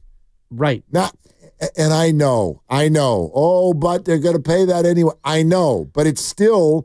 It's weird optics. And maybe that was Kyle. Maybe Kyle was like, I'm not taking a pay cut again. The Niners like, all right, then you're out. And then he went and was about to sign somewhere else and then went, ugh, I don't really want to do this. Can we go back to the Niners and find out if there's something we can do? Maybe that's the way that went down. Could be. I don't know. Still a little odd. But it's weird. Right. And there's just a lot of weird going on. There is. And you can even hit me with Aaron Banks and Jalen Moore and say the price was too high, so they found new destinations. Fine. I'll allow that. That's just the way this goes. But Dre Greenlaw, you wanted him, I thought, and then Denver pays him not an exorbitant amount of money, a good contract for Dre. It's 3 years. And then you reportedly knock on his door and you dial him up and say, hey, any chance we could get you to flip your commit? I know that you said you sat there at the card table in your high school gym and you said, we're going to Florida. And now I'm from Florida State. We're going to try to call you and get you to flip. It happens. It does. It happens. But usually not in free agency with a grown man. Well, no, I mean, it's happened many, many times. Right. In professional sports. Carlos Boozer, DeAndre Jordan. DeAndre Jordan was the one I was thinking of. Like Didn't they lock him in his room something like that? Famously, the story was, this is kind of the way it went. The Mavericks signed DeAndre Jordan in that whatever sort of period of time where it's like you can negotiate, but it's not official yet. And then all of a sudden, a day or two later, the Clippers are like, we're coming to see you. And all the Clippers went to social media and started tweeting out emojis of transportation devices. Like Blake Griffin's, there's a plane. And Chris Paul's like, there's a train. Like, and they did it all at the same time, which was like, we're coming to get you. And they all flew out to DeAndre Jordan, and they convinced him to flip. Yeah. They convinced him to flip. And it was a big old deal as to whether or not like that was dirty dealing or whatever. I don't know, to Schefter's point where he's like, well, this is the world we live in now. It's like, I don't know. I think we've been living in a world like that for a long time. It's probably a little bit more acceptable now, or it's like, dude, until you sign, you haven't signed. That's business. So I don't know, but why? My question sounds like it's similar to yours. Why the hell did you end up in this position? Yeah. If this was a priority, then there's absolutely no way you should have gotten beaten by anyone. That's your damn homegrown player. I don't know what the priority is. From the outside looking in, it seems like the priority is saving money, saving cash. Maybe not salary cap money because you've pointed it out before and you're not wrong. And the cap is not the issue. If it's the cash that they're trying to save, well, they're doing that. They're not spending a lot of money in free agency. And Aaron Banks is a guy who you and I debated whether or not he's still a good player. Somebody thought he was good. And if the price tag was too high, that's fine. But you spent money to bring in a backup quarterback, a guy that you reportedly wanted to draft a few years back. And it was a lot less money. A lot less, but you had money for that. So I don't know what the priority is. Yeah, they have money. They got plenty of money. It looks like the priority is saving. It's not, Yuck. Yeah, I agree. I don't know how else you could read it. What an awful motto for a football team. Yeah, and it's definitely a shift in the way that they've done things in the past. Niners football, we're saving money? That's your commercial this year? Maybe. Do they have a slogan? That's worse than the Giants. Nobody likes us. Yeah. I mean, that's terrible. Niner football, saving. Yeah. That? Well, if popcorn's $1, then great. Yeah, I don't think that I'd like to do the same thing, Niners. That's what I'd like to do. I'd like to come to the game and save money. Like, no, you can have all my cap money, but I'd like to save my outgoing cash. Save your cash, yeah. I promise you some crap down the road that I'll go back on because it's non-guaranteed. Right. It's the NFL. Tell you what, I'm going to sign you to a 3-year season ticket deal, but we're going to have an out clause after one game. But I'd like my outgoing cash to stop. So free popcorn and Skittles for everyone, right? Right? That's how it works, yeah. Again, my mind remains open. They are a smart group. It's March 17th. They have been a successful group. It is St. Patrick's Day. So I missed the memo, by the way, on the green. Great. Let's drink. Yes. Although nobody knows why. I still have this dream that at bars, bouncers should be able to interview people on their way into the bar tonight and be like, what is St. Patrick's Day? What are you celebrating? And if they can't get the right answer, they don't get to come in. That's a great. I think it's going to be a really tight game. Thank you, Steak. Although that would hurt the bar, so I don't think it'll go that way. That was before the Chiefs game in October, by the way. Oh, yeah. It was kind of tight, but not really. 10-point Chiefs win? 10-point game? Was it 28-18? I think the so. Final score? Anyway, whatever. I'm open-minded, and I'm sure they're not dumb. But if that's the best we can all come up with right now, yuck. That's all I can see. I mean, that's all I can read into it because free agency now is 8 days old. It was started a week ago, the legal tampering period. And if you add up everything that they've done to acquire players, it's not that much. You got a new long snapper, which is kind of fun because the old long snapper apparently was not somebody that you loved. He was too young. And you're paying the new long snapper who's 39. Yeah, he's younger than LeBron, and that's it. That's right. That's the only athlete in America who's younger than, so I think. You're spending money on him. You're giving him more money than the previous guy got. You brought in a new tight end, which would be fun. And you brought your fullback back after you cut him. And the Kittles got really mad. And maybe Claire Kittle went and knocked on their door. Nobody has been louder on social media than Claire Kittle, Kristen Juszczyk, and is it Olivia Copo? What's her name? Yeah. Christian McCaffrey's girl. Those three families, I honestly think are going to retire on an island together. Apparently, they love each other so much. I think they love them more than football and the 49ers itself. Like, they have been just absolutely incessant all over social media over this Kyle Juszczyk thing. And maybe that is a big reason why he came back, because the happiness of everyone involved, right? Yeah. You're listening to 95.7 The Game, KGMZ FM and HD1 San Francisco, and Odyssey Sports Station, always live on the free Odyssey app. And now coming to you live from the Laughing Monk Studios. And we're thrilled to have Laughing Monk along for the ride, and the ride is just about everything we do. So I'm really excited about that. But yeah, this is another brick on the wall right now. It's not a wall that's firmly in place yet, but it is another on the wall of confusion, if you will. I do not understand. Now, not only did the Niners lose Dre Greenlaw, but they really wanted Dre Greenlaw. And once they signed the contract, they still thought they had a chance to get Dre Greenlaw back to convince him otherwise, which tells me they must have been offering him something in the same sort of arena as what Denver offered him, and he still said no. Yeah. Like, that's what concerns me, because when I think this is kind of the fear that Giants fans have had the last few years. The idea that people don't want to be there. How could Dre Greenlaw not want to come back? maybe he wants to try something on his own. This is something that you said last week or the week before. Like, you get to a certain spot in your career and you want to be the man. You want to be the linebacker. And I don't know if that would be the case, but I don't know what the situation is with the 49ers and how it all went. He only played in, 2 quarters last year, and then they shut him down again. And so there's got to be more to it than just the money. But I'm surprised to hear that Adam Schefter sound that the Niners tried to get him to flip back and come back to the 49ers. Is that what we're doing in free agency? Like, we're not going out there and bringing in a lot of players. We're not spending a lot of money. And one of our guys who leaves, now we're going to get a little desperate and try to bring him back? I will tell you this. If you want to take your concern to another level with the way free agency has gone, I do think this. And this is based on some conversations. We all talk about, like, what's the 49ers plan? Not this. This was not the plan. This was not plan A. It's not going well. It's not going the way they set out for it to go.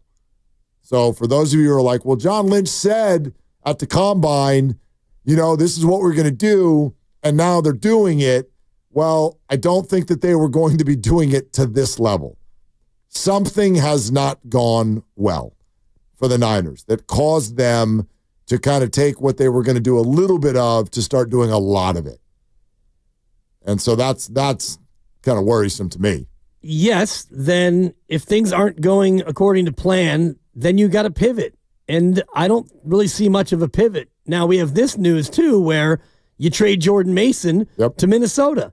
And so they put a second-round tender on him, meaning if somebody wanted to sign him, the Niners would have to get a second-round pick from that team. So the value, I thought, would be commensurate with that. But Minnesota basically gives them a 6th-round pick in next year's draft, and they swapped from 187 to 160 in this year's draft. So you move up 27 spots, and you get an additional 6th for next year, and you give up your running back insurance to Minnesota. That's one that I don't get that either. I mean, maybe they really like Garendo. They probably didn't want to pay Jordan Mason, who got what do you get, $7 million? $7 million fully guaranteed. Right, I think 2 years and 12. Right, 7 fully guaranteed. $6 million. Which, yeah. Let's go to Robert in Martinez. Hey, Robert, thanks for calling. What's up? Hey, how you guys doing? Good, man. So there's actually 2 things I kind of want to bring up. I think with the Dre Greenlaw thing, a big thing that I think nobody's really talking about, I remember a few years ago reading an article that he wanted to be the guy. He wanted to be the number 1 linebacker, and I think it was more about that. He wanted to lead a linebacker room, and he was never going to be able to do that with Warner here. You might very well be right, Robert. Yeah, go ahead. And then the other point I have, I think a lot of the moves, the players that went out, I think they were kind of expected. And I think a big thing that they're doing this year is right now they have a little over $80 million in dead cap. And I think with the Purdy deal that's coming, I think they decided to do the dead cap this year to free up more room for next year. Robert, you sound like you've done a lot of reading on this because I think you have some really good points. The problem I have with it is, let me take everything you just said as fact, and thanks, Robert, appreciate it. And I still don't think it comforts Niner fans where we sit right now. It just it doesn't add up to this level. You can't have this many open holes on your team as you enter the draft if you're planning to win. That's all. I'm not even if you want to go deal by deal and player by player, you're right. I can understand why someone went, well, that guy underperformed. We don't want to pay him. That guy underperformed. Let's let him go. Oh, the Dre Greenlaw thing. David Lombardi's reporting that this was almost like it was for Robert Saleh, who was adamant that they get Dre Greenlaw back. And they tried like crazy. But, sorry, didn't get him. And maybe it is because Dre just wanted to run his own shop. And that's why he decided to leave the 49ers. We can come up with answers for every single one of these individuals. Collectively, though, here's where it leaves the Niners. You have about 7 holes, and that's too many when you get to the draft. Right, and period. Well, you've got a lot of players that you're looking to step up and fill those roles. Ricky Pearsall, you're going to have to be wide receiver 1. You don't have Ayuk for who knows how long, and Debo's gone. And so now, Ricky, we drafted you in the first round. You got to be the man. And you can look across the board at a lot of those positions. Defensive line is a big one. And, yeah, you're going to go in the draft. It's a deep draft for defensive line, edge rusher, interior. You're going to need to figure out how to get those guys and have them hit, because right now you've got Evan Anderson with the Guardian cap. You've got Gross Matos, Jordan Elliott, and you've got Kevin Givens, and you got Nick Bosa. Which is nice, but you need 2 or 3 more legit players there. And one of them needs to be a difference maker. For sure. I believe. Well, and you let Floyd go, a guy who was a difference maker on passing downs. 8.5 sacks. Yeah. You know, he was asked to do that, and he did it pretty well. So, yeah, you have a lot of holes in, what do you have, 13 draft picks, I think? 11, I think. Okay. Yeah, 11. Ryan in Danville. Ryan, hey, what's up? Hey, it's great to be on. Thanks, Ryan.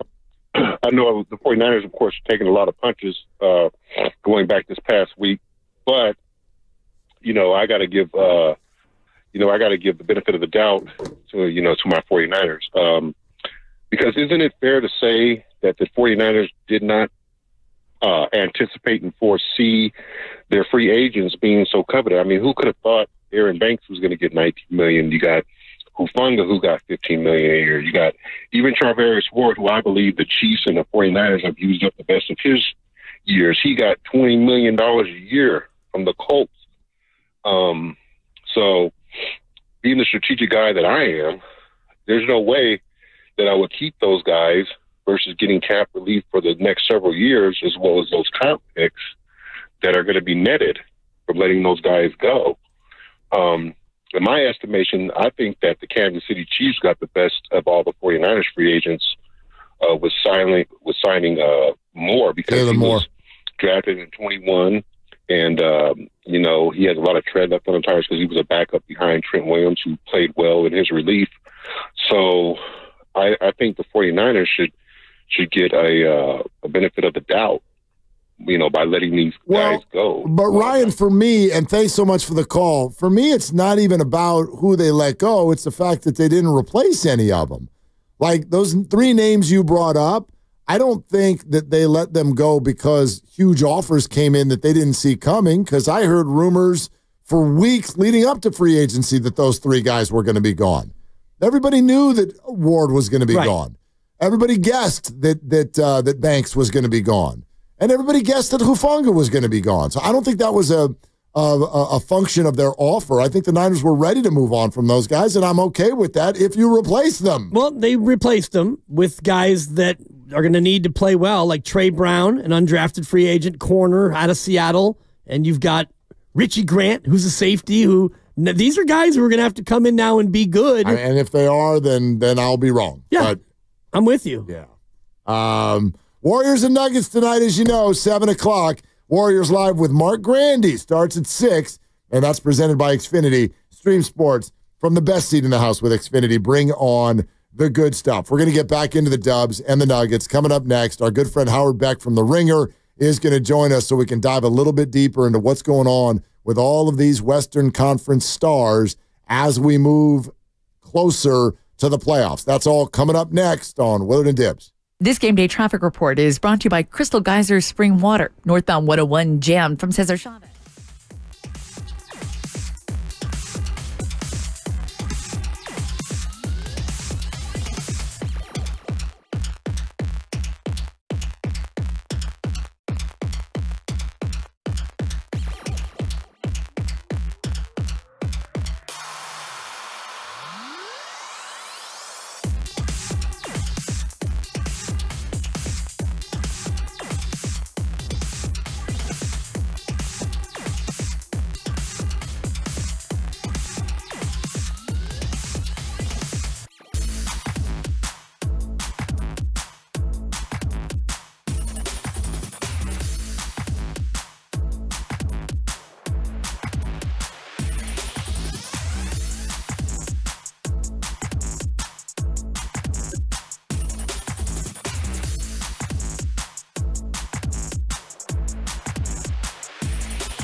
question. That's a great question. It's a great question. That's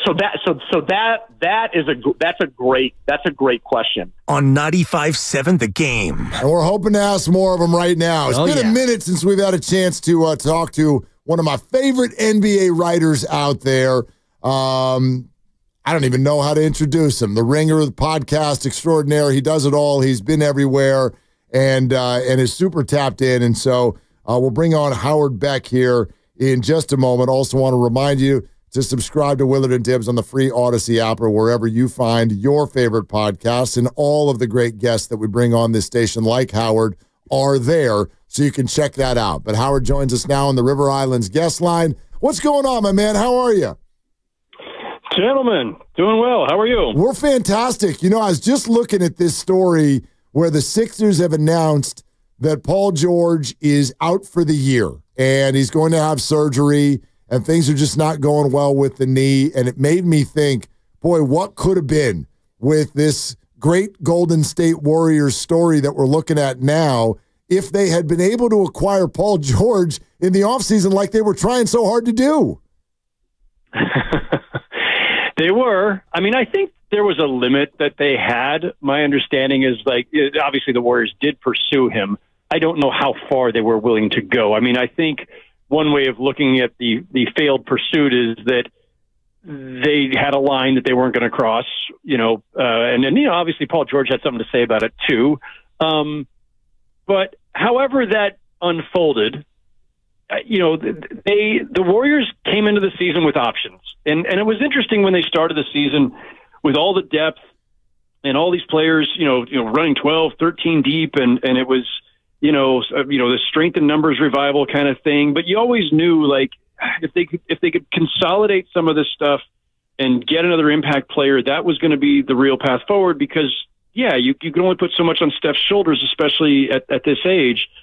So, I think they played this right. It was right to pursue Paul George on some level, and it was right to pursue Lauri Markkanen on some level. It was right to have certain lines that you wouldn't cross to get them because they both, had some limitations. And it was right to kind of go into the season still having a lot of options, even though, in another timeline, maybe this doesn't go this way, and maybe Jimmy Butler ends up somewhere else, or what if he doesn't force his way out? There's always a gazillion of these sliding doors moments in the NBA, but I think Mike Dunleavy and his staff have done a really good job of doing this smartly, where they didn't rashly pull the trigger on anything, left themselves options, and then you just hope to be in a position to make the right deal when it becomes available, and that's what happened with getting Jimmy Butler. And it seemed like they were all in on trying to get Kevin Durant until Kevin Durant had some cold feet about the deal, and then Jimmy Butler ostensibly fell in their lap. It is serendipitous in many ways that they got Jimmy Butler, but could you have imagined that it would have worked out this well, this fast? Yeah, I mean, it sounds ridiculous for me to say yes, but I was some, I don't remember when I did this, and I don't even remember if it was in print as one of our roundups of our staff or if it was on the podcast. I was advocating for Jimmy to the Warriors at least a year ago. I swear this is true. Because I always thought that the Heat and Jimmy had run their course. And I took some flack from Heat fans and from other people in Jimmy's orbit at a couple different junctures because I kept saying I just think that this thing is over and it makes more sense for him to be somewhere else. Partially also, too, because Jimmy, there's a lot that Jimmy Butler can do for a team, but he's best as a complementary star and not the leading star. And that's not a knock on him. That's in fact praise because he's so malleable as a player. He's got the talent to do a lot of things, including lead you on a given night, but night in, night out, he's not the guy who wants to be, carrying a 30-35% usage rate. He's best. I mean, look, he got them to 2 finals, which is incredible and is a real testament to him and to the Heat. But Jimmy as co-star to Steph and Draymond and once upon a time Clay when he was still there, that always made a lot of sense to me. And so, no, I'm not shocked by all of this. Would I have expected, winning 12 out of 13 or whatever and how great they've been? I don't know that I would have predicted that, but I'm not surprised that he fit in so well. He's a super smart player, and so are the 2 stars that he just joined. And it's just lifted their team IQ. And Jimmy is one of those rare stars where He doesn't need the ball every possession. He's not demanding touches and shots.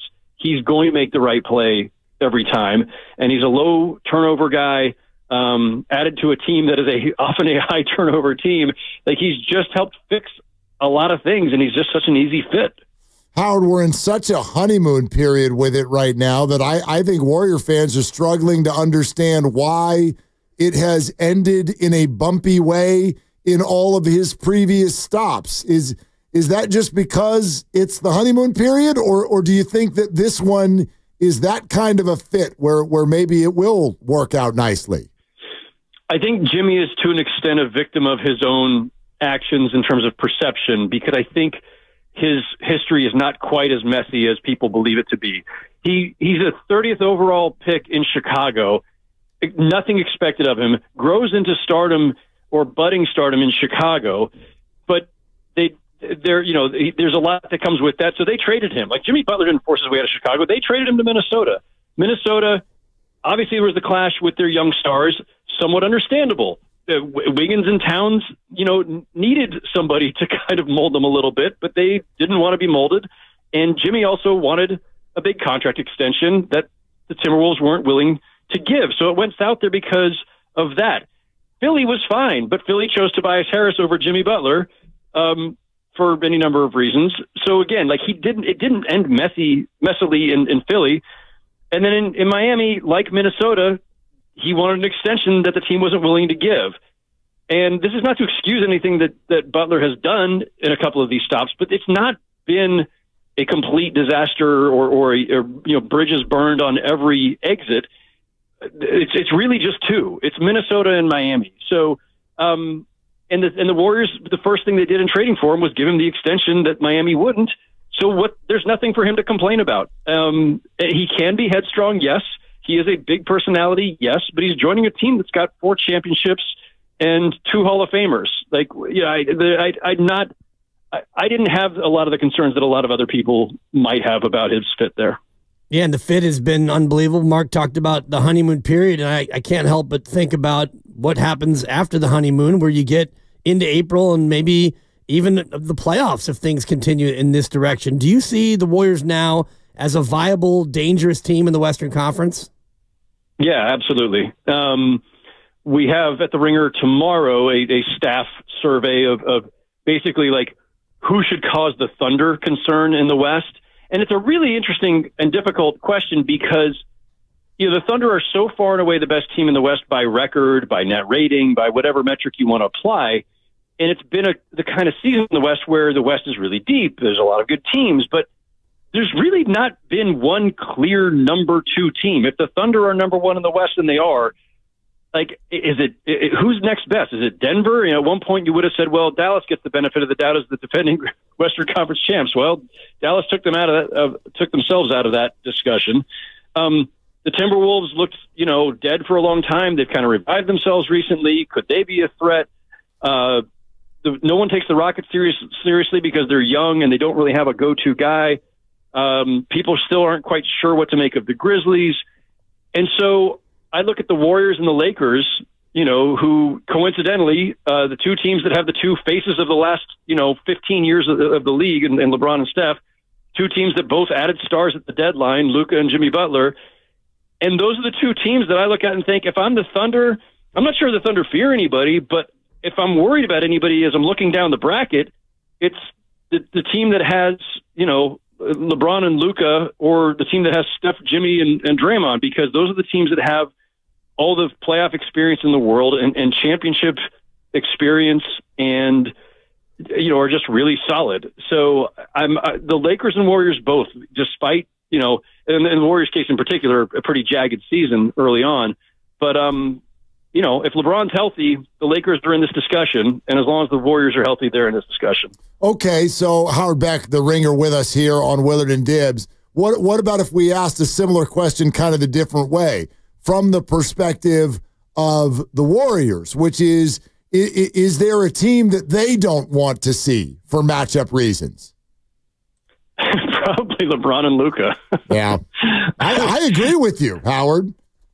Yeah. I mean, listen, I love that can be the answer because, we don't know how many more years we're getting of these guys, right? Like, we got to appreciate them while we still have them. And LeBron and Steph are both still playing at a really high level. And what have we been talking about the last couple of years with these guys? If they could just get some help, if they could just, be able to be put in a position where they can make another run, but they can't do it on their own, especially at this late stage of their careers.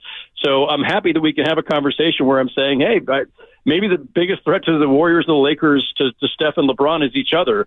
I hope they don't meet too soon in the playoffs, but we'll see how it all shapes up. Yeah, hopefully it's deep in the playoffs. I was looking earlier, and Steph is 17-11 against LeBron James teams in the playoffs, and I know a lot of that was when KD was here and they were handling Cleveland. But when you look elsewhere in the Western Conference and you think about Houston and Memphis, are they viable in your eyes, Howard, or are they still a year of experience away from being dangerous? All the credit in the world, let's talk about the Rockets first, all the credit in the world to Ime Udoka for shaping that team and to their young players for, really forging an incredible defensive identity. And they're good enough offensively, but, Jalen Green has not really established himself as a go-to star yet. And when Fred VanVleet's not playing, that team's offense just gets stuck in the mud. And so they need Fred VanVleet, who's, always been this just unspectacular, not flashy, but just really workmanlike, incredibly effective leader and orchestrator out there. But they don't have the go-to guy. They have a bunch of guys who are pretty good, but in the playoffs, in crunch time, last couple minutes of a tight game, you need a Steph Curry or a Kevin Durant or a LeBron James or a Luka. And I just don't think the Rockets, especially as a really young team that, again, their playoff experience, it's all new for most of these guys. I just don't think anyone takes them seriously. And I agree with that stance. The Grizzlies are a little different in that they've had some playoff experience and some battles, of course, with the Warriors. And then the Grizzlies kind of, got lost in the desert for a while and have now found their way back. And, they still have some vulnerabilities in the half court offensively.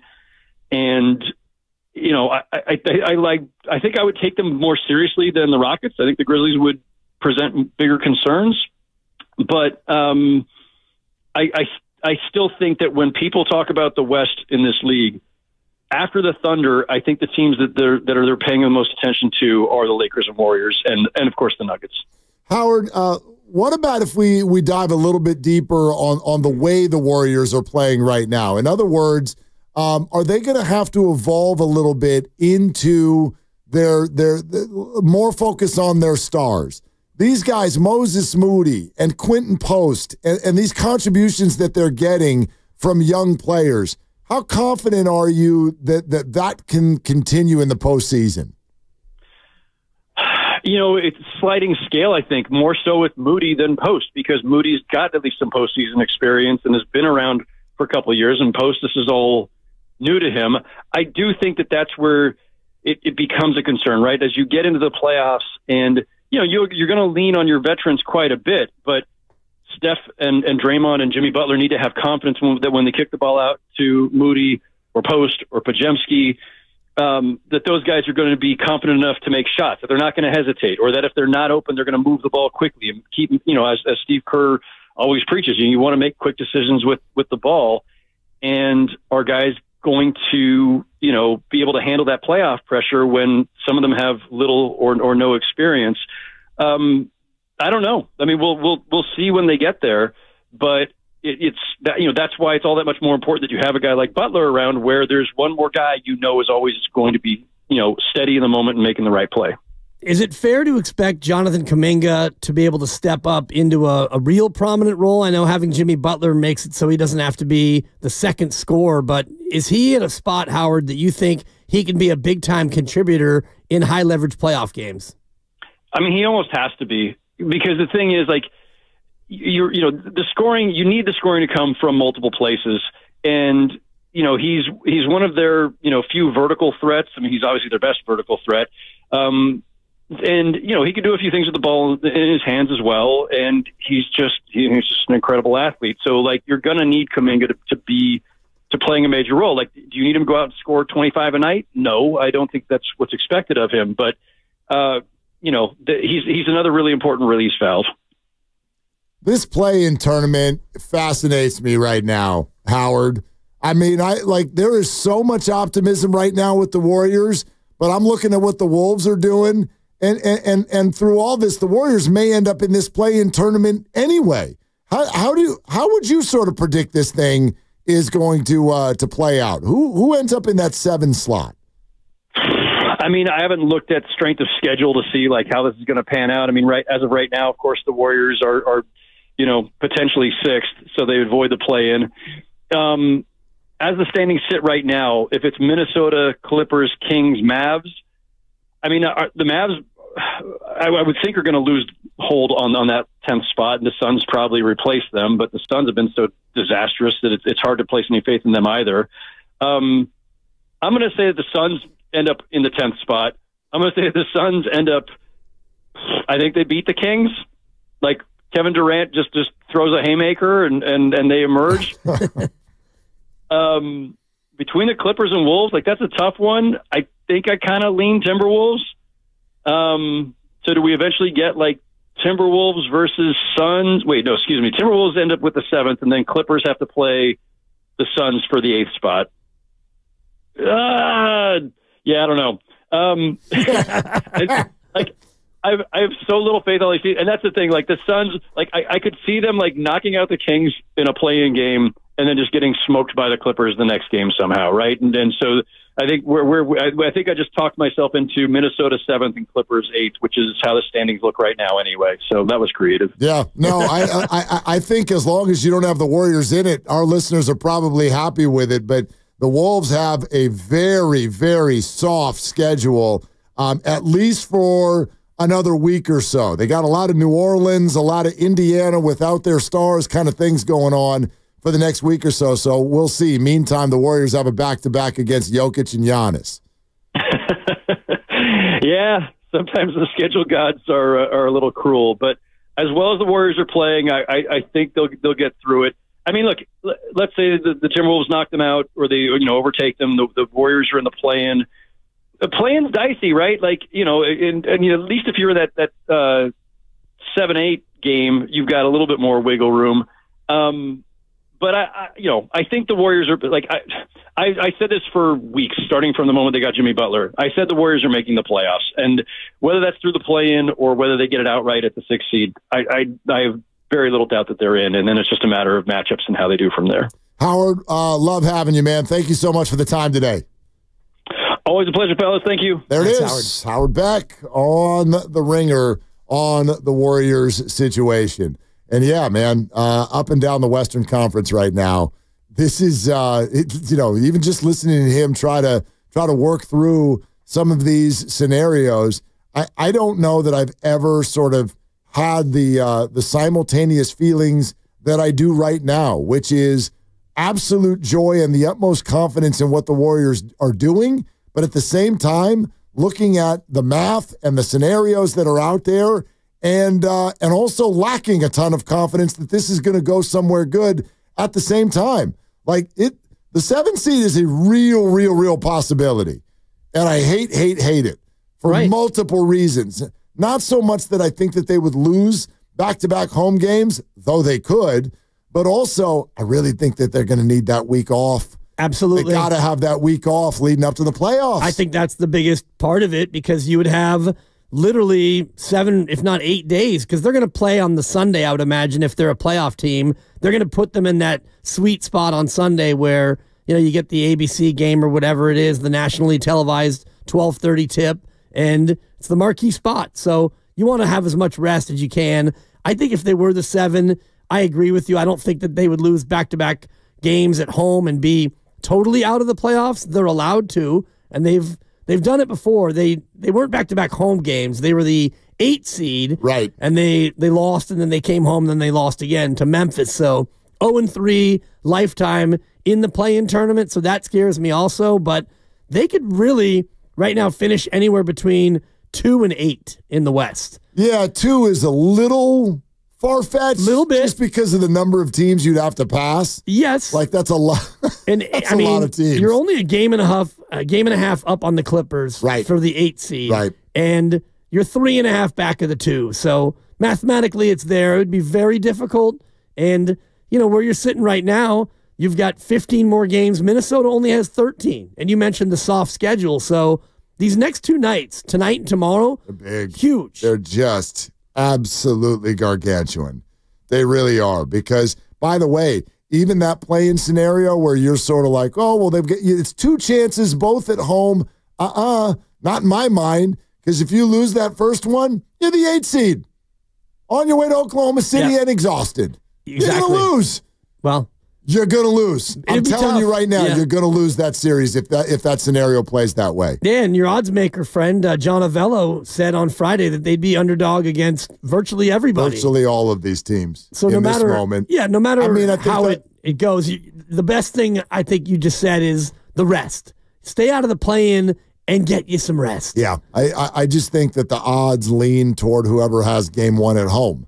And that's why he listed off a bunch of teams that would all have game 1 at home against the Warriors in this moment. And then he listed Minnesota as well, largely because I think that, as you've detailed, the analytics suggest that Minnesota is going to grab the 6 from the Warriors. That's what the math is saying right now. Yeah. So I'll bring that up again and see if the numbers have moved at all since the weekend results. I mean, maybe if the Warriors win tonight and tomorrow, because then their schedule softens up, and Minnesota, after a week more of easy stuff in theory for them, then they toughen up. Then they've got Detroit and Denver, 2 nights apart. They've still got a trip to Milwaukee and Memphis a couple weeks away. But, man, there is not a lot of resistance when you look at Minnesota's schedule. Yeah. There just isn't. There's Brooklyn. There's Brooklyn twice. There's Utah. There's Philly. There's New Orleans twice. There's Indiana twice, and Indiana's missing their top guys. There's not a lot of resistance. The Warriors are going to have to be damn close to perfect. Just looking at this chart at Basketball Reference with the playoff probability, the highest probability for the Warriors is 7 seed. 7 seed. 25.9. But the 6 is Minnesota 31%, Lakers 23%, Warriors 23%. So it really is mathematically a 3-way crapshoot for who's going to get the 6. Yeah, absolutely. But again, what the Lakers have is 2.5 games in hand, and what Minnesota has is full health, youth, and an easier schedule. Yeah. It's going to be tough, man. That's why these next 3 games. So 3 games in 4 nights is what we're looking at. Monday, Tuesday, Thursday. Yep, that's already true because they played on Saturday night. So right. It's 3 games in 4 nights, either direction that you look at. It's 4 games in 6. Yeah, I mean, at least they're at home. But yep, true. Yeah. All right, 888-957-9570. We got the 5 o'clock hour for your calls. 888-957-9570. We're brought to you by Fremont Bank, here for you, here for good. We started off the show talking about Steve Kerr. He is now the all-time winningest coach with the Golden State Warriors. Got wonderful compliments from Draymond, Steph Curry, and others. And so, therefore, a good time to kind of dip the toe in the water, get a temperature check on the fan base. How are you feeling about Steve Kerr now that they're on this winning streak and now that he has won more games as a Warrior coach than anyone? So we'll get into that coming up next on Willard and Dibs. In the meantime, it's Dan Dibley here to talk about Abundant Life weight loss. I dropped 25 pounds when I started the program nearly a year ago, and it really has changed my life. I've lost a couple of inches off the waistline, a full T-shirt size down from an XL.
Now, back to Willard and Dibs. There goes the two boys, the two great boys of the Bay Area, the best sports show on town. On 95.7 The Game. Steve Kerr's underappreciated. Yeah. Just is. I mean, it's hard for me to hear you say that and come back at you because we take many, many calls on this station about rotations and when things were bad earlier this year, and by bad, I mean they were about 500 and a little bit below 500, not like Washington Wizards bad or some of these other teams that are really bad, but like Warriors bad, and some people wanted him out. They wanted Steve Kerr, run, fire this guy. And so when I hear you say he's underappreciated, I think you're right. And it's hard for me to even fathom that because the man has won 9 of the last 28 NBA championships. Think about that. He's won 9 of them. Yes, as a player, Michael Jordan carried him. As a player, he was on the bench watching Tim Duncan run around. As a coach, who couldn't win with this team with all that talent? The man's won 9 of 28. 1 out of every 3, basically, for 3 decades. He's got 9 rings. 5 as a player, 4 as a coach, and yet some people want him run. Yeah, and I don't know how many people actually want him, quote unquote, run, but I do think that there are enough people out there who, and this is the same way I feel about Kyle Shanahan often. It's different. The backdrop is different. He's never won a championship, and he has a very different relationship with the media and the fans than Steve Kerr does. But in general, I guess the question that I often have, sometimes even from night to night, is why doesn't he get the benefit of the doubt more? That I guess that's my question. It's that thing that you earn.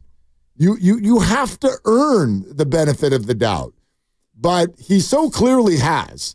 He's so clearly Steve earned that. Kerr. Yes. Yeah, not Kyle Shanahan. Well, I think Kyle has too. He's earned some benefit of some doubt. Yeah. But there are things that happen that continue to happen, and whether it's, blown fourth quarter leads, which he now has 25 of them in his coaching career, or clock mismanagement that frustrates people.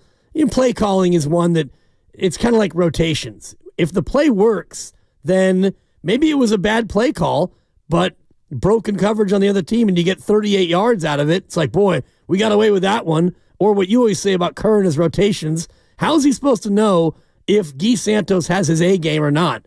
He starts Guy the other night, Saturday, and it's like, yeah, we're going to start you, Guy. Guy plays great. Yep. Steve's a genius. If Guy goes out there and plays like garbage, why are you starting Guy Santos? Right, exactly. And then, there's the Moses Moody question, which I completely think is a total chicken of the egg deal. You can apply Jonathan Kuminga to this as well, which is to say, like, a lot of people have wanted more minutes for these guys for a long time. If you had done it, would it look like this? I mean, I'd clearly argue no. And I say that as somebody that, at least from Moody's standpoint, I have been very much on that side of the fence of wanting him to play more prior to when he did. But I also leave space for the idea that it's not that easy. You can't just play someone because you want to. They have to make good on their opportunities, and that opportunity has to present itself. And sometimes, right, there's only 5 guys allowed on the floor at once, and there's a lot of factors to figure out. But I think that the Jimmy Butler trade has opened us up to a whole world of new things to talk about with regard to the structure of the Golden State Warriors. And I understand it. We were at a time, as recently as a month and a half ago, we're sitting there at a time where, like, it had been prolonged frustration to watch the Warriors. And I know yes, you compared it. It's not the Wizards. But at the same time, you're looking at a team that was going through prolonged frustration. You've got champions all over the roster. Clay is frustrated, and Jordan Poole is punched, and you can't shake 500, and you can't get out of the play-in tournament, and all of these things that have happened. So there's this prolonged period of frustration, and that's going to bring about big opinions and calls for change and all that. Well, okay, now take a look. Jimmy Butler gets acquired, and all of a sudden, at least for me, you start seeing everything from a completely different angle. You start looking at what the general manager has done. The draft picks look different. The contracts that you sign look different. Like the Moses Moody contract, holy hell. Yeah. Looks like the absolute deal of the century now, all of the sudden. And the coaching looks different. And the play looks different. So, look, it's a period of time where we're probably not going to get a lot of – no one's criticizing Steve Kerr right now. But he breaks the record over the weekend or moves past all of the other performers in history.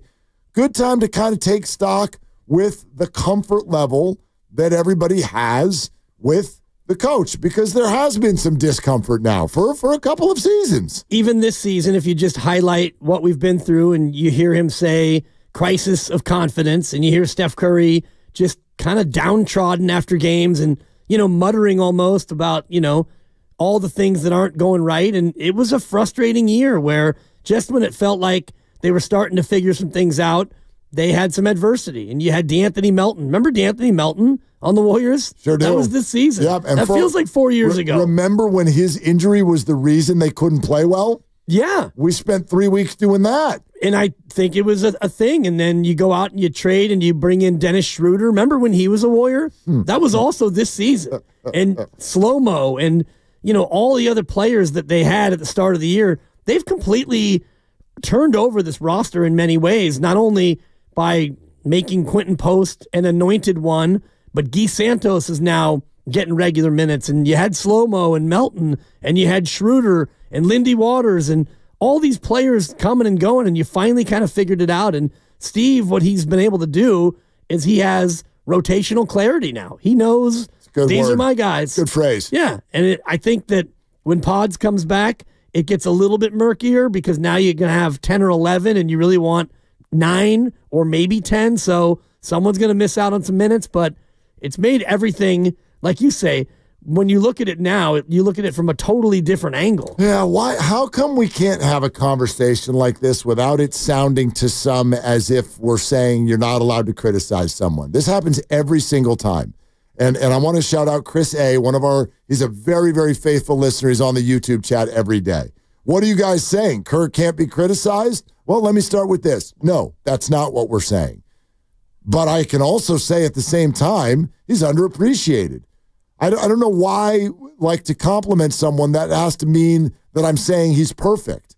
Let me raise my hand for the 80 billionth time and tell you human beings aren't perfect. Nobody does that. And I, as a fan, I never ask for that.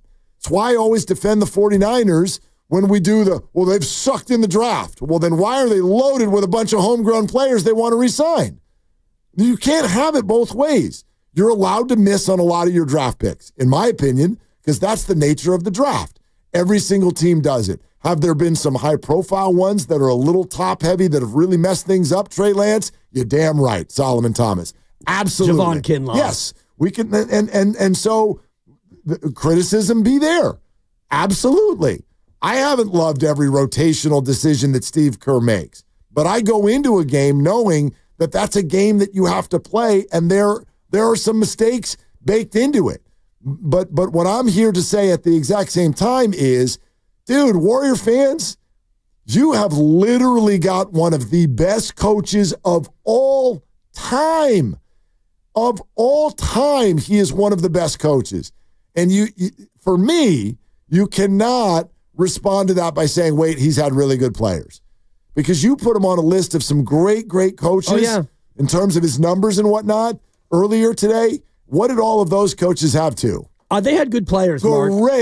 Great Hall of Fame players. Red Auerbach had Bill Russell and Kuzi and Havlicek, and Don Nelson was on those teams. And they just won every year because he was a good coach and they had an awesome team. And there were only 8 teams as well. So I always think about, you have a talented team. That doesn't necessarily mean you're going to win. And I think about poor Coach Bud in Phoenix right now because that team is loaded.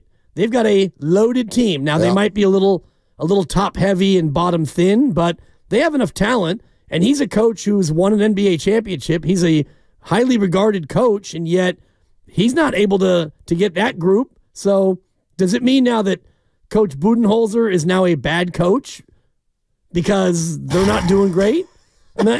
You have some insight. I have some opinions. I know you do. He's doing a horrible job. Yeah. And he's being he is causing problems there. And you can see it all over Kevin Durant. From the outside. Kevin Durant can't get through a game without yelling at Mike Budenholzer. Well, and that's the situation kind of that I'm talking about with Steve Kerr, because Steve Kerr is fortunate to have one of the greatest players of all time who happens to be a good teammate and someone who's very coachable. You don't often see Steph go rogue or clap back or bury a teammate and all the rest of it, yet Steve Kerr also has Draymond Green. And he this year had a team full of guys who were hungry mouths who wanted to get fed, and you had 13 guys and you couldn't feed them all. And so how do you coach the team and coach all the individuals and try to make the collective a working group? It's not as easy as our team is really talented, I'm just going to roll the ball out. I'd argue actually that this is an unprecedented thing that Steve Kerr has done. Go through a dynasty and have all the stars. I understand Klay Thompson is gone. I don't think that really had anything to do with Steve. Yeah, KD also left. Yes, he did. Although, and I guess I can't really speak to exactly what it was that I know people point to Draymond. I think that there are other things going on there. I also think that KD's distaste for what happened here in Golden State is overstated. Agreed. For sure. But my point is that the core players that started this whole thing, a couple of them are still here 11 years later and all still just kumbaya, all still getting along, navigating through a GM change, navigating through an arena change, navigating through taking Hall of Fame players from young to old. You know what I mean? Like he coached Steph Curry when he was 25 years old. And now he just turned 37 years old. That is like a complete evolution.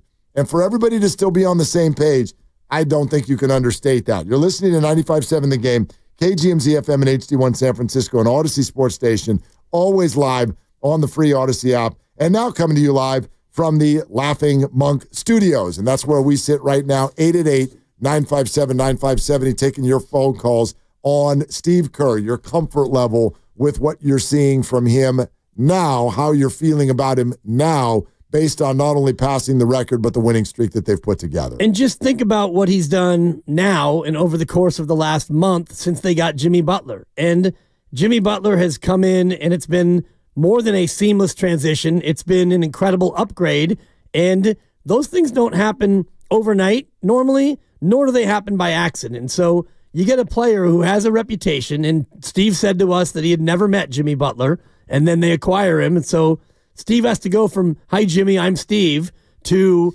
now we're gonna need you when Steph's not on the court. You're going to be an instant leader, ball handling, all the rest of it. You have to figure out what Jimmy does, how he is, and all the rest of it. And all of this happened incredibly seamlessly, and it's not Steve alone, of course, but as the head coach, to bring in somebody like that midseason and have it go this well, that's just another feather in the man's cap. This is a friendly voice. Jim Barnett came on with the morning roast today, and so I wanted to share some of the things that he said about this momentous occasion with regard to Steve Kerr. Take a listen. He just took Al Attles, who was my coach, and just passed Al Attles, and so it's quite a step for him to do that. And I played for Al all those years when I was a Warrior, and Steve Kerr. I don't think there's a better coach in the league. I don't think there's a better mentor in the league. He just knows how to handle individuals. He's like a psychologist out there, and he understands the game. He's very, very bright, and so I think they're in great hands with him at all times. No better coach out there. And so, again, Jim Barnett from inside the Warriors organization with all these years in the front row seat. And so, if somebody wants to blow that off, they can. I could tell you this. This is one thing that does interest me. You talk to people around NBA circles, sometimes it feels like there is more adoration for Steve Kerr, the coach, from outside San Francisco than there is from inside San Francisco. Maybe that's just because you and I get to talk to a lot of fans, as opposed to, but even fans of other teams or whatever, the reverence that there is, the respect that there is for Steve Kerr sometimes seems higher in other cities. And I kind of think that's a shame. It is, and I do think that it's natural, though, because when you're this close to it and you rise and fall with every win and every loss, and you're looking to assign blame, a lot of times you just blame the coach. And I also think that some of it is the younger fan, the newer fan, those people who don't have a greater appreciation for what's come before them. Jim Barnett is such a great voice, and you hear him in that piece you just played, and he's like, yeah, and I played for Al Attles. It's like JB's been around for a very, very long time, and he's seen this thing through the leanest of the lean years. That's why I like talking to Bob Fitzgerald as well, because Bobby Fitz has been doing it for some 30 years, and so he remembers Brian Winters and Dave Cowens and all those other years where they had 17 wins and 19 wins. And so put aside the 4 titles, what Steve is doing this year with this team, taking them from 500 stuck in the mud, you get Jimmy Butler, and now you're the hottest thing since sliced bread. And now, Howard Beck comes on and says, yeah, they're a threat. And this team is now a threat. Yeah, he didn't hesitate on that answer. No. He didn't hesitate. One more from Jim Barnett with regard to the psychology used by Steve Kerr. He develops younger players, and he sees the game. And he also, I think he's a great psychologist. I really think Steve Kerr could be a star in any area, and I think he could be certainly a personal psychologist for people when they come to him with their problems. He solves problems. There it is from Jim Barnett, kind of talking about the psychology of the whole thing, which I think is huge too. That sort of makes me go back to the conversation we had with Ramona Shelburne last week. I think this is something that's really worth bringing up. Look, nothing fits everybody. There's no such thing as a system that's for everybody. But here's something I wonder, for example, with what the Warriors have achieved and what Steve Kerr has achieved. Why is there so much continuous talk about Heat culture and how wonderful it is, and obviously set sort of by Pat Riley and continued by Eric Spoelstra? And yes, they've got a good program, and they tend to get more out of their roster than you would think. And so, okay, that's Heat culture. Well, where's the conversation about Warrior culture, which has achieved a lot more than this run with the Heat? And you see a guy like Jimmy Butler who might fit in a lot more in a system where individuality is valued and allowed, and you're allowed to go be yourself, as opposed to what you see go on in that program in Miami. Take a player like Jimmy Butler and poof. Yes, it's only been a month or whatever, but you're going to get a lot more out of that guy. And that whole thing has Steve's fingerprints all over it. Absolutely. And, this is easier to do it, I think, when you have veterans now, and Steph and Draymond have been here forever, so they have an established culture. So when you do get new players in, Buddy Hield, I think, is a good example where Buddy's a free spirit, and I'm sure he's loving this because there's no real pressure on Buddy to do anything but run up and down, get open, shoot the three, and hopefully make it. And, they're not asking him to do things that he isn't good at, and I think that's part of what you're describing with the Warrior culture, because it all goes through Steph, and Draymond plays his role, and you've got Kavan and GP2 who've been here forever, and so there's an established pecking order and an established way of doing things. And for Jimmy, I'm sure he comes here and he loves that because he doesn't have to go out there and be the standard bearer like Howard Beck was describing his time in Minnesota, where he's trying to mold Karl Anthony Towns and Andrew Wiggins, and he was molding them in a way that they didn't want to be molded, and so he ends up getting shipped out. 888-957-9570 is the number. You want to weigh in on Steve Kerr, whether he gets the right amount of appreciation. If you agree with me, he's underappreciated. I absolutely feel that from certain areas of the fan base. Don't get me wrong. I know the fans love and appreciate Steve Kerr. Good Lord, he's brought 4 rings to this whole thing. Steph Curry is going to get more appreciation. I understand that. He's the player. But benefit of the doubt is where my mind goes when we've had the conversations we've had the last few years, whether it be about rotations, whether it be about enabling Draymond Green, what have you, the Kerr conversations we've had. If we're going to reference that Ramona Shelburne conversation. Want to get everybody up to speed on what was said. Here's Ramona talking about how Jimmy Butler fits with the Warriors, potentially better so than he did with Miami. The guy's like up at 4:30 in the morning. Do you know one of his best friends and mentors is like Mark Wahlberg? No. I don't know if you follow Mark Wahlberg. Like Mark Wahlberg is always tweeting at 4:30, hey, look, 4 a.m. club, 4 a.m., like the guy's amazing. And Jimmy, he did an interview once, and because I was doing deep dives, I was watching all these interviews and stuff. And he said, the reason I love Mark Wahlberg so much is that he has everything, but he works like he has nothing. And I was like, whoa, that's pretty deep. Okay. And so like when you understand Jimmy, you're like, okay, there was an intersection between the two cultures, between Heat culture and Jimmy culture for a long time. But Jimmy also can do Jimmy without Heat culture. He doesn't need that to be who he is. And I think at some point they just kind of went on different paths. Like it was, he was grown and he didn't like being told what to do or how to do it or when to show up or, et cetera. And I think the reason why it works so well in Golden State is like Steve Kerr's whole thing is be you. We're going to let you do you. Like they have a saying, like get what you need. Like they have off days and they tell the veterans,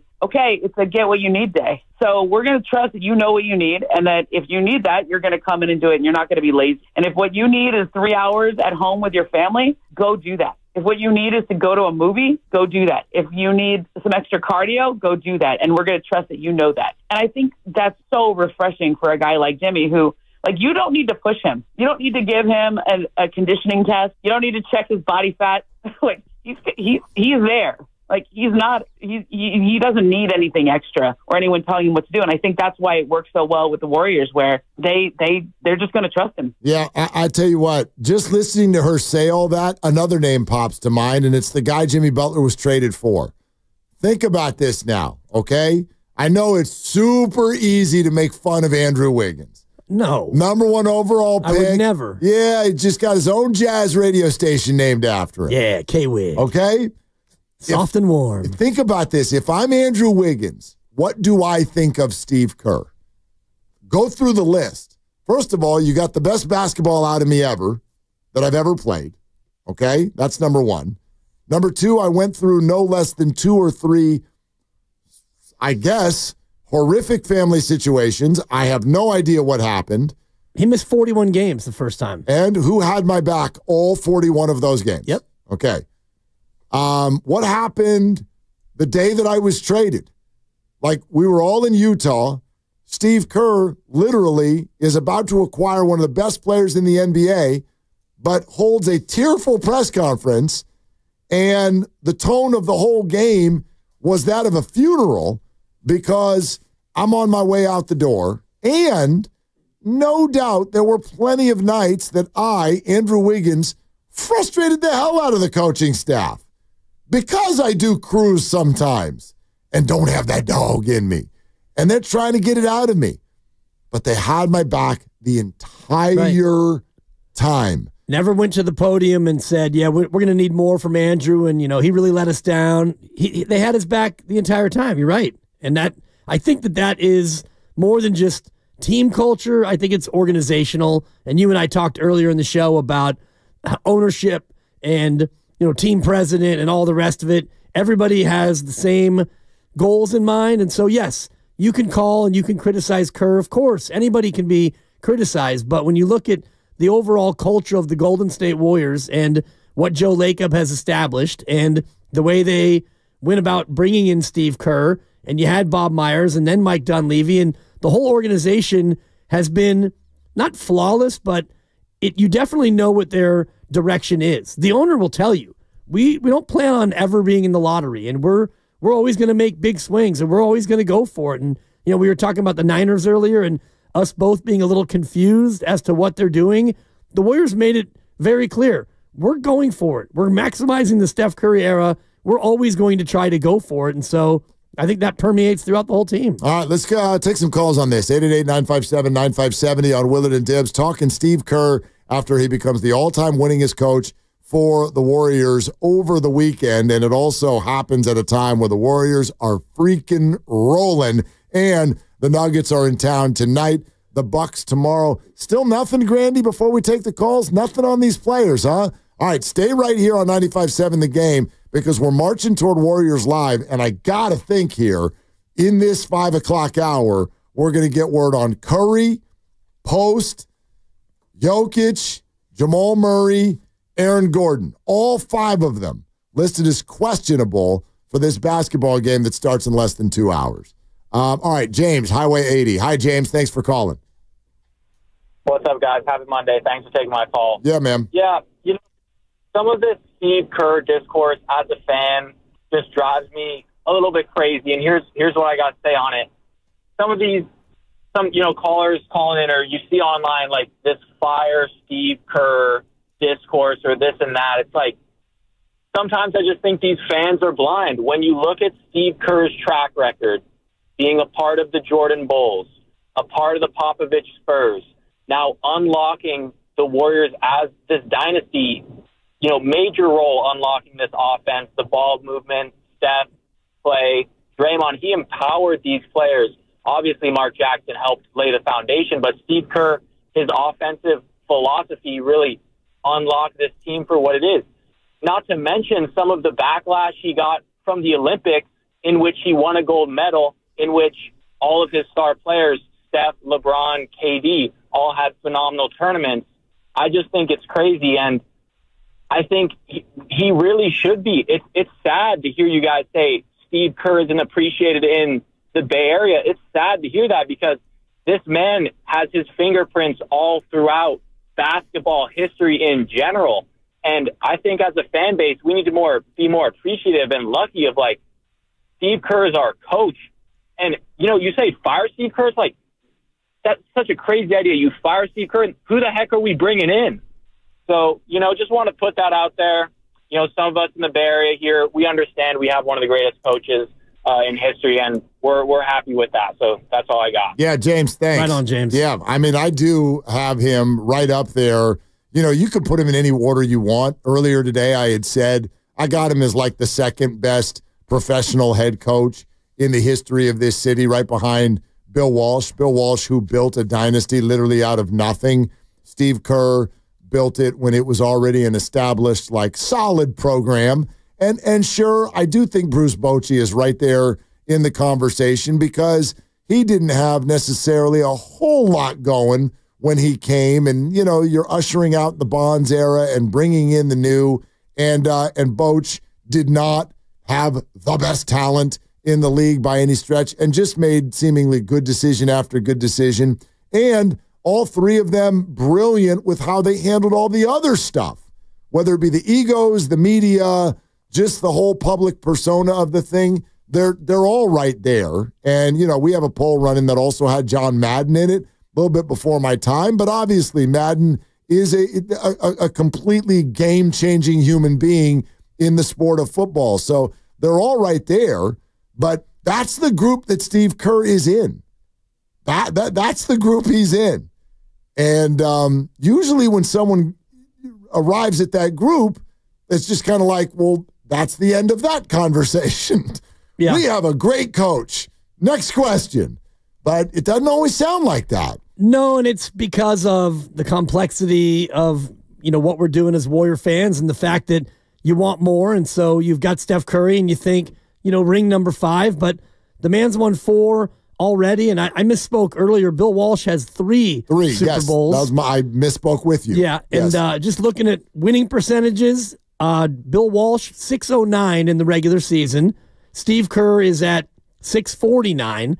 He's got the 4 rings. John Madden, sneaky dominant, 759 winning percentage in his time with the Raiders. And, if he would have kept doing it, he won just the 1 Super Bowl, but he's a guy who, if he would have kept doing it, he would be considered one of the greatest of all time. But his tenure was relatively short. And, Bruce Bochy, he's got a winning percentage just above 500, but he does have 4 rings now, right? He got 3 with the Giants, and then Boch went out and got himself another one. And that's right. Yeah, and I know that doesn't count for the conversation, but that, I believe, is the Rushmore, those 4. And the fact that Steve Kerr is maybe the best of the best in that group, that is some pretty heady conversation. Yeah.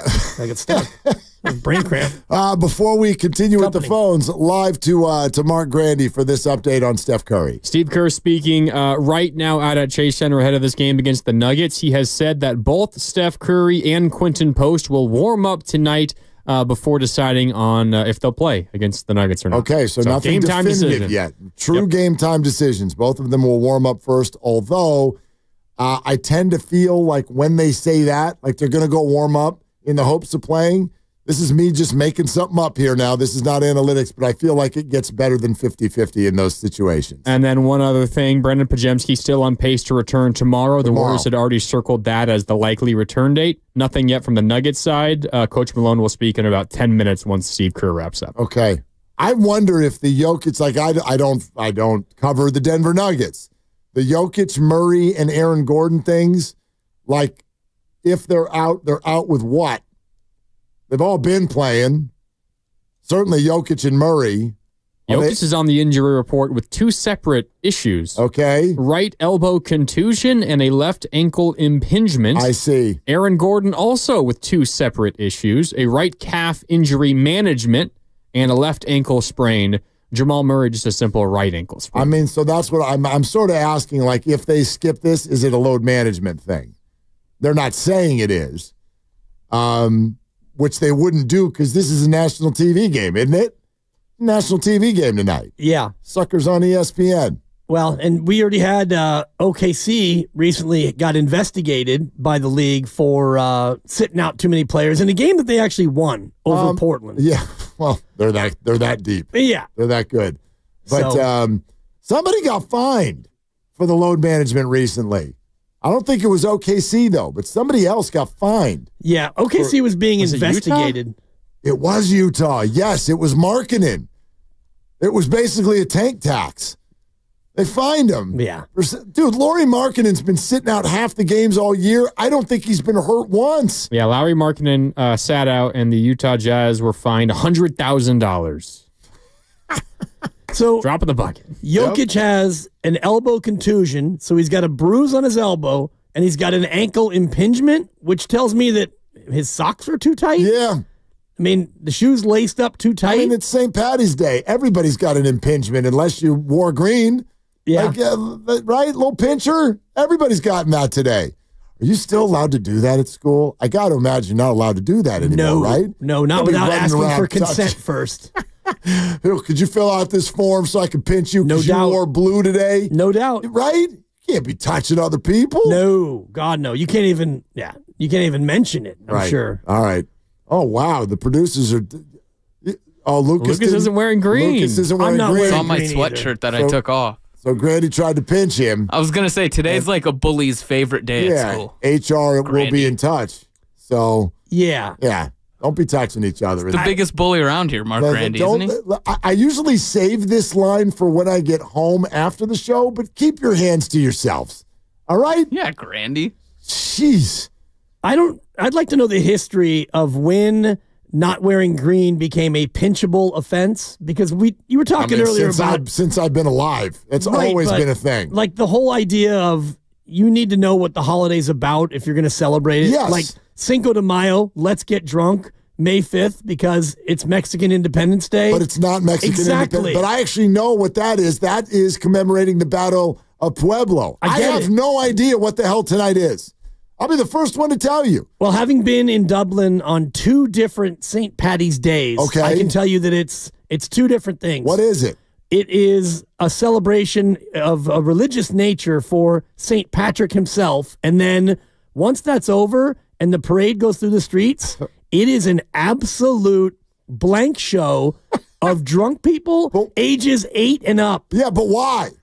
Because we're Irish. That's what we do. That's how we get down. So actually, you're not celebrating anything. You just because. I do have one answer for you. What does the internet say? Let's go live to Lucas Alexander. Thank you so much for having me. All right. According to fun folklore, you get pinched on St. Patrick's Day for not wearing green because green makes you invisible to leprechauns. Oh, that's right. Okay.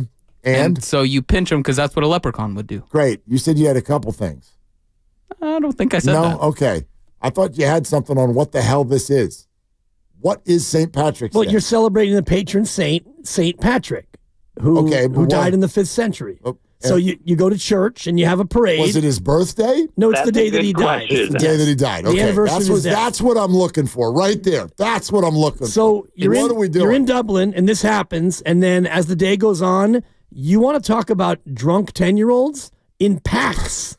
In packs, Mark. And they are like, all of a sudden you look over and there's like 9 little kids, and there's like bottles are getting broken, and it is like, hide your pets. I think I want to go. The Irish are on the loose. Yeah, let's drink. So it commemorates the day of St. Patrick and the arrival of Christianity in Ireland. Oh.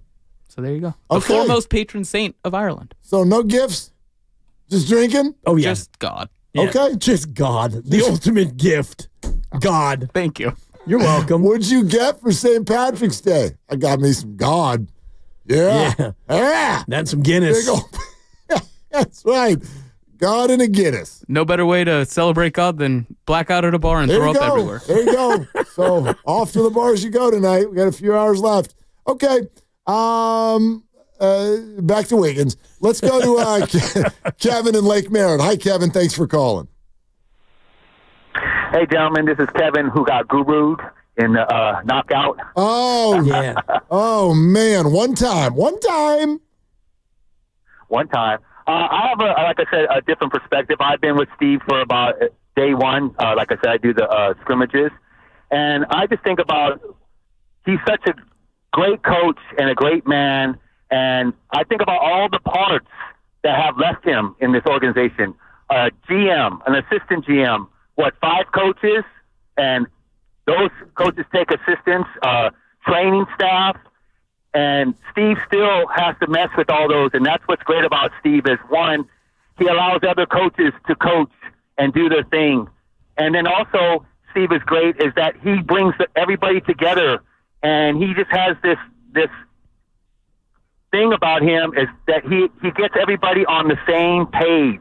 Even when the parts have changed, Steve is great about getting everybody on the same page. And when they buy in, that's what we have right now. That's what we roll, and that's what's great about Steve is he's not afraid to let other coaches and other people coach, but he's also really good about getting everybody on the same page, and he asks everybody's opinion about before he does something. And Steve is just a remarkable coach, and I think as a man, he can get that done. Kevin, I love it. Thank you for the call. You brought up a phrase that I haven't brought up yet today, and it probably deserves to be on this show, and that is buy-in. And that's the hardest thing. You brought this up earlier. Next time y'all get a chance, watch a Suns game. If you'd like to know what the opposite of buy-in looks like, watch the Suns play basketball, and you'll know why superstar players don't win basketball games. No buy-in. And it's the hardest thing for a coach to get. And I don't know how many times in Steve Kerr's career with the Warriors it hasn't happened. Like, who's not bought in? Kelly Oubre. Okay, good answer. Good answer. Yeah, thank good you. answer. Yeah, good answer. I wonder about. I mean, I guess the D'Angelo Russell. Russell. I don't think they wanted. They didn't buy in on him either. Right. You know, Durant at a certain point wasn't buying what was going on anymore. So, yeah, it's not like it's not 100%. It's not. But yeah, you got to get people to buy in, and that starts with your leaders. And I've never sensed for a second that Steph Curry wasn't bought in on what the Warriors are doing.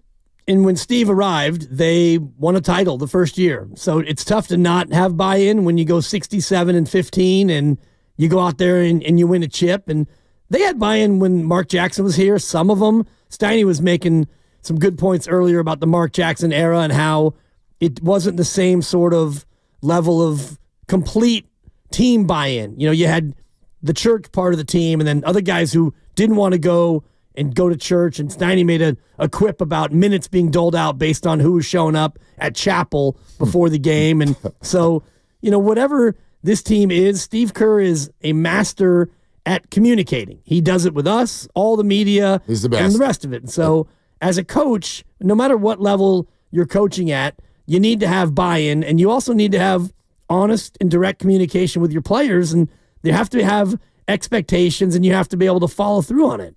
Chris in San Leandro is next up. Hi, Chris. What's happening? What's good, fellas? But the question is, why is he not beloved here in the Bay? I feel like the Q rating of Boch and Harbaugh and even Don Nelson is way higher than Shanahan and Kerr, but they won more. So the question is, why do you guys think they're not as beloved as those three? I mean, Chris, my first answer would be is because they're still coaching. That'd be my answer. So I wonder if it'll be different someday. Well, Nelly is different because, have a beer. Right. He would sit there, drink beer, and this is even before he became a weed smoker, but Nelly gave off the aura rather, of somebody who you just would want to hang out with and have a beer. And, he's lovable, and, he had the point forward and all the rest of it, and so he did things in a unique way, and he was one of the first ones post-championship that actually moved the needle with this team. It's like, all right, now the Warriors are different and they're fun and it's Nelly ball and the rest of it. That's definitely it. I just think in general things kind of become legendary once they're done. Like I cannot imagine, for example, if Steve Kerr retires in 2 years, then let 2 more years go by and then bring up the name Steve Kerr at a party. You're not going to hear anybody scream about rotations. Probably not. At least, please don't. Don't do that. You're not going home with her if you do that, okay? Once he's done, people will look back on it and be like, dude, legendary run, 4 championships, who knows, maybe it'll be more by then. But all of the success that he's had, you'll look at that in the rearview mirror and just appreciate it because you're not grinding on last night's disappointment or whatever. That's the best answer I can come up with because he brought up Shanahan too. Same thing. That'll be different if he doesn't end up winning a ring. But I just think history always looks back on success a lot better than the moment does. Usually. And I just think that it's different with every person. And, Bochy's another one where while it was happening and they're winning World Series titles, there was love for Boch because he's got that, the grumble and the growl, and he's just he's a lovable figure. And, it wasn't too often where you'd rip Boch for a bad bullpen move or, something that he did wrong. Baseball is a little bit different because, you can make a move and the guy gives up a home run. It doesn't mean it's a bad move. Guy throws a bad pitch. John in Hayward next up. Hi, John. What's happening? Hey, guys. Thanks for taking my call. I like to refer to you guys as the DW40. You guys are iron out all the kinks, job, kids, mortgage, wife. Boy, it's a pleasant listen to you guys. Well, I love how much control you make it sound like we have over all this stuff. Just ironing out the kinks. Anyway, go ahead, John. Yeah, thanks. So if you look at the last 25 champions, they've all had 2 things in common. Obviously, the Dubs don't have one of them, but they can certainly develop the second one or the latter, which is, they've all the champions, they've had either length or strength. And what I mean by strength is strength in numbers, which is ironically the Warriors' motto for all those championship runs. Going to say, if you take a sheet of paper and you tear it, it's easy. But if you put 25, 30 together, not so easy. And when I look at the Lakers, for example, you look guys at Koloko, Goodwin, Finney Smith. These guys are playing like this is an in-season tournament, like their hair is on fire. That's what we need, more from guys like Moody, hopefully Kuminga, and Pods when he comes back, because it was strength. The stars are always going to be the stars. You can trust Draymond to give you what he's been doing, and Steph obviously is him, and Jimmy buckets, playoff Jimmy. But they really, really need to develop more, these guys by their own. The coaching staff, they should not tell them they have a luxury, they're paid well. And I think if they show, a little more enthusiasm, to the game where they're focused, laser focused and dialed in, I think, we have a great, shot. All right, John, thanks, man. Appreciate that phone call. Really good stuff. Would love to comment a little bit more on what you had to say, but we got some breaking news. 95.7 The Game breaking news. Nuggets head coach Mike Malone says he does not think that Nikola Jokic and Jamal Murray will be able to play tonight versus the Warriors. Not confirmed yet, but unlikely that Nikola Jokic or Jamal Murray will play for the Denver Nuggets in this game at Chase Center that starts in 90 minutes. That is a bummer. It's a bummer from the standpoint of this being an entertaining game and entertainment property, but it's good news if you happen to think that the Warriors need a win. If those two don't play, I like the Warriors' chances. Certainly a little bit more. Yeah. I see. It's funny. Maybe I got a warped mind on this whole thing. I don't think it's a bummer at all.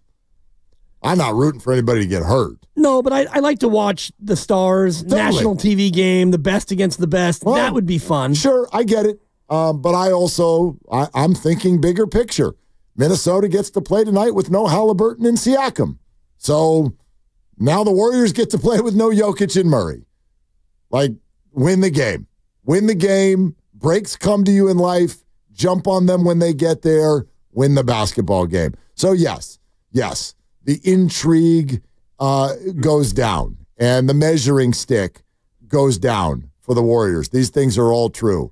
But win the game. Of course. Win the game. Yeah. And congratulations to those of you who got it at 4.5. I don't know what it is now. It's off the board. It's off. I just went to my little of course, everybody runs to it with a run. I went to my little Appy app, and I'm like, ooh, let's see if I can get to it. No. Gone. They're always ahead of it. Ahead of it. Even the offshore. Sometimes you can catch them slipping. Nobody is faster than those books. Well, I went books. Yeah, I went to the ESPN, and it says GS minus 4.5, and I'm thinking I'd lay the 4.5. You're damn right. I'll lay it down and smack 'em, yak 'em. But then I go to the old app, and it's off the board. So it's off the board. Well, I'll have to get them next time. But by the way, because I think it'll probably go to 9 once it goes back on the board. I don't know. Why do they even say it like this? Like, if Mike Malone says what he just said publicly, they're not playing. They're not playing. But like, oh, we're not going to confirm it yet. Like, I would be shocked if he said that publicly and then either one of them got called in for the game tonight. So I don't know what, you know what I mean? Like, why sort of play the game that Mike Malone is playing? I don't know. Just announce them out. Right. They're out. The game starts in 90 minutes. Call them out. Maybe it's procedural where, the league wants you to at least make it pretend like you were thinking about putting them out there. Maybe. Let me ask you guys this. Yeah. Let's assume that you're right and Jokic and Murray don't play. Does this change the Warriors' plan with Steph tonight? Does it make it more likely that he doesn't play? No, I wouldn't. I would play that. That's a Celebrini story for me. Yep. If Steph's ready to go play. You cannot mess with this stuff. Do you remember when Steve Kerr said to us last year he hates it when the best player on the other team gets called as inactive because it does inevitably make you as a team relax a little bit, and then somebody's coming in off that bench that's an NBA player that's freaking out like, here we go, this is my big chance, and a lot of times you get beat. You get beat. Like, this is whoever. I don't even know who's filling in for Jokic. I know he's a Nugget. DeAndre Jordan getting his first shot. I was just going to say DeAndre Jordan. It could be a Dario Saric revenge night. Zeke Naji, maybe? I have no idea. PJ Hall? Like, they're already. Hunter Tyson? I'm just reading off. They're a ridiculously thin team already. Who are you? And now they're missing 2 players. I don't even know if they've got enough guys to suit up. But whoever it is, it's an NBA player, and they can make a shot. Yeah. I don't think they can go 30, 20, and 20. No. But anyway. But what if you get a win tonight without Steph, and then you can get a fresher Steph for Giannis tomorrow? Yeah. Or Steph can play both nights, and you can beat them both. Yeah. I just think that the Bucks aren't that good. And you're in a spot right now where you got to go for every possible win. You can't play around. And I think you nailed it when you said it's a Celebrini. And maybe that's where Michael Malone hasn't heard definitively yet from his medical staff. And, he doesn't think that they're going to play pending the final confirmation from the Denver team doctors. And once he gets that, then they'll officially be ruled out. But this one sounds a little fishy, just with an elbow contusion and an ankle impingement. See, this is what I look at. And it's not because I'm some sort of degenerate. It's because they are quicker than anyone else. The game just got reposted. So, you want to know if Jokic and Murray are in or out? All you got to do is look at the spread. Spread will tell you. Yeah, it just got reposted. What do you think it is? Not on my site. It is. It is on mine. What do you think it is? 9. That was my guess when those guys were going to be ruled out. It's not that hot. It's not that hot. From 4.5, it didn't go to 9? Nope. 7? 8. Oh, okay. That was close. Yeah, I didn't say you weren't close. No. But, yeah. I bet you it gets to 9 in the next hour and a half. I know. Would you? Oh, I would pump the chain on that. Lay 8? No Jokic, no Murray? Yeah. You tell me that Zeke Naji is going to come into chase? I mean, do you want to wait for Steph to be called in first?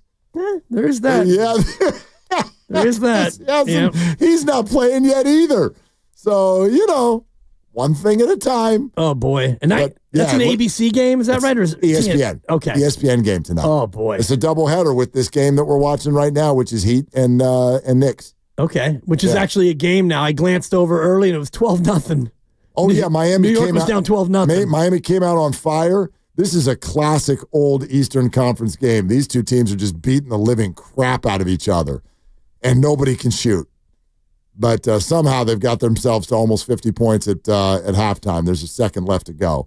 You guys have your eyes on the T-Wolves Indiana game? No. 30-30 after 1. Between T-Wolves have Indiana. Yeah. Without Siakam and Halliburton. Without Siakam. So, well, see, there you go. 30-30. You know who's filling in for Siakam and Halliburton? No idea, but Andrew they're in the NBA. They are good basketball players. That's who's filling in. All right. 888-957-9570. Everybody know what's going to happen when you're sleeping tonight? If you don't, I'll let you know coming up next. And if you haven't already, subscribe to Willard and Dibs on the free Odyssey app or wherever you find your favorite podcast. All our content, all of our guest interviews are there. Check it out. Make sure you subscribe to the other shows as well, Steiny and Goo, Morning Roast as well on Willard and Dibs. This game day traffic report is brought to you by Crystal Geyser Spring Water. If you're making your way on the Bay Bridge, metering lights are off, but traffic's slow from Yerba Buena Island getting into San Francisco. No big delays on northbound 280, just slight slowdowns on that Mariposa approach. That's your game day traffic. What makes Crystal Geyser Alpine Spring Water different? We always bottle our Alpine Spring Water less